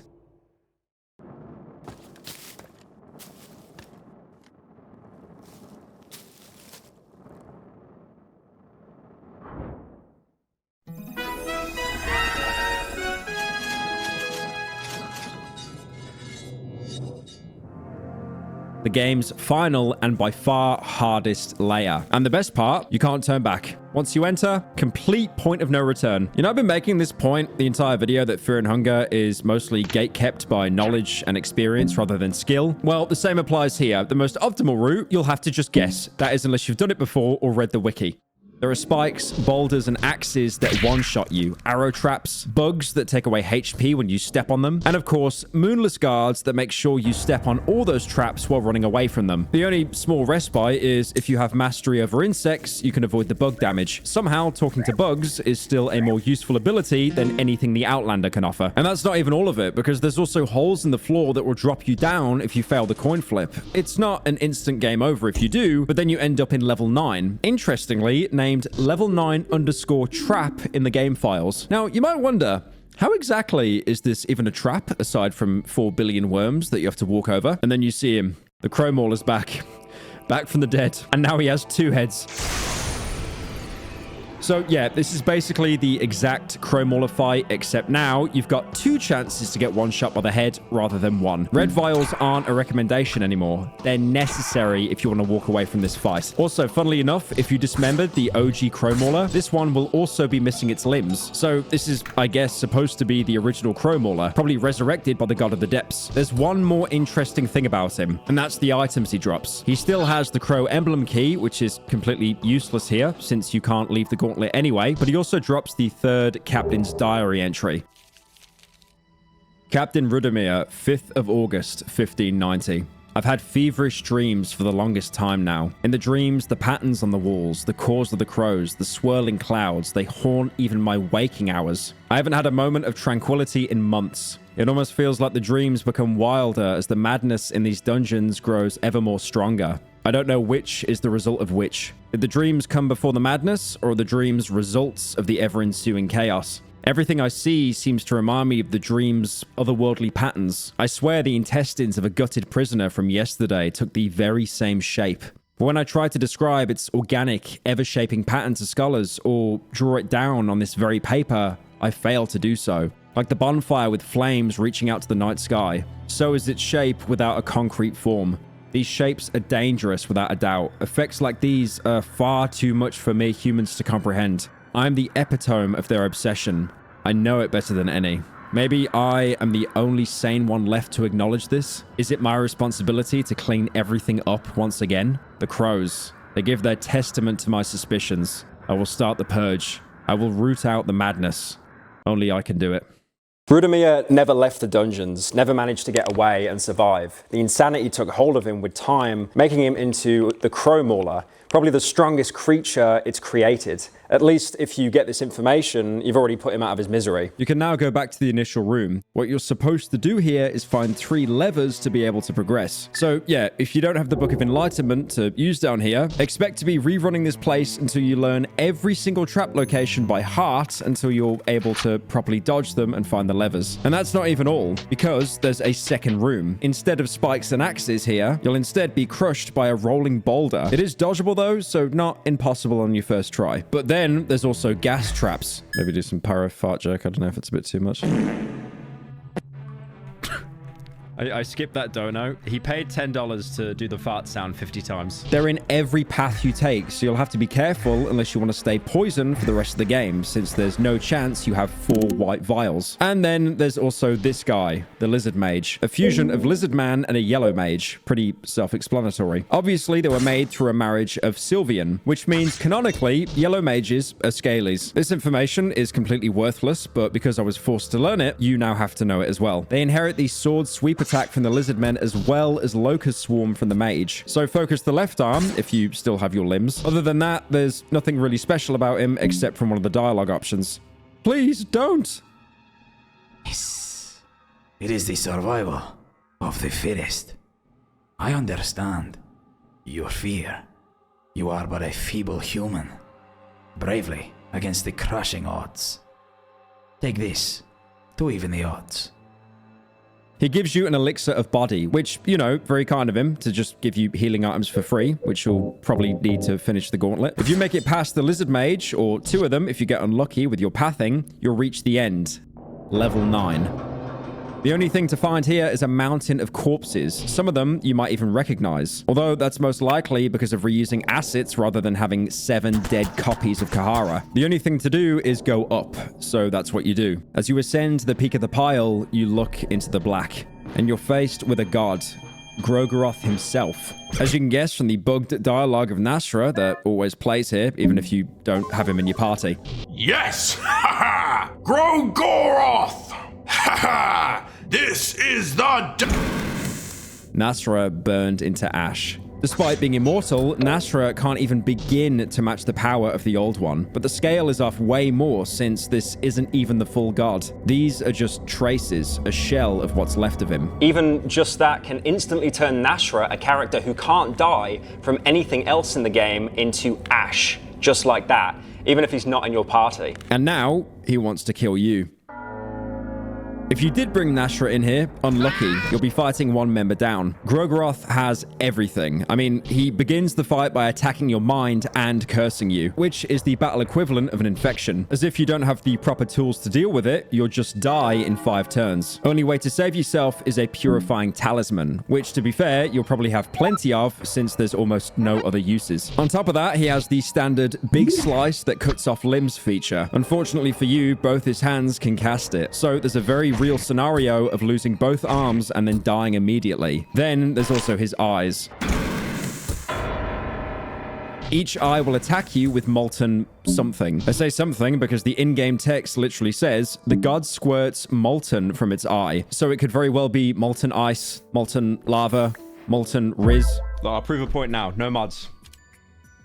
You see? Aside from the fact it burns you on contact. All right, that's probably everything, yeah? Well, if you manage the eyes properly and take them as soon as they're open, there's also the fun copy and pasted eye attack that's used by the torso. Except this one hits everyone in your party. All the cheese strats you learn up until this point, use them every single one. DOT, White Angel Soul, anything that can give you some kind of aid. But however hard it is, you can always use a Book of Enlightenment right before the corpse pile to try again and again. Eventually you'll get it, even with the suboptimal setup.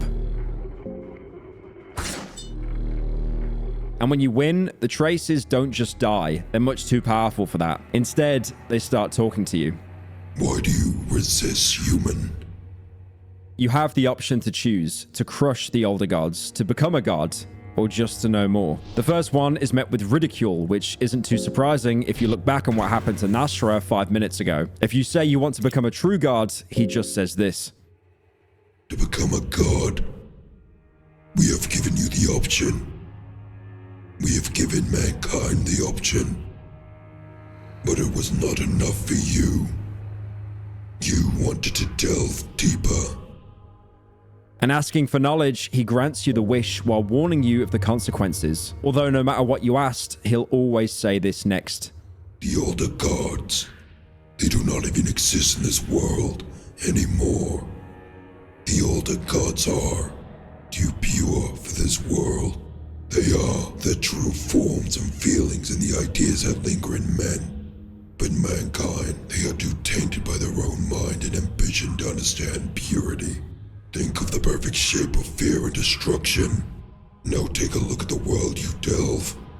The shape could never exist among men, because the shape varies between every human. If you could truly see the shape everyone shares, it would shatter the individual mind and existence. Humans are weak. The true shape of the old god exists, but humanity could never comprehend it, as it's diluted by every individual's restricted understanding. Everyone sees it differently, which makes it impure. I can reveal the true form, glimpses of it. He did just say that the true form will literally shatter your mind, like that Russian woman in the really bad Indiana Jones film. But even refusing won't stop him from showing you the primordial form of destruction.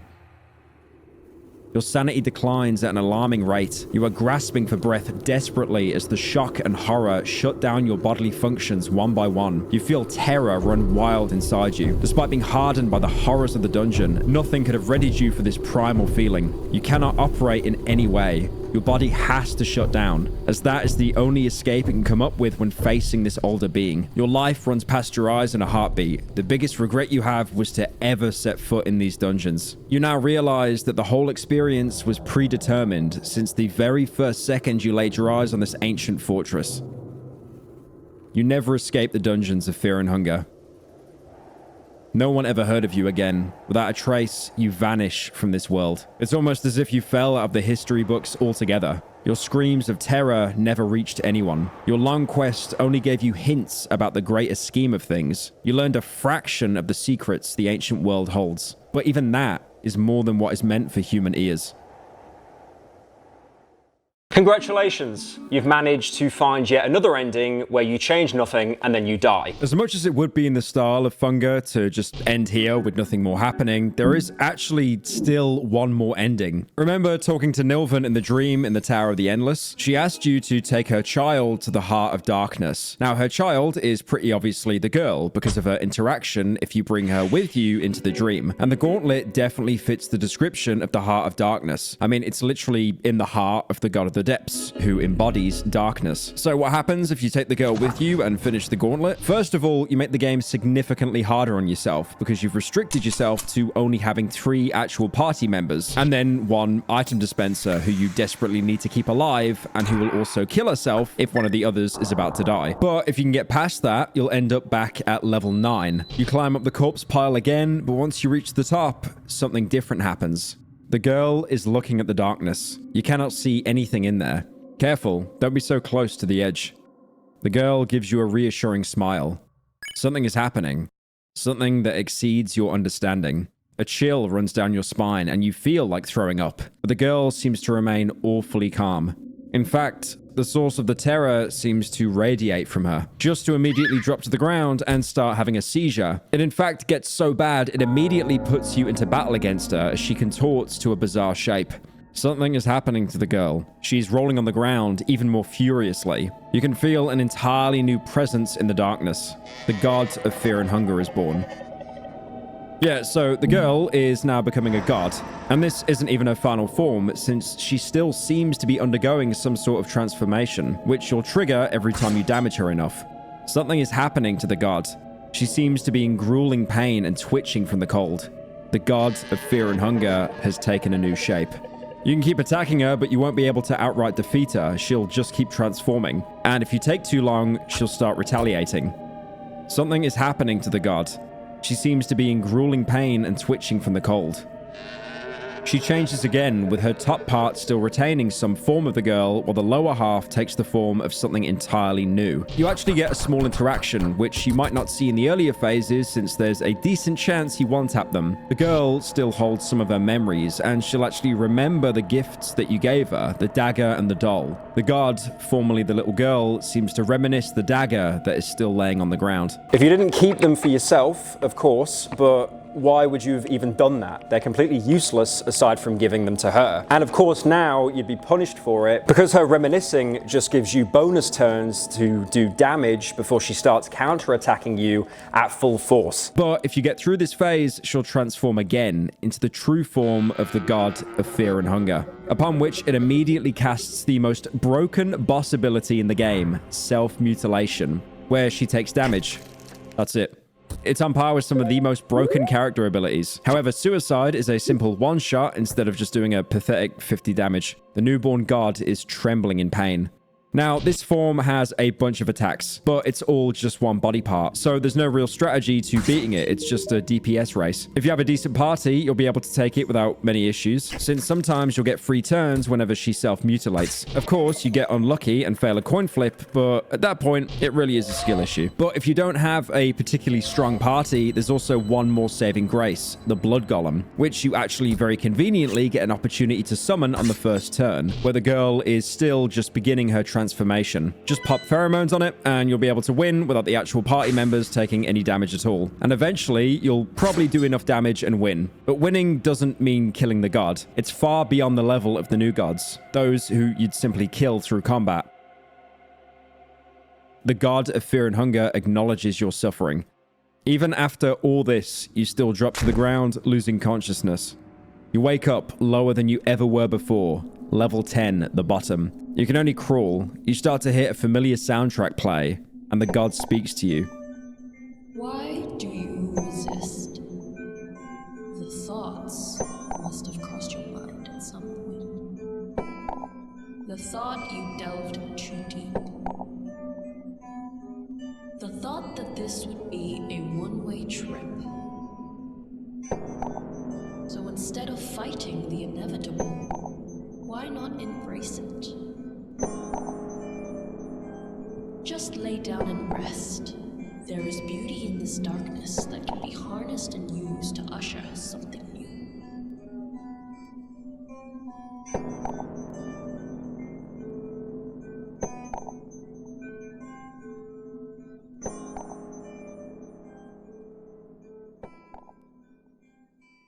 You never escaped the dungeons. Your efforts would go unsung, but your part in the greater scheme of things was vital nonetheless. You had a vital part in the birth of a new god. One that is not a mere new god, but one that rivals the older ones. You had the first-hand experience of witnessing the coming paradigm shift the world is to go through in the new era. An era of the newborn god, the god of fear and hunger. They'll come to know this day as the Cruel Age. An age where a human-born god would finally rise after millennia of mankind's struggle as the feeble new gods. Maybe your fate was an act out of mercy? The last traces of compassion the newborn god shed after her true ascension. Your demise was peaceful after all. Wow. That's the best ending. Wow. The best ending is everyone dies. Great game. Dude, I'm going to boot up the game again. I'm going to find her. I'm going to find a hacksaw. I'm going to cut off her arms. I'm going to cut off her legs and just watch her waddle on the floor following me until she bleeds out from blood loss. This ending is by far the single most impactful one. Your character and your party die down in the dungeons, which, you know, sucks for them, but your death is peaceful. You don't go out screaming into the dark. You're not tortured to death or hacked into pieces, which is definitely a better fate than most who delve down here. Meanwhile, the impact it has on the world is massive. You literally change the course of history, breaking the cycle of the new gods and birthing what is essentially a new old god, a deity focused on the shape of fear and hunger. And by the way, yes, the naming convention of the game is ridiculous. Just using the canon names you find in-game, you can go down into the dungeons of fear and hunger, have to fight against your own fear and hunger, just to create a god of fear and hunger. All in a game titled Fear and Hunger, with the base difficulty mode being Fear and Hunger. Semantic satiation is a psychological phenomenon in which repetition causes a word or phrase to temporarily lose meaning for the listener, who then perceives the speech as repeated, meaningless sounds. As much as it's repeatedly driven into your skull, the name of the game is at least very accurate. You might even go as far as to call this the true ending, since it's the most impactful by far, reflects the name of the game, and coincidentally is also ending A. But even still, you might be confused on what just happened. What was so special about the girl that she could just become a god, from simply making it down into the god of the depths? Well, first of all, think about who she even is. The only real interaction she has are with Legarde and Nilvian, since she reacts to both of them nervously when meeting them. Nilvian, of course, even mentions the girl, since she's the one that gives us the quest to take her down the gauntlet. And we also know from Nostramus that Legarde had met Nilvian in his dreams. So through some standard new god bullshittery, I imagine they managed to have a daughter. So she's the daughter of Legarde and Nilvian. Nilvian, being a new god, obviously gives her a status of power, but Legarde is also seemingly a powerful figure even without becoming the Yellow King. He's called the Prophesized One multiple times throughout the game, and we know he embodies all the new god's aspects in some way. This makes the girl incredibly special, which you can also find out by accidentally having her die. As when you pick up her soul, you'll find that you don't get a regular lesser soul. Instead, you get the Ancient One soul. It has no uses, but it's described as being surprisingly heavy, probably to signify just how powerful the soul truly can be if it's allowed to unlock its true potential. And you allow that soul to ascend when you take it to the corpse of the God of the Depths, since that's really all the gauntlet is. In some way, she can absorb the power of the dead god. You can even tell from the later dialogue that she retains some of the god's powers, as the God of the Depths was a patron of the darkness. And so that's about it for Fear and Hunger, although when I say I don't mean the game, I mean the difficulty, because yes, it gets worse. It always gets worse.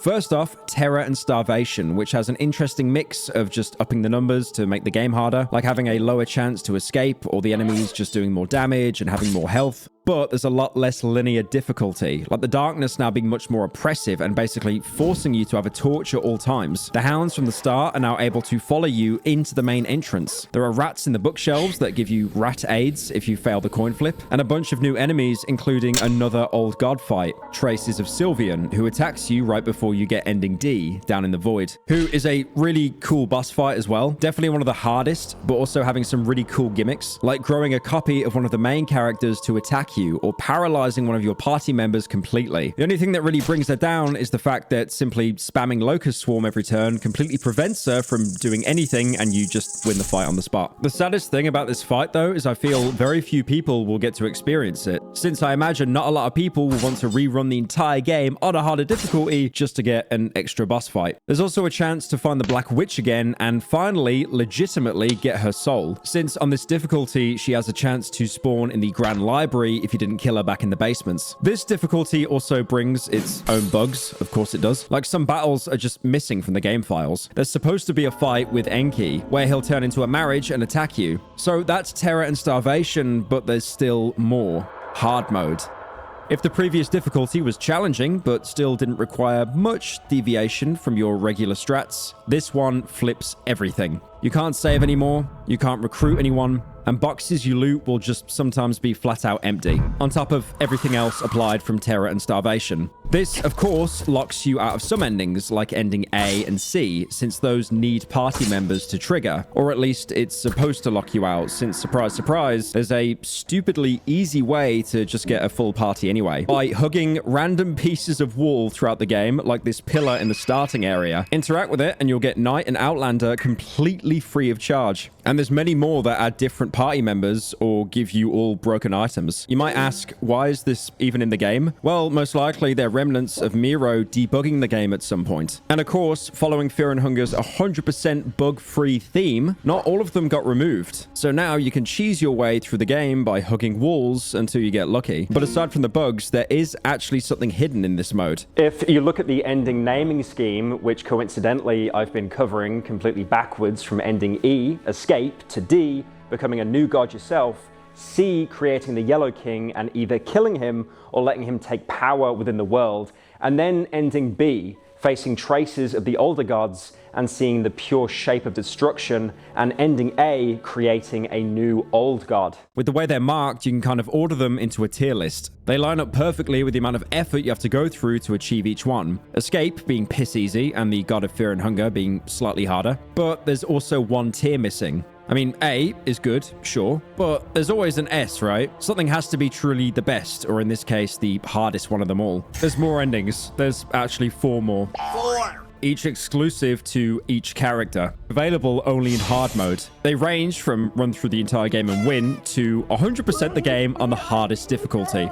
They all represent the characters achieving what they came to the dungeons for. The easiest one by far is Das. All you need to do is speed run through the game until you get to the Grand Library, pick up some pages, learn a spell to resurrect Lagarde, and use it on him. Using this complicated magic and rituals involved seems to come naturally from you, as if there's a divine hand guiding you in this. With the magic, you can finally unite with the one you love. This is what you believe at least.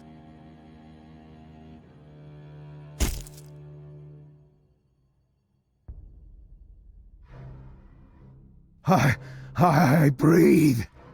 I'm a god. Shed my human skin. I don't need it. So instead of just saving Lagarde normally, you get his skinless version and then proceed to get the ending. You could not save your loved one from the cruel fate the dungeons had ready for him, but you succeed in the next best thing, resurrecting Lagarde. He shed his human skin, mocking his past existence as a mortal. Apparently, whatever he went through after his passing had changed the man completely. You didn't mind his changed looks, but mentally, he was someone else as well, craving to unleash the terror and suffering he experienced to the outside world. The man claimed to have risen to godhood, but as you examined his behavior as a warlord, he resembled more of a bloodthirsty ghoul. Still, you were reunited with your loved one. That was all that mattered to you. Maybe, with his new crude looks and way of thinking, he could finally be yours completely.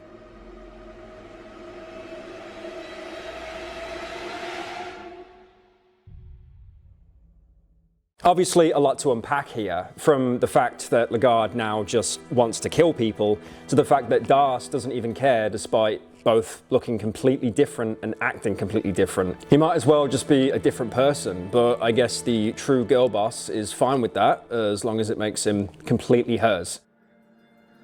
An interesting thought here is that this personality change in Lagarde might not necessarily come from being resurrected. What if he thinks the same when we save him in Ending C, and he still holds that conviction when ascending to godhood, just hiding it better when he's in his human form? The next S ending is the Dark Priest. It's basically a variation of Ending D, where you'll be killing the new gods as usual, although after killing Valtiel in the past, you'll have to talk to him in the present Mahabre.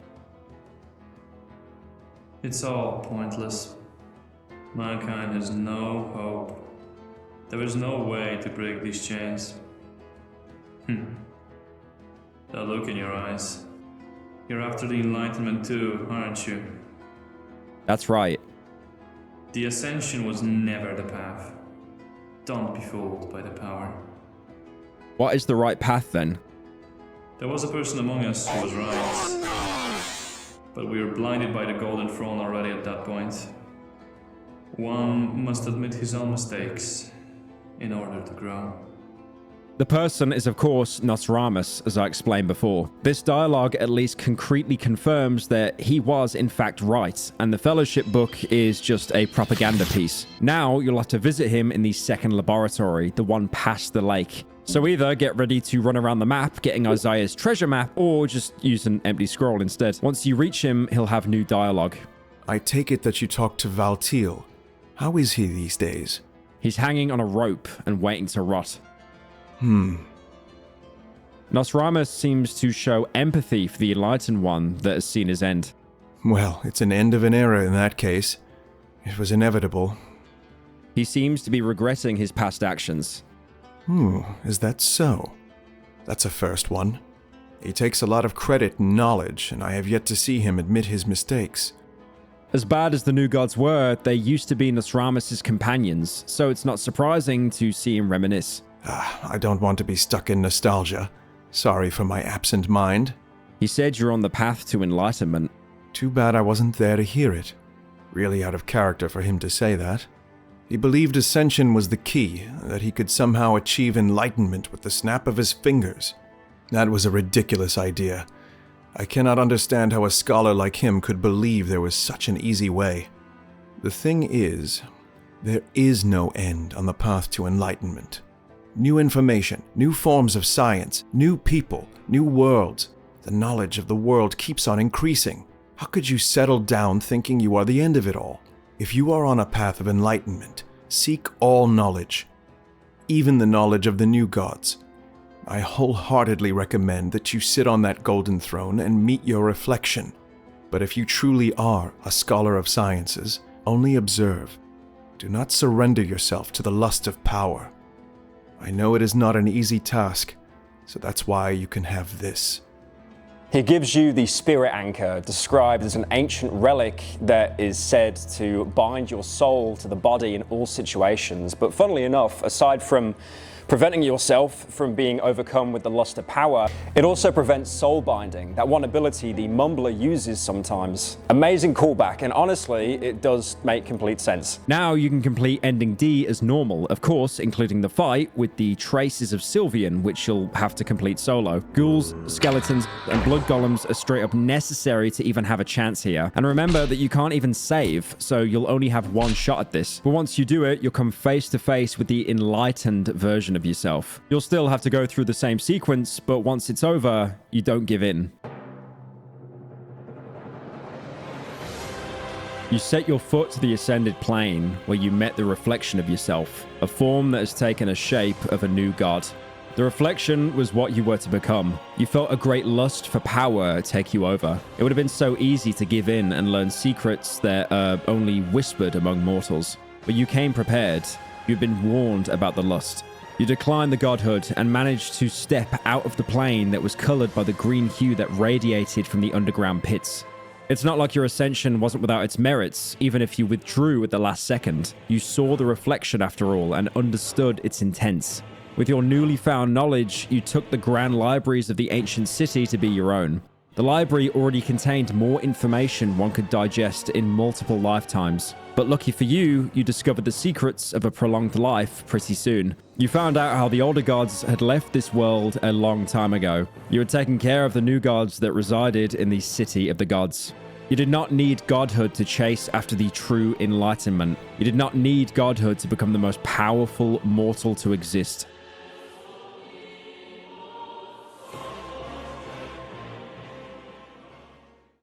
You achieve enlightenment, true enlightenment, rather than the false version the God versions have. Nothing more really to say about this ending. The Dark Priest just achieves exactly what he wanted. The Outlander is next. His ending is pretty simple to explain. Just kill everything. That's it. You know that game that came out like 10 years ago and everyone loved it and Jacksepticeye did a playthrough of it? Everyone still talks about it and they usually have pronouns in their bio. And that had another ending where you killed everything. You basically just have to do that.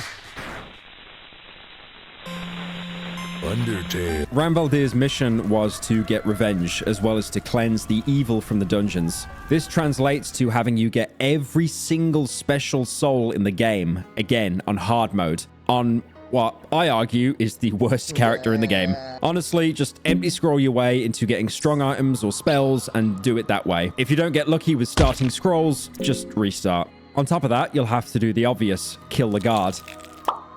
But once you do that, you'll be able to just leave and get the ending.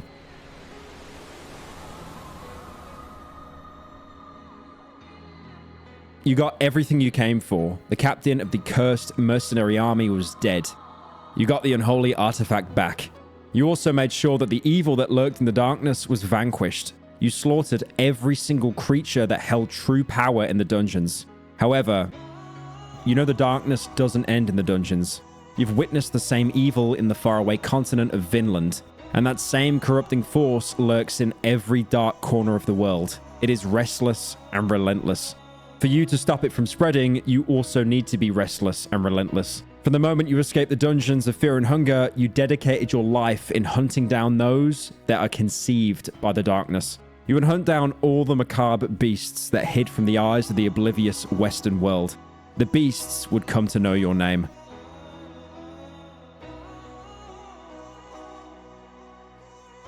Despite this being a genocide ending where you kill everything, this is probably the most morally good ending out of all of them. There's no real moral ambiguity or anything. You just kill monsters and continue to destroy evil even outside the dungeons, probably saving countless lives. Yes, you did have to kill the guard, but there's an argument to be made whether he was a monster himself for what he did. And then there's the Mercenaries S ending. It's not that harder than any of the others. It's just that it's hidden behind some really stupid statue pushing puzzles that you might not even know exist. You go into the Tomb of the Gods, the past version. there's these statues. If you push them the right way and then get them onto the gold squares, you'll be able to unlock the door on the top right corner. Inside is a ladder leading deeper into the true Tomb of the Gods. You can feel the god's presence in here. You see a preserved body of the dead god, who you now probably recognize from the statues as Olmir. The game even lets you use necromancy on him. This could potentially be huge if you manage to raise him from the dead, so this might even be a bonus ending.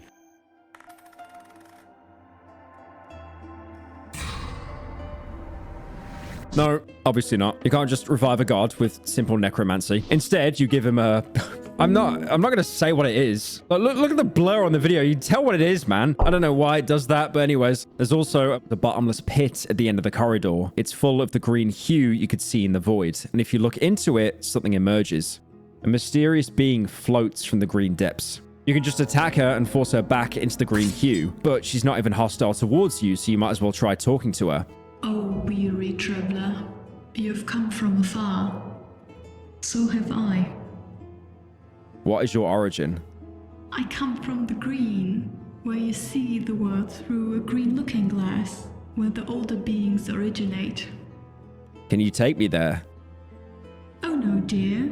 You know I can't do that. Older beings?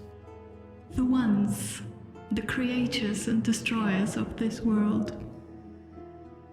Who are you? I'm Lady of the Moon, a mere servant of the Moon God. Moon God? Yes, I'm sure you've seen him. Just one glance at the night sky. He's ever looking at you. He's very suspicious of you, of men.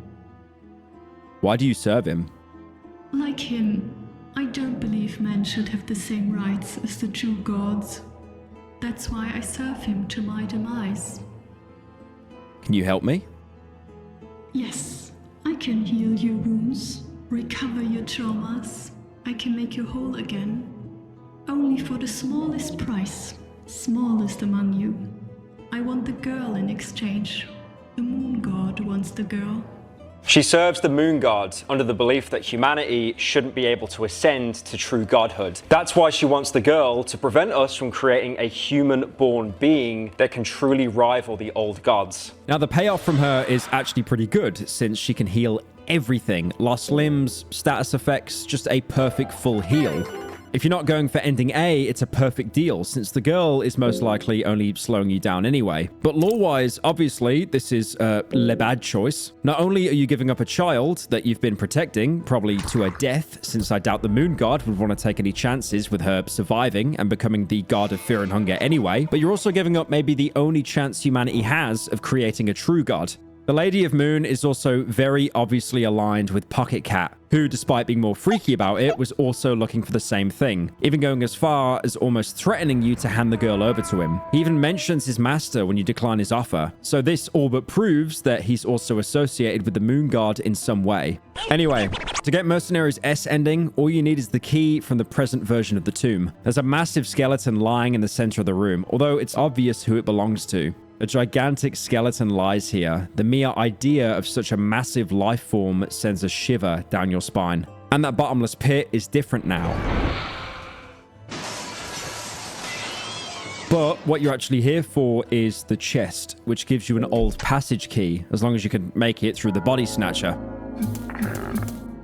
Once you have that, you'll have to complete Isaiah's maps again and kill him to get the third one. I mentioned how this one is nowhere in Mahabre that you've been before, and that's because there's actually a small closed-off section you can only access with that old passage key. In present Mahabre, there's an opening right next to the Tower of the Endless where you can find a huge stone door. Opening it with the key, you can get access to an area that immediately locks you from going back, as the ladder you took down is now too high to reach. There's also a bunch of empty, rotting cages down here, as well as a corpse of a blue demon. It's been down here so long, it turns into dust when you touch it. Yo guys, it's me, Charlie. That dust, by the way, fully refills your mind in case you're running out of alcohol and cigarettes. I guess huffing demon dust is like the new fence down here. You might actually recognize this area as the place the Passages of Mahabre book takes you to, just that the passages always take you to the past Mahabre. There's an optional boss fight on the bridge where the new guards look down on you upon using the passages. This is the Old Guardian, the figurine you could find before in past Mahabre, although now he's basically just depressed and comes to terms with the fact that the king will probably never come. He's not the hardest boss fight, which is good since you actually do need to kill him for the Outlander's S ending, since he does have a unique soul, which does actually let you revive a single time after taking fatal damage. It's alright, but nothing really insane since it's only single use and then prevents you from using other souls that might otherwise let you avoid damage entirely. Searching him also gives you a red scarf, which you can go back and show to the past version in Mahabre for some extra dialogue. That scarf. I had a feeling something happened. I acknowledge your strength. Our duel must have been incredible. You deserve my admiration. It's kind of interesting that he seems to be aware of the past and present split currently happening in Mahabre. It doesn't really explain much about how or why time is fractured, but at least it's an interesting detail. Still, this fight is completely optional. In the context of the Mercenaries' S ending, all you need to do is find a single loose floor tile, that being next to the empty chest. Inside, instead of scrolls or simply money, you can find the King's Crown. On normal game modes, if you have Kahara in your party, he'll ask for the crown immediately, and if you don't give it to him, he'll steal it and then run away. On hard mode, as the mercenary though, this crown is the only way to accomplish what you came here for. Money. This crown looks very valuable and pricey. It is bound to guarantee a wealthy life if you sold it to proper vendors in the Kingdom of Rondon. The amount of silver and gold you can get from this would greatly exceed the amount you were originally promised as the bounty. There is no need to continue your journey to the depths. You could escape these dungeons and leave all this behind while you are still alive. Now, all you need to do is leave, which is actually surprisingly difficult, because the only way out of here is through a room you'll miss 99% of the time, because the only indication it's there is the open door slightly sticking out from the wall. Interestingly, this is a small alchemy lab with potions to find, as well yet another set of random book pages. If you remember a couple hours ago, you could find the first and second set, except they were useless on their own. You couldn't do anything with just the incomplete set of 2, but now that you have all of them, you can craft them into a book. The Creating of Life 2, which actually teaches you to create life through a spell called the Demon Seed. Very simply put, you plant it in the corpse of an enemy, and over time, it grows up to be a demon child. It starts out as an AI-controlled baby that does absolutely nothing, but has 50% damage resist, so it can at least tank some hits for you. After a while, it grows up into the Demon Kid, who has basically the same skill set as the girl, which means, yep, he's entirely useless in combat unless you give him like a good spell. I mean, to be fair, at least he's another target for the enemies to focus on. He does also count as a child for Pocket Cat, meaning you can trade him off for one of the very valuable items he usually offers for the girl. Although you probably won't get to do this on a normal run without getting the Demon Seed through an empty scroll, since the last book pages are hidden so deep in Mahabre, Pocket Cat would likely have disappeared already. And also, you know, the ethics of trading your own child for a nice book or a sword, a little bit iffy. And now for something completely different. Anyway, once you find the exit, it's just a matter of backtracking all the way back to the dungeon entrance and escaping to finally get the ending. You manage to escape the dungeons of Fear and Hunger alive. It is a feat unheard of before. Not only that, you also manage to find valuable loot that would guarantee a wealthy future. The long journey back to civilization felt like a lifetime. You could not sleep as you constantly felt eyes lurking in the shadows of the night. The darkness, even though it was lighter than anything you experienced in the dungeons, still sent shivers down your spine. As you finally found your way back to the Kingdom of Rondon, everything felt unreal. You could not understand how people would lead their everyday lives simultaneously as a great evil existed beneath their feet. You sold the ancient crown to the highest bidder. The amount of silver you got from it exceeded your expectations greatly. You also felt better getting rid of such an unholy artifact, as it kept reminding you about the darkness. You rose from the lowest class scum to a noble in a heartbeat. You brought your wife free from the labor she was forced to at the red light district and settled down in a fancy manor. You got everything you ever dreamed of. You got most of the noble families on a leash thanks to your great wealth, taking any breadcrumb you threw at them. You were living in the most extravagant manner with your wife, with no seeming worry. This fucking broken English, man. You were living in the most extravagant manner with your wife, with no seeming worry about the future. Still, you could not sleep. Every passing moment, you would be grabbing on the hilt of your sword and staring at the dark corners of your room, just waiting for the inevitable. You knew that the darkness you witnessed would leave no survivors. It would still come for you one day.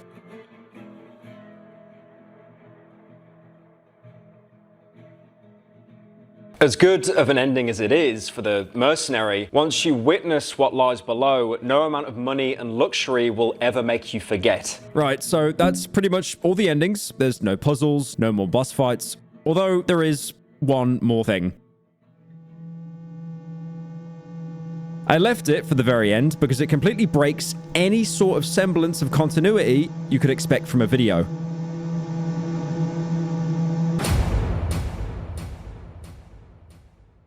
Now, do you remember the Pit of Enlightenment, that lore nuke I talked about? If you pray at the altar, you get transported to a place called the Hall of the Gods, a place where the gods reside. Kind of like the Hall of Heroes in Medieval on the PS1, except these guys don't give you any weapons, so it sucks. You are greeted with towering figurines. They are sitting idle next to a huge dining table. You get ominous vibes from them, but at the same time, there is a peaceful and still atmosphere filling the air. Welcome.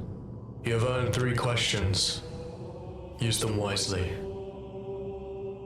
A big thing to note here is just how many figures there are sitting around the table. Clearly there's been many sets of new gods as time has passed further, proving that the cycle has been going on for a long, long time. You can ask about any character in the game, literally any of them, and you'll get back a genuine answer about who they are. If you stumble into it without having completed all the endings, this is a huge, ridiculous lore bomb that drops on you, and you can easily solve most of your questions here, which I'm sure the Fear and Hunger wiki had a field day when they found out about this room. Although the important part about it is there's actually not much new big information you really get here if you scoured and found everything there is in the game. Mostly, it's just reinforcing ideas and theories already implied by other information. These mostly just suggest how to tie everything together better. Not necessarily anything groundbreaking, but it does help the lore flow more cohesively, which is why most of the theories I mentioned before were also already checked against the new gods, because otherwise I'd have to put all possible dialogue into the script and extend it by probably another 30 pages. And their answers are also just weird sometimes. Like they range from interesting world building about enemies that you wouldn't get otherwise, like this bit talking about how the lizard men were initially the dominant race. Long ago, before men took the dungeons as their own, there dwelled a different race in the black.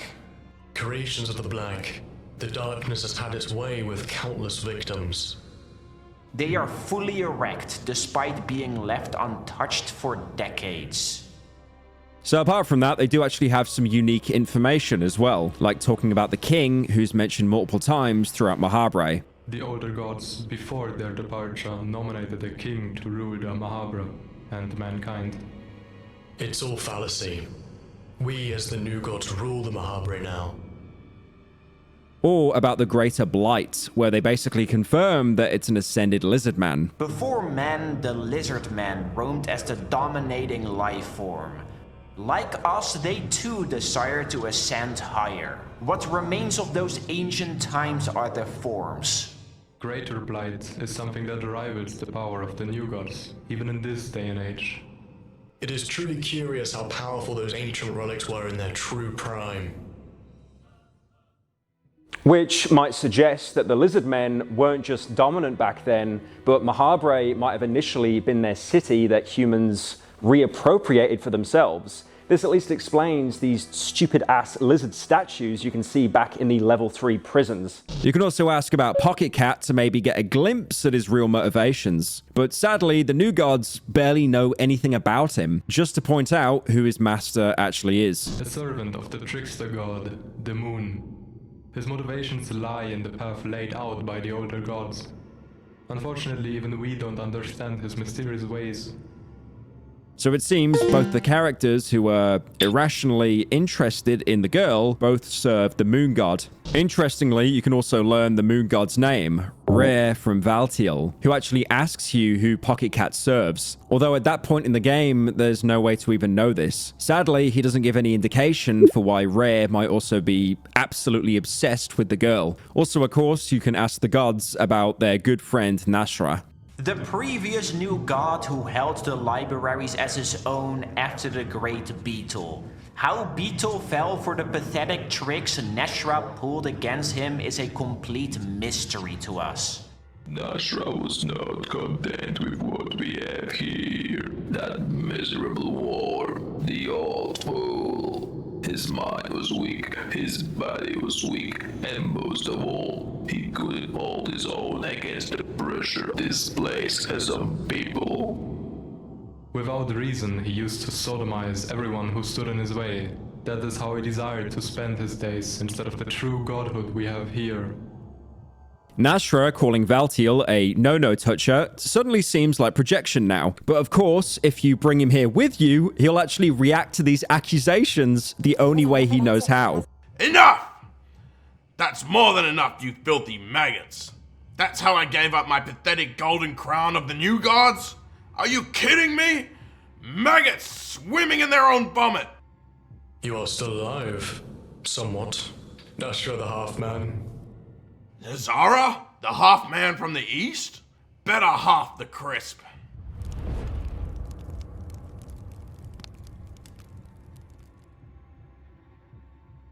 So that's what burnt guard smells like. Disgusting!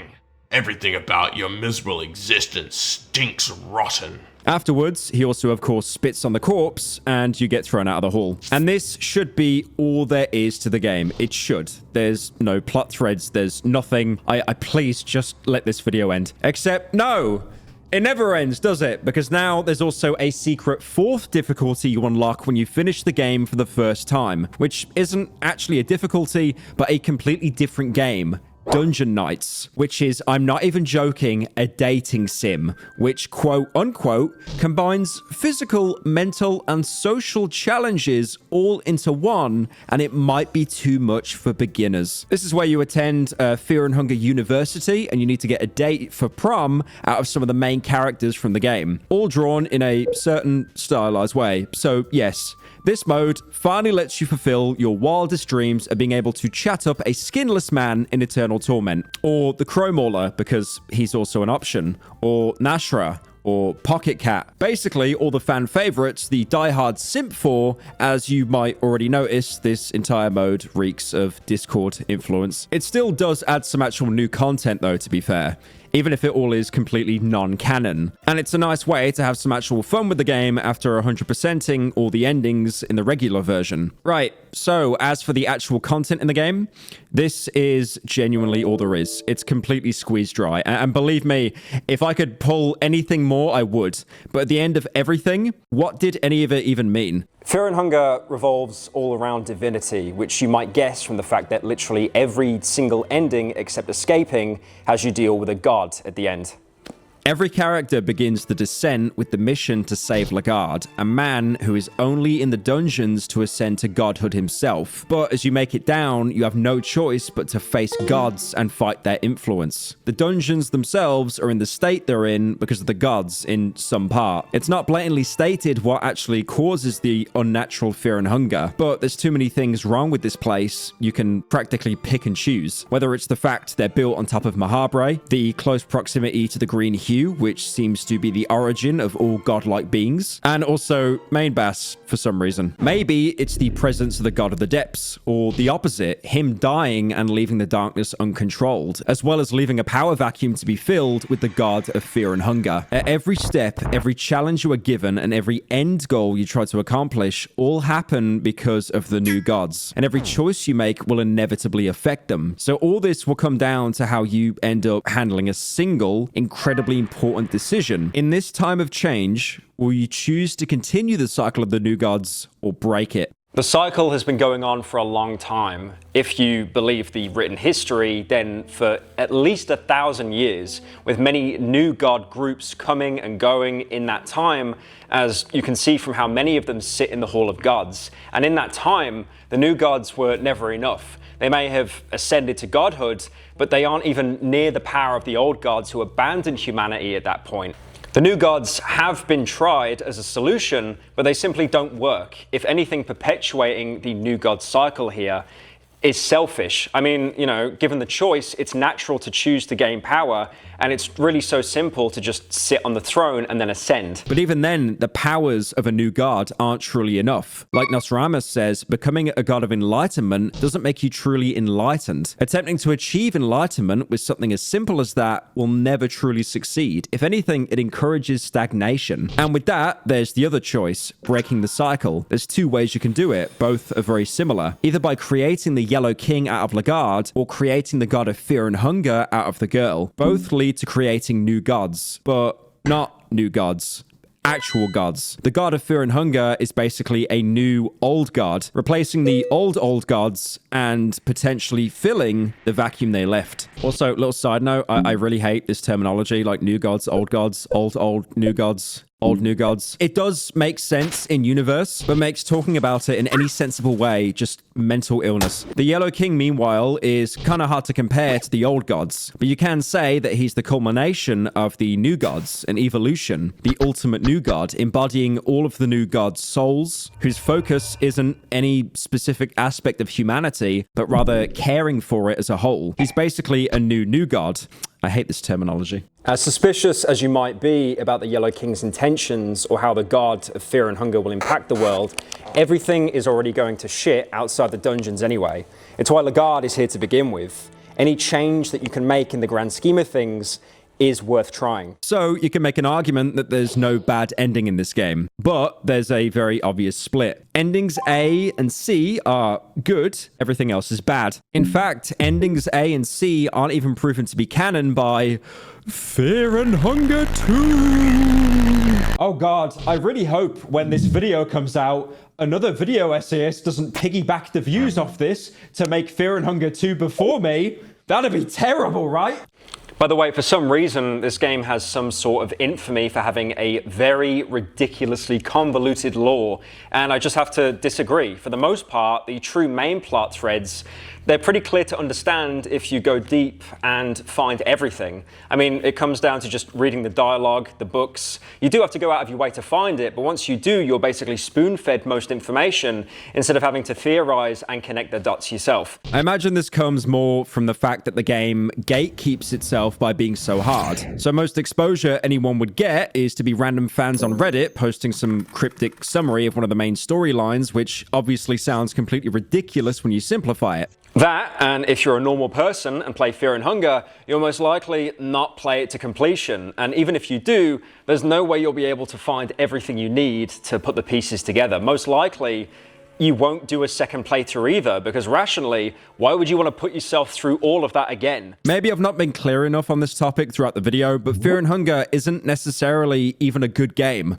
No, I know. Okay, guys, settle down, okay? Look, the video's gone on long enough, okay? I just want to go home. I want to go home and sleep. It's interesting, and there are some amazing aspects, but look how buggy it is. That and the obvious difficulty. Skill issue is one thing, and I suffer from it terribly. But how bad can it get before it changes from an endearing challenge to a repeating tedium of bad RNG and having to reload saves? On the other hand, this does gatekeep the game, like I mentioned earlier. Everyone in the know about it must have been good and determined enough to beat it. Or they would have had the wiki open on the second monitor and then scrolling on TikTok, and their third monitor's on drone phase in Siege. Point is, the game isn't necessarily good by regular game standards, but for the niche it targets, it hits hard, which is probably why it has such an insanely dedicated fan base. Seriously, if you need any evidence of just how much the fan base loves Fear and Hunger, just look at the comments right now to see every other one complaining about me having a wrong opinion about something in the game. And that fandom is pretty big as well.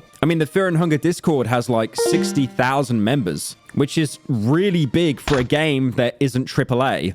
or has giveaways and Twitch drops and all that cringe. On first glance, it might seem like an edgy, difficult grindfest. The deeper you go, the less the pain of playing it, and the more worth it becomes to go further. As for the lore, again, it's not really that complicated once you see everything the game has to offer, which isn't at all easy, but it's still better to actually have these answers, even if they're hidden away behind having to, you know, walk on water or something. This really is it for Fear and Hunger itself, but even after all this, you're still here.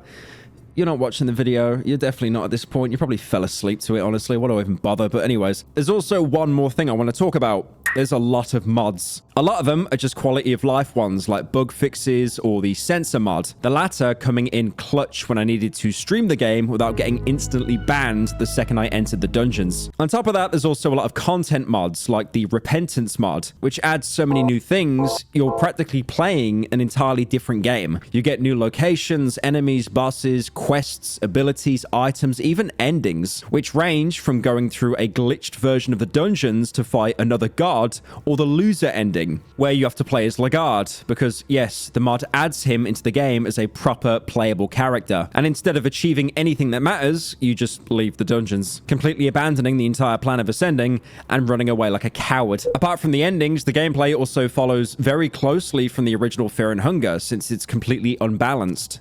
Some enemies are just unfair. And to counter that, you can of course find items and abilities that are complete bullshit and counter everything. Like this single golden rose, which lets you teleport back to a safe room and even a hexen, all for the price of nothing, because it's infinitely reusable. Fear and Hunger's circle of life, where everything is broken in its own way, is perfectly continued. And just like the game will try to break you, you'll have to abuse it to beat it. So yeah, if you haven't had enough yet, Repentance definitely captures the spirit of the original. Now, there's also one small teeny tiny bit that I've kind of been avoiding mentioning throughout the video. See, a lot of the game has some very blatant inspirations to other media, from a bunch of enemy designs like the Scarab in Mahabre to plays on names like Das sounding almost exactly like Jeanne d'Arc. Yes, Jeanne, like the member of Buckman's party you probably left for dead by accident. So technically, it's a double reference. You also have the standard tropes that appear in so much media, they're more cliches than references, like the obvious Lovecraftian influence on the ancient gods as well, like the Necronomicon. Also a standard cliche of having parallels to Christianity, with Ormir blatantly reflecting Jesus. There's also of course hecking cool gaming references for you to soy face at, bonfires that you can light to soothe you. Wait, is that a Dark Souls I mean come on. Dude, the entire ending of the game is about like continuing the cycle or breaking it. Come on. It's basically half Dark Souls at this point. These multicolor herbs you can mix. Wow, it's just like Resident Evil if you swap the colors around a bit. Crowmauler, I mean, he's kind of like Pyramid Head, right? And Miasma, that literally looks like the Sparta sword from Devil May Cry. And there's also the countless Berserk references. I mean, Miro, the developer, must really like this manga, since that's where about half the references come from in the story. I mean, you've got a charismatic leader of a mercenary group, which is strong enough to stabilize an entire region, gets captured and put in prison where he's tortured, eventually being rescued and using the ones who helped him out to ascend to godhood. Feel free to guess if I'm talking about Griffith or Lagarde. Even the name of Lagarde's mercenary group, the Knights of the Midnight Sun. The Midnight Sun sounds a little bit like an eclipse, right? Their character designs also seem to be based on the same real-life Danish actor, Bjorn Andersen. Even Griffith's torturer is very obviously a design inspiration for Torta, both having similar bloated bodies, not to mention they both revel in getting to cause as much pain as physically possible. You can also connect the penance armor to the berserker armor, with both having spikes causing you to bleed to death, as well as not letting you take it off once you put it on. And there's probably more on top of that I'm still missing. But what's somewhat amazing about Fear and Hunger is that despite drawing so heavily from so many sources, even being familiar with them doesn't ruin the experience. Like, you can soy face at all the references, but the story is so insane, even though a good portion of it is just yoinked from Berserk, you won't even notice or care, since you'll be trying to figure out everything else that's going on. And yet, some enemies have inspired designs, but that won't break your immersion of the valuable experience of getting two-tapped by them again and again. It really feels like the references are used to genuinely create a better environment for the game, rather than being cheap cheap one-liners focused on getting you to point at the screen and post a clip to Reddit to promote the game. Or maybe, you know, I'm just overanalyzing the author, wanting to put things he thought were cool into his game. Even then, at least it worked out pretty well for everything in the end. So that's the end of Fear and Hunger. Now in Termina...